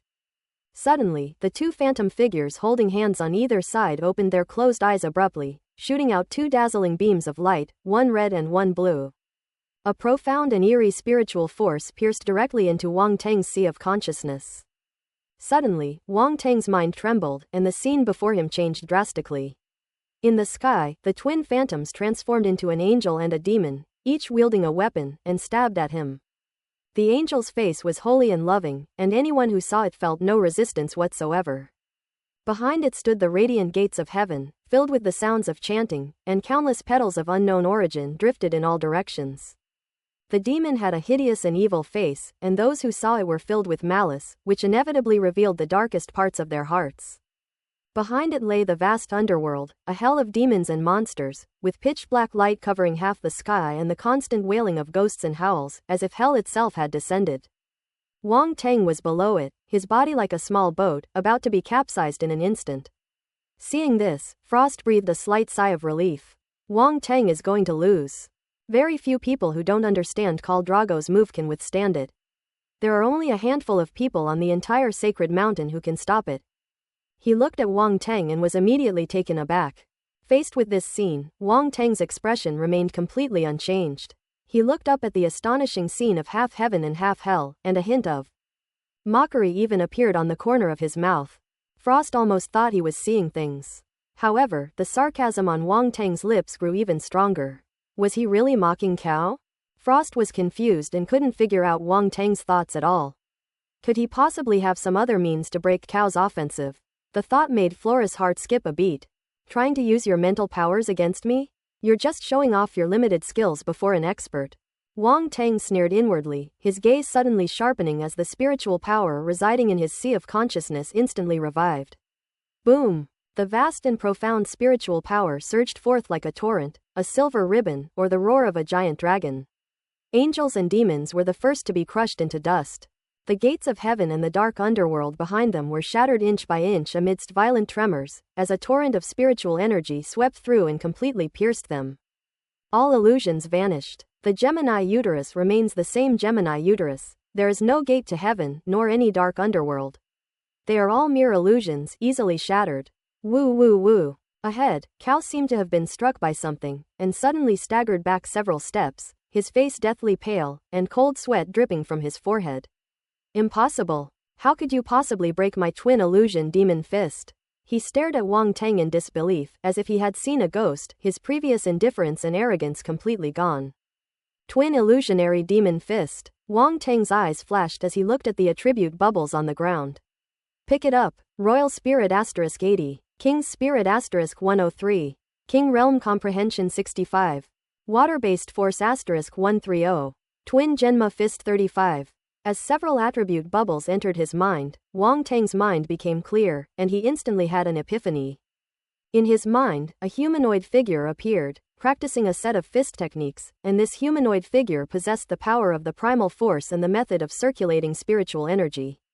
Wang Teng accepted it all and immediately learned it. So this is the twin phantom demon fist. He suddenly realized something. This twin illusion fist is a unique fist technique that combines mental power with combat skills. When it is launched, it is accompanied by illusions. People with insufficient mental power will be hit instantly, making it extremely difficult to deal with. Unfortunately, Cao encountered a prodigy like Wang Teng, whose mental power was at the emperor level. For Cao to launch a mental attack in front of him was like a child trying to wield a great sword in front of an adult. However, to reach the king realm, his mental strength is indeed not weak. Nothing is impossible, you've lost. Wang Teng, having obtained the fist technique, spoke calmly as his thoughts raced. No, your mental power? Cao suddenly realized something, his face turning horrified. To be able to break his twin illusion demon fist, one's mental strength must be incredibly powerful, and Wang Teng's mental strength is definitely above his. Frost also thought of this and couldn't help but swallow. Even though he already knew Wang Teng was a mentalist during the exchange meeting, it meant that Wang Teng's mental strength was definitely not weak. But he never imagined that Wang Teng's mental strength was even stronger than Cao's. Frost recalled the hint of mockery that appeared on Wang Teng's lips when he faced Cao's twin illusion fist. No wonder, in the face of his incomparably powerful mental strength, wouldn't it be humiliating for Cao to use the twin illusion fist? What level has your mental strength reached? Cao asked anxiously. Frost also looked over, wanting to know what level Wang Teng's spiritual power had reached. If it was just the king realm, that would be understandable, but if it was the emperor realm, then he simply couldn't bear to think about it anymore. No comment. Wang Teng wasn't foolish enough to reveal his trump card to others. He didn't linger and turned to head out of the palace. At the same time, he also picked up the attribute bubbles scattered around the palace. Royal Spirit 35. Royal Spirit *40. Royal Spirit 48. King Realm Comprehension 65. King Realm Comprehension *38. Water-based Force *50. Water-based Force *35. Wang Teng's eyes flickered. There's definitely something wrong with this palace. Almost every palace contains a large number of attribute bubbles. These attribute bubbles would normally disappear within a short time if not picked up in time. However, the attribute bubbles inside these palaces did not exist, they seemed to be locked by a mysterious force. Although they would disappear, they would remain for a longer period of time. But for Wang Teng, this is a good thing, a fantastic thing. From the first palace to here, among his many forces, 2 of his force attributes have advanced to the 11th star lower-ranking warrior level. Inside the twin wombs, he also gained a lot. His water-based primal force reached the level of an 11-star lower-ranking warrior, and his mental strength increased dramatically. Water Force, 862 thousandths, 11 stars. Comprehension, 503 3,000ths, Royal Realm. Spirit, 512 3,000ths, Royal Realm. Not only his mental strength, but also his comprehension has improved significantly, with both of them breaking through the 500-point mark. This is really not easy. The long march has finally taken a step forward. After collecting the attribute bubbles, Wang Teng left the Gemini Palace without hesitation and continued on to the next palace. Froze looked at Cao and saw that he looked dejected. He wanted to say something to comfort him, but he didn't know how to start or what to say. In the end, he could only pat him on the shoulder and then hurriedly followed Wang Teng, whose back was already out of sight. Cancer. Cancer is the 4th sign of the zodiac. Upon arriving at the location of the Cancer Palace, Wang Teng walked into the palace without hesitation. He was very curious about what benefits this paladin from the Cancer Palace could bring him. Challenging the zodiac is no longer just a matter of face, it's now a question of whether it can help him rapidly improve his strength. If each of the 12 zodiac signs could elevate him to a higher level, that would naturally be ideal. As for saving face, once you've received enough benefits, your face will naturally come back. If not, then sorry, but we still need to save face. We can just smash through the 12 zodiac signs and that will be enough to regain our face. After all, Wang Teng, as a prodigy, still had to save face and couldn't let others bully him. Frost followed behind him, unaware of what Wang Teng was thinking. If they knew, they would probably vomit blood on the spot. All this did was block your path, and you're going to blow up the entire zodiac? Do you have that much nerve? Froze was worried and thought to himself, the guardian paladin of the Cancer Palace, Magus, is as strong as Cow, but his methods are somewhat unique. I wonder if he can stop Wang Teng? The Cancer Palace was completely dark, with no light able to penetrate even at the ends of the passageway, as if it had been swallowed up. The paladins of Cancer were nowhere to be seen, and no one was blocking the way. Wang Teng stood about 4 or 5 steps inside the entrance. Looking into the passage from his position, he couldn't see the other end at all. All he could see was pitch black. He activated his spiritual vision and looked into the darkness, his brows furrowing involuntarily. The darkness within the Cancer Palace actually prevented him from spying. This is the first time. Wang Teng was somewhat surprised, but also felt a little excited. The unknown is what's worth exploring. As for the common attributes, they are nothing but soulless wool, utterly uninteresting. It seems like we can really take advantage of Cancer. There might be some pleasant surprises. A slight smile appeared on Wang Teng's lips, and the next moment he stepped straight into the darkness ahead. After he stepped into the darkness, his entire body was completely submerged, and Froze, who followed behind, could no longer see him at all. Frost stopped and waited for the outcome. Ellipsis. In the darkness, Wang Teng walked forward step by step, his expression extremely calm. If it were anyone else in such a seemingly enclosed, dark space, they would probably become impatient or even fearful before long. Do not underestimate the power of darkness. It may seem like there is nothing else but darkness, but if you stay in it for too long, no one can remain calm. If someone can avoid breaking down, it must simply be because they haven't been there long enough. I wonder if anyone has ever had this feeling. When you get up to use the bathroom in the middle of the night, the light suddenly goes out, and you're groping your way forward in the dark. Then you inexplicably stop because you feel like something is watching you from the darkness around you. Wang Teng was facing a similar situation. It was as if he had been walking in this darkness for a long time, constantly moving forward, but with no end in sight. He felt something around him casting an evil gaze at him, as if trying to pull him into darkness. Wang Teng naturally felt no fear. He knew this must be the work of the Cancer Palace Paladin, and he only felt a slight surprise. After all, being able to do this shows that the paladins of Cancer are indeed quite capable. Is anyone there? Wang Teng suddenly spoke up and shouted something to the surrounding area. Quote. The result was obvious, no one responded. Is anyone there? Wang Teng asked again. If no one is there, I'll call again in 3 minutes. Quote. An extremely awkward atmosphere seemed to emerge from the darkness. Wang Teng continued walking forward. Sure enough, he shouted again shortly afterward, is anyone there? The time was exactly 3 minutes, no more, no less. Quote. An eerie silence remained. If no one answers, I'll call again in 3 minutes, Wang Teng said. 3 minutes later, Wang Teng spoke as promised, is anyone there? Quote. If no one answers, I'll call again in 3 minutes. Is anyone there? Quote. If no one answers, I'll call again in 3 minutes. Wang Teng was extremely patient, constantly moving forward and shouting, once every 3 minutes. His perseverance was both touching and devastating. He walked a long distance and didn't even know how many times he called out. The cries of, is anyone there? Is anyone there? Echoed like a demonic chant in the dark space. Wang Teng seemed to have gotten hooked on the game, and he was determined to keep shouting regardless of whether the other party responded or not. Another 3 minutes passed, and he was just about to speak. Suddenly, tiny green lights appeared all around, initially only the size of beans but gradually growing larger.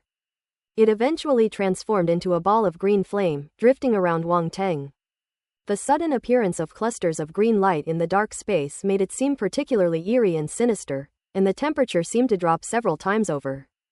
A low, mournful wail drifted in, faintly reaching the ears and instilling a sense of despair in one's heart.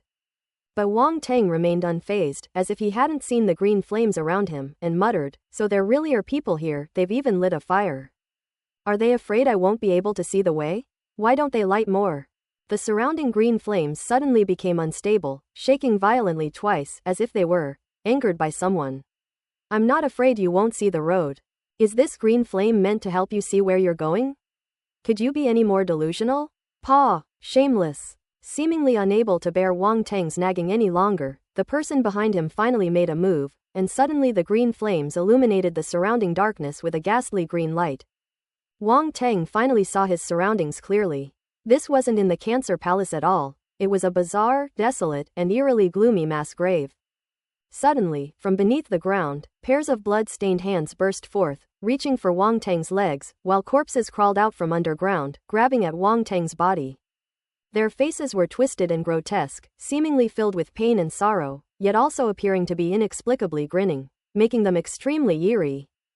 Faced with this situation, let alone ordinary people, even martial artists might not be able to handle it calmly.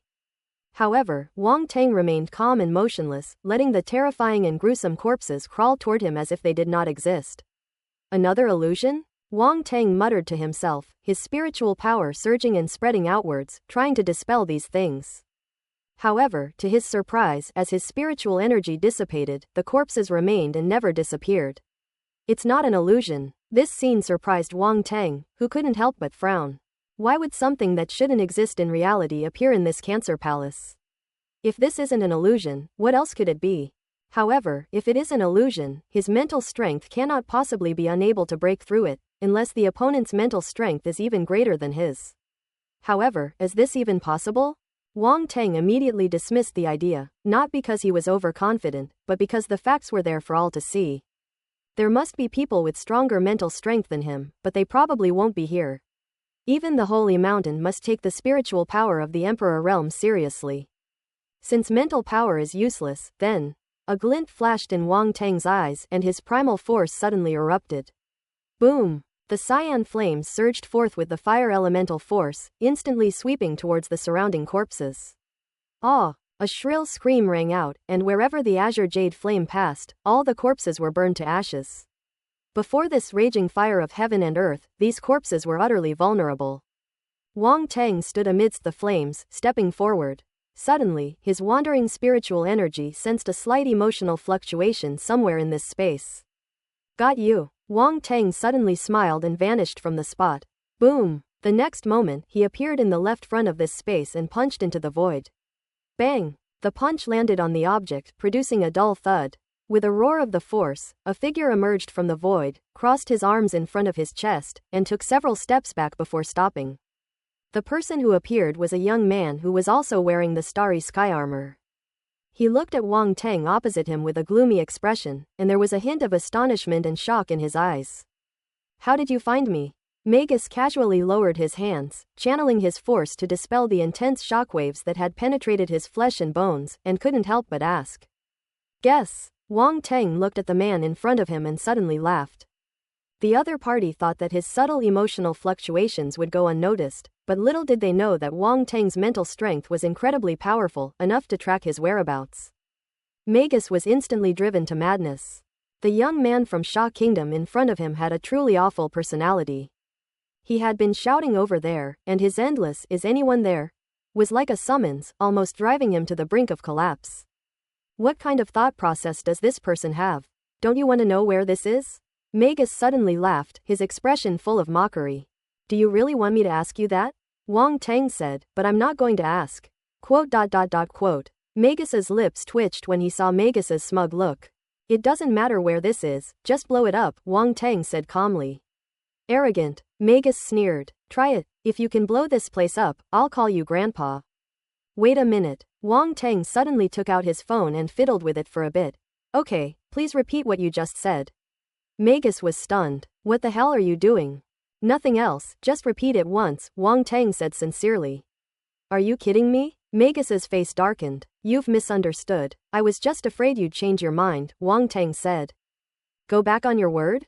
Magus chuckled. I'm telling you right now, as long as you can destroy this space, I'll call you Grandpa 10 times or 100 times, I'll keep my word.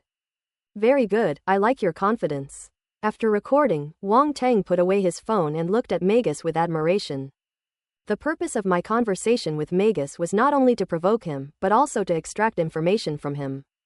Although it didn't reveal much useful information, Wang Teng was at least certain of one thing: this was already another space. Wang Teng had a vague guess in his mind. This space may be a fragment of space that the Cancer Paladin used through special means to transform it into its current form, which is used to control and defeat opponents. It is indeed an extremely mysterious and troublesome method. After all, there aren't many people who can master the power of space. Wait a minute, does this mean that the Paladin of the Cancer Palace might possess spatial abilities? Wang Teng's eyes lit up. He hadn't seen any spatial attribute bubbles in a long time. Could it be that he could finally have some today? Magus felt a chill run down his spine as he was stared at. Why does this guy look so strange? It's like they want to devour him alive. Could they have some kind of weird fetish? At this moment, Wang Teng had no intention of wasting any more time. His long-dormant spatial talent had been activated, and it was naturally best to use spatial techniques to break through it as well. Unfortunately, Wang Teng is a spatial ability user, and his talent is quite good. He suddenly stretched out his palm, and a faint spatial force gathered in his hand, causing the space above his palm to tremble and rotate. And the rotation speed is getting faster and faster, gradually forming an invisible spatial whirlwind. This is clearly a mini version of the space storm. Creating a large-scale spatial storm is not easy, but creating a mini version is not that difficult either. Magus, who had been watching the show from the sidelines, now stared wide-eyed, his eyeballs almost popping out of their sockets. Hiss! Spatial power! Magus looked on in disbelief, never expecting that someone other than himself could use spatial power. Furthermore, the violent spatial power in Wang Teng's hand made his heart pound, his brow twitched incessantly, and he suddenly had an ominous premonition. We must stop him, he thought in horror. Immediately, with a thought, countless corpses crawled out from the ground and pounced on Wang Teng. He himself was not idle either. He took a step forward and went to meet Wang Teng. Boom! A powerful aura rushed towards us. Wang Teng raised his head without blinking, and at the same time, the azure jade-glazed flame swept across Western Zhou, burning all the corpses that rushed up to him to ashes. Die! Magus roared, grabbing at Wang Teng's hand. Too late. Wang Teng flicked his finger, and the miniature version of the space storm in his hand immediately disappeared into the darkness. Boom! The explosion resounded, and the surrounding space shattered inch by inch. Darkness, corpses, mass graves. Everything turned into specks of light and slowly dissipated. No! Magus roared, his eyes wide with rage. His body was swept away by the spatial force in the explosion and violently pushed backward. Ellipsis, ellipsis. Upon hearing this piercing roar from outside, Frost trembled and hesitated, saying, "That sounds like Magus's voice." The thought had barely formed in his mind when he was horrified to discover that the darkness in front of him was rapidly receding, as if space itself was distorting. With all the darkness being sucked into it, and the Cancer Palace gradually returning to its normal state. The darkness shattered, space collapsed, and everything returned to normal. Light from outside the palace shone in, and two figures stood in front of them. One person stood upright, while the other stumbled and fell. Frost opened his eyes wide, and a helpless groan suddenly echoed in his mind. The situation is clear, Magus has lost. As a temple priest, he knew something about Magus's methods, and the current situation made it seem as if his methods had been completely thwarted. Frost couldn't help but hold his breath. At this moment, Magus regained his footing, looking extremely disheveled, blood trickling from the corner of his mouth, clearly severely injured. His face filled with horror, he uttered in a chilling voice, "You destroyed my death space." Upon hearing this, Frost was utterly shocked. Wang Teng had actually destroyed the death space inherited from the Cancer Palace? I simply can't believe it. Death space? Wang Teng couldn't help but scoff. You call this tiny fragment of space a death space? Compared to the spatial rifts he had ever seen, this death space was indeed insignificant. Magus's face was ugly. He could hear the disdain in Wang Teng's tone. That was genuine disdain, not feigned disdain. In the other party's view, his death space was really not worth mentioning. If it were anyone else, it would be one thing. Such behavior is so ignorant and ridiculous, but this young man in front of him just shattered and destroyed his death space. What is said with strength is not empty talk, but the truth. Wang Teng ignored his thoughts, glanced around, and with a wave of his mental energy, picked up the scattered attribute bubbles. Space 20, Space 18, Space 23, Space Fragment * 210, Space Fragment * 240, Space Fragment * 180. Open black lens bracket soul origin * 1 close black lens bracket. Open black lens bracket soul origin * 1 close black lens bracket. Open black lens bracket soul origin * 1 close black lens bracket. Ellipsis ellipsis. As these attribute bubbles merged in, Wang Teng's eyes flashed, and a hint of surprise and shock flashed deep in his eyes. The origin of the soul. Something extremely similar to the origin of life, while the origin of the soul acts directly on the soul. In that instant, a tremor seemed to rise in Wang Teng's soul. This tremor is not from seeing something terrifying, but rather a tremor that arises from an uncontrollable sense of pleasure, a tremor that exists in the soul. Ah! His soul seemed about to let out an unspeakable cry. It's like the soul ascending to heaven. At the same time, a new section appeared on the attribute panel. Soul origin, 1256. Wang Teng's original soul essence was 1000 points, but now it has increased by 256 points, which is more than a quarter of his original essence. Don't underestimate this quarter. Wang Teng knew all too well how difficult it was to elevate the very essence of the soul. This soul essence is as rare and precious as the life essence. Unless under special circumstances, ordinary martial artists would never be able to unleash it. This time, he directly increased the amount equivalent to a quarter of his own soul essence, a gain that was absolutely enormous and unimaginable. Wang Teng even doubted whether he would ever have such an opportunity again. That said, how did Magus manage to reveal this soul essence attribute? No, that's not right.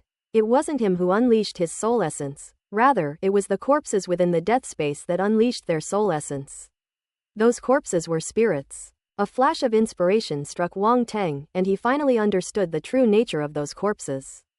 Just then, an indescribable feeling erupted from his body. As his soul essence grew, a warm and jade-like energy suddenly appeared in Wang Teng's sea of consciousness. Boom! His mental strength, and even his entire mind, seemed to have received some kind of nourishment, and then reached a sublime level. Wang Teng was both surprised and delighted, his eyes filled with disbelief. He couldn't help but look at the attribute panel. Spirit, 15,433,000, Royal Realm. Comprehension, 15,223,000, Royal Realm. This is? Wang Teng was stunned. His mental and comprehension attributes actually increased by more than 1,000 points. Unbelievable. You should know that he picked up countless attribute bubbles to increase his spirit and comprehension attributes in the Royal Realm by more than 500 points. And at that moment, in just a split second, these two attributes increased so much. Even though Wang Teng was already used to the rapid improvement of his realm, he couldn't help but feel a bit like he was in a dream. Does the soul influence spiritual power and even aptitude? His eyes flashed rapidly, as if deep in thought. Ellipsis ellipsis. Besides the immense unexpected joy of the origin of the soul, there was another surprise. Space fragments. When Wang Teng shattered Magus's so-called death space, spatial fragments were actually released. This cancer paladin certainly didn't disappoint him. A martial artist with spatial talent. There are too few people like that. Wang Teng has only encountered one so far. However, encountering even one is quite good, especially since the other party is someone who possesses the profound resources of the Holy Mountain. Otherwise, how could just anyone grasp this rare spatial fragment? Having absorbed all the bubbles, he gained a total of 132 points of spatial talent attribute and 1250 points of spatial fragment attribute. Space, 72,521,000. Space fragment, 12,501,000? Wang Teng was surprised. Looking at the spatial fragment section in the attribute panel, especially the question marks at the end, he was also full of questions. The upper limit of this spatial fragment is so high, or perhaps there is no upper limit at all. After a moment's thought, Wang Teng roughly understood the reason. Space can be infinitely large. At this moment, his will sank into a certain place in his mind, where a special alternate dimension appeared. That's a fragment of space. It turned out to be a completely new little space. Small is relative, but it is indeed not large. Its area is about the size of a playground, which is much smaller than Magus's death space, but larger than all of his spatial storage equipment. It's quite spacious, even just for storing things.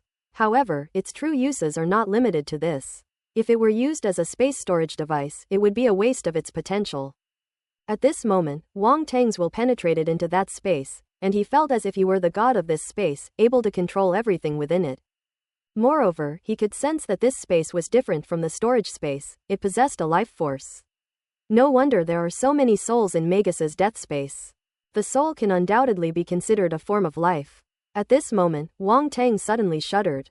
If a space with life were expanded to infinity, wouldn't it be a new world? The moment the thought crossed Wang Teng's mind, he was terrified. A brand new world, how dare he even dream of it? But it doesn't seem to make any mistakes. A vast space where life exists, where any kind of flower, grass, tree, and countless species can survive, isn't that a world? Wang Teng is the only true god in this world, the supreme ruler. Wouldn't he then be the ruler of the world? Although he is still a long way from reaching that level, he can at least be considered a reserve candidate for the world's master. Wang Teng's breathing quickened, and he felt an overwhelming surge of excitement, as if he had seen a path with limitless possibilities. Lord of the world, just thinking about it gets my blood pumping. But Wang Teng knew that to upgrade the space fragment to that level, the required attribute bubbles would be absolutely massive.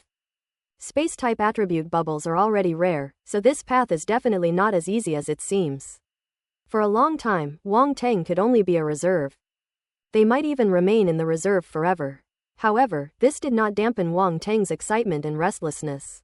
He took a few deep breaths before gradually calming down. He couldn't think about it anymore. If he did, he would really start to float away. Countless thoughts flashed through Wang Teng's mind before he looked at Magus opposite him. What just happened, though it sounds like a long story, actually only took a few breaths. At this moment, Magus also took a deep breath, forcing himself to calm down, and stared at Wang Teng with resentment. You destroyed my death space, you must die. Wang Teng's expression turned slightly cold as he stared at the other person without any emotion, a murderous intent surging within him. He will show no mercy to anyone who wants to kill him. Aldous of Taurus and Call of Gemini only intercepted him and did not intend to kill him, so he did not kill him. However, this Magus. Upon hearing Magus's words, Froza's expression changed drastically, and he immediately said, Magnus, Wang Teng is the Holy Maiden's guest, don't do anything rash. Flows, you've spoken too late. Magus stared intently at Wang Teng and said indifferently, the death space is the legacy of the Cancer Palace, and it cannot be lost. But this brat destroyed it. I have no face to face my ancestors. Today I will kill him, and after I kill him, I will commit suicide to atone for my sins. Florus was speechless for a moment. He had underestimated Magus's determination. What reason could he have to stop a man who was determined to die? He felt that things were spiraling out of control. What should we do? Given the current situation, only the intervention of the Holy Maiden can resolve it. With a determined look, Frost abandoned Wang Teng and Magus, rushed out of the Cancer Palace, and sped towards the mountaintop. Wang Teng and the other person did not stop it. The troublemakers are gone. Now, let's fight to the death, Magus said. He knew that Wang Teng was also a spatial martial artist and possessed powerful techniques that he was unaware of. For example, the violent spatial energy that destroyed the death space before, but Magus was already determined to die, so he was naturally fearless. Boom! His aura exploded, and his primal force surged wildly, rushing straight to the top of the Cancer Palace. Even his hair stood on end. His pupils suddenly became incredibly deep, as if they had completely lost all emotion, becoming indifferent and sacred. Rumble! The entire Cancer Palace seemed to sense his anger, and then erupted, with an even more ancient and powerful aura soaring into the sky.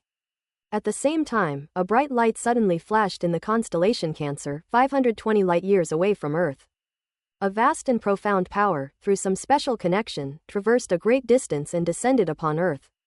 Around the world, countless powerful individuals sensed the arrival of this power, all looking up at the sky with a mixture of doubt and horror. For a time, the powerful nations of all countries turned their attention to the Nordic region. They sensed that the power was descending in Northern Europe. Ellipsis. At the same time, the other paladins of the zodiac rose in alarm and quickly left their respective garrison palaces. Their gazes all turned toward the direction of the Cancer Palace. What on earth did that guy do to push Magus to this point? Aldous muttered to himself in shock in the Taurus Palace. Cao, too, was horrified and his heart was filled with unease. Who is breaking into the palace? And Magus, if he were just an ordinary intruder, why would they need to mobilize this force? The paladins in the other palaces above the Cancer Palace were filled with countless questions and great confusion. In the temple atop the mountain, many of the temple's high-ranking officials were alarmed. Inside a side hall of the temple's high sage commanded, "Go immediately and find out what happened." Yes. Someone outside the door received the order and left. The aged temple sage looked worried and muttered to himself, "At this time of great change, can even our holy mountain remain unscathed? No, I must go see the holy maiden." He left in haste, heading to the deepest part of the temple. Ellipsis. At this moment, the Cancer Palace connects with the heavens, receiving the great power from the stars, and ultimately returns to the body of Magus. Wang Teng stood in front of Magus, feeling the sensation most clearly. At this moment, Magus became extremely terrifying, even he felt somewhat wary of that terrifying power. He raised his head, looked up at the sky, and a strange look appeared in his eyes. Boom! At this moment, Magus moved, transforming into a blur, traversing spatial distance, and instantly appearing in front of Wang Teng. His slender hand transformed into a blade and slashed down at Wang Teng. "Die! Fuck you!" Wang Teng snorted coldly, showing no fear, and threw a punch. Boom! The fist's energy collided with the opponent's palm strike, and both of them were simultaneously thrown back several steps. But the next moment, they transformed into afterimages again, each rushing towards the other. Boom boom boom. A series of booming sounds rang out as the two clashed wildly, pushing their spatial power to its limits. Magus received the blessing of the star power, and his spatial power was sublimated. As if divinely aided, every attack he launched carried a powerful spatial attack. A single palm strike can cleave space, a single punch can shatter space. Such an attack would be impossible for an ordinary martial artist to withstand. However, Wang Teng's spatial talent had already been raised to an extremely high level, and he was not afraid of his opponent at all. His attacks were also enhanced with spatial power, making them incredibly powerful and able to directly negate the opponent's spatial damage. The more Magus fought, the more solemn his expression became. He had the power of the starry sky to enhance his spatial abilities to such an extent, yet Wang Teng was able to match him. Just how monstrous is this kid? Phew. The two suddenly separated, and Magus, panting heavily, had a glint of madness in his eyes. Suddenly, a burst of black light emanated from his body, spreading outwards and quickly engulfing countless rays of light, plunging the entire Cancer Palace into darkness once more. What is he trying to do? Wang Teng frowned. In the darkness, Magus's figure vanished completely, and all around was silent. A sense of unease crept into Wang Teng's mind, and he looked around but found nothing. Just then, Magus's voice suddenly rang out. "Darkness! Burial!" The sound seemed to echo within the empty valley, like concentric waves of sound, resounding endlessly. The surrounding darkness suddenly contracted rapidly, and the point of convergence was Wang Teng. The darkness was enveloping him. Wang Teng's entire body surged with primal energy, enveloped in azure jade flames, as he attempted to resist. However, the darkness eventually shrank into a black dot, passing straight through the blue flames and instantly disappearing into Wang Teng's brow. Boom! His mind was pounding, his body was shaking, and it felt as if his soul was about to be shaken out of his body. But at that moment, a mysterious force coiled around his soul, as if it had transformed into a mountain and pressed down, leaving his soul unmoved. Impossible! Magus's incredulous voice suddenly came from ahead. Wang Teng was still shaken, he had actually fallen victim to the trap. If it weren't for that final mysterious force that stabilized his soul, the consequences would have been unimaginable. Although he was on guard, he did not expect that Magus would have such means to directly shake a person's soul out. This move is almost impossible to counter. Unless one's strength is far superior to Magus's, one cannot ignore his attacks. However, at this moment, Magus, who is absorbing the power of the stars, is completely superior to Wang Teng in terms of strength, in terms of realm alone. The reason why Wang Teng has been able to fight him to this point without being defeated is largely due to his numerous methods and unparalleled combat power. This is also what Magus finds extremely incredible.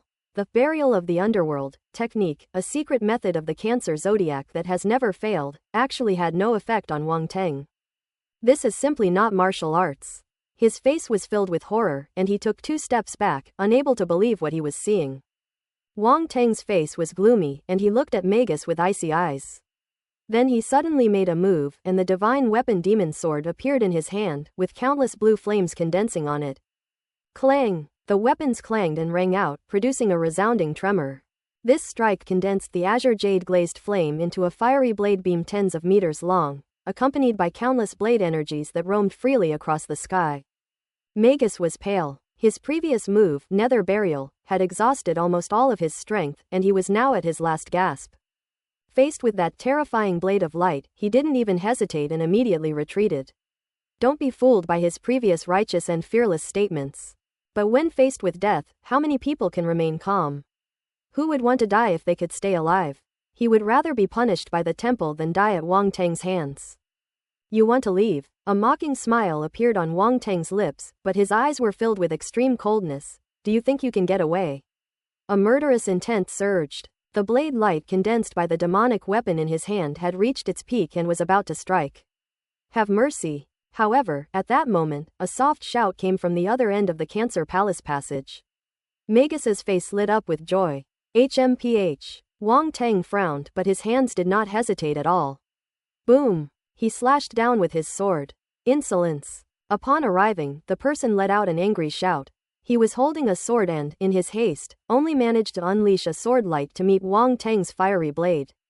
A glint flashed in Wang Teng's eyes. The cyan flame blade light slashed through the void, disappearing from its original spot. It traversed spatial distance and descended above Magus's head. Slashing down. Magus raised his head, his eyes reflecting the rapidly enlarging flames and blade light, and every inch of his skin felt the intense heat emanating from the blue flames. How dare he? This thought involuntarily surfaced in his mind. Ridiculous. I can kill you whenever I want, no matter who comes. Wang Teng seemed to see through his thoughts and sneered. Ah! Magus was filled with despair and resentment. He only had time to let out a scream before he was completely engulfed by the flames and blades. In his final moments, his eyes were filled with nothing but blue flames. Boom! Blue flames spread outwards, making it impossible for anyone behind to get close. On the other side, the sword light that had just been heading towards Wang Teng's fiery blade lost its target and rushed straight towards Wang Teng, who was behind it. Wang Teng narrowed his eyes, his fist emanating a fist-like aura, the intent of the five elements erupting, and he punched towards the sword light. Boom! Under the force of his powerful punch, the hastily unleashed sword light shattered inch by inch, unable to harm him in the slightest. Meanwhile, the blue flames that had engulfed Magus gradually dissipated after raging for a while. Looking around, the ground was scorched black and Magus's figure had long since disappeared.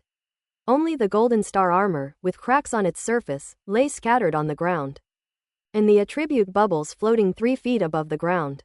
At this moment, the person who came from the other end of the passage also arrived. Upon seeing this scene, his expression turned extremely ugly, and he then looked at Wang Teng with icy eyes. The man appeared to be in his 30s, with blonde hair and an extremely handsome appearance. His face also exuded an air of authority despite his lack of anger. As Flores followed behind him, he immediately sensed the tense atmosphere between the two. Especially after witnessing the entire process of Magus's death, he understood the irreconcilable conflict and was utterly speechless for a moment. He was still a step too late. At this moment, his gaze toward Wang Teng was filled with shock. This guy was truly ruthless and decisive, daring to kill a paladin directly on the holy mountain. What ordinary martial artist would dare to do that? Wang Teng remained calm and unhurried, ignoring the gloomy gaze of the person opposite him. With a wave of his mental energy, he picked up the attribute bubbles scattered on the ground. Space 65. Space *80. Space *72. Royal Spirit *255. King Realm Comprehension 268. Funeral 10. Peerless Wood Type Talent *130. Wood Type Force *950. Wood Type Force *800. Wood Type Force *860. Water-based Force *280. After collecting the attribute bubbles, Wang Teng's eyes flashed. This kill of the Cancer Paladin was quite fruitful. He gained another 380 points of spatial attribute, bringing his total spatial attribute to 7,632 points. Space. In addition, there are 255 points of King Realm Spirit and 268 points of King Realm Comprehension. To Wang Teng's surprise, Magus's Spirit and Comprehension had both reached the King Realm level. Such attainments were extremely rare among warrior general level martial artists. Next up is a full 2,610 points of Wood type force. Clearly, Magus is not only a martial artist with spatial talent, but also possesses extremely high talent in wood-type primal force. Wang Teng had already advanced his wood-type force to the 11-star lower-level warrior level. Now, with the addition of these 2,610 attribute points, his wood-type force has surged once again. Wood-type force, star. The opponent even dropped 130 points of top-tier wood-type talent. Without a doubt, any warrior who can become a paladin is unlikely to be weak in talent. But none of these things really mattered to Wang Teng. What truly mattered to him was the funerary. Magus had previously used this move to nearly shake out his soul, demonstrating its extraordinary nature. Moreover, this was the first time he had encountered an attack that could affect a soul. At first, he wondered how Magus had obtained a soul and incorporated it into the spatial fragments, forming the so-called death space. Now he understands completely. At the same time as the burial merged into his mind, related information appeared in Wang Teng's mind. It turns out that this burial in the underworld is a secret technique passed down from ancient times by the Cancer Palace, and it belongs exclusively to the paladins of the Cancer Palace. This combat skill is connected to the death space of the Cancer Palace, and can only be inherited by becoming a Cancer Palace paladin. Outsiders have no way of obtaining it. Otherwise, if all the warriors of the Holy Mountain had mastered such combat skills, they would have been invincible long ago. I never expected Wang Teng to obtain it in this way. Wang Teng's eyes flickered. At this moment, he had a complete understanding of burial in the underworld. He discovered that this technique was not without limitations and even had many constraints. The first point is that one must possess extremely high spatial talent to learn it. Ordinary martial artists cannot learn it. Moreover, even if you learn it, you can't use it without limit, because each use will consume your soul essence, and your soul essence cannot be increased through cultivation.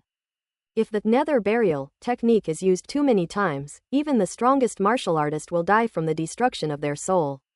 The souls within the Cancer Palace death space were not obtained by Magus alone, but rather are the result of generations of Cancer Palace paladins' accumulation. Unfortunately, all the hard work of the Cancer Paladins over the years has vanished in the face of Wang Teng's cheat-like abilities. No wonder Magus hated him to the core and wanted to get rid of him as soon as possible. This grudge is indeed quite deep. Secondly, the burial of the underworld can only be performed against people of lower strength than oneself, and the greater the difference in strength, the higher the success rate. When the strength of the two is similar, the failure rate is extremely high. The reason Magus was able to shake off Wang Teng's soul was that he had received the power of the stars and was in a state of extreme power explosion. In order to kill Wang Teng, he did not hesitate to consume his soul power, which can be regarded as burning his boat. Unfortunately, he ultimately failed. Thinking of this, a question flashed through Wang Teng's mind. That power that stabilized my soul must have been the system's doing, right? That was the only possibility he could think of. Nothing but the system can counter such an elusive attack. System Daddy, give me a reply, is this you? Wang Teng asked in his mind. If so, just say so. Quote ellipsis ellipsis quote, we're all so familiar with each other, don't be so arrogant. Tell me, I'll thank you. Quote ellipsis ellipsis quote, fine, if you won't admit it, then so be it. Wang Teng said helplessly. The system boss had never uttered a sound. He wondered if it was incapable of speaking. The moment this thought arose in his mind, he immediately felt a chill run down his spine and his scalp tingle. System Daddy, I was wrong. Wang Teng quickly admitted his mistake, acting like a grandson. Ellipsis ellipsis. What arrogance. You think you can just kill whoever you want? What about the dignity of my holy mountain? The blonde man opposite him was furious at being ignored and said coldly. Wang Teng finally turned to look at the other party and said calmly, face is not given by others, but earned by oneself. What your holy mountain has done today has truly opened my eyes. The blonde man was speechless, then angrily said, even if my holy mountain has been negligent, you don't deserve to kill me. Why didn't you say this when Magus wanted to kill me? Wang Teng sneered. And you only mentioned some delay when you said he wanted to kill me? You really know how to twist the facts.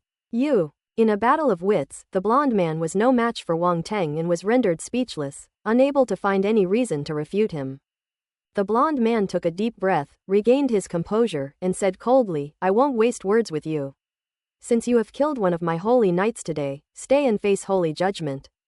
Sacred judgment? Ha ha ha. Wang Teng laughed, his face full of disdain. I am a martial artist from the Xia Kingdom. When did it become your holy mountain's place to punish me? In the end, his expression changed, and he said coldly, "You're not worthy." Upon hearing this, both the blonde man and Frost's expressions changed drastically. The blonde man finally remembered that Wang Teng was a martial artist from the Xia Kingdom, and that behind him stood a world-leading superpower. With Wang Teng's strength and talent, he must be highly valued in the Xia Kingdom. Given this background, even if they were given the opportunity, they wouldn't dare to easily make a judgment against Wang Teng. The blonde man felt extremely embarrassed, as if his authority had been insulted and trampled upon. He had never suffered such humiliation before. Is it really impossible to touch him?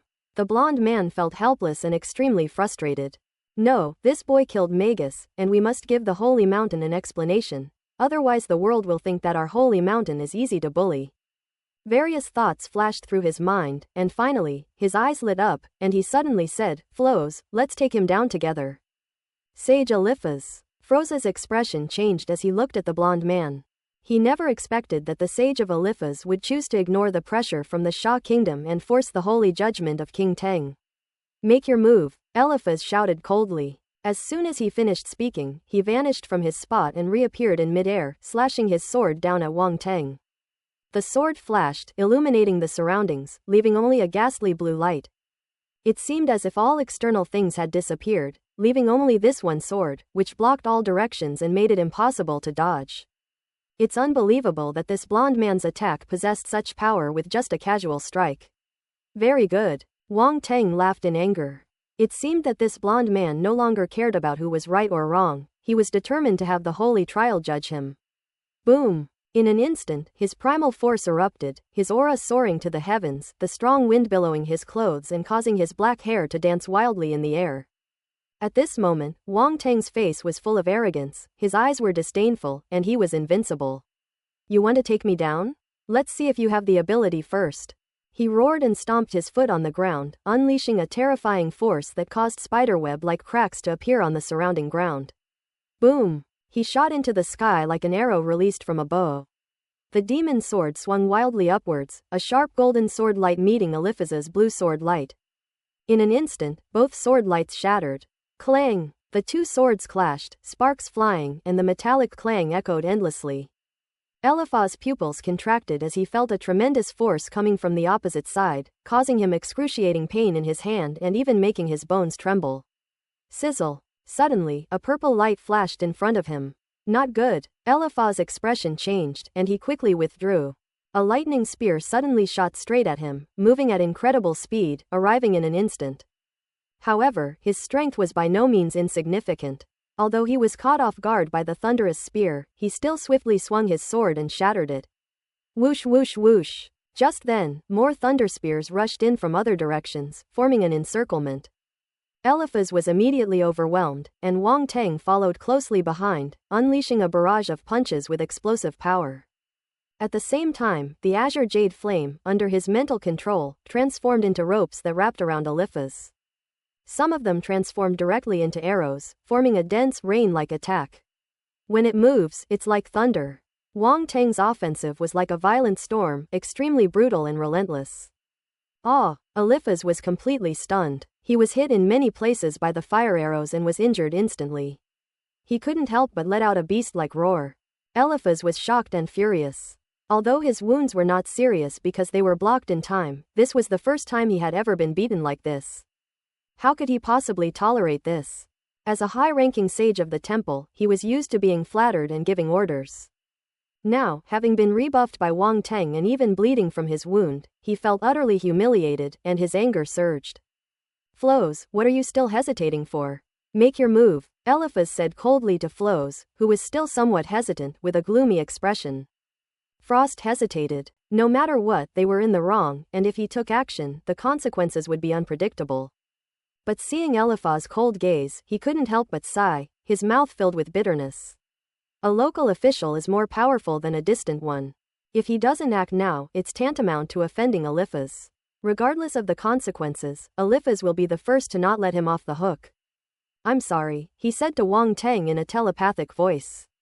Wang Teng ignored them, sneered inwardly, and looked at the two without any fear on his face. Seeing his fearless demeanor, Flo's felt a headache coming on and couldn't help but blame the temple's higher-ups for sending such a fool as Eliphaz to handle this matter. In this situation, things are not only not going to be resolved, but they are going to get even worse. But the arrow is already on the bowstring. Boom! When Eliphaz saw Fro's yield, a hint of smugness flashed in his eyes. He then looked at Wang Teng with an icy expression. His inner force erupted, and the longsword in his hand shone with dazzling swordlight. Splash! The sound of waves seemed to come from the air. If you listen closely, you can hear the faint metallic clang of a sword amidst the sound of the waves. This is sword intent. Water-based sword intent. Having witnessed Wang Teng's strength, Eliphaz knew that ordinary methods would not be enough to defeat him, and even he had to go all out. On the other side, Frost also chose to make a move. A long spear appeared in his hand, golden spear light flickering with a sharp cold glint at the tip, a faint spear intent swirling around it. Boom! At one moment, the two moved simultaneously, attacking Wang Teng from both sides. Eliphaz swung his longsword, the sound of the waves growing ever stronger, as he slashed towards Wang Teng. Froze thrust out his spear, a beam of light piercing the sky.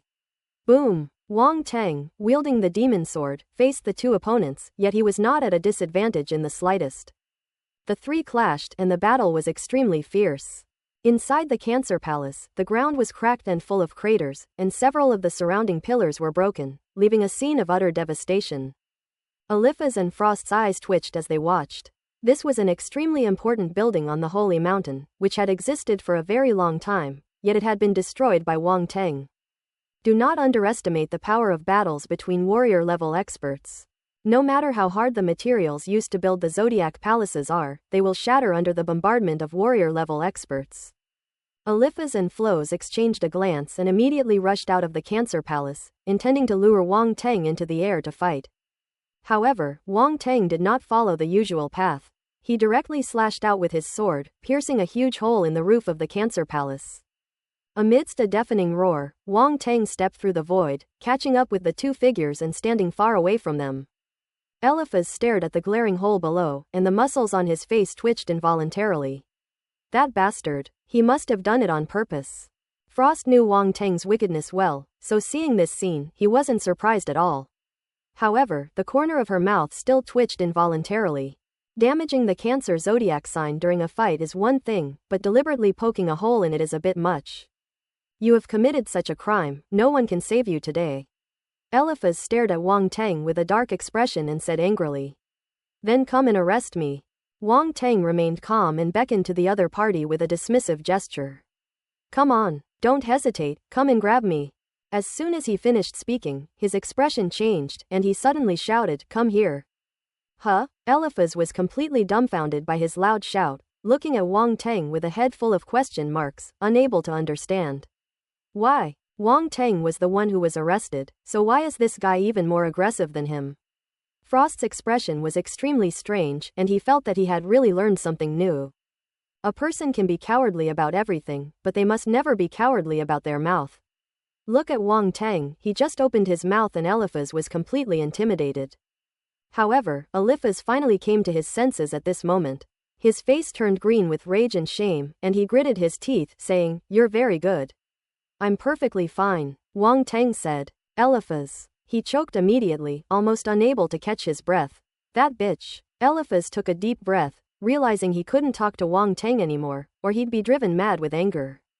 He suddenly waved his hand, and a total of 11 golden rays shot out, rushing towards the other 11 palaces except for the Cancer Palace. The Holy Knights of the Zodiac, heed my command. A loud shout suddenly came from Eliphaz's mouth. Just now, Eliphaz made a sudden move and Frost had no time to react. Upon hearing this, his expression changed drastically, and he looked at Eliphaz with disbelief. He actually wants to mobilize all the paladins of the Zodiac.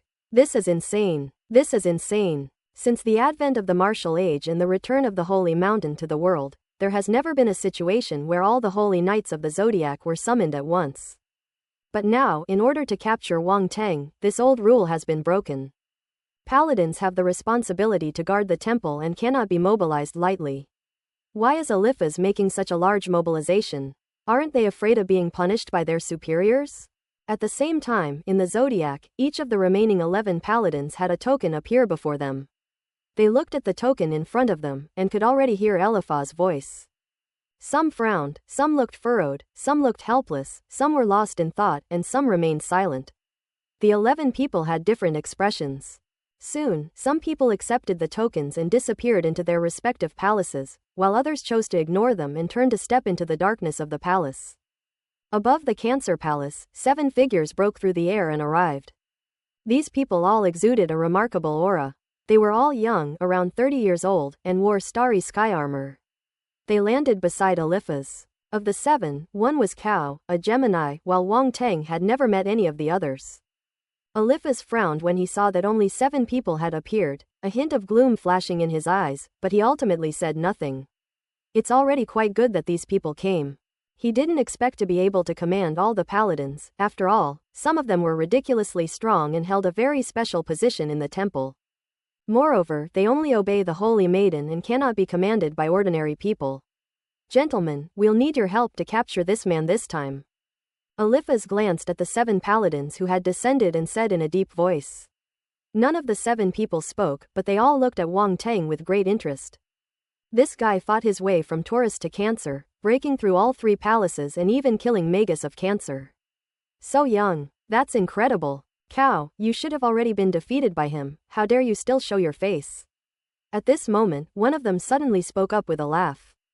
Demia. Cao's expression turned grim. The other person's words undoubtedly struck a nerve, especially in front of everyone, making him extremely embarrassed.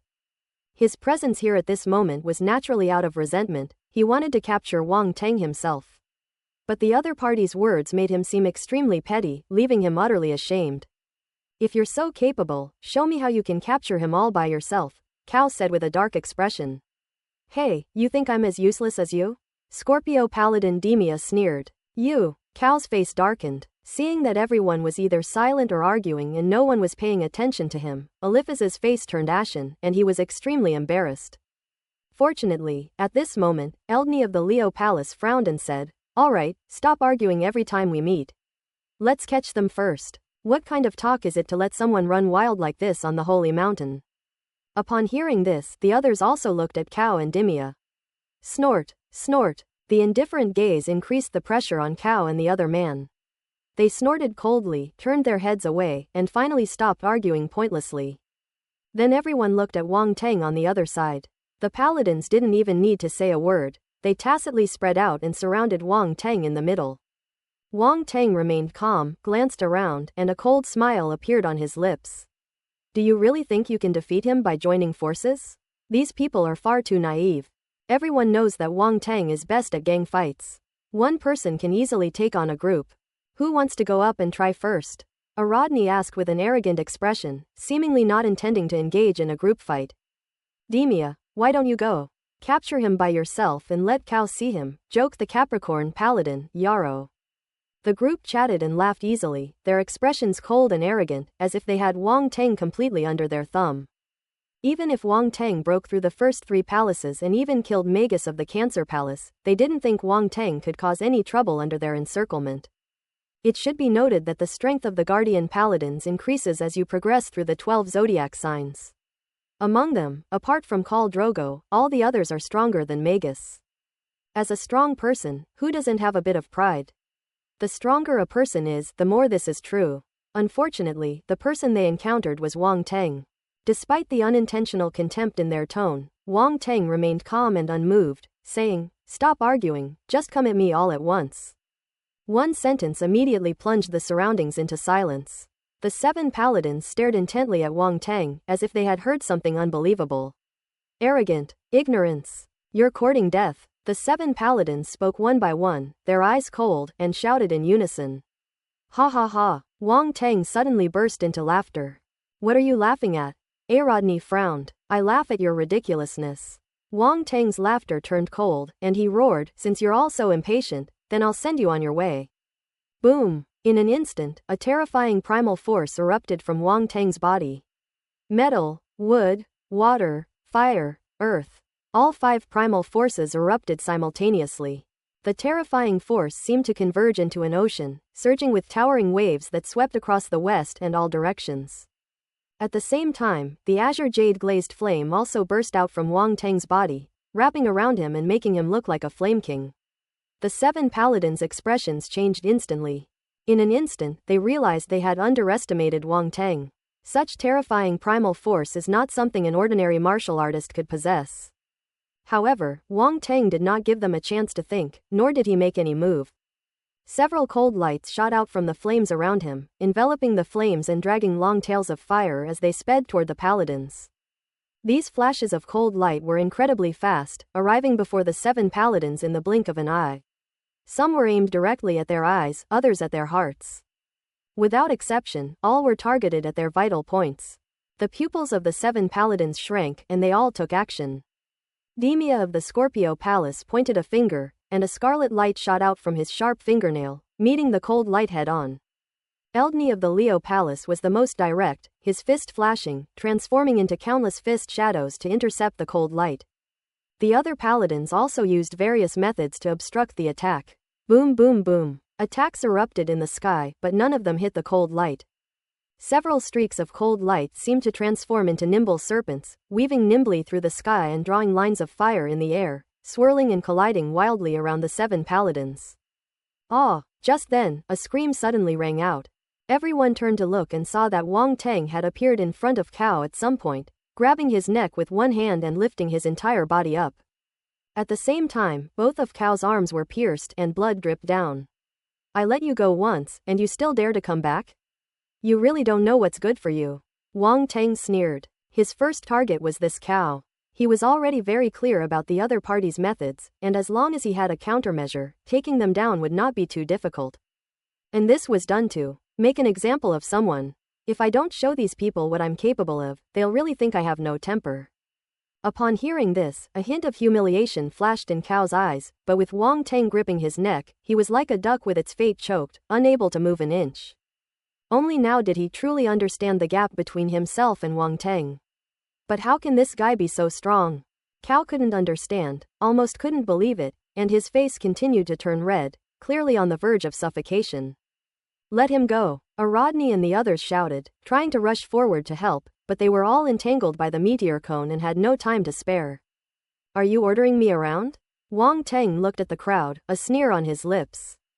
Even at this point, these people still haven't grasped the situation and dare to yell at him. They're truly a bunch of incredibly stupid people. Release him, or you will surely die today, Demia said coldly. Wang Teng laughed and looked at Cao, saying, don't blame me, blame them instead. Look at them, is that what a human being says? They're the ones who want to harm you. Fear immediately flashed in Cao's eyes.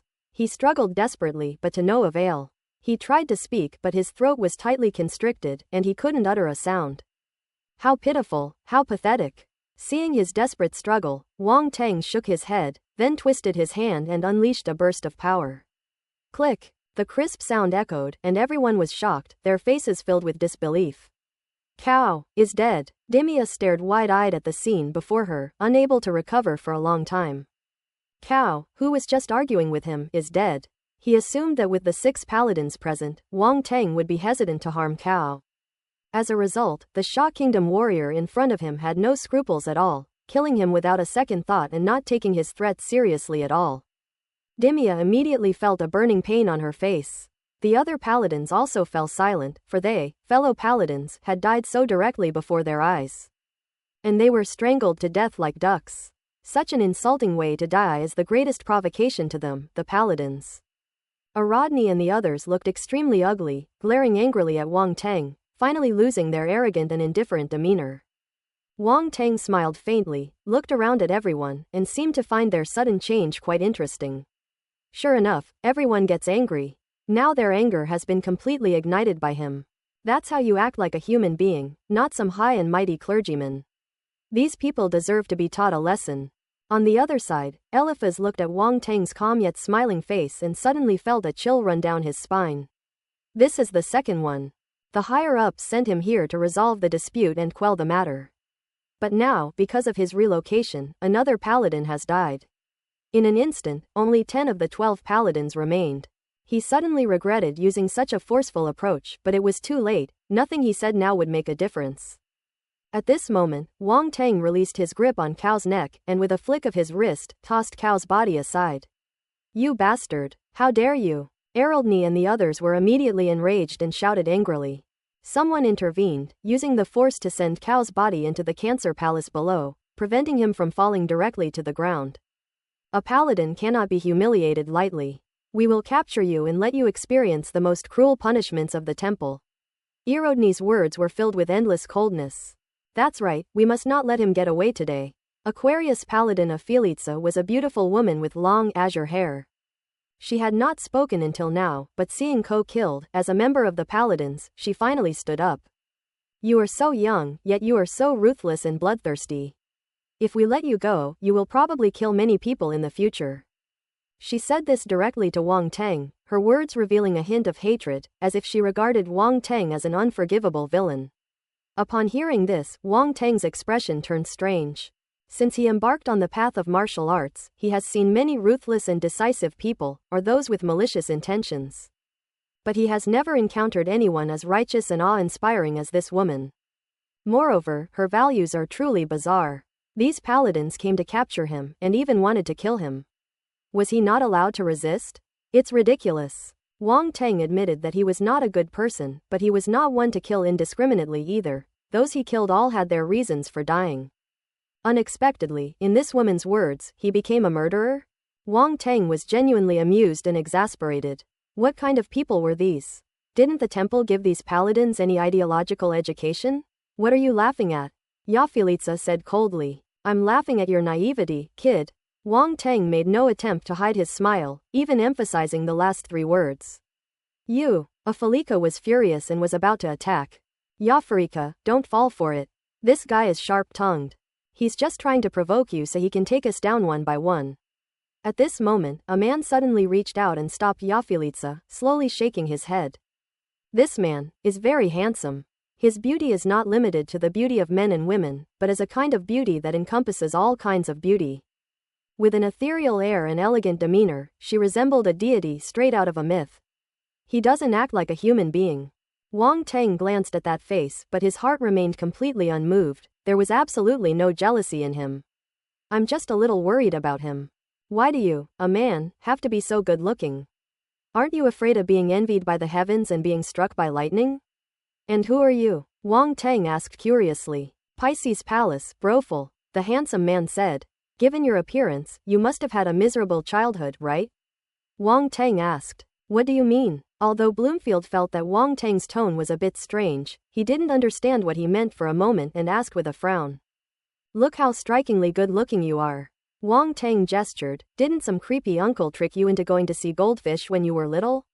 Snap. Several veins bulged on Bloomfield's forehead, but even in his rage, those veins were more noticeable than those of the others. But that doesn't matter. What matters is that he feels like he's about to explode. A pair of large, expressive eyes glared fiercely at Wang Teng. Screw you. Look at goldfish. He's a man, and he doesn't want to look at goldfish. Pa, this isn't a matter of whether I want to or not, it's simply that this has never happened. At the same time, Araldny and the others couldn't help but glance at Brofeld with strange expressions, inexplicably thinking of some unhealthy things. Damn it, it's all this guy's fault. Wang Teng's words were so powerful that even in such a serious and tense atmosphere, they completely swayed the tone of the conversation. Really nothing? Wang Teng spoke again, stroking his chin thoughtfully. If nothing like that, then did he trick you into buying lollipops or popsicles? Everyone. Ah! Bloomfield roared furiously, his voice filled with rage. He had just been advising Afalika not to act impulsively, but now he couldn't resist and rushed forward. Araldny and the others quickly grabbed Brofeld's shoulders tightly. Don't be impulsive. Let me go. I'm going to kill him. Kill him, Bloomfield yelled, struggling desperately. Seeing that he couldn't stop Brofeld, Araldny was immediately at a loss and said, Everyone, let's attack together. Good. The group nodded and acted at the same time. Boom. The 6 primal forces shot straight into the sky, converging together to form a terrifying torrent of primal force that surged towards Wang Teng. Wang Teng's eyes flashed, and the primal force within his body erupted, unleashing all 5 types of primal force. He had already completed the integration of the 5 elements fist intent long ago and gained some insights from it. The 5 elements' primordial power is similar. At that moment, a flash of inspiration struck him, and the 5 elements of primal force circulated on their own, generating and restraining each other. and rushed towards the torrent formed by the convergence of the 6 primal forces opposite. Boom boom boom. In the sky, 2 torrents of primal force collided directly, producing a deafening roar that reverberated in all directions. An amazing scene appeared in the sky. 2 torrents of primal force, like the Milky Way hanging down, collided violently at their confluence. For a time, neither side could gain the upper hand. But this is one person taking on the role of 6. The 6 paladins, including Erodni, looked extremely solemn as they stared at Wang Teng opposite them, their hearts filled with shock. The 5 elements. This Chinese martial artist actually possesses the power of the 5 elements. What incredible talent! As paladins, their talents are extremely strong, far surpassing those of ordinary martial artists. However, when facing Wang Teng, they felt that their talents were simply mediocre. A huge blow. Is this guy some kind of monster? At this moment, they finally put away their contempt. With such a strong opponent, it was no wonder that both Magus and Cao died at his hands. They died without cause.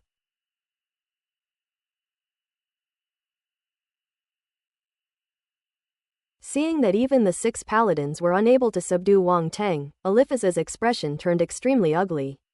He unleashed his own force and joined the paladins' force torrent. Flows, he shouted coldly at the same time. Frost had no choice but to unleash his force and fight alongside the others against Wang Teng.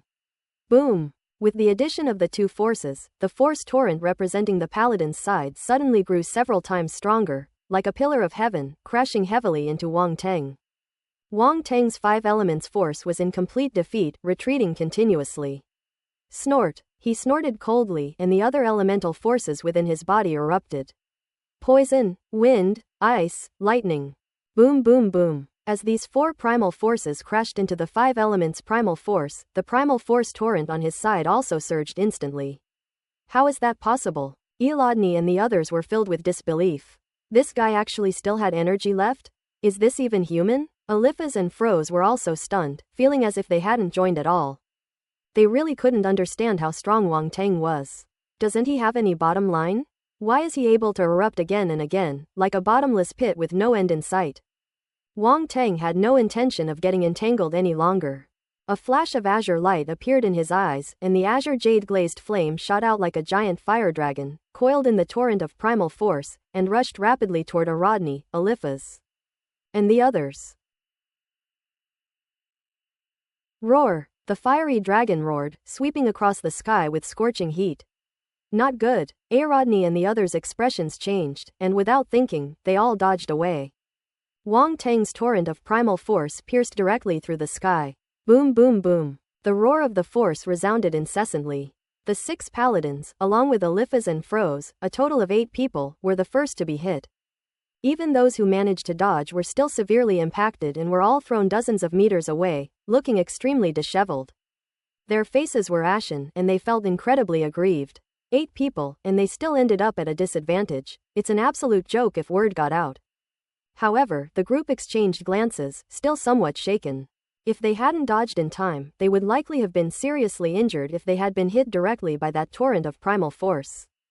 Seeing the fear that everyone had of Wang Teng, Eliphaz's heart skipped a beat.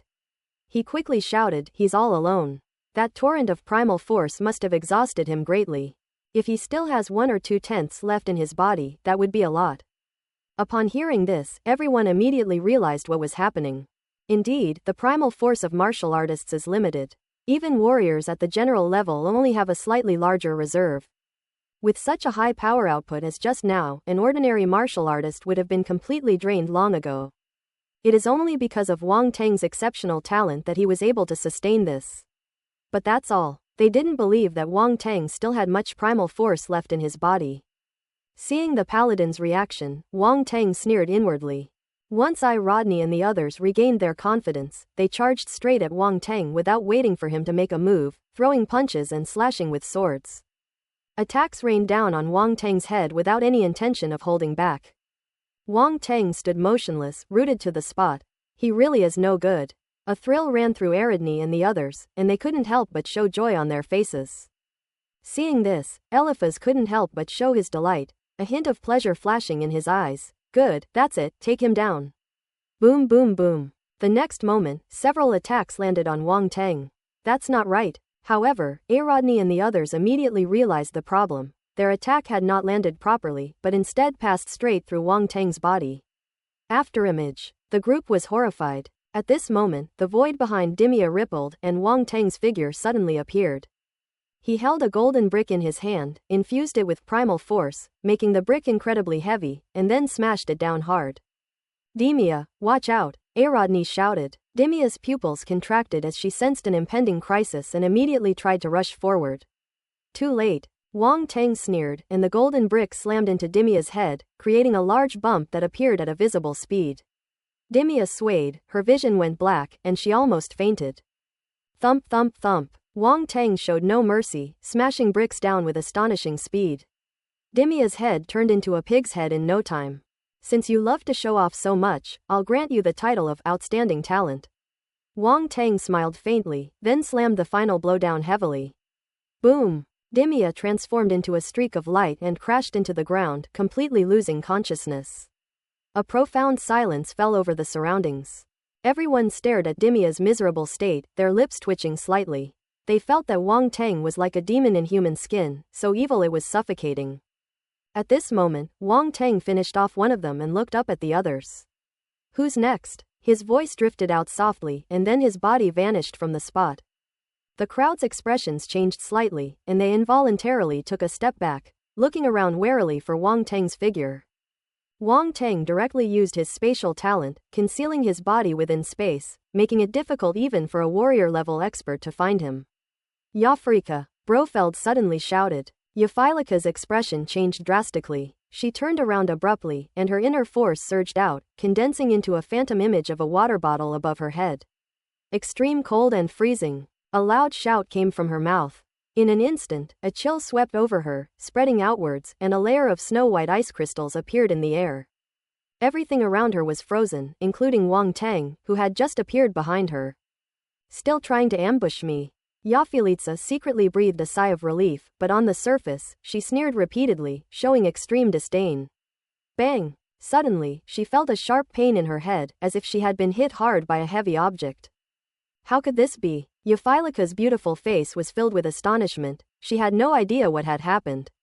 Why did Wang Tang, who was clearly frozen, reappear behind her? Is this person a ghost? Didn't you say I was a villain? Well then, I'll show you. Wang Tang's teasing words echoed in her ears. Then came those muffled sounds. Thump thump thump. Thump thump thump. The dull sound echoed in the sky, sounding particularly clear and jarring. After all, the sound came from a brick hitting the paladin's head, not from some piece of wood hitting his head. Yafilitsa was stunned. She was so dignified, elegant, beautiful, and possessed an extraordinary air, yet now someone was pointing a brick at her head and yelling at her. She simply couldn't believe that anyone would treat her like this. I never imagined that I would suffer such a miserable treatment one day. This is outrageous. Bang! Ah! Wang Tang showed no mercy, ruthlessly smashing the brick in his hand with remarkable smoothness, instantly distorting Yafilika's beautiful little face. Her delicate skin quickly turned red and swelled up. Rodney, Yarrow, and the others were stunned. Wang Tang was so ruthless that he could even be so cruel to a beauty like Yafilika. Doesn't this guy have even the slightest bit of pity for women? What a straight man. Of course, this thought only flashed through everyone's minds for a moment. When they saw Wang Tang appear, they immediately surrounded and attacked him. It was also to rescue Yafilika. That's terrible. It's so tragic. A beautiful woman has been beaten into a pulp, it's unbearable to look at. Yafilika could no longer care about her image and screamed. She was dizzy and swaying from the impact, but she was still struggling to escape Wang Tang's clutches. However, Wang Tang was like a persistent leech, following closely behind. The brick seemed to be stuck to Yafilika's head, hitting her wherever he pointed without hesitation. Get away! Yafilitsa unleashed a torrent of ice-based primal energy, launching indiscriminate attacks that created sharp, chilling ice spikes that shot out in all directions. All in an attempt to force Wang Tang back. A stubborn resistance. Wang Tang said mockingly, his body wreathed in blue flames.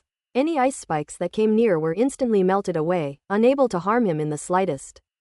However, the approaching Arodney and his companions were forced to retreat once again under the onslaught of these ice spikes. Damn it! The men's faces darkened. Yarrow formed a sword in his hand, and golden sword beams shattered the ice spikes. He shouted, Yafurika, stop attacking recklessly. We can't get close. Wang Teng couldn't help but laugh inwardly, feeling that Yafilitsa was truly a divine assist. What a terrible teammate. Afalika had lost her composure, but after hearing Yaro's words, she finally realized what a foolish thing she had done and immediately stopped her indiscriminate attacks. Wang Teng seized the opportunity to lunge forward and smashed the brick down again. It must be said that the helmets of these paladins provided considerable protection for their heads, otherwise they would have been knocked unconscious long ago after being hit like that. But Afalika remained steadfast. Hurry up, Yafilitsa shouted urgently, enduring the excruciating pain and humiliation. But the words were barely out of his mouth before he swallowed them back down. Wang Teng appeared in front of her in a flash, gave her a slight smile, and then slammed the golden brick directly into her mouth and nose. At that moment, in Yafilika's eyes, Wang Teng's smile was no different from that of a devil, but then that face was replaced by a golden brick. The flat, golden bricks magnified in her eyes. Stop! Just then, an angry shout came from behind. Aradni charged forward first, unleashing a powerful punch with both fists. Lightning Lion Fist! Roar tilde! Behind him, lightning crackled, and purple lightning coalesced into a gigantic phantom of a lion, roaring to the sky as it unleashed a punch. Yafilika's face lit up with joy. She's saved. However, Wang Teng seemed not to hear, neither dodging nor flinching. The brick's trajectory remained unchanged as it fell straight down. Yafilitsa looked completely stunned. Is this guy crazy? He'd rather suffer a heavy blow from Aradni than give up hitting her. What grudge could possibly drive someone to chase after her like this? Yafilitsa couldn't understand Wang Teng's thoughts and thought he was like a madman. Bang! All her thoughts vanished under that brick. Yafilitsa was hit squarely in the face. Under the immense force, her head involuntarily tilted back, her long neck resembling that of a proud swan, but a spray of blood spurted from her nose with a "biu" sound. Everything seemed to slow down. Under the sunlight, the blood flower was dazzling and eye-catching, like a precious work of art. At this moment, Afalika's eyes were filled with a dazed look, and countless questions swirled in her mind, ultimately coalescing into 3 words. Why? Wang Teng felt refreshed and uplifted, as if his entire being had been elevated. Cool. If I don't hit her, my mind won't be at peace. As for his statement that he would never hit a woman, did he really say that? Even if it exists, it's not applicable at this time. There are only 2 kinds of people in the world. In battle, there are no men or women, only enemies and friends. And these people in front of him are all his enemies. As an enemy, one must be prepared not to be treated like a woman. Wang Teng seemed to see through Yafilika's doubts and said calmly, You see, Wang, am actually a good person. I only hit you, I didn't kill you. So if you dare to say I'm a ruthless killer again, I'll hit you again. PFF'd. Upon hearing this, Afalika was utterly astonished, feeling so frustrated she wanted to vomit blood. She finally understood why Wang Teng wouldn't let her go. Just because of that one sentence, this guy chased after her and beat her up. What kind of person is he? She had never met anyone so petty. It's smaller than a pinhead. Boom! At that moment, the booming sound of fists behind him was already very close. Wang Teng remained unmoved, with dazzling lightning behind him and a huge phantom lion swooping down from above. Yafilitsa was filled with resentment, but at this moment she suddenly felt that Wang Teng's figure was incredibly tall, bathed in lightning, like a god in the sky. A sliver of doubt crept into her mind. Could they really defeat him? Wang Teng ignored Yafilitsa and looked up at the lion phantom, his expression unchanged. Ancient divine body. A mysterious golden symbol appeared above his brow. It was not particularly complex, yet it gave off a sense of mystery and holiness. The next moment, Wang Teng threw a punch. The ultimate meaning of power. Boom! Wang Teng's punch appeared ordinary on the surface, causing no ripples whatsoever, yet it met the terrifying phantom of the lightning lion head-on. Rumble! The 2 fists collided head-on. Yaro, Rofeld, and the others kept their eyes glued to the point of impact, waiting for Wang Teng to be defeated. Aradni's Thunder Lion Fist is known as the most powerful fist technique among paladins, containing the power of thunder, extremely fierce and terrifyingly powerful. How could Wang Teng possibly stop him? However, an unexpected scene still unfolded. In an instant, under Wang Teng's ordinary punch, the illusory image of the lightning lion shattered inch by inch, withered and decayed, and was instantly defeated. A terrifying force erupted and was unleashed. Eldni's expression changed drastically. He was struck as if by lightning and sent flying by the immense force. His body crackled and popped as if countless bones in his body had been broken. PFF'd. A mouthful of blood gushed from his mouth. Eldny looked on incredulously. I never imagined that Wang Tang's punch would be so powerful. Known for his powerful fist techniques, he was defeated with a single punch, making his strongest fist technique seem like a joke. His boxing skills were completely ineffective against Wang Tang's ordinary punch. For a brief moment, Eldny seemed to be hallucinating, feeling like a 3-year-old child throwing a punch at an adult. Childish. How ridiculous. Weak. Eldny was devastated and his mental state collapsed. Eldny. Yarrow and the others couldn't help but shout. Instead of worrying about others, you should think about yourself. Wang Tang's calm voice rang out, and his body disappeared from the spot. Yarrow and the others' expressions changed drastically. However, since they were all paladins with strong combat awareness, they reacted instantly. As a Capricorn paladin, Yarrow's strength was no less than that of Eldny, and his battle tactics were also extremely powerful. At this moment, he was seen holding a battle sword and slashing horizontally towards a certain place in the sky. Boom! A golden sword beam streaked through the air, moving at an incredibly fast speed towards the empty space to the right. But as the sword light slashed past, a tremendous roar followed. Wang Tang appeared and threw another punch, colliding with the sword light. Yarrow was horrified. He had already felt that the sword light was shattered in an instant. Wang Tang's strength is incredible. Meanwhile, Bloomfield, who was standing nearby, also took action. Suddenly, countless vibrant, deep red petals appeared in the sky, fluttering and covering the entire area, completely enveloping Wang Tang in the sky. Deep red rose. Even when Bloomfield takes action at this moment, it is imbued with a sense of beauty. Vibrant flower petals drifted in the sky as Brofeld suddenly raised his hand and pointed forward, unleashing a surge of primal force from his body. Countless petals suddenly began to swirl around Wang Tang, as if transforming into a sea of petals within which a terrifying vortex was hidden. The petals transformed into vortexes, spinning so fast that their shapes became indistinguishable, as if they had turned into a completely red ocean, both beautiful and dangerous. Poison-type force. Wang Tang stood at the center of the petal vortex, a strange look in his eyes. Besides Nademia, there was another extremely rare poison-type martial artist among these paladins. And it's this extremely beautiful and lovely Bloomfield. This was truly unexpected. Furthermore, Bloomfield also possesses this extremely powerful poison-based combat technique. It should be noted that Wang Tang has only obtained one poison-based origin force technique so far, and has never even seen a hair of the combat skills used by martial artists. But Demia is different from Bloomfield. They clearly have a very deep heritage. The profound heritage of the sacred mountain has once again been revealed. These thoughts flashed through Wang Tang's mind. He looked at the huge blood-red vortex and narrowed his eyes slightly. These petals, formed from poisonous primal forces, are clearly highly toxic. The consequences of contact with them would be unimaginable. However, Wang Tang was not worried at all. He had the demon lotus poison body, so ordinary poisons had no effect on him and would only become nourishment for the demon lotus poison body. Go! Bloomfield shouted. As soon as he finished speaking, a vortex of blood-red petals spun rapidly, engulfing Wang Tang. Boom! Wang Tang reacted very directly, throwing another punch. The profound meaning of power. The deep red vortex paused abruptly in midair, then was propelled directly into the sky by a tremendous force, transforming into specks of red light that dissipated into the world. PFF'd. Bloomfield was horrified, feeling a terrifying force descend upon him. His face turned deathly pale, and he spat out a mouthful of blood. Blowfield, get out of the way. Aro, having recovered, arrived at that moment and roared. He brandished his sword, transforming it into a sharp blade of light that slashed towards Wang Tang like lightning. Wang Tang threw a punch to meet the attack, unleashing the ultimate power of his fist, which instantly shattered the incomparably sharp sword light. If one punch can't solve something, then 2 punches will do.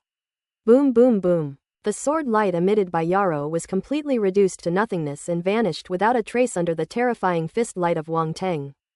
Wang Tang lunged forward and, to the other's horrified gaze, hurled a brick. Thump thump thump. The dull sound rang out again. Whoosh. At that moment, an extremely faint whooshing sound came from afar. Wang Tang felt a chill run down his spine, sensing a strong sense of crisis coming from behind him, and a faint stabbing pain in his heart. He immediately had a thought and his spiritual power surged forth. The meteor cone transformed into a cold gleam, hurtling straight towards a dazzling arrow that was hurtling towards it from behind. Boom! The two collided in midair. The arrows on the other side were spinning, and Wang Teng was controlling the meteor cone to spin as well. The tips of the two were constantly rubbing against each other, creating bursts of sparks, and the two sides were locked in a stalemate. Wang Teng wielded the brick with ferocious force, knocking Yarrow unconscious. Then he turned around and looked into the distance. In the distance, a figure wielding a massive longbow aimed at Wang Teng in the sky. There was no arrow on the bow, but soon the force energy gathered and gradually formed a force arrow. Whoosh! Whoosh! Whoosh! The man made his move, firing arrows that transformed into streaks of light, heading straight for Wang Teng. Wang Teng's eyes flashed, and a continuous stream of mental energy surged from between his eyebrows, controlling the meteor cone and pushing its speed to the limit. Crashing into it with tremendous force. Ding ding ding ding ding. The meteor cone clashed with the arrow, producing a metallic clang. All the arrows were intercepted. Wang Teng continued to charge towards Brofeld, unleashing a barrage of punches that forced his opponent to retreat. I'm almost embarrassed to even touch this face. Wang Teng muttered to himself as he made his move. Bloomfield was speechless, feeling incredibly frustrated. This guy speaks without any regard for his feelings. Why the hell would he be too embarrassed to do anything because of his face? Should he thank the other person for showing mercy, or be glad he's good looking? Just as these thoughts flashed through his mind, a brick appeared in Wang Teng's hand, and without hesitation, he smashed it down. Brofeld looked horrified. You said you couldn't bring yourself to do it, but you still did. They have absolutely no integrity. No, he struggled, backing away, not wanting to be disfigured. So pretty, she's just a punching bag. Wang Teng followed up, hurling a brick down. Bang bang bang. In the end, Bloomfield was beaten black and blue, his beautiful face completely losing its luster, and he fell to the ground. You're the only one left. Wang Teng suddenly turned around and strode towards the last archer, the paladin. Boom! At that moment, Bloomfield crashed to the ground with a loud thud. Wang Teng stood in the void, walking step by step toward the Archer Palace paladin in the distance. An immense pressure swept over us. The expression on the face of the archer paladin Freda changed slightly, becoming extremely solemn. They all underestimated this young man from Sha Kingdom, and as a result, of the 7 paladins who went out, 1 was killed and 5 were injured, leaving him to face this harsh reality alone. No, there are also Eliphaz and Frost. They too must face the warriors of the Sha Kingdom. Freda seemed to find a sliver of comfort and looked at the 2 of them, but suddenly froze. They actually ran away. They ran away. Damn it, those 2 bastards. The paladins were fighting tooth and nail in front of them, and these 2 just ran away on their own. How can a person be so shameless? The 2 had planned to sneak away while Wang Teng was dealing with Phrase, but Phrase discovered them first. The scene was quite awkward. Freda, hold on, we're going to call for help. Eliphaz shouted, his speed increasing dramatically as he fled towards the temple on the mountaintop. Frost remained silent, feeling utterly humiliated, and simply ran away from Wang Teng. This guy's got a tough nut to crack, I can't mess with him. Freda's face darkened, and he cursed inwardly. Wang Teng's expression was strange, a glint of light flashed in his eyes, and his poison-type primal force, swept by his mental power, disappeared into the void in front of him. The next moment, an invisible net appeared in front of Eliphaz and his companion. Just as the 2 breathed a sigh of relief that Wang Teng wasn't chasing them, they suddenly crashed headfirst into the large net. What is that? The 2 were terrified and brandished their weapons, trying to break through the obstacle in front of them. Receive. Wang Teng sneered, and with a thought, he used his mental power to tighten the poisonous net, binding the 2 of them inside. The azure jade flames clung to the poisonous silk net, radiating intense heat that made it impossible for anyone to approach. Furthermore, the flames evaporated poisonous primal energy, forming a potent toxic gas that enveloped the 2 of them. When Eliphaz and Frost's force touched the flames and poisonous mist, it hissed and even corroded their weapons. The 2 were greatly shocked, forced to retreat continuously by the azure jade glazed flame and the poisonous mist. Poison-type force. You are a poison-type martial artist. Eliphaz exclaimed incredulously. 5 elements of primal force, lightning primal force, and now poison primal force. Just how many elements of primal force does this guy possess? Frost also looked incredulous. How could one person possess so many force attributes? This is not martial arts. You guys can have fun there. I'll deal with you later. Wang Teng sneered, ignoring them and turning to Freda. Freda's expression darkened slightly. Even he was quite troubled by the strength that Wang Teng had displayed. To have such talent is nothing short of monstrous. However, Freda was not comparable to Eldny and the others. His strength was among the top of the 12 paladins, making him one of the strongest. He wouldn't be afraid at all if he really fought Wang Teng. Your talent is terrifying. It would be unwise for the temple to be your enemy. Freda took a deep breath and said. So you're admitting defeat? Wang Teng asked with a strange expression. No. Freda shook his head and said, it has come to this point, and both you and the temple need an explanation. We have no choice but to fight. Then let's fight, Wang Teng said calmly, his expression unchanged. Fight, fight, the two spoke at the same time, suddenly shouting. Boom! A powerful aura erupted from each of them, soaring into the sky. Boom! The two forces collided in midair, producing a thunderous roar. In the blink of an eye, Wang Teng and Freda both vanished from their original spots, transforming into two beams of light, one blue and one gold, which crashed fiercely into each other. Fred held a golden longbow, which could be used for long-range attacks as well as close combat. The bowstring was extremely sharp, drawing out golden blades that cut through the void and slashed towards Wang Teng. At the same time, the divine weapon Demon K appeared in Wang Teng's hand, and he slashed out, clashing with the bowstring. Clang! The bowstring, made of some unknown material, remained completely undamaged under the powerful strike of the demon sword, still gleaming with a sharp golden light. Wang Teng wielded the giant demonic weapon, half the height of a person, with one hand and slashed down fiercely. The immense power erupted, and he punched out with his left hand.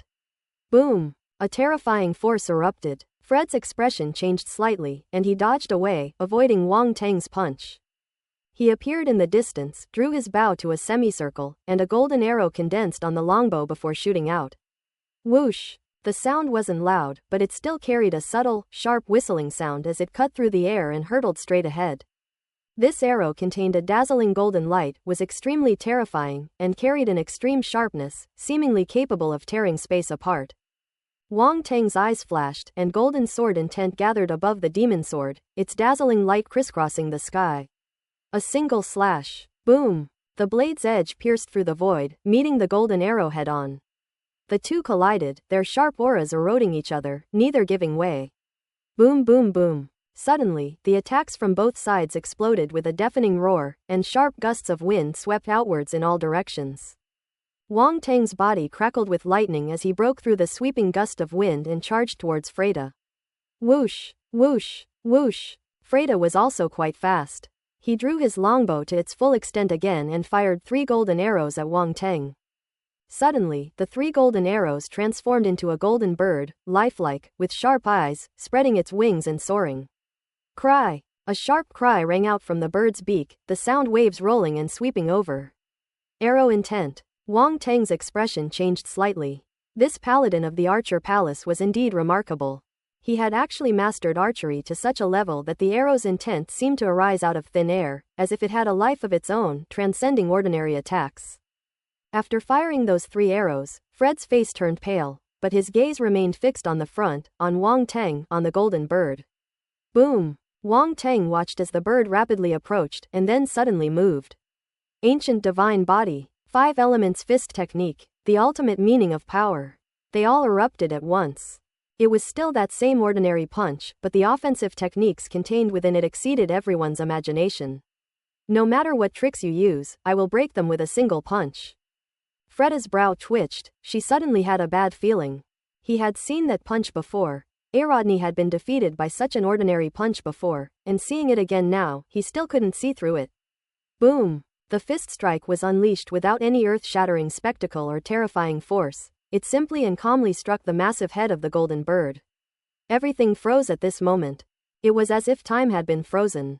Just then, the golden bird shattered inch by inch, as if struck by an incomparably powerful force. Its entire body transformed into countless golden specks of light, which swept backward, passing in front of Freda and being scattered by the wind. Freda's eyes widened in horror. Golden specks of light scattered across the sky. A fierce, invisible force swept in with the golden light and struck Freda directly. PFF'd. Freda coughed up a mouthful of blood and was sent flying, several crisp sounds coming from inside his body. Boom! He was violently slammed back more than 10 meters by the force, crashing to the ground like a meteor. Cracks appeared, and a deep pit suddenly appeared in the ground. PFF'd. Freda coughed up 2 more mouthfuls of blood. Wang Teng slowly retracted his fist, stood with his hands at his sides, and looked down calmly. Freda was pale, distraught, and blank-faced. She simply couldn't believe the result. His attack, which contained the strongest intent, was actually shattered by Wang Teng's punch. One punch. Just one punch. How is this possible? Freda was stunned, unable to accept the result. He was a paladin of the Archer Palace, and he was known as the strongest archer, but his strongest arrow was shattered by a single punch. Their strong confidence has been severely shaken. On the other side, Eliphaz and his companion, trapped in the poisonous web, stared in shock at the scene before them, speechless for a long time. Eliphaz, in particular, looked extremely pale, with a hint of fear even appearing in his eyes. We lost. Even Freda lost. None of the 7 paladins were a match for Wang Teng. He utterly defeated them all. What an irony. At this moment, as if confirming his thoughts, Wang Teng spoke calmly. A paladin is nothing special. His tone was utterly contemptuous. You, Eraldny, Brofeld, Fred, and the others were not completely unconscious. Upon hearing his words, they felt a rush of blood to their heads. Humiliation. Such blatant humiliation. What do they take these paladins for? Ignoring their anger, Wang Teng stepped into the sky and walked towards Eliphaz and the other man. Eliphaz's expression changed drastically. What do you want to do? His eyes flashed wildly, and he involuntarily took a step back. Sizzle. As a result, he accidentally touched the poisonous netting. His skin was burned by the flames and corroded by the poisonous mist, and indescribable pain invaded his nerves. Eliphaz couldn't help but let out a painful groan. Weren't you very arrogant? You thought you were invincible, as if you could control everything, and even summoned paladins to capture me. Now why are you afraid? Wang Teng said coldly. Wang Teng, don't think you can act recklessly just because you defeated a few paladins. They were just the weakest of the group. The real powerhouses haven't made their move yet. The temple is not something you can fathom. If you run wild here, you will be punished. Eliphaz shouted, his voice sharp but his tone restrained. Still dare to talk back. Wang Teng's expression turned cold. He took a step forward, crossing a distance of more than 10 meters, and stood in front of Eliphaz, looking at him with a mocking expression. Now that you're in my hands, tell me, what should I do with you? I am a sage of the temple, how dare you touch me? Eliphaz's heart tightened and cold sweat broke out on his forehead. Sage, what is that? Wang Teng asked dismissively, as a golden brick appeared in his hand. Seeing this, Eliphaz's eyes twitched involuntarily. Brofeld and the others had been beaten to a pulp. Was he going to suffer the same fate? Wang Teng's nonchalant tone only made him feel more aggrieved. A dignified sage of the temple. He was second only to a few people in above 10,000. A position of immense importance, yet in Wang Teng's mouth, he was reduced to a mere object. How dare you defy the temple? Eliphaz exclaimed in shock and anger. You talk too much nonsense. Wang Teng shook his head and flashed in front of Eliphaz. Eliphaz was trapped by poisonous netting and had nowhere to hide. He could only watch helplessly as the brick in Wang Teng's hand came hurtling down. Wang Teng! Eliphaz screamed in agony as a brick slammed into his face, right in the center. Bang bang bang. Wang Teng moved with lightning speed, smashing bricks down on his head with a series of thuds. The dull thud made the muscles on Flora's face twitch involuntarily. He was terrified and trembling. Eliphaz's head swelled up rapidly, his face bruised and swollen, a truly pitiful sight. Wang Teng really went all out. This guy is the most hateful. From the beginning, he was arrogant and self-righteous, treating him as a weakling who could be captured at will, and even wanted to kill him. He was vicious. Does someone like that deserve to be called a sage?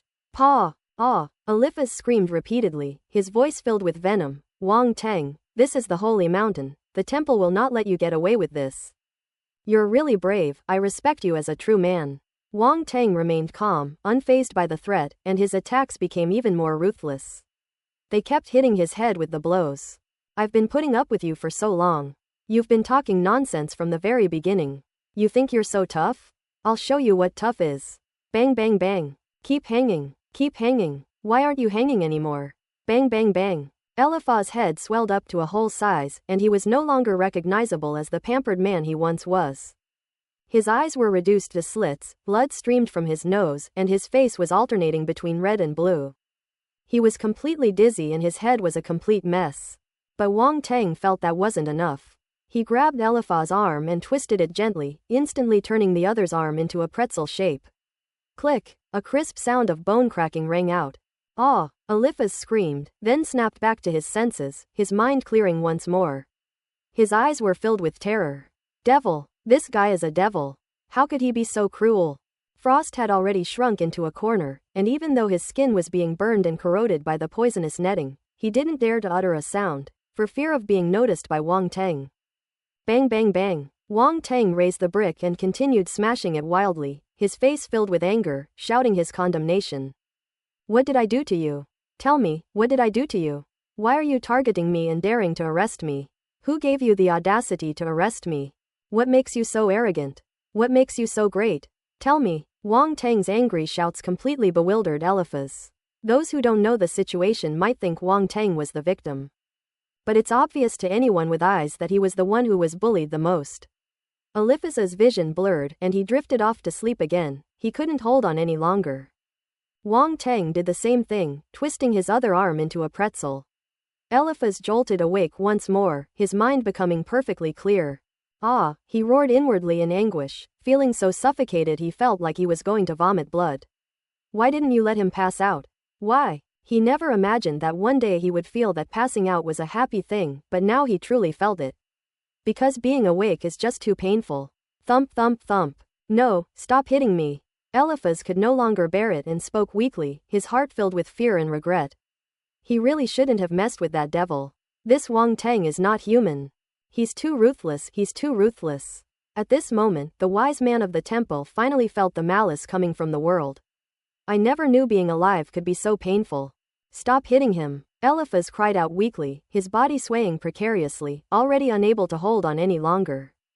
When Wang Teng saw him begging for mercy, he suddenly stopped what he was doing, and the brick stopped just above the man's head, with only a finger's width between them.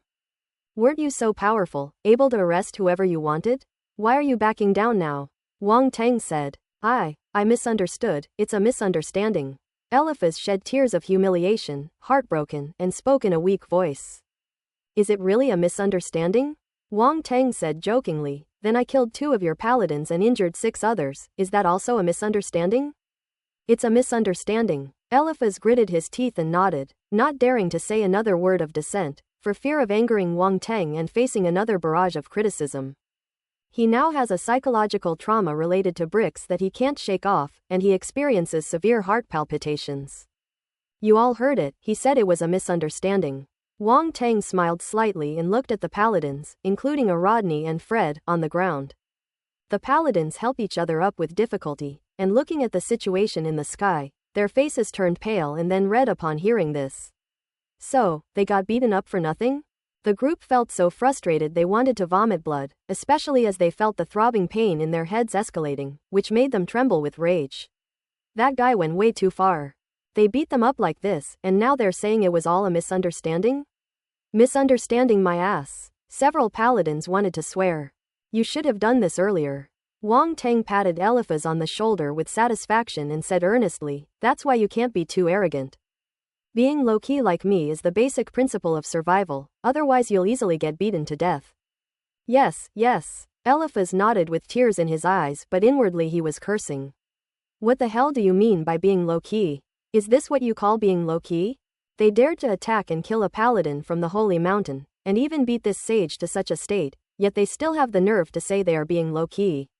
Shameless. Shameless. Despicable. But Eliphaz dared not utter a single word of these words. Just then, a series of whooshing sounds came from afar. Eliphaz's eyes lit up as he looked towards the mountaintop. Finally, someone was coming. Wang Teng also turned his head to look. Several long rainbows descended from the mountaintop, transforming into several figures with long, powerful breaths and extraordinary presence. These people were dressed in the temple's distinctive attire, making them easily recognizable. Moreover, some people wear the same clothes as Eliphaz, clearly indicating that they are also figures of the sage level. These people were all surrounding a dignified-looking, white-haired old man, who appeared to be their leader. This person's identity is probably not simple. Wang Teng sneered inwardly. It was true what they said. After beating the little one, the big one came. After beating the big one, the old one came. The sight before them caused a slight change in their expressions. Hiss! Some people even gasped in shock. The people looked so miserable that they would hardly be recognized if the paladin hadn't been wearing the starry sky armor. What kind of inhuman methods are these, to beat someone into a pig's head? Demia, Yarrow, Aradni, Bloomfield, Freda, Yafrika? Several people called out hesitantly. Aradni and the others were so ashamed that they wished they could disappear into a hole in the ground, feeling they had no face to face anyone. When has a paladin ever lost so much face? Seeing their expressions, the men were immediately certain. It really is them. How did you all end up like this? One of them asked incredulously.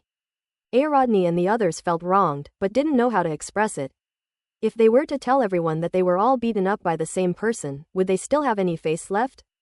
Seeing this, the white-haired old man turned to look at Eliphaz, who also had a bruised and swollen face, and said calmly, Eliphaz, you tell us. Great sage. Eliphaz wanted to speak, but with Wang Tang right beside him, he didn't dare and could only look pitifully at the white-haired old man. Speak. The white-haired old man glanced at Wang Tang and commanded authoritatively. Wang Tang gave a half-smile. Seeing him like this, Eliphaz dared not speak. Just say it, don't treat me like some kind of monster. Do you think I'm that kind of person? Wang Tang said irritably. Quote ellipsis quote. Eliphaz, Elodni, and the others almost shouted, yes, in unison. This guy is absolutely shameless. Don't you have any self-awareness? Seeing the crowd's reaction, the white-haired old man glanced at Wang Tang again, his gaze turning slightly cold. I didn't ask you to speak. Old man, I have a mouth, what right do you have to tell me what to do? Why are you meddling in my affairs? Do you think you're a god? Wang Tang said dismissively. Insolence. How dare you speak to the great sage like that? Before the old man could speak, the expressions of those around him changed, and they shouted coldly. Hee hee. Wang Tang chuckled, his expression extremely disdainful. Young man, watch your mouth. Didn't your parents tell you to respect your elders? The white-haired old man said, a hint of gloom flashing in his eyes. My grandfather once said that when you encounter an old geezer who acts like he's old and arrogant, you don't have to give him face. Our Shah Kingdom's martial arts leader and the 3 marshals also said that if any old guy is shameless enough to attack a junior, then they wouldn't mind coming out to stretch their muscles, Wang Tang said with a smile. These words weren't made up, they were indeed given the same instructions when they went abroad. He said this not because he was afraid of the other person, but simply to provoke them. Upon hearing this, the white-haired old man's expression finally changed slightly. Wang Tang didn't know who his grandfather was, but he knew very well the martial arts leader and the 3 marshals of Shah Kingdom. Those are some of the world's top figures. Even if he saw him, he would still have to kneel and bow. If what this young man said is true, then this matter is worth pondering. But the other party kept calling him an old thing, and an old guy, clearly using veiled insults. Having held a high position for many years, he had never been insulted like this before. His face was extremely ugly, as if he had swallowed a fly, and he was secretly furious. You killed my holy mountain knight and beat people on the holy mountain.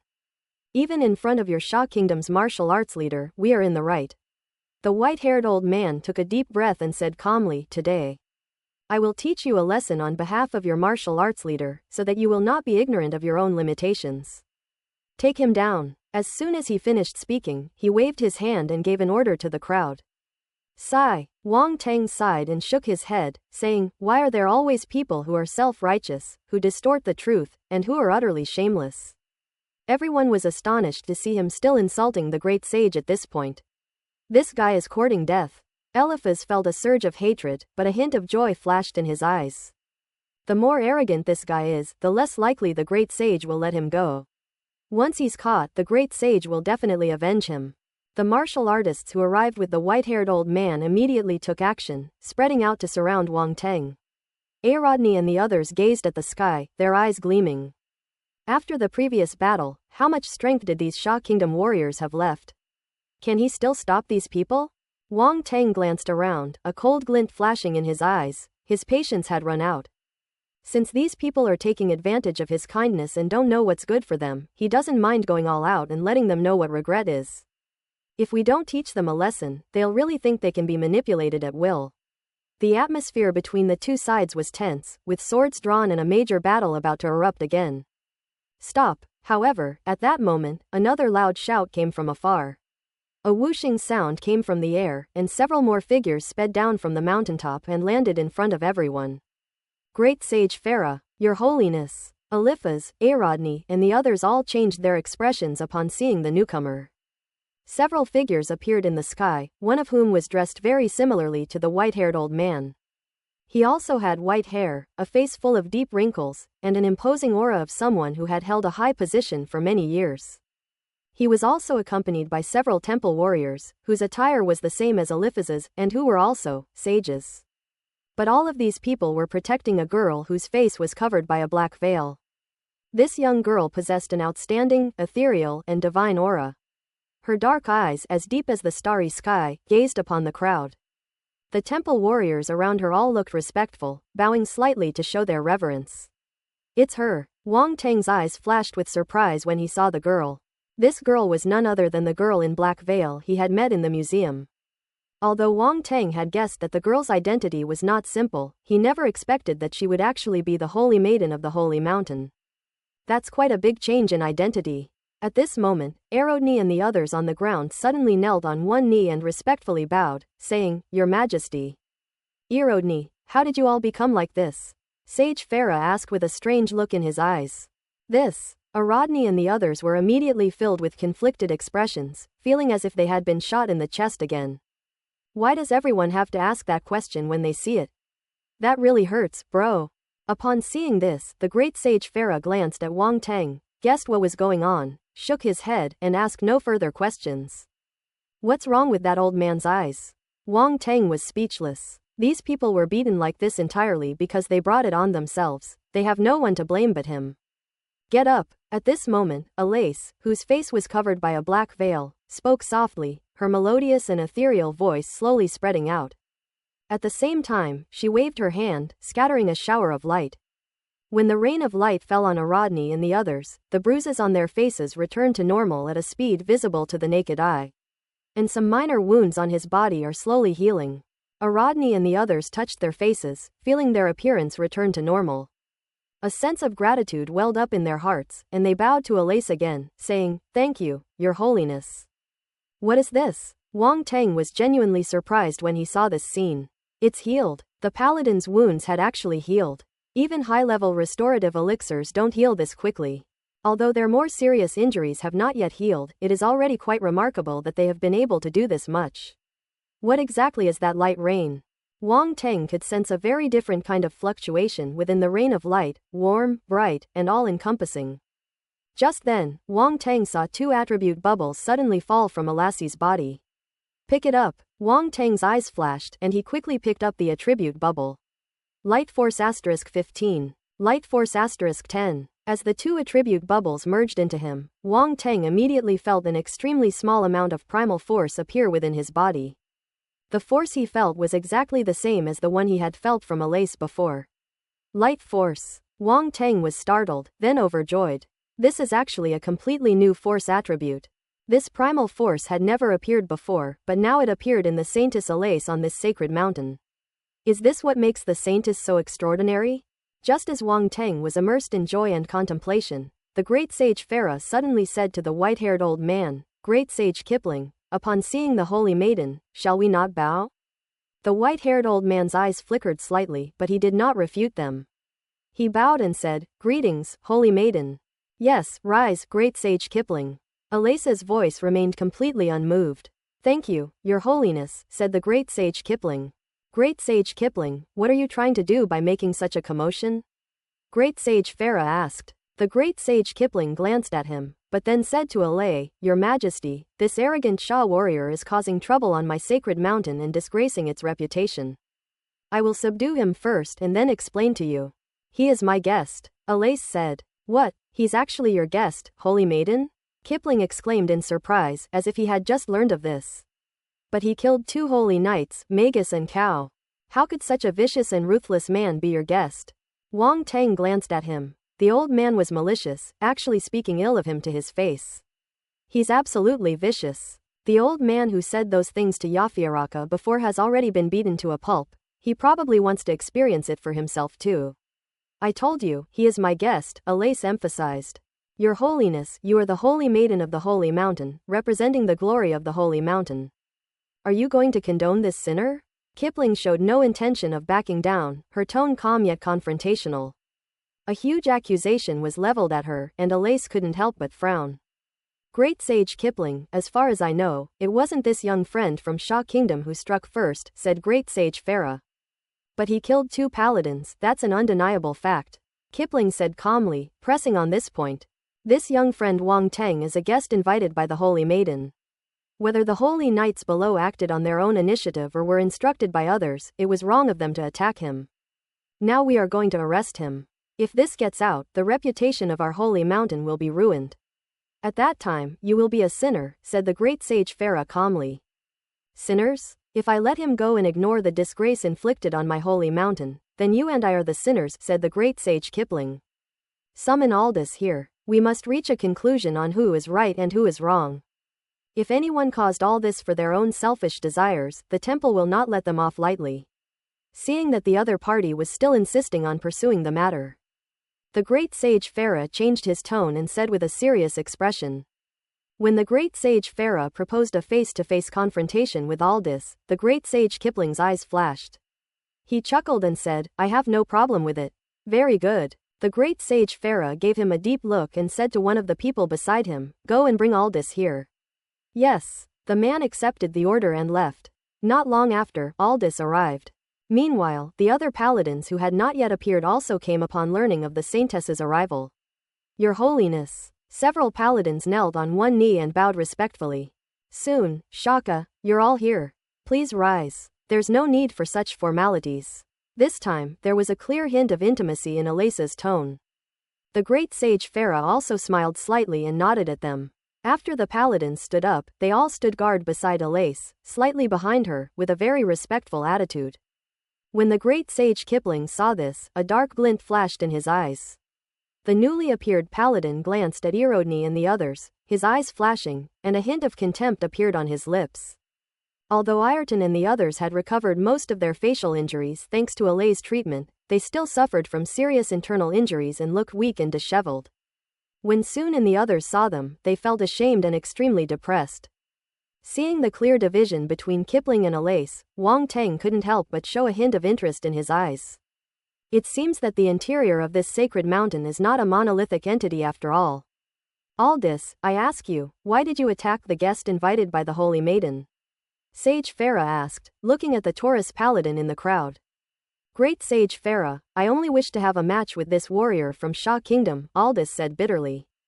He never imagined that his actions would lead to this series of events, even resulting in the death of a paladin. Aldous couldn't help but glance at Wang Teng, feeling both regret and utter shock. This guy actually killed Magus and Khal Drogo, and even defeated Eldni and others. But is he really not afraid of the temple's punishment for his unbridled behavior on the Holy Mountain? Is what you say true? Great Sage Farah frowned and pressed, did someone instruct you to do this? Ardis was taken aback, then shook his head and said, no one instructed me to do this. A sly smile crept across the lips of the great sage Kipling. He certainly didn't instruct Aldous, it was all an accident, and he was merely going with the flow. It was impossible to find any trace of his interference in Aldous. Sage Farah and Alassi exchanged a glance, then turned to Wang Teng. Young friend, your name is Wang Teng, isn't it? Not bad. Wang Teng nodded, wanting to see how they would handle it. Could you answer a question for me? The great sage Farah asked very politely. Ask away, Wang Teng said. Why did you kill Magus? Asked the great sage Farah. He wanted to kill me, so naturally I killed him, Wang Teng said calmly. Oh, you're saying Magus wants to kill you? Farah asked. Of course, otherwise why would I kill him if I had nothing better to do? Do you really think I'm a serial killer? Wang Teng said irritably. What a joke.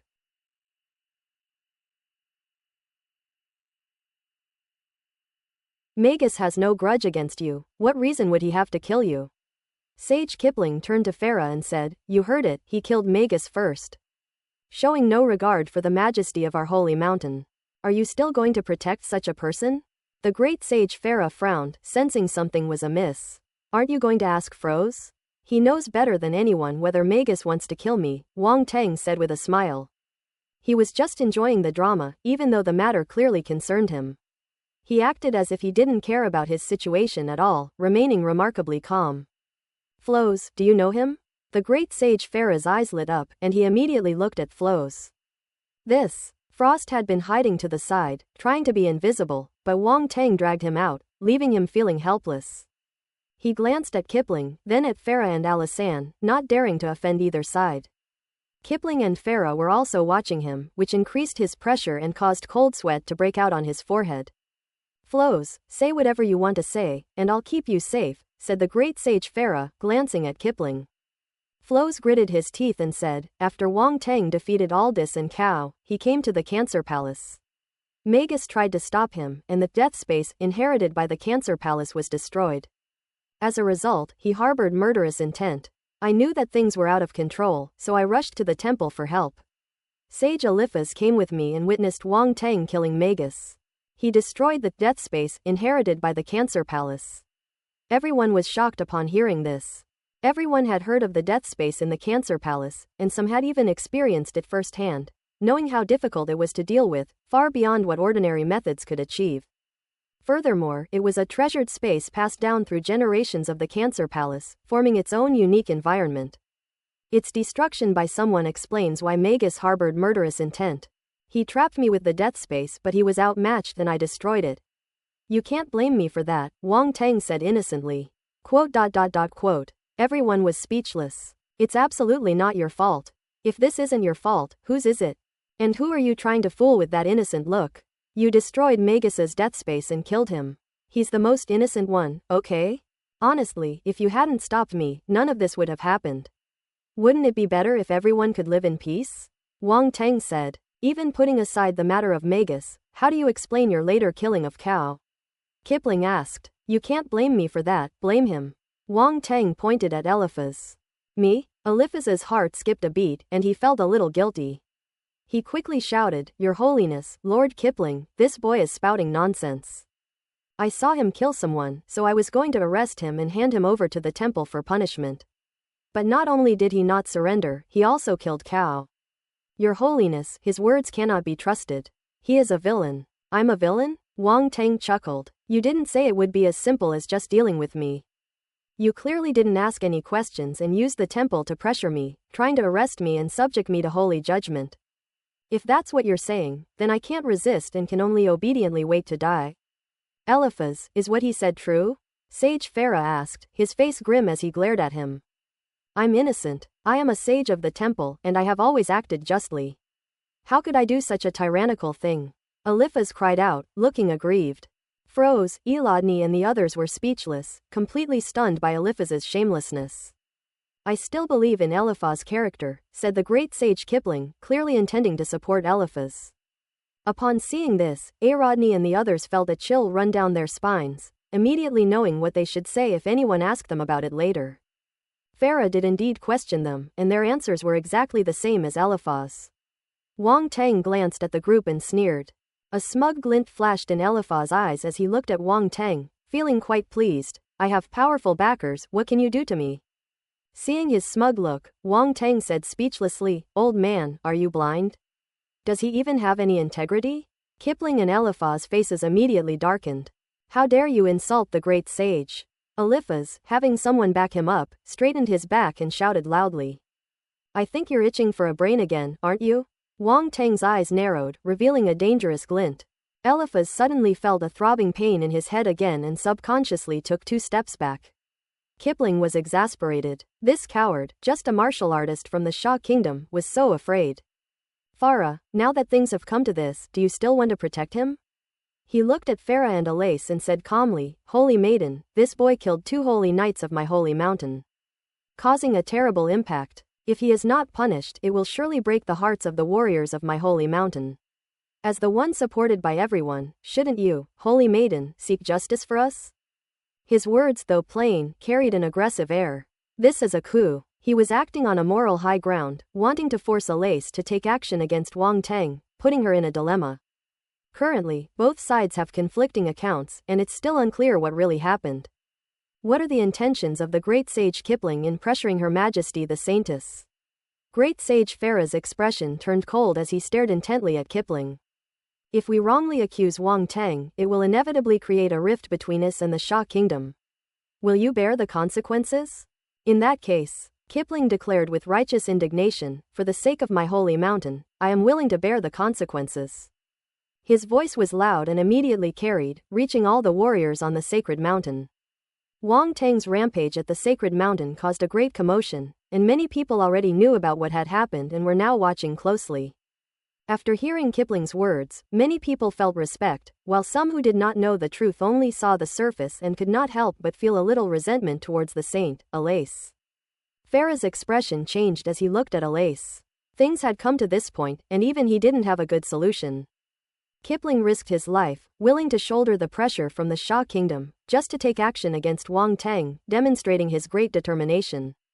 By doing this, he undoubtedly gained fame. If the Holy Maiden were to favor Wang Teng, it would surely chill the hearts of everyone.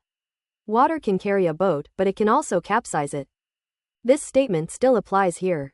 If the Holy Maiden loses the support of a large number of warriors from the Holy Mountain, she will naturally cease to be the Holy Maiden. Alace frowned, unable to make a decision for a moment, her heart filled with conflict. A glint of light flashed in Kipling's eyes, and he waved his hand, saying, "Take down this Sha Kingdom warrior. Let's see who dares." Just then, a cold shout suddenly came from afar. Several figures rushed towards them, this time coming up from the town below. The group revealed themselves to be Tantai Zan and her companions. Not only that, but Ivan and Valeria from the Great Bear Kingdom also came along. They landed beside Wang Teng and looked at Kipling and the others. Ivan laughed and said, "It's quite lively." Kipling frowned and looked at the newcomer, a sense of irritation rising within him for no apparent reason. "Are you alright?" Tantai Zan looked Wang Teng up and down and asked. "It's alright, they're the ones in trouble," Wang Teng said calmly, shaking his head. Upon hearing this, Tantai Zan and the others couldn't help but look at Rodney and the others, a hint of surprise flashing in their eyes. "Paladin. You beat them up like this? And you even killed someone?" Zhu Yunxiao asked in a low voice. Wang Teng glanced at Zhu Yunxiao, Mu Zhiguo, and the others, feeling somewhat grateful. For them to come at all under such circumstances is already a great act of courage. "I acted in self-defense," he said. Quote ellipsis ellipsis quote. Upon hearing this, Tantai Zan, Zhu Yunxiao, and the others were speechless. They had already killed someone, and they still called it self-defense?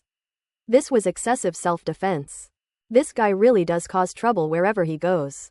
What exactly happened? Tantai Zan asked telepathically. Wang Teng didn't hide anything and simply recounted the whole story via telepathy.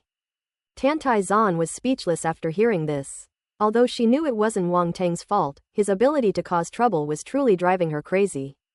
She felt that Wang Teng was simply a troublemaker, and it would be a waste of his exceptional talent for causing trouble if he didn't cause some kind of trouble. "I'll settle the score with you when we get back."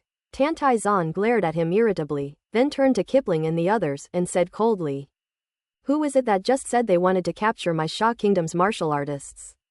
"What? Your Sha Kingdom warriors commit violence on my sacred mountain, and I can't even arrest them?"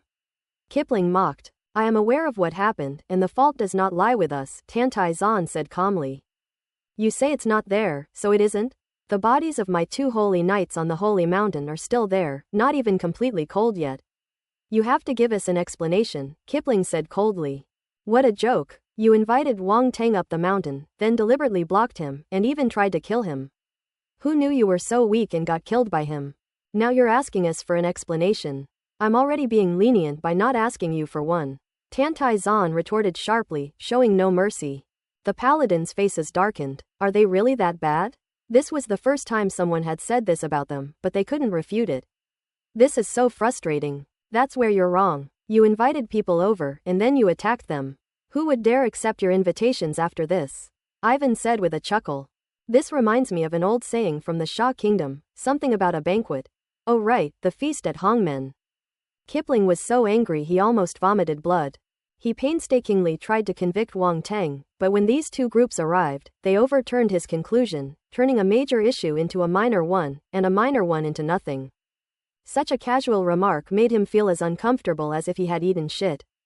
Especially with the involvement of the Great Bear Kingdom, he was already under immense pressure for offending the Sha Kingdom. If the Great Bear Kingdom were added to the mix, he couldn't guarantee he could handle it. On a small scale, this is a clash of egos between two martial artists. On a larger scale, it is a diplomatic issue. If the Xia Kingdom's top leadership is determined to support Wang Teng, then this matter will be far from trivial. However, the words had already been spoken, and in front of countless warriors of the Holy Mountain, how could he go back on his word? For a moment, the great sage Kipling was caught in a dilemma, his face extremely grim. Farah, however, felt incredibly happy. Kipling wielded immense power within the temple, constantly opposing him and the Saintess, and it was rare to see him suffer any setbacks. But King Teng of Xia Kingdom suddenly stirred up trouble, and Kipling tried to take advantage of the chaos, only to find himself holding a hard, ugly rock that ended up hurting himself. He brought trouble upon himself. Now, under pressure from both the Xia Kingdom and the Great Shang Kingdom, he didn't believe Kipling would dare to risk offending two great powers. What they feared was not Tantai Zhan or Ivan, but the country behind them. Your Grace, are you just going to watch them do this? Kipling asked Alace, his face grim, shifting the blame to her. Holy Maiden, Tantai Zhan and the others looked at Alace in surprise. This was their first time seeing the Holy Maiden of the Holy Mountain, and they were filled with curiosity. However, the black veil obscured Alace's face, making it impossible to see the appearance of this most esteemed person of the Holy Mountain. Only those eyes, as deep as the starry sky, left a lasting impression, filling me with a secret sense of wonder. Great Sage Kipling, I've said it before, Wang Teng is my guest. We were the ones who were rude first, so we have no one else to blame, Alace said calmly. Upon hearing this, Tantai Zhan and the others were once again extremely surprised, and then looked at Wang Teng with strange expressions. This guy did such a thing, and the Holy Maiden of the Holy Mountain is still favoring him. Is there something fishy going on between the two of them? Wait a minute, everyone seemed to remember something. On the night he arrived, Wang Teng seemed to have mentioned that he had met a blonde beauty. Blonde hair. Tantai Zhan and the others looked at Alace's hair color and inexplicably made a connection. Coincide? Or is it really this Holy Maiden? Tantai Zhan and the others were bursting with gossip, their gazes becoming increasingly strange as they darted back and forth between Wang Teng and Alace. Alace keenly sensed their gazes, her brow furrowed slightly, and a hint of doubt arose in her heart. These people have such strange eyes. What are they thinking? Unlike Alace, Wang Teng knew what Tantai Zhan and the others were thinking as soon as he saw their eyes. I was utterly speechless. Could these people be any more boring? What kind of wild ideas do they have? Is this the time for gossip? Ahem. Wang Teng coughed, stopping everyone's wild thoughts. But Your Grace, he killed two of our holy knights, Kipling insisted, unwilling to give up. I am heartbroken by the deaths of Magus and Cao. But since we have made a mistake, we must bear the consequences, Alace said. Kipling's face turned ashen. You wouldn't feel sorry if someone who wasn't yours died, would you? He harbored deep resentment, his expression constantly shifting as if he were struggling. Finally, all the hesitation on his face disappeared, and he lowered his head slightly, a low laugh coming from his mouth. Upon hearing this laughter, everyone frowned. What's that old guy laughing about? It's creepy, Zhu Yunxiao asked in a low voice. Who knows? Maybe he couldn't handle the shock and went crazy, Wang Teng said. You have such a sharp tongue. If someone offends you, you just hope they go crazy, Zhu Yunxiao said speechlessly. What's it to me? He's laughing like a lunatic, Wang Teng said irritably. Shut up. Just then, a chilling shout came from Kipling's mouth. He slowly raised his head, his eyes becoming extremely eerie, a dark and malevolent gaze fixed coldly on Wang Teng. What is this? Wang Teng's eyes flashed, and he activated his spirit vision, actually seeing a dense dark primal force reviving within Kipling's body. Be careful, there's something strange about this Kipling. His expression hardened slightly, and he immediately transmitted his voice to Tantai Zhan, Ivan, and the others. At this moment, Alay and the others also noticed Kipling's unusual behavior and looked at him. Great Sage Kipling, you. Alace seemed to sense something, and her expression changed slightly. As expected of the Holy Maiden who carries the legacy of the Holy Mountain, you've already figured it out? Kipling chuckled. You actually accepted the corruption of darkness. Alace said in a deep voice. What? Sage Farah stared incredulously at his former rival. You forced me to do this. Kipling's smile vanished, his face expressionless as he stared at Alay and Farah, coldly saying. Since I entered the Holy Mountain at the age of 10, decades have passed. Over these years I have devoted myself to the Holy Mountain and served the gods with utmost diligence. I have given almost my entire life to the temple. But in the end, what have I received? I have nothing.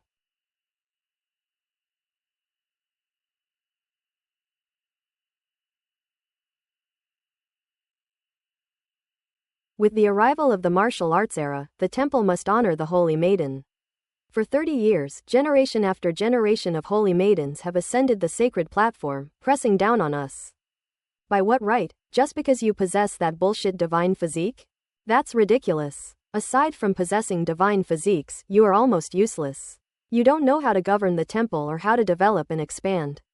You are just puppets. Kipling's voice was calm and unassuming, his tone not particularly intense, as if he were simply recounting something ordinary.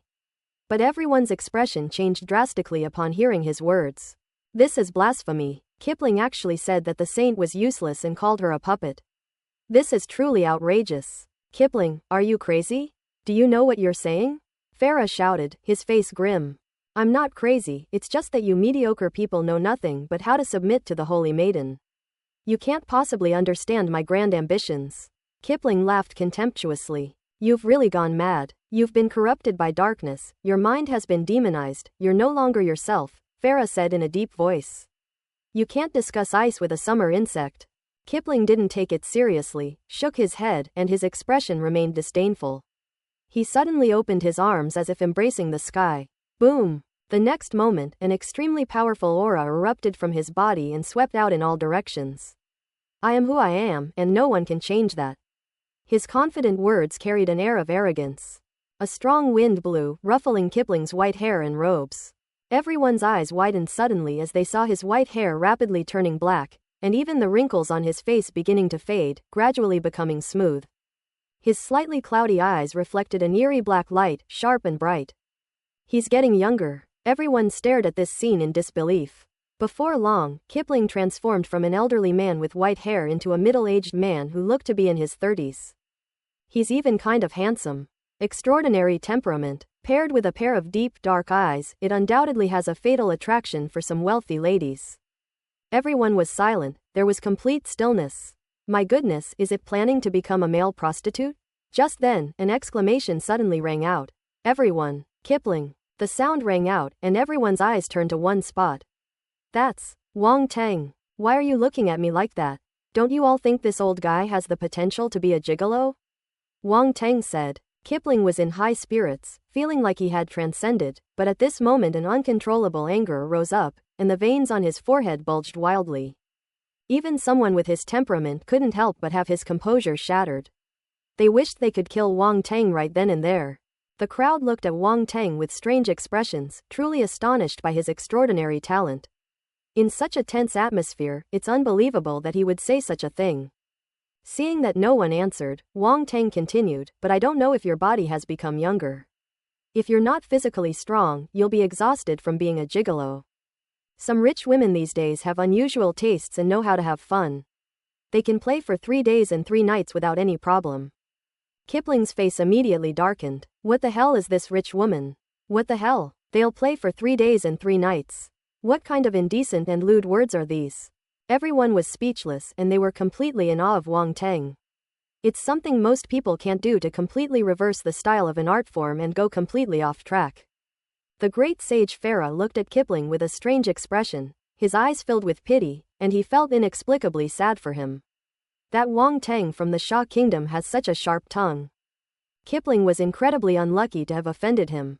Enough. Kipling felt the gazes of the crowd, his anger rising, and he shouted coldly.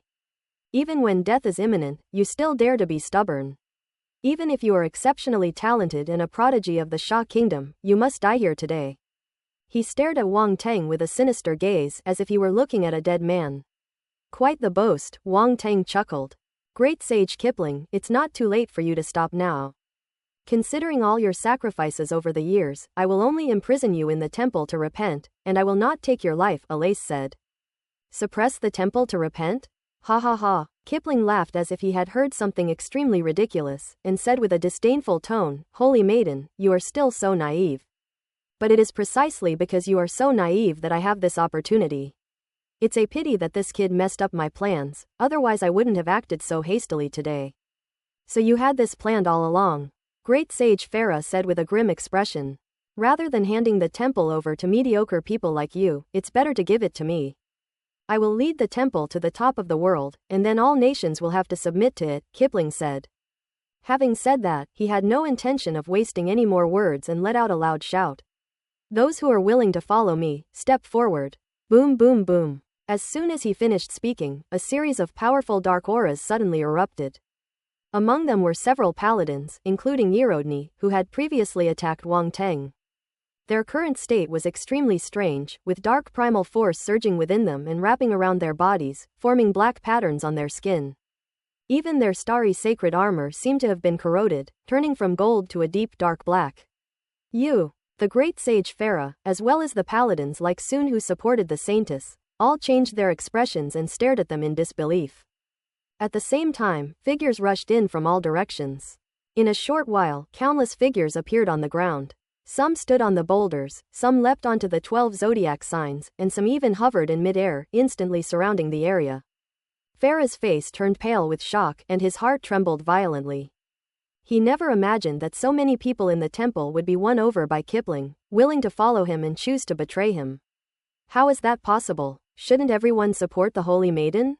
She is the true representative of the gods, the one who walks among humans.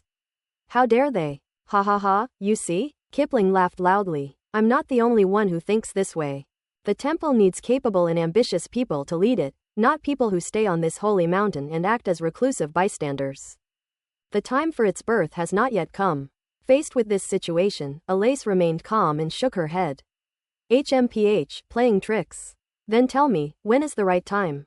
Kipling sneered. Soon, Elise said. That's just empty talk. Kipling shook his head, unwilling to say more, and ordered, everyone, listen up. Capture the Holy Maiden, kill the warriors from Sha Kingdom and Great Bear Kingdom, and spare the members of Holy Mountain who submit. Yes. The surrounding martial artists responded in unison. Boom boom boom. One after another, figures burst forth, unleashing their primal force, and launched a coordinated attack on the group. Your Holiness, you must leave. Soon, Shaka, protect the Holy Maiden. The great sage Farah stood solemnly in front of Elise. Great sage Farah, I cannot back down at a time like this. Elise pushed through the crowd, walked up to Farah, and looked directly at Kipling. What, does your excellency wish to fight me? Kipling chuckled. I will personally suppress you. Elise said. Suppress me? That depends on whether you have the ability, Kipling said disdainfully. Elise didn't say much, and suddenly an aura of unparalleled holiness rose from her body. At the same time, inside the temple on the mountaintop, a golden light shot into the sky from the goddess statue deep within the temple, echoing Elise's gaze. Boom! The beam of light shot from afar and entered Elise's body directly, causing her aura to rise steadily. Originally only at the 9-star warrior level, he has now crossed that threshold and reached 10 stars, then 11 stars, all the way to 13 stars, the superior warrior level. The legacy of the temple. Kipling's expression hardened slightly, a hint of apprehension appearing in his eyes. In the distance, Wang Teng and the others also noticed the situation and showed expressions of surprise. This sacred mountain is indeed quite peculiar. It can actually elevate a person's strength from a 9-star warrior to a 13-star high-ranking general. Such a method is nothing short of miraculous. Kill! The warriors from the holy mountain rushed forward, shouting battle cries that shook the heavens as they charged toward Wang Teng and his group. Wang Teng and Tantai Zan exchanged glances, unleashed their primal force, and each used their combat skills to engage the holy mountain warriors in battle. Wang Teng, look what you've done. You've made such a mess of a mere exchange meeting. Tantai Zan shouted irritably while fighting. How can you blame me? It was clearly that Kipling who had ulterior motives, and I just happened to run into him, Wang Teng protested, feeling wronged. It really isn't his fault. Wang Teng. At this moment, a loud shout came from the sky, and several figures rushed over. They were paladins such as Aradni and Brofield. Their injuries had completely healed and their strength had increased dramatically. Now, brimming with confidence, they wanted to seek revenge on Wang Teng. Several paladins soared into the sky and charged towards Wang Teng. Tantai Zan and the others' expressions changed slightly. The Holy Mountain Knights were renowned, and even Tantai Zan dared not underestimate them. The group was on high alert, weapons in hand, ready for a major battle. Ivan, Valeria, and other warriors from the Great Bear Kingdom stood beside them, all drawing their weapons and looking tense. Hey, the Holy Knights of Mount Suwin are powerful and mysterious, but I've never seen them before. Today is the perfect opportunity to learn from them, Ivan chuckled. I'm sorry everyone, I've dragged you all into this, Tantai Zan said. It's nothing. If we hadn't come along, we wouldn't have seen this good show, Ivan said with a smile. Wang Teng, after this battle, you have to treat me to something delicious, Valeria suddenly said to Wang Teng. Quote ellipsis ellipsis quote, everyone was speechless. At a time like this, she's still thinking about food. Valeria is such a heartless person. Wang Teng was slightly taken aback, then smiled and said, no problem, what would you like to eat? It's on me. Boom. Let's talk after you can get out of the holy mountain. Several paladins finally arrived, unleashing a furious force attack as someone roared. Wearing jet black holy armor, Rodney was shrouded in a sinister aura, no longer the handsome and radiant figure he once was. Defeated by Wang Teng with a single punch, he was filled with resentment and charged straight at Wang Teng once more. Thunder Lion Fist. A phantom of a purplish-black lightning lion appeared above his head, its demonic aura chilling, its eyes gleaming with ferocity, looking down at Wang Teng. Roar! A roar came from its mouth, and then the purplish-black demonic lion followed along with Rodney's fist and slammed down. At the same time, a chilling aura emanated from behind, spreading through the void as if to freeze everything. Even the air seemed to freeze into frost, and snowflakes appeared, drifting down from the sky. The snowflakes were not white, but rather an extreme black, completely tainted by the dark primal force, possessing dark attributes. They even contained various emotions, evil, chaos, and rage.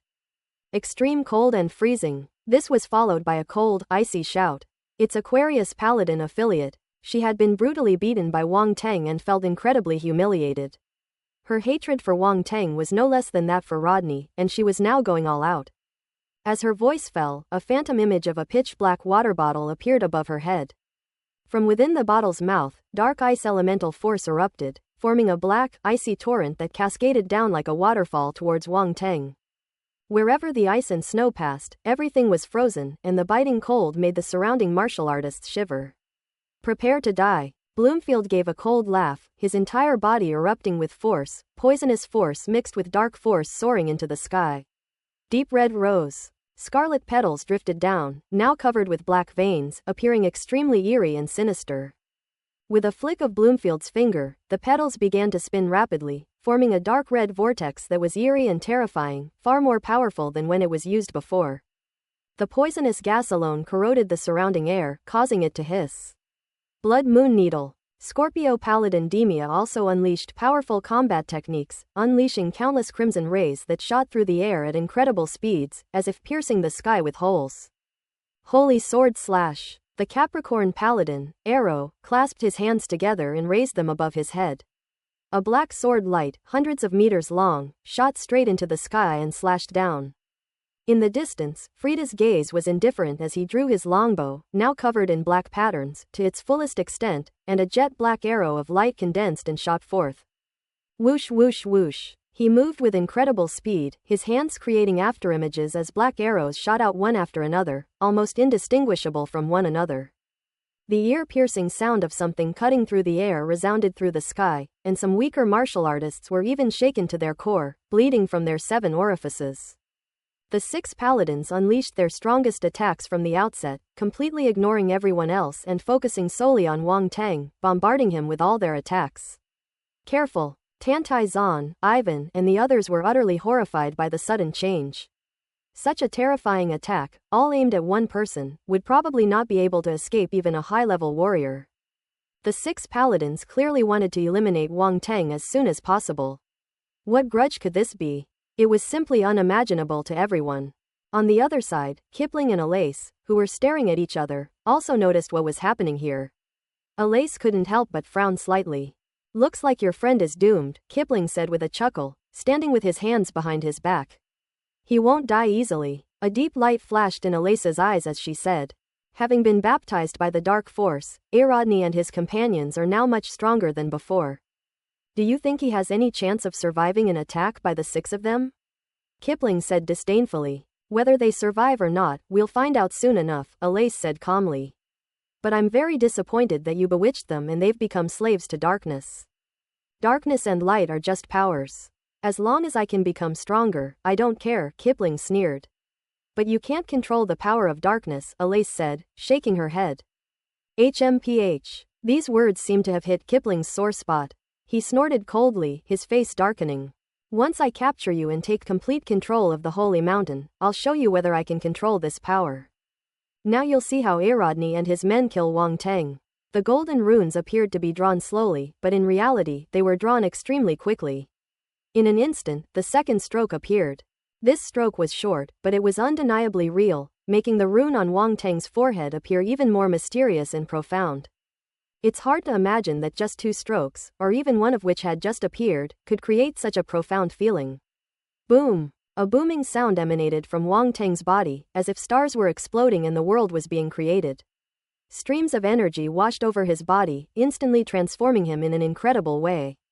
He clenched his fist, feeling the terrifying power about to erupt from within his body, and a slight smile appeared on his lips.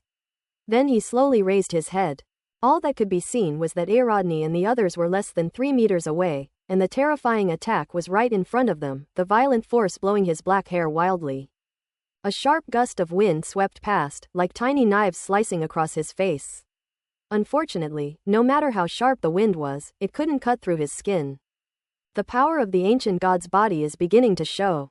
Rodney and the others stared at the slight smile that suddenly appeared on Wang Teng's lips, and for some reason, their hearts skipped a beat. Just then, Wang Teng raised his fist and casually slammed it into the void. Boom! At that moment, all sounds seemed to disappear. Only this deafening roar echoed around, shaking the void, and invisible shockwaves rolled out in all directions. The attacks from the 6 paladins around them froze instantly upon encountering the shockwave. Rumble! The purplish-black lightning lion phantom let out a mournful cry, its body exploding into countless bolts of lightning that ravaged the sky. Arodni was horrified, his heart trembling, filled with disbelief. The black and red vortex formed from flower petals was forcibly stopped spinning by a powerful force, and then expanded and exploded. Even the extreme ice, unable to withstand this power, made cracking sounds and then shattered with a deafening roar. The enormous black lightsaber hovered in midair, less than 3 meters from Wang Teng's head, but it just wouldn't strike. Suddenly, cracks appeared on the lightsaber and continued to spread, instantly covering the hundreds of meters long blade. A loud bang. The entire lightsaber transformed into countless points of light and vanished without a trace. Similarly, the deep red rays of light, as well as the several arrows of light piercing through the void, stopped not far in front of Wang Teng, unable to advance any further. With a deafening roar, all attacks vanished into nothingness. Like destroying withered and decaying things, the force of the punches swept away everything in their path. Impossible. Arodni and the others' expressions changed drastically, staring at Wang Teng in utter shock. Boom! Suddenly, the aftershocks of the punch swept out in all directions, slamming into the group of people, and a terrifying force erupted from them. PFF'd, PFF'd, PFF'd, ellipsis ellipsis. Blood gushed from the mouths of Arodni and the others, and a series of crackling sounds emanated from their bodies, clear and melodious, like a symphony. The group transformed into shooting stars and crashed heavily into the ground. In an instant, the ground cracked, countless pebbles flew everywhere, and deep pits appeared one after another. 6 paladins, 1 in each pit, were arranged in an orderly line. Quiet, utter silence. An eerie silence fell over the surroundings. Everyone stared at the scene before them, mouths agape, their eyes filled with disbelief. When Tantai Zan and the others saw Wang Teng being surrounded and attacked, they were initially shocked and angry, but now their faces were filled with astonishment. The situation just now was too sudden, even they didn't have time to intervene. They all thought Wang Teng was in grave danger, but they never expected things to turn out this way. Wang Teng defeated 6 paladins with a single punch. It has nothing to do with them at all. Tantai Zan and the others suddenly felt somewhat superfluous. Were they probably just there to make up the numbers? On the other side, Kipling had a confident smile on his face, looking like he had everything under control. However, things didn't go as he expected. Wang Teng ruined his plans once again. He defeated Arodni and others who had been baptized by the dark force with just 1 punch. Just what kind of monster is this kid? I wasn't this strong before, so why did I suddenly become so much stronger? This is not martial arts. Even a lassie, who had great confidence in Wang Tang, showed a hint of surprise in her eyes at this moment. Clearly, no one expected Wang Tang to unleash such formidable power. Sage Farah, along with the paladins from Alay's side, including Sun and Shaja, were also greatly shocked, looking at the young man from Sha Kingdom as if he were a monster. At the same time, a sense of relief inexplicably welled up in their hearts. Fortunately, they belong to the Holy Maiden's side, so they don't have to fight against such a monster. Eliphaz hid in the distance, trembling with fear. How can that kid be so strong? It's unimaginable that a young man under 20 years old could possess such superhuman strength. It's practically like he's cheating. He stared at Wang Tang, filled with fear, and retreated again, trying to get as far away from Wang Tang as possible. Kipling, your entire paladin army has been wiped out. At this moment, Alay's voice slowly came, her calm voice seemingly carrying a rare hint of schadenfreude. Kipling's lips twitched, his mind raging with fury. His face darkened, and he coldly snorted, "A bunch of trash." When Arodney and the others climbed out of the pit and heard these words, their faces turned ashen, and they felt that their lives were bleak. They were defeated by Wang Tang once again, and this time the defeat was even more complete and without any suspense. This was undoubtedly a huge blow to them. The power gained from accepting the corruption of darkness is nothing more than this, it can't even withstand a single punch from me. Wang Tang looked down at them and said calmly, "You." Upon hearing this, Arodney and the others' expressions changed drastically. Overwhelmed with rage, they spat out another mouthful of blood. Even Kipling looked grim. Wang Tang's words were undoubtedly the biggest mockery of them. Their supposedly powerful dark forces were reduced to a mere punch in his face. How utterly ridiculous. Now that I've said my piece, it's time to send you on your way. Wang Tang's words came out again, causing Arodney and the others to change their expressions drastically, their eyes filled with fear. They struggled to their feet, wanting to escape. "Wang Tang, how dare you?" Kipling shouted angrily. Wang Tang completely ignored him, raised his fist, and slammed it down. One punch. Another punch. It was as if a giant pillar had fallen from the sky and crashed onto the ground. "Don't want." Arodney and the others screamed in terror. "I don't want to die." Afalika screamed, her face filled with resentment and fear. Boom! A tremendous sound rang out, the ground shook violently, and a crater several meters wide appeared. The 6 paladins were struck as if by lightning, their bodies pressed to the ground, their bones cracking and popping, countless bones broken, blood flowing from their 7 orifices, utterly dead.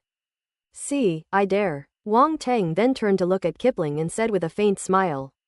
Kipling's facial muscles twitched uncontrollably. His face was as black as the bottom of a pot, and he stared at Wang Tang with a gloomy gaze.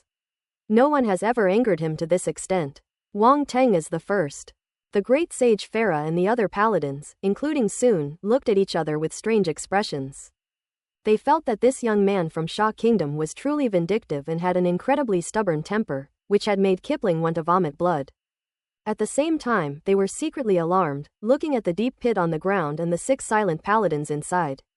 While marveling at Wang Tang's ruthlessness, they were also shocked by his formidable strength. This young man from Sha Kingdom is terrifying. Not only is he strong, but he also holds grudges very much. Who would dare offend him after this? If you want to be his enemy, you'd better think twice about whether you can withstand one of his punches. That punch was perfect. At this moment, everyone around also came to their senses and stared in shock at the deep pit beneath their feet. They felt a chill run from the soles of their feet to the top of their heads, and their scalps tingled. Oink oink. The group of people all took several steps back, as if Wang Tang were some kind of extremely terrifying monster. The riots have just begun, and many people are already regretting it. How can we fight against a single person who killed the most powerful paladin under the command of the great sage Kipling? Do they still have a chance of winning? Many of the rebels fell into self-doubt. They were full of vigor, thinking that they had been baptized by darkness and were invincible, but they suffered heavy losses as soon as they made their move. It's like constipation. You've only pooped halfway when you're suddenly startled, your anus tightens, and it breaks off. It ended abruptly. I can never get out. Alace and the great sage Farah were somewhat taken aback by what they saw. Probably no one expected that a riot that threatened the entire holy mountain would turn into such a farcical scene. Kipling's face darkened even more. He never imagined that what he thought was a tiny ant that he could easily crush was actually a terrifying behemoth that had snapped his own hand in half. Damn it, his gaze darkened and he couldn't help but curse inwardly. I really underestimated you. He looked coldly at Wang Teng, his voice devoid of any emotion. Thank you for the compliment, Wang Teng said. Quote ellipsis quote. A thick vein immediately popped out on Kipling's forehead. Thank you so much. Am I praising you? Oh, am I praising you? What the hell is wrong with your brain? At this moment, with just a simple sentence, Kipling almost lost control of himself again, his mentality unstable, and he was on the verge of exploding. He felt that Wang Teng was his nemesis. Even a single sentence from him could make him furious. Behind Wang Teng, Tan Taizan and the others had very strange expressions, especially Zhu Yunxiao, Mu Zhiguo and the others, who were simply amazed by his backview. This guy is too strong. Criticize everything and everyone. Even the great sages on the holy mountain dared to be rebuked without hesitation, and could even make the other party furious. Who among ordinary people could do that? Kipling took a deep breath to calm himself and said coldly, don't be arrogant. After I deal with the holy maiden, you'll be next. Alice, he said he'd deal with you first, then deal with me. I'm so scared, Wang Teng shouted at Alice in the distance, looking trembling and like a bullied little girl.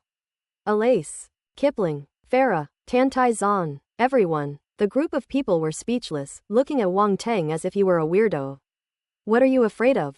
Anyone who believes you is a fool. Kipling's face was ashen, his breathing rapid, his blood churning, and he felt like he was about to have a stroke. He decided to stop talking and kill them first.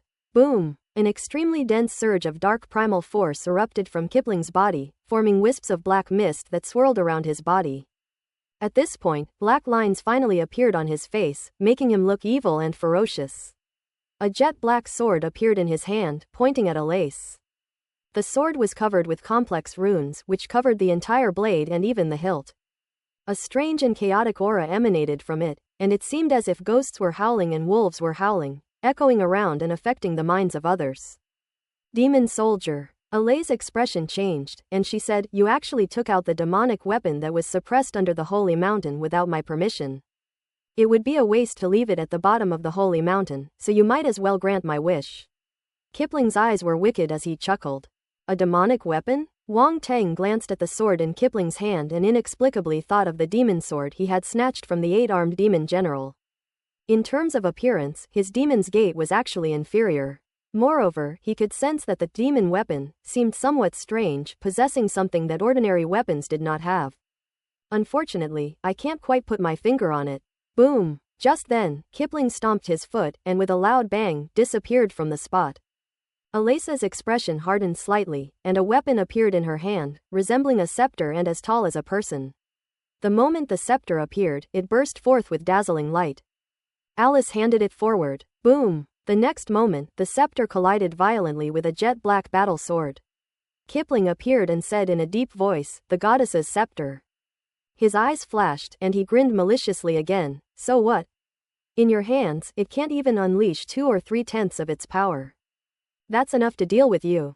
Alasis's voice was calm, but she was not afraid at all, and she confronted him head-on. Kipling's expression turned cold, and his sword erupted with a terrifying black light, slashing repeatedly at Alice. Those black sword beams were incredibly powerful, traversing the void and whistling past as they passed by, accompanied by devilish whispers that sent chills down one's spine. However, Alice was completely unaffected by the golden light. Holding her scepter, she resembled a true goddess, unleashing a shower of golden light that clashed with the black sword light. Boom boom boom. The battle over there drew everyone's attention. Tan Taizan and the others were extremely shocked and said, these two are incredibly strong. The holy mountain is indeed a place where dragons and tigers hide. They are indeed very strong, they are almost at the very top of Earth's combat power, Ivan said solemnly. However, their strength is largely not comparable to ours, Wang Teng suddenly said. That may be true, but there are only a handful of experts who can reach this level. No matter what method they use, they are not to be underestimated, Tan Taizan said, glancing at him. If it weren't Wang Teng who said this, she would definitely think that the other party was overestimating himself. How dare others belittle a high-level warrior? However, given Wang Teng's current strength, he is qualified to say such things. In the distance, 2 beams of light, one black and one white, were colliding repeatedly, producing a violent roar. The light was dazzling, illuminating almost half the sky. The others stopped and retreated to the sides in perfect unison, watching the battle in the sky. Since Wang Teng killed 6 dark paladins with a single punch, the two sides have been caught in a strange balance. Whether this balance can be broken depends entirely on whether Kipling can defeat the Saintess. Kipling clearly understood this as well, and at that moment he unleashed his full power, engaging Alace in battle. Wang Teng, feeling rather bored, watched the two fight while picking up the attribute bubbles around him. Light Force *135. Light Force *148. Light Force *185. Dark Force *150. Dark Force *200. Dark Force 115. Wang Teng couldn't help but grin as he watched the dark and light forces on the attribute panel surge. I just acquired the Force of Light and am currently only at the 1-star warrior level, but the battles at the superior warrior level are terrifying. And the attribute bubbles that drop are naturally extremely terrifying as well.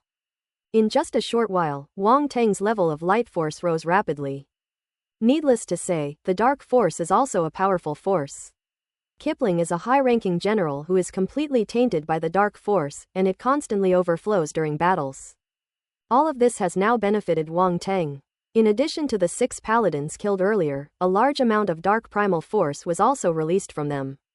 With the two combined, Wang Teng's dark force realm successfully crossed that threshold, advancing to the 11-star lower-level warrior level. Dark force 262,000, 11 stars. The dark primal force within Wang Teng surged and gradually subsided. Sensing the changes within himself, a hint of joy flashed in his eyes. The feeling of becoming stronger is fucking awesome. At the same time, his gaze swept over the attribute panel, and his smile deepened. He had previously obtained a lot of good stuff from the 6 paladins. They not only possessed dark primal force, but also had their own primal force attributes. Among them, Aradni's lightning-type force, Brofeld and Demia's poison-type force, and Aphilika's ice-type force are all rare mutated attribute forces. Wang Teng's 3 elemental attributes were originally far behind, but now he has caught up. Lightning force, 7,451,000, 10 stars.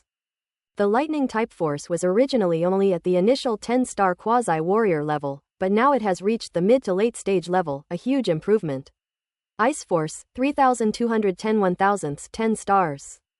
The Ice-type primal force was originally only at the 9-star warrior level, but now it has directly jumped to the 10-star quasi-warrior level, completing a qualitative leap. Poison Force, 210 1,000, 10 stars. Because he killed 2 paladins with Poison-type primal force, his Poison-type primal force improved the most, leaping several levels and barely reaching the level of a 10th-rank quasi-warrior. But ultimately, it followed closely behind other force systems, not falling too far behind. Besides these, there are the most common 5 elements forces. The kill means that the paladin has been fleeced in one go. Therefore, after Wang Teng received this large wave of attribute bubbles, his strength truly skyrocketed.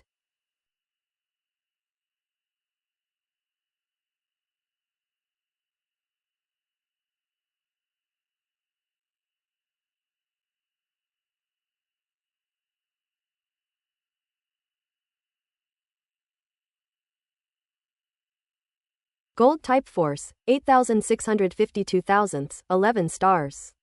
Wood-type force, 2,962,000, 11 stars. Water force, 2,772,000, 11 stars. Fire force, 7,171,000, 10 stars. Earth force, 652,000, 11 stars. Except for the fire element, all 5 elemental forces have been upgraded to the 11-star lower-ranking warrior level. Wang Teng was surprised that the fire elemental force, which had been far ahead, had fallen behind this time. But thinking about it, it's not surprising. None of those paladins were fire-type elemental warriors, so what's the point of him improving? He couldn't help but glance at the remaining paladins. Among them was a fire-type warrior, but since they weren't his enemies, he couldn't bring himself to kill them. What a pity. A pang of regret struck Wang Teng, as if he had lost billions. Several paladins in the distance suddenly felt a chill and looked around, but Wang Teng had already looked away, and they found nothing. The group exchanged glances, completely baffled. In addition to the enhancement of force attributes, there are also various talent attributes. Top-tier Ice Talent *320. Peerless Gold-type Talent *280. Peerless Poison Talent *560. Peerless Earth-type Talent *210. Peerless Lightning Talent *330. Exceptional archery talent *270. Peerless swordsmanship talent *340. A total of 7 top-tier talents. It's a massive explosion of talent. Any single exceptional talent would be enough to make a martial artist a peerless genius of their time, but Wang Teng possessed them all. It's hard to believe if you told anyone. All of these top-tier talents are extremely useful to Wang Teng, except for the top-tier poison talent, which is overridden by the Demon Lotus poison body. As a special physique, the Demon Lotus poison physique has even higher potential. The Supreme Ice type talent is fused with the Ice Dust body, which greatly enhances the potential of the Ice Dust body. Ice Dust body, 348 5,000ths. Ellipsis. Next came the cultivation techniques and combat skills.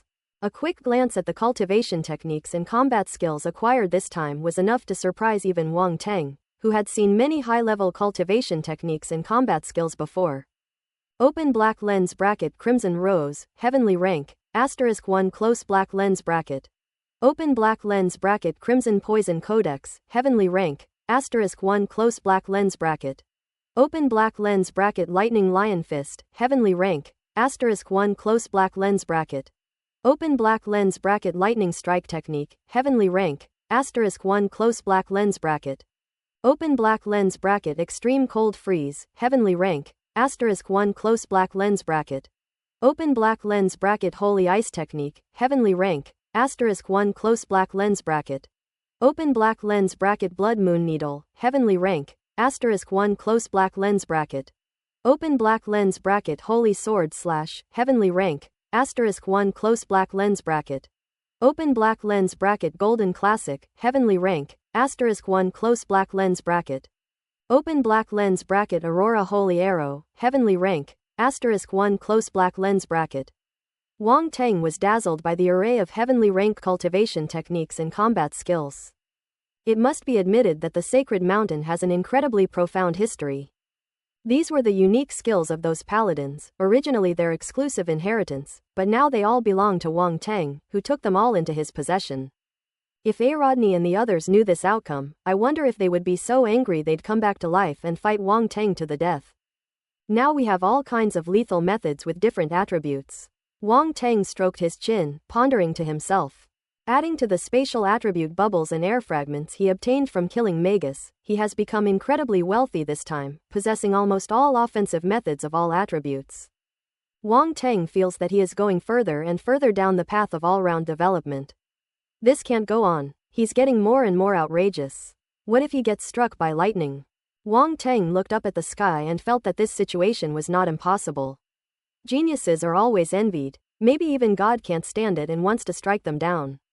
The pressure is immense. As Wang Teng was lost in thought, a sudden roar came from afar, and 2 orbs of light, one black and one white, abruptly separated.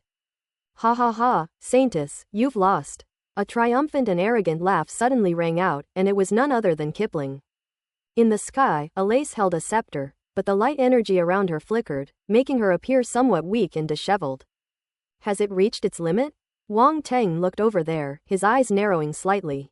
He thought Alace had a high chance of winning, but it turned out that Kipling was the stronger player. It seems there's still more to come. Your Holiness. Sage Farah and the paladins including Sun all exclaimed in surprise. The warriors of the Holy Mountain around them were all astonished, staring at Kipling in disbelief. No one could believe that he could actually defeat the Holy Maiden. This situation is not good, Tantai Zan said in a low voice, her eyes flashing. Zhu Yunxiao, Mu Zhiguo, and the others looked solemn, their hearts tightening with tension. Ivan and Valerica exchanged a glance, then gripped their weapons tighter, their faces hardening. Clearly, if things get to the worst point, they will have no choice but to fight to the death. Looks like we should prepare to run away. At this moment, Tantai Zan suddenly said with a serious expression. Run away? Everyone immediately turned to look at Tantai Zan, stunned and completely dumbfounded. They even wondered if their hearing had suddenly deteriorated to the point that they had misheard her. What's wrong? Is there a problem? Tantai Zan asked. Shall we give it a shot? Zhu Yunxiao asked cautiously. What's the point of competing? That Kipling guy isn't even a match for the Holy Maiden of the Holy Mountain. He's so strong, he's probably already at the pinnacle. All of us combined wouldn't be enough to crush him with a single finger, Tantai Zan said irritably. While her words may have been somewhat exaggerated, they did illustrate a fact. Even if all of them were combined, they wouldn't be a match for Kipling. Zhu Yunxiao and the others seemed to be meeting Tantai Zan for the first time. They never expected that she, who was always aloof and arrogant, would say such things. Then we run away? Zhu Yunxiao said with a strange expression. Run. Mu Zhiguo, Ku Fei, and the others nodded as if they had made a great decision. Everyone had witnessed Kipling's strength, which was far beyond their ability to defeat. Staying here now would be tantamount to waiting for death. They're not that stupid. Do you think Wang Teng can stop him? Zhu Yunxiao hadn't given up yet. After a moment's hesitation, she suddenly asked softly. Everyone was slightly taken aback, and their gazes immediately turned to Wang Teng, who was not far ahead, with a hint of curiosity. Although they were unsure of Wang Teng's exact strength, his ability to defeat 6 paladins single-handedly was something no ordinary person could achieve. Can he fight Kipling? Ellipsis. In the distance, Alace's face was pale. Although she tried her best to maintain her internal injuries, a trace of blood still spilled from the corner of her mouth. Your Holiness! Sage Farah and the others exclaimed in surprise again, all wanting to step forward. Don't come any closer. Alace suddenly raised a hand, stopping everyone. Sage Farah and the others stopped in their tracks, hesitatingly asking, Your Holiness, you. I'm fine. Alace shook her head, her gaze fixed on Kipling opposite her, and said, I didn't expect you to have cultivated the dark force to this level. You've been hiding it very well. Hee, otherwise how would I dare to attack you, holy maiden? Kipling, his black hair flowing freely and his face full of evil, chuckled, Stop making futile struggles. The dark primal force has invaded your body. If you use the light primal force again, you will suffer a backlash and damage your foundation. As soon as she finished speaking, Alace, who was using the force of light to suppress the force of darkness within her body, suddenly spat out a mouthful of blood, her face turning even paler. If you don't believe me, you can keep trying. Kipling said disdainfully, brushing past Alace and walking towards Wang Teng and the others in the distance. After I deal with these troublesome outsiders, I'll deal with the internal conflicts of our holy mountain. Stop. Alace's expression changed slightly. She had fought with Kipling before and knew his strength well. If he were to attack Wang Teng and the others now, they would probably have no chance of survival. Although she knew that Wang Teng's strength should not be underestimated, Kipling's strength was too great now. Even she, who had used her divine power, was no match for him. How could Wang Teng possibly be a match for Kipling? However, Kipling seemed not to hear Alace's light shout, and walked step by step toward Wang Teng and the others, his eyes filled with cold killing intent. He couldn't wait any longer. Wang Teng had angered him many times, and if he didn't kill Wang Teng, he wouldn't be able to quell the hatred in his heart. On the other side, Tantai Zan and the others also noticed Kipling's purpose, and their expressions changed drastically. We're doomed, he's going to kill us first. Ku Fei and Yan Bo were terrified. They looked at Tantai Zan, waiting for her order to run away immediately. Can't you two be a little more dignified? The worst that can happen is death, what are you afraid of? Although Zhu Yunxiao was also terrified, she couldn't help but complain when she saw the two of them. Big sister, you make it sound so easy. He's a top expert. We wouldn't even make a ripple in his hands, Ku Fei said irritably. They weren't cowards, but facing Kipling was like a mantis trying to stop a chariot, it was utterly futile. Ellipsis. At this moment, Wang Teng stood still, staring directly at Kipling who was walking towards him, his expression unchanged. Aren't you afraid I'll kill you? Kipling stopped 100 meters away from Wang Teng and said calmly.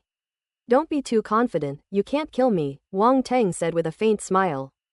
I admit you are a genius. At such a young age, you possess such strength, truly astonishing the world.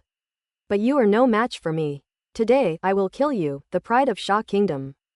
If your Sha Kingdom's martial arts leader is not satisfied, let him come find me. Kipling was extremely arrogant, his voice revealing no hidden killing intent. Wang Teng shook his head, just about to say something. Wang Teng, you guys go quickly, I'll stop him.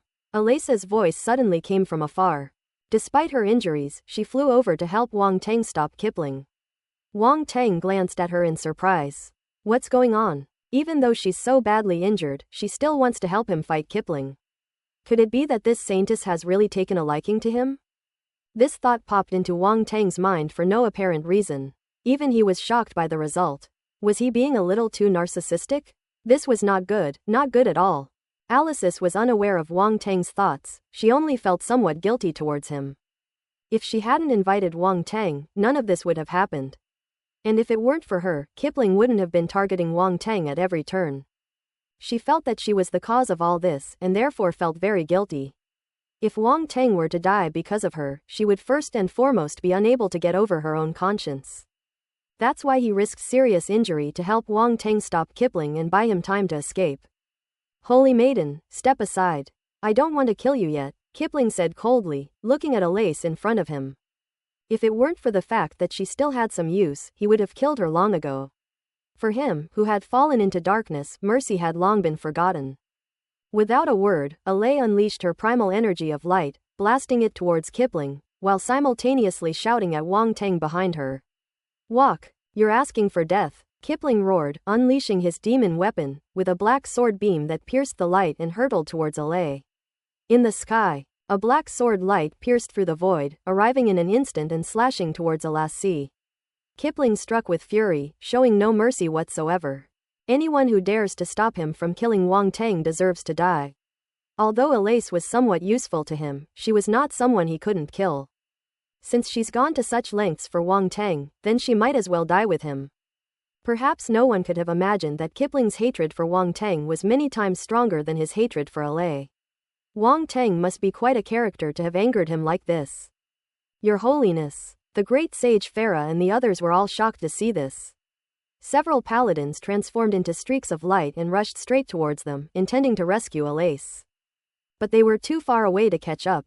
Seeing that Alice was about to be killed by the sword, Farah and the other paladins were all furious, their eyes bloodshot. Boom! The black sword light finally struck down, producing a deafening roar, and the terrifying sword light engulfed Alice. No! Countless warriors from the sacred mountain cried out in anguish, as if their faith had collapsed and they were unable to control themselves. Kipling! The great sage Farah roared, his face filled with grief and indignation, his eyes bloodshot as he stared intently at Kipling. HMPH! Kipling retorted, not to be outdone, and said with a cold snort, anyone who dares to stop me will die, including the holy maiden. You demon! The great sage Farah cried out in hatred. I'm a demon? Kipling seemed to have heard something extremely ridiculous and suddenly burst into laughter. Ha ha ha, you're right, I am a demon. An archangel once plunged into darkness and fell to the underworld. Why can't I, Kipling, do the same today? You. The great sage Farah was speechless with shock, his face filled with disbelief. Kipling actually compared himself to that forbidden being. How arrogant and insane. How dare he? Hey, the person isn't dead yet, what are you all yelling about over there? Just then, a voice suddenly came from the side. The atmosphere of grief and indignation suddenly froze. Then an eerie silence fell. Sage Farah and the others stiffly turned their necks and looked in the direction from which the sound came, and immediately saw Wang Tang and in his arms. Alas, see, the holy maiden is not dead. Farah and the others were both surprised and delighted. It's good that you're not dead, it's good that you're not dead. Wait, where are this kid's hands? After the initial surprise, the great sage Farah immediately noticed a detail and his face darkened. Their holy and incomparably sacred saintess was actually being held in that boy's arms. At this moment, Wang Tang was no longer, Your Excellency, in his mind, but that kid. In the mind of the great sage Farah, Wang Tang was like a bad boy who had kidnapped his beloved daughter, and he now wished he could chop him up and feed him to the dogs. Shouldn't Mount Shang get a guard dog? In an instant, countless thoughts flashed through the mind of the great sage Farah, who was mentally cursing Wang Tang. Kipling's face was also terribly gloomy. Looking at Wang Tang, whose expression was calm, he felt a surge of anger rising within him. For some reason, just seeing that face makes him furious. Ignoring his murderous glare, Wang Tang released Alice and said, if you can't do it, don't try to be brave. As soon as she stepped out of Wang Tang's arms, a blush crept across Alice's face, but upon hearing his words, a hint of annoyance flashed in her eyes. This guy, he's hopeless. At this moment, the great sage Farah and Soang and others rushed over, surrounding her with concerned and worried expressions. Your Holiness, are you all right? Asked the great sage Farah. I'm fine. Alice shook her head. If you want to chat, move aside a bit before you start, so you don't get hurt in the process if a fight breaks out, Wang Tang said. Quote ellipsis quote. Sage Farah and the others were immediately speechless. They were underestimated. This guy, Wang Teng, let So-Ang and the others help you. Alace began but was interrupted before she could finish speaking. No need, they can't help much, and they'll only get in the way, Wang Teng said. So-Ang, Shaja, and the other paladins glared angrily at Wang Teng. Is this even human language? As paladins, their strength, if not the absolute best, is at least among the world's top combat power, especially since they rank very high among the paladins and are incredibly powerful. It's infuriating that Wang Teng looks down on me now. Don't act rashly. Kipling possesses dark force, and ordinary force can hardly harm him. Soon and the others are, after all, paladins of the Holy Mountain, and they have some means to deal with dark force. Only if you attack together will you have a chance of winning, Alace said patiently. Suit yourself. If you're not afraid they'll get beaten to death, then let them do it, Wang Teng said indifferently. Quote. The paladins were speechless once again. This guy's words are really infuriating. Before the fight even starts, they're already cursing them to be beaten to death. How can anyone be so mean? Alace's lips twitched slightly. She took a deep breath and quickly said to So-Ang and the others, you assist Wang Teng in capturing Kipling. If necessary, you can kill him directly. Are you done talking? Kipling's voice came from afar, unhurried. If you're done, come and face your death. Boom. As soon as he finished speaking, he transformed into a streak of black light and pounced on the crowd. Now there are only 4 paladins left, Aldous of Taurus, Sun of Aries, Shaka of Virgo, and Moran of Libra. They instantly transformed into 4 golden rays of light and headed towards Kipling. Boom boom boom. In the sky, 5 beams of light, 4 gold and 1 black, collided wildly, producing a deafening roar, and terrifying force swept in all directions. Mu Long of Libra Palace surged with primal force, transforming into a blue dragon that soared through the sky, roaring and swinging its body in a horizontal strike. So-Ang of the Aries Palace had a serious expression, his arms outstretched, and a slight spatial fluctuation appeared behind him. Suddenly, countless boulders hurtled toward him from afar, converging and swirling above his head, their terrifying impact force like that of meteorites, turning the surrounding area into a horrific death zone. Go! So-Ang roared and hurled the boulder at Kipling, sending it crashing down like meteors. On the other side, Shaka of the Virgo Palace sat cross-legged in the void, raising a palm, and a terrifying scene appeared behind him. A gigantic phantom image of Buddha materialized.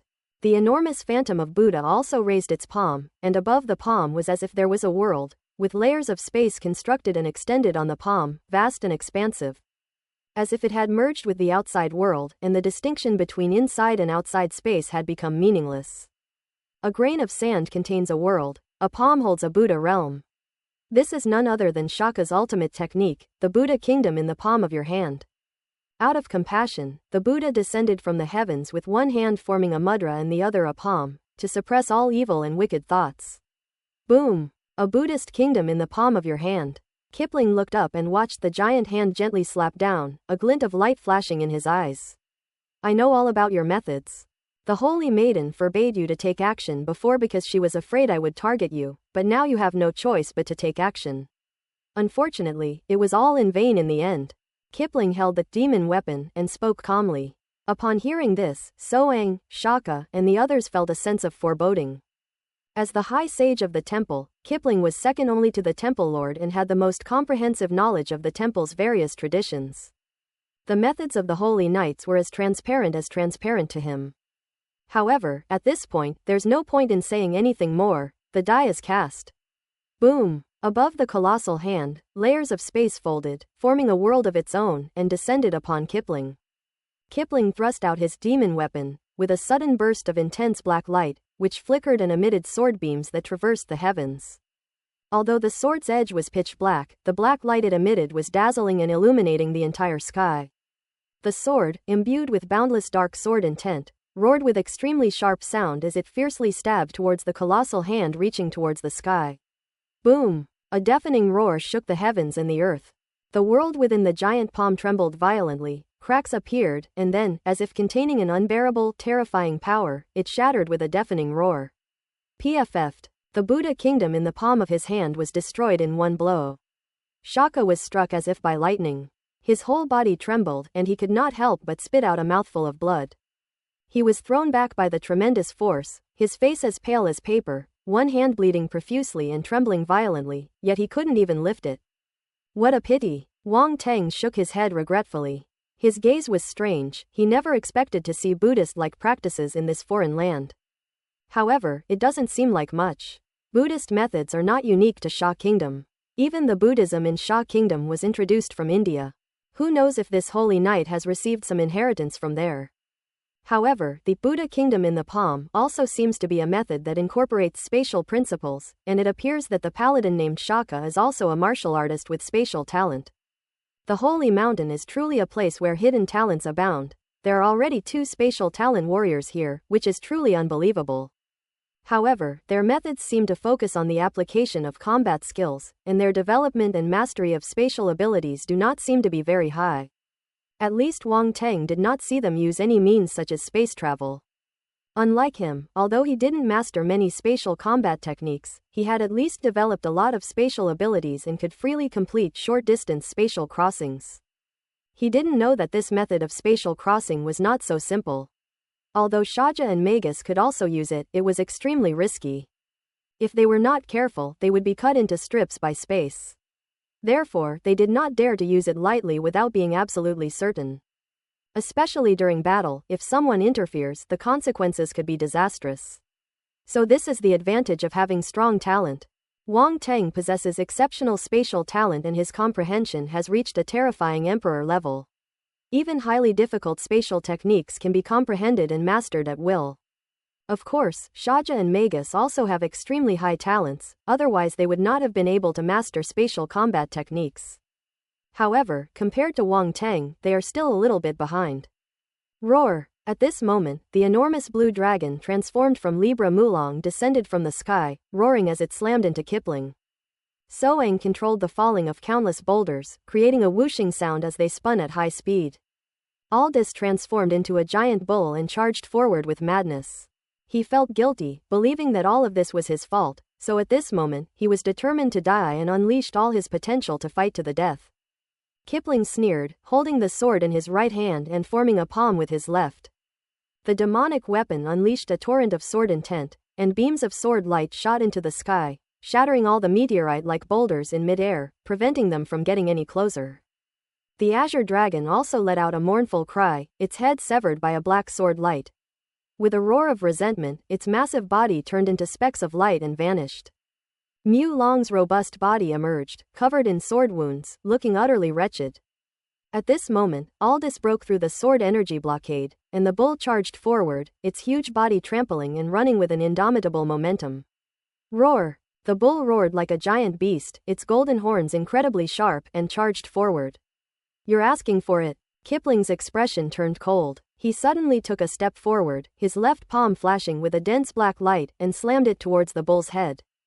No! Soang and the others cried out in horror, trying to rush forward to help, but it was too late. Thump! The palm, filled with black light, slammed into the bull's head, producing a dull sound like a bell being struck. The next moment, the huge golden bull's body froze in place, and cracks appeared on its body. Bang! With a loud bang, the golden bull's body shattered, revealing Aldous's form. He maintained his punching posture, but his body remained stationary, motionless, with black light flashing across his face, clearly indicating that he had been invaded by dark primal forces. Suddenly, a trickle of blood flowed from his forehead and eyes, followed by blood from his other facial features and 7 orifices. His aura dissipated rapidly. Soang and Mulong roared in anger and grief. Shaka's pupils contracted, and a trace of sadness appeared on his face. Aldous. In the distance, Alace and the great sage Farah wore sorrowful expressions and sighed. One more of the 12 holy knights. Dead. Wang Teng was somewhat surprised. He hadn't expected Aldous to be so fierce, willing to fight to the death. It was truly beyond his expectations. Your turn. Kipling suddenly turned his head to look, his eyes flashing with cold light, and slashed out with his sword. A black sword light slashed down from the sky, aiming straight for Wang Teng's head. Boom! Wang Teng remained expressionless and unleashed a punch. The powerful force swept out, and the black sword light instantly shattered. He then took a step forward, vanished from his spot, and reappeared in front of Kipling like a ghost, delivering another punch. Such speed! Kipling's pupils contracted, and he felt a slight tremor in his heart. Wang Tang's physique is truly terrifying. Such a prodigy cannot be allowed to live. His heart was filled with murderous intent. Facing Wang Tang's fist, he struck out with his palm, colliding with it. Boom! A fist and a palm collided, producing a violent roar. An invisible shockwave ruffled their hair and clothes, making them crackle. Kipling's expression changed slightly as he felt a terrifying force sweeping towards him from the opposite side. His arm trembled violently, and his body involuntarily staggered back several steps before he managed to stop himself.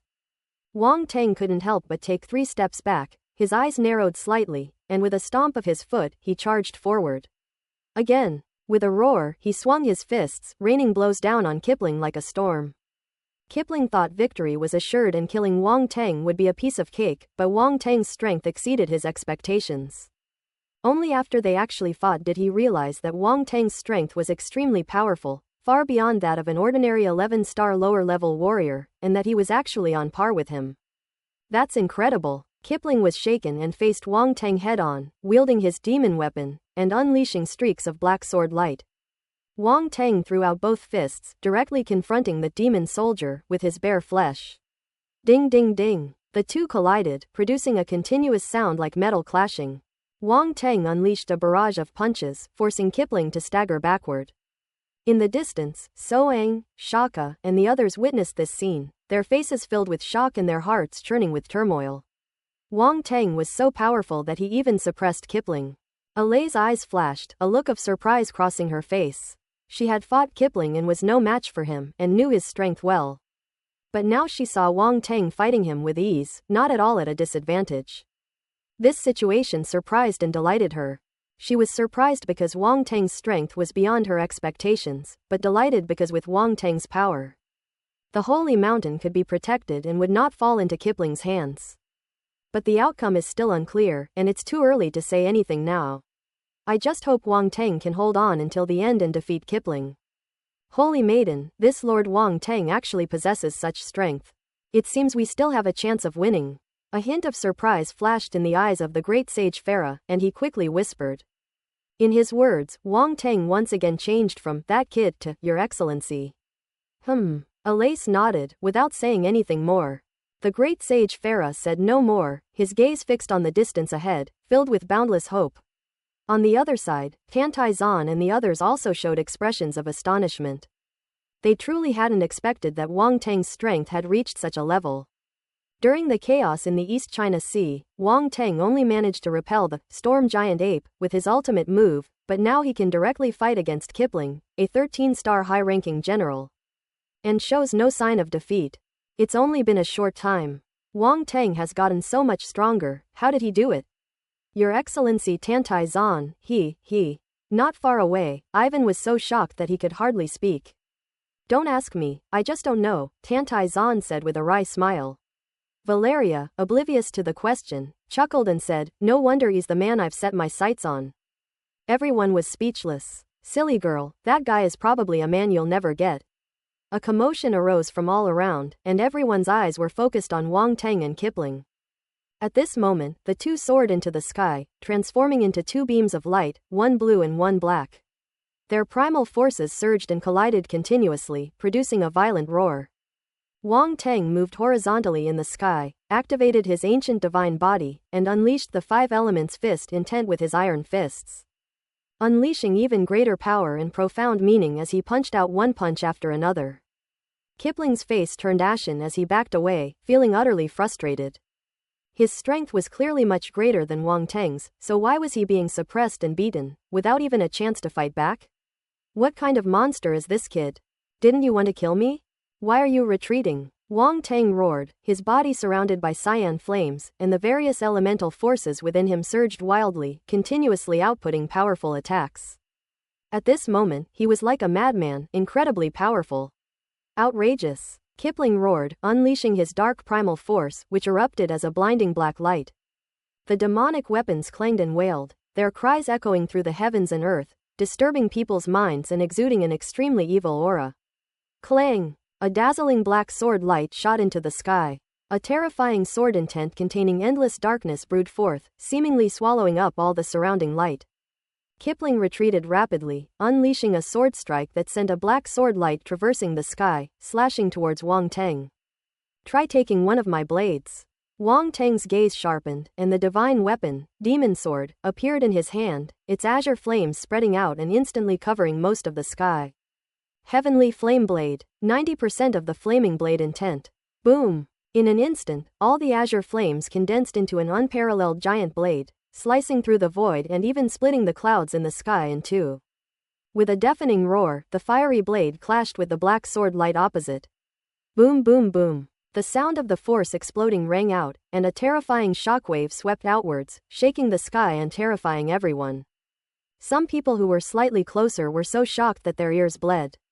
Terrified, they quickly retreated more than 100 meters before stopping, still shaken. That's terrifying, someone exclaimed in fear. That Wang Teng was actually able to fight on par with the great sage Kipling. Is his strength even higher than that of the Holy Maiden? Someone asked incredulously. The scene was chaotic and in an uproar. In the sky, the two attacks slowly dissipated. Kipling's face was grim as he looked at Wang Teng, who was unharmed, and a sense of powerlessness welled up in his heart. Wang Teng stepped into the void, striding forward, his demon sword pointing diagonally at the ground. Kipling glanced at the weapon that resembled both a sword and a knife, raised an eyebrow, and subtly glanced at his own demon weapon. The demonic weapon trembled slightly, a vibration caused by the collision, which couldn't be stopped for a moment. This weapon. Don't stop, come again, old man. Wang Teng said indifferently, stomping his foot on the ground and bursting out, slashing down with his sword. Clang! Kipling hurriedly raised his sword to block, and once again engaged Wang Teng in battle. Boom boom boom. Wang Teng continued his explosive power, unleashing terrifying blade beams of light as he relentlessly slashed down. Employing the 5 elements blade intent and the 5 elements sword intent in turn, hacking away as if it were free. In an instant, multicolored blade and sword beams crisscrossed the void, dazzling the eyes. Everyone was stunned. This is too inhuman. Zhu Yunxiao murmured to himself from afar, his heart filled with shock. Ku Fei, Mu Zhiguo, and the others' eyes flashed rapidly, clearly also quite shocked. Ellipsis ellipsis. This madman. Kipling nearly ground his teeth to powder, staggering backward as his sword-wielding hand trembled slightly. Even if he was incredibly strong, he couldn't withstand being slashed for over 100 meters by Wang Teng, a freak with a powerful physique and terrifying strength. At this moment, he inexplicably felt a little regretful, thinking, damn it, I should have never provoked this kid. This guy is a monster. No, if this continues, even if I don't lose, I have absolutely no chance of winning. Kipling gritted his teeth, a hint of madness flashing in his eyes. Suddenly, he grabbed the demonic weapon blade in his hand and slashed it fiercely. Pshaw! A large amount of blood spurted from his palm and landed on the demonic weapon. The bright red blood, like molten iron, poured over the demonic weapon's blade, seeping in inch by inch through the intricate runes. Not good. Alesa's expression changed slightly, and she shouted, "Stop him. He wants to completely break the seal on the demonic weapon and release the dark power within." Upon hearing this, Wang Teng's gaze immediately sharpened. Too late. Kipling laughed maliciously, his face becoming even more sinister, a faint red light flickering in his eyes, a hint of evil that didn't belong to him. Which he probably didn't even realize himself. You've really gone this far, you're quite something. He stared at Wang Teng, his eyes filled with almost palpable killing intent. I didn't force you, you forced yourself, you idiot. Wang Teng sneered. Smack. Veins bulged uncontrollably on Kipling's forehead. You little brat, don't be so smug. Just because you've pushed me to this point doesn't mean I can't kill you, Kipling said coldly. As soon as he finished speaking, the demonic weapon in his hand shone brightly with black light and emitted a violent trembling sound. Clang, clang. The sound of metal clanging resounded. The black light on the demonic weapon writhed like mist, completely disappearing into Kipling's body, making the black patterns on his skin even more complex and profound, exuding a sinister aura. Ah! Kipling roared to the sky, his voice booming, his black hair dancing wildly, looking like a demon rather than a human. Die! He roared, unleashing his full power of darkness, which coalesced into a dark sword that shot into the sky.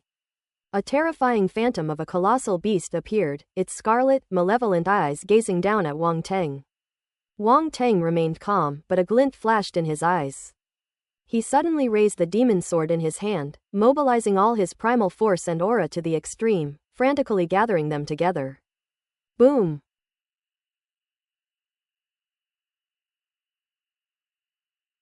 All around him, countless sword intents and saber intents raged, and all the elements of metal, wood, water, fire, and earth. All the available intents converged in one place, swirling around him and forming a terrifying storm. Clang, clang, clang. The storm spun rapidly, drawing in more and more intent from swords and blades, causing it to surge continuously. Before long, a colossal storm, formed from the convergence of sword intent, was fully created. It roared through the sky, connecting the earth below with the heavens above, a magnificent sight. Wang Tang's figure had already disappeared into the storm. All the martial artists around were horrified by what they saw, and a sense of fear arose in their hearts. Is such a method really something a human would use? They were shocked. Suddenly, they felt the weapons in their hands trembling wildly, making a constant clanging sound, as if they wanted to break free and merge into the storm of swords and blades. What is this? Both the lassie and the great sage Farah showed expressions of shock. Kipling's brow twitched. He sensed a great threat, but things had come to this point, and neither of them could back down. Playing tricks. He snorted coldly, his entire body radiating a brilliant black light, bringing his sword aura to its peak. This was the strongest attack he unleashed by merging with the demonic weapon. Slay! A black sword light pierced through the heavens and earth, slashing down fiercely. Go! Just then, a cold shout came from within the storm of swords and blades. The storm of swords and blades swept forward and collided directly with the terrifying black sword light. Boom, boom, boom. A deafening roar erupted, shaking the heavens and the earth. The black sword light collided with the storm of swords and blades, where countless sword and blade intents raged, slashing at the black sword light and leaving marks. The stalemate lasted for several breaths. Boom! Suddenly, a loud bang rang out, the storm of swords and blades exploded, and the black sword light also burst open. The two merged and repelled each other, forming a terrifying and unparalleled impact of the force. Kipling was the first to be hit, and he was sent flying like a broken sack, spitting out blood and looking completely incredulous. Boom, boom, boom. A terrifying explosion spread across the entire sky, and the intent of swords and blades raged wildly, as if tearing the sky to pieces. The clouds in the sky shattered into countless pieces, like a cotton candy that had been destroyed by a naughty child. Boom! Kipling crashed to the ground, covered in wounds, spitting blood, a truly gruesome sight. In the sky, Wang Tang was only pushed back a dozen meters by the aftershock before coming to a stop. Great Sage Kipling has been defeated. Wow! Everyone was in an uproar, they simply couldn't believe the result. Holy Maiden, we won? Sage Farah asked in disbelief. Alace took a deep breath and murmured to herself, truly worthy of being the one foretold by the temple. The one foretold by the temple. The great sage Farah seemed to have heard something even more incredible, his eyes widening in shock. He glanced at Wang Tang in the distance, a peculiar look appearing in his eyes, seemingly a hint of awe. However, even without mentioning the so-called temple omen, the strength that Wang Tang displayed was enough to make him feel awe. The great sage Farah let out a long sigh and did not ask any further questions. There were too many people around, and it was clearly not the time to discuss this matter. On the other side, the three remaining paladins, Sun, Shaga, and Moran, were filled with shock and bitterness. Wang Tang is far stronger than them, there's simply no comparison. They were initially dissatisfied, believing that the Holy Maiden had misjudged Wang Tang and placed too much importance on him. Now it seems that the Holy Maiden was clearly wiser than them. She probably already saw through Wang Tang's extraordinary nature. If they knew that their Holy Maiden was also quite shocked, I wonder what their expressions would be. The human imagination is truly a wondrous thing. In the distance, Zhu Yunxiao and the others looked at each other, feeling utterly disoriented. Is the powerful warrior who defeated the great sage of the Holy Mountain really the same Wang Tang they know, the same carefree and unserious man? The contrast before and after is just too great. Your Excellency Tantai Zan, congratulations. These are turbulent times, and your Sha Kingdom has gained another powerful figure who stands at the pinnacle of the world. With his own strength, he is enough to suppress most of the country. Ivan said with a complicated expression. His tone was tinged with envy. That was genuine envy. No one knew better than them what a powerful figure of the world meant to a nation. The strong are the cornerstone of a nation's stability. Tantai Zan looked at Wang Teng in the distance with a complicated expression. She was a genius and her cultivation speed was faster than most martial artists. She was even being taken care of by the three marshals and was being groomed as a candidate for the next marshal. However, Wang Teng, a latecomer, surpassed him. However, Wang Teng was someone she had watched grow up, and the sense of pride she felt watching her son mature brought a perfect smile to her lips. Although she was quite pleased with herself, Tantai Zan waved her hand dismissively and said, "He still has a long way to go. He needs to improve." Ivan suddenly felt as if an arrow had been stabbed in the chest, and he was extremely frustrated. What the hell is this? It needs improvement. How much higher do you expect it to be? If his strength continues to rise, I'm afraid no one in the world will be able to defeat Wang Teng. The problem is, Tantai Zan's words are not wrong either. Wang Teng is still very young, and youth means countless opportunities and possibilities. Who knows if Wang Teng will rise to a level they cannot imagine in the decades to come. Perhaps he can break free from all the constraints of martial arts and glimpse a higher realm? The thought suddenly popped into Ivan's mind, startling him greatly. If they can truly achieve this, they will be pioneers, forerunners for all martial artists on Earth, just like those who entered the other world and ushered in the martial arts era. Ivan dared not think any further. However, he was certain of one thing: he would report this matter to his superiors upon returning home, as the Shah Kingdom could only be a friend, not an enemy. He was very fortunate that they had stood on the side of Shah Kingdom this time, and had not backed down even when faced with the siege of the Holy Mountain Warriors. This had earned them a great deal of goodwill. Cough cough. Kipling got up from the ground, coughing up blood, his hair disheveled, his eyes bloodshot, and he was extremely deranged. I've planned for so many years, endured for so many years, why has this happened? Why? Impossible. How could I possibly lose to a little beast like you? Kipling roared, his former arrogance and composure completely gone. He was utterly distraught, seemingly insane, unable to accept the outcome. You little beast? Wang Teng's face immediately darkened. That damn bastard actually called him a little beast. He's hanged countless pure-blooded dark beings. Where does this old guy who borrowed the power of darkness get the audacity to curse him? Wang Teng was furious and was about to rush down and teach him a lesson. Just then, something unexpected happened. Suddenly, the phantom of the dark behemoth above Kipling's head flashed red light and let out an extremely ferocious roar. Then, without anyone being on guard, it entered Kipling's body. Kipling shuddered and let out a painful roar as he looked up at the sky. Two crimson beams shot from his eyes, just like those from the giant beast before. Clang! The demon weapon in his hand emitted a clanging sound, sharp and piercing, stabbing straight into his brain. Many people instinctively covered their heads. At the same time, wisps of dark primal force surged from Kipling's body like waves, sweeping outwards. Some people were unable to dodge in time and were swept into this dark primal force, immediately letting out screams and undergoing strange changes. Countless black lines, like small snakes, crawled all over their bodies, hands, feet, faces. Visible to all exposed areas were covered. Get out of the way. From the sky, Alasa's expression changed drastically upon seeing this scene, and she quickly let out a soft shout. The group quickly darted backward, constantly activating their force to resist the invasion of the Black Force. Seeing this sudden change, Wang Teng's eyes flashed rapidly as he looked down at Kipling, who had completely lost himself. He. A sinister laugh came from Kipling's mouth. He raised his slightly lowered head and his scarlet eyes met Wang Teng's. I must thank you, a hoarse voice slowly came out. Don't just thank me with words. Instead of showing your gratitude, why don't you give me that weapon you have? Wang Teng said. The corrupted Kipling fell silent.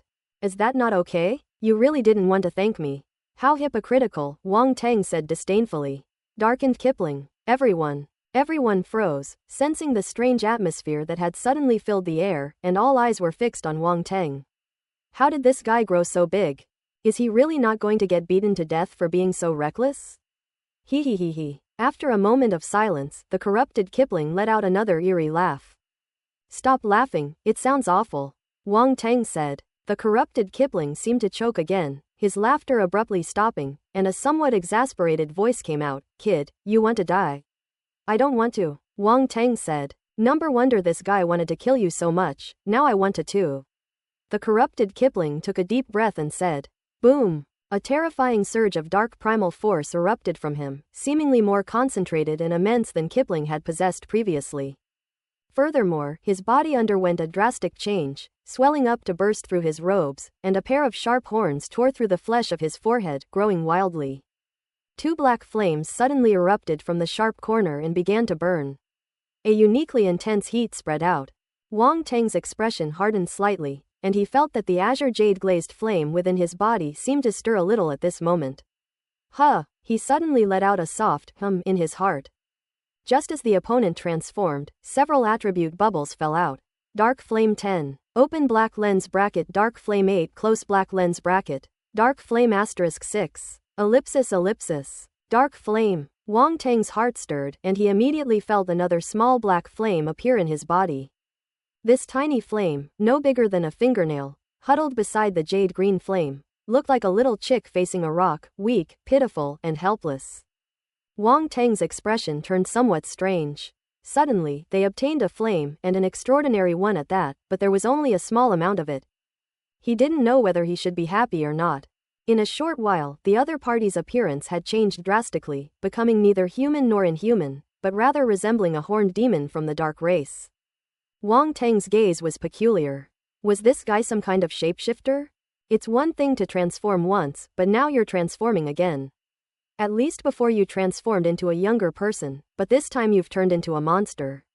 He. He kept letting out sinister laughs, seemingly extremely pleased and excited, and then the laughter grew louder and louder, echoing through the sky. I'm finally free. Aren't you being too happy now? You're already surrounded. Do you think you can escape? Wang Teng said with a strange expression. Surround me? The corrupted Kipling laughed loudly. You think you can? No, it's just me, surrounding you, Wang Teng said. Quote. The corrupted Kipling was stunned. They immediately realized what was happening. A person surrounded him? Damn, he got played by Wang Teng. Darkened Kipling was enraged, and the dark force surged forth. Just then, Alace came to Wang Teng's side, staring solemnly at the blackened Kipling on the ground, and said in a deep voice, "This is the dark demon soul sealed in the demon weapon." Once, a powerful high-level dark species was killed by a strong man from the holy mountain and sealed in it. I didn't expect that it would be released by Kipling this time. How powerful are these advanced dark species? Wang Teng asked. According to the records in the holy mountain, it should be a demon lord level being. Because its soul is so powerful, it cannot be killed immediately, so it can only be gradually worn down by the power of light over a long period of time, Alace said. Demon Lord level. Wang Teng appeared calm on the surface, but inwardly he was truly taken aback. The terrifying scene of the battle in the otherworldly Star Maple City, where the Nightmare Demon Lord descended, is still vivid in my mind. So many powerful figures were not enough to kill the Nightmare Demon Lord alone. In the end, they used all their strength to defeat the Nightmare Demon Lord, but they still could not kill him. Later, they were even forced to flee back to the Dark World, and even Wang Teng was tricked into it. If it weren't for his cunning, he would have almost died in the Dark World and never returned. It wasn't that he was arrogant. In that situation, anyone else would have failed miserably. He probably doesn't have much strength left, right? Wang Teng asked, his eyes flashing. After the erosion of the force of light over the years, its remaining strength may be less than 1/10. But it is probably still much stronger than a 13-star upper-level warrior, Alace said with a solemn expression. That little girl is right. Even if my strength isn't quite a fraction of what it used to be, it's still enough to deal with you all. The corrupted Kipling slowly rose into the air, looking at Wang Teng and Alace with a mocking expression. Oh, and remember this demon lord's name, Kai Yan. We're not really that interested in your name, Wang Teng couldn't help but remind him. He discovered that this guy seemed quite narcissistic. Kai Yan Demon Lord. After a moment of silence, it said in a fierce voice, "Kid, you're really tired of living. I hope you'll still be this sharp-tongued after I twist your neck off." Wang Teng took a deep breath, took a step back, and patted his chest, saying, "I'm really scared." Veins suddenly bulged on Kai Yan Demon Lord's forehead, and the black flames on his 2 sharp horns flickered uncontrollably. Alace was speechless. She never knew that Wang Teng was such an oddball. Especially when facing a being of the Demon Lord level, even she felt terrified, yet Wang Teng still had the mind to retort with words. I really have no idea what's going on in this guy's head. Today, to celebrate my escape from this Demon Lord's clutches, everyone present will die. Cayenne Demon Lord decided to ignore Wang Teng. It suddenly rushed into the sky, and a terrifying aura burst out from its body, like dark clouds pressing down on a city, suppressing it from the sky. Its evil voice spread far and wide. Upon hearing the voice and feeling the terrifying aura, everyone's expression changed drastically. What on earth happened? Why has the great sage Kipling become so terrifying?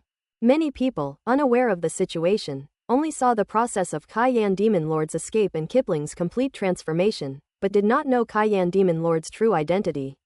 Demon Lord. It just claimed to be the Demon Lord. It's no longer the great sage Kipling, it's been possessed by the Demon Lord.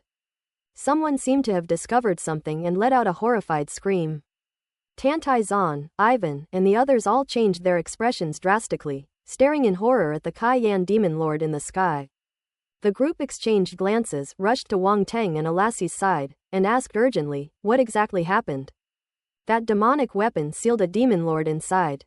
Kipling released it, and now he's reaping the consequences of his actions, being possessed. Wang Teng shrugged and said simply. The Demon Lord, it really is the Demon Lord. Tantai Zan's voice was extremely solemn. No mistake, no one but beings of that level can possess such an aura. Even a 13-star warrior level expert cannot achieve such an aura, Ivan said. There's nothing to be afraid of. This guy has been sealed away for so many years, he's all bark and no bite. Don't be a coward, just go for it, Wang Teng said. Everyone was speechless, wishing they could rub him on the ground. End of Arc 4, International Competition, Part 1 of 2.